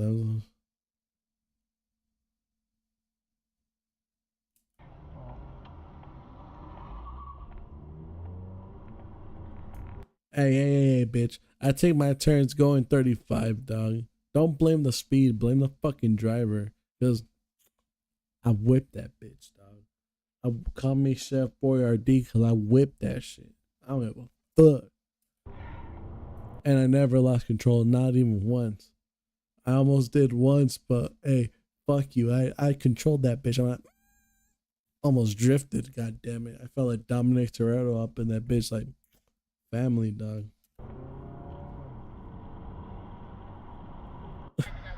This is the part of the stream where you can tell that I'm going fucking sleep deprived type shit. Cause golly, we're almost there though.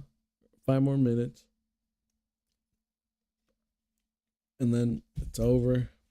Go shower, clean my asshole. Gonna be looking good. Fucking. If you're this motherfucker and you don't fucking immediately, fuck you. All right.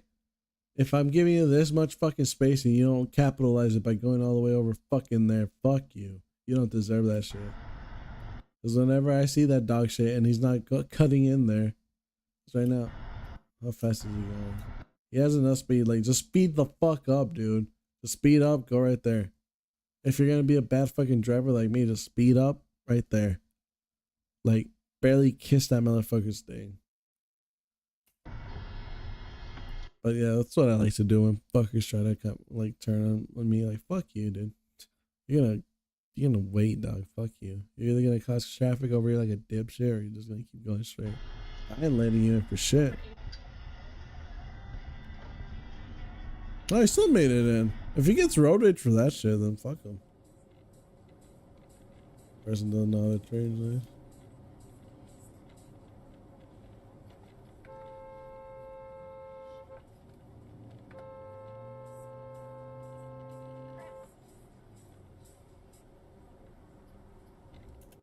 Oh, I wish a bitch would, because I don't give fucking space. Fuck that. If I have this much space, I'm up that dude's asshole, dude. I don't give a fuck. Fuck you. Ain't no one cutting me off. You go damn straight to hell. Fuck that. Again, don't take my advice. Drive safely. But me personally, this motherfucker would have hit me and paid my car off, dog. Fuck.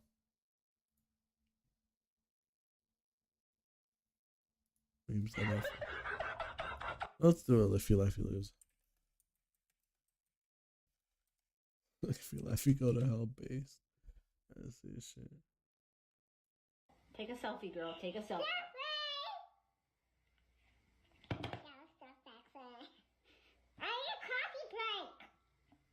Coffee? We're not drinking coffee this late. We're not. I'm not staying up with you till 3 in the morning again. Fine. I can't. Fine. I'll take a selfie instead. Take a selfie then. Okay. Selfie break.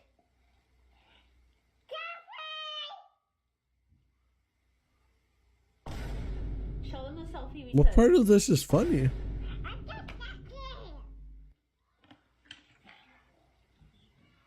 I need a twerk.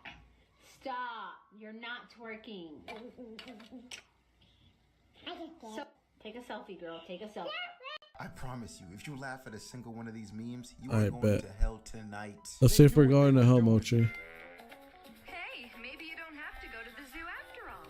It looks like there are wild animals right here. Based.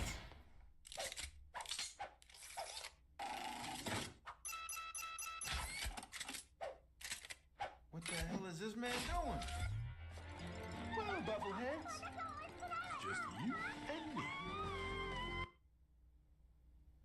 Damn. I'm doing hell. That's how you doing, mister? Okay, that almost got me. I'm good. I'm about to end stream. Go watch a soccer game with my nephews. Because apparently it starts like at 7 in the morning. It's Real Madrid versus Barcelona. That should be fun. And if they're not up, dude, I'm gonna be pissed. Cause I stayed up all day. Good. How are you doing? Cosplay future go on. Based.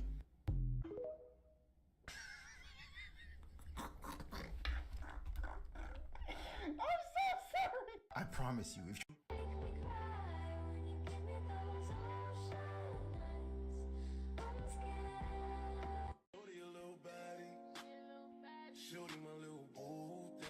I'm doing things here. Based. If you got it, you got it.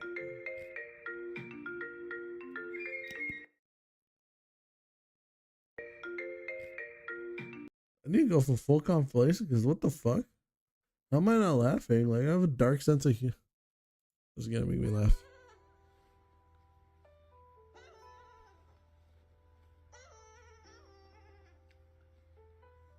I see it.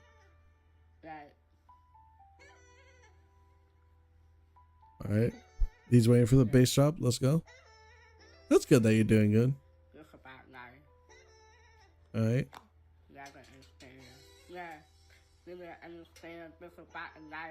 This is life, gonna start, this is real, life is gonna live in, gonna start to see the sky, gonna stay there, gonna see the sky, the stick and nothing stay there, gonna get the guy stay there, I run to try to stay there, I run to see the students, I run to get it in, gonna get this is not gonna this is life, and this is why it's gonna never gonna this will work, and it's gonna I'm gonna make this work, and it's gonna He's keeping rhythm. Can I understand him? No, but hey, he's trying his best. Like, I can't keep fucking rhythm like that. Fuck it. That's good. If you laugh, you go to hell.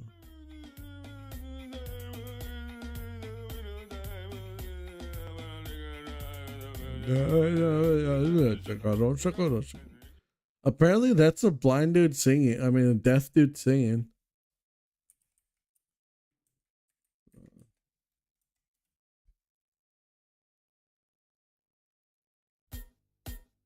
Oh shit, I'm gonna get demonetized. I forgot. Fuck. I can't even play this song. If you laugh, restart. Alright. I didn't see that.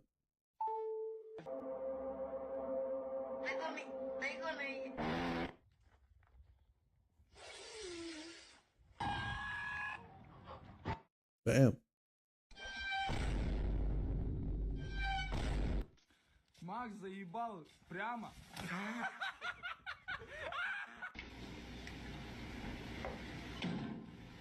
If I was handicapped, it's because of these damn legs. Hey, that arm strength is impressive as fuck, though. Look at that shit. If I was handicapped, it's because of these damn legs. Bro is stronger than me. Fuck. Блядь, сука!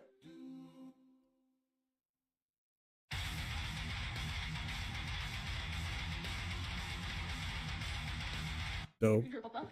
He wanted you to have this. Papa, wait. I'm trying to go to sleep or take a nap and We just look at Mexican memes, dude.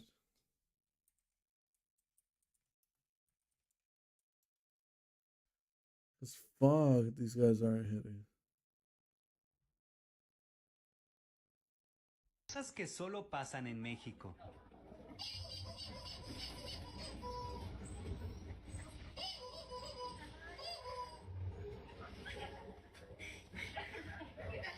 That is true though, because they don't have those things to like. Or sometimes the bus driver just tells you when the stop is over.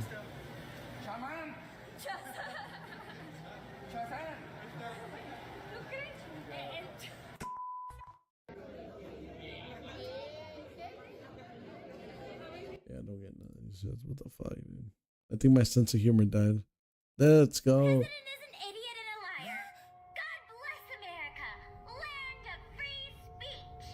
And I don't care what they say, boys don't play with dolls. I'm not going to have a retarded gay brother. You should have let Ketchero keep the doll. I mean, Leo played with dolls when he was a kid, and he's not a fag. I only use the Barbies for G.I. Joe's hose. Sometimes yes means no. And sometimes you're a bitch. Principals always look like lesbians. Mom? Ketchero! What? Have you done your homework yet? Oh wait, you're dyslexic. Done your yet homework, Cav? You, I'm answer. Hey, talking, me too. Yeah, you're dyslexic. You can Is that where it fucking comes from? No shot that's where that fucking meme comes from, dude. Holy shit. I used to say this shit all the time. I never knew where it came from. I just heard some fucker say it.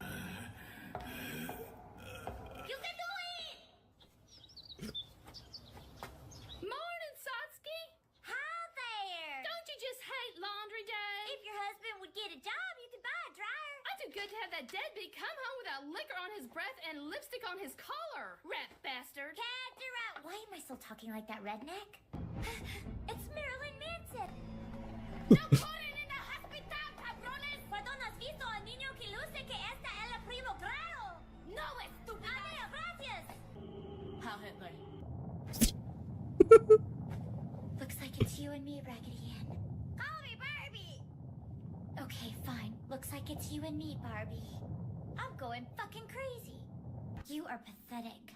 When he died, I was so sad that I would never hear that voice again. His laugh. His funny little requests. Touch me. His reprimands. Touch me harder. Forgive me for bringing you back to life. I know now that it could never work between us. As much as we wanted to, it could never be. Not because you're a rabbit, but because you're black. What?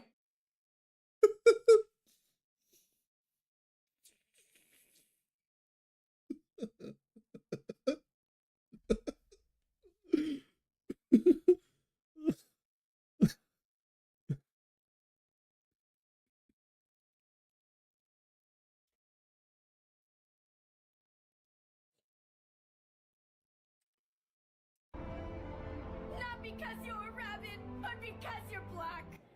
Order up. Just kidding. My daughter's dead and you're making food jokes?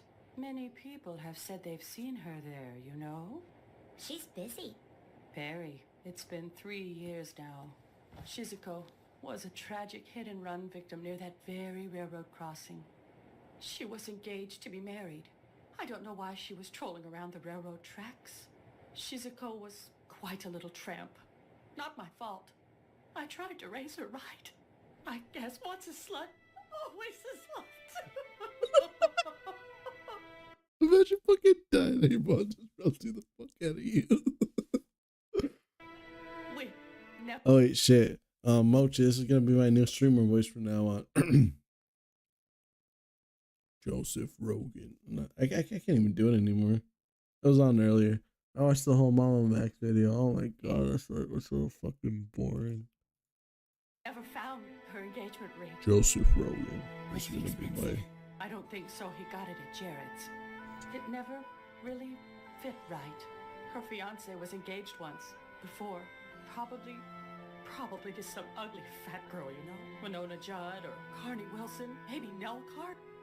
Where's the justice? Here this loser finally finds an attractive, thin girl to marry, and she has to die. Whatever. Just fill the hole filler. Sure, jackass. Hey there, what are you kids doing here? School's over. Go home, you sillies. No, thanks. Oh, nice cat. You don't let me out. You're a cat killer. But they told me not to do that. Pussy, I guess you always do what your big sister tells you to do. Okay. Later. Hey, catch her out. Where's the damn cat? But he... What? Ketchero, what are you retarded? Obviously. Which way did he go? Now we'll never find out who the ghost is. I hope to God you're adopted. Thanks a lot, man. Huh? I think she's right. You are retarded. I'm all alone, forgotten, like a black family in Bush, America. Think of a big black man chasing you! Well, he's not racist. Nice ass. Do not lust in your heart. Jesus, you're right. Pardon me. I really enjoyed running with you today. Don't you have any money for shoes? Did the Crips beat you up and take yours too? He took mine, and now my dad only buys me cheap ones from Payless. Thank God. I never thought I'd be happy to see one of those things. Hey, put the donuts down! Drop the Krispy Kreme, Serpico. We need your help Did here. my house look like my father and my brother after 9 months or something? Yeah, diggity. They were tempted by fruit, and they knew they were sinful and naked without Jesus. Hello, sinner. God, can you go bomb an abortion clinic or something? You just wait. When that wonderful president finishes stacking the Supreme Court, we won't have to. Don't forget what I told you about premarital sex. That sounds way too fucking. Holy shit, this aged well. Fuck. I know what they're talking about. Who are they talking about? When the fuck did this release? I think Bush was in office.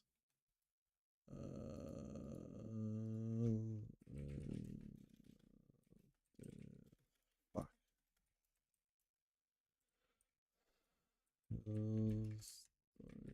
Stuff come out 2005. I think that was Bush.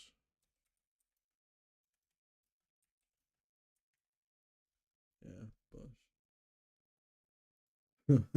But they could be talking about Trump too. Fuck. Finishes stacking the Supreme Court, we won't have to. Don't forget what I told See, you. Republicans always do this shit and then fucking blaming Democrats. Like, I hate to go political, but they were making jokes about stacking the Supreme Court way back in 2005, and then they skipped Obama's pick. And then fucking Trump put his own pick in there. I think he put 2 picks, I believe. Let me look it up so I'm not spreading misinformation.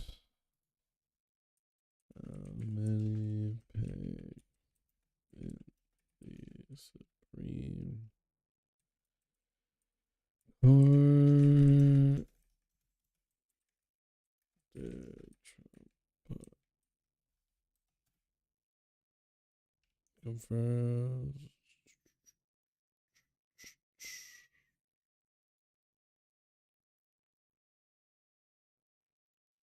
Pew Research Center. Trump compares to other presidents in appointing federal judges. Donald Trump is the Supreme Court. I put Supreme Court. What the fuck? Yeah,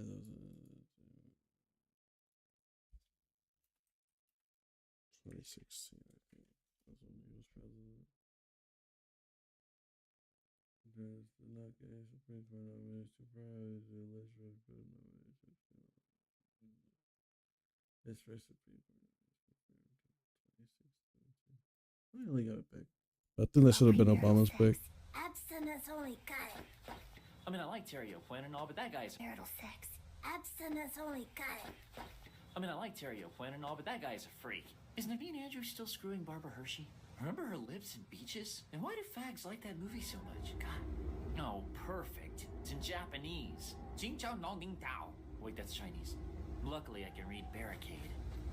We're ready to blow, sir! All right, everyone withdraw. Sir, yes, sir! My voice isn't usually this bassy, but it makes the men respect me more. Obeying horror movie rules, I'm going to go out alone. You stay here while I go out looking for help. Okay. God bless him. Leaving me here alone and defenseless in a cemetery. What a guy. You're such a bitch. What did you say? I have an itch. I'm doing my standard anime elbows up pose. What? Whoever told you to do this, well, she's either a bitch or a ghost. Shinobu, you don't look so good. Run! She's a ghost and a bitch!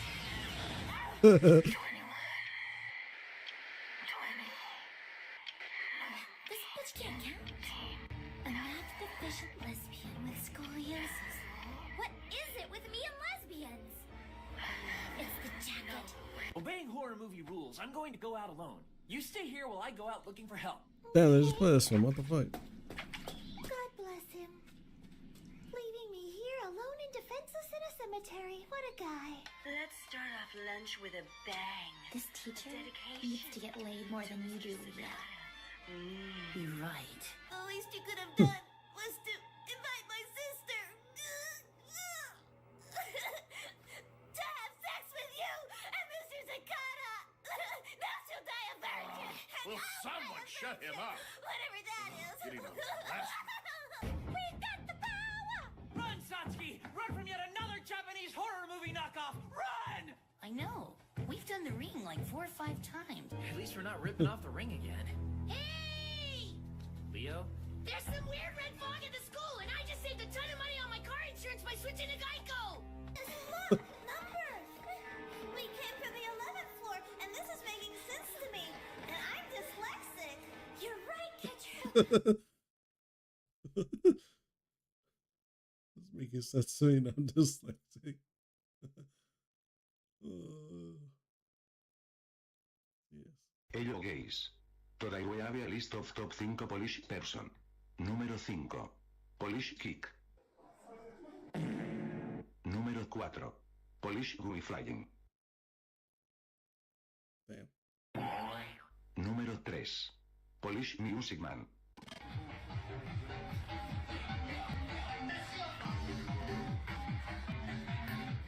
Hey, that beat goes hard though.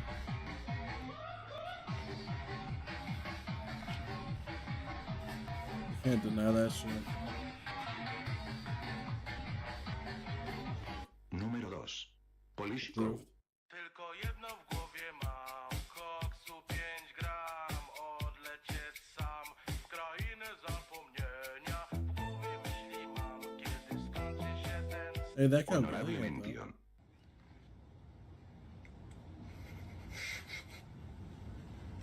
Número 1. Polish Silver Guy.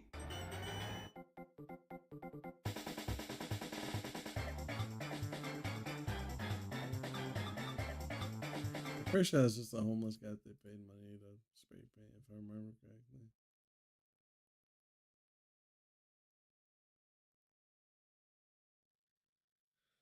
Alright,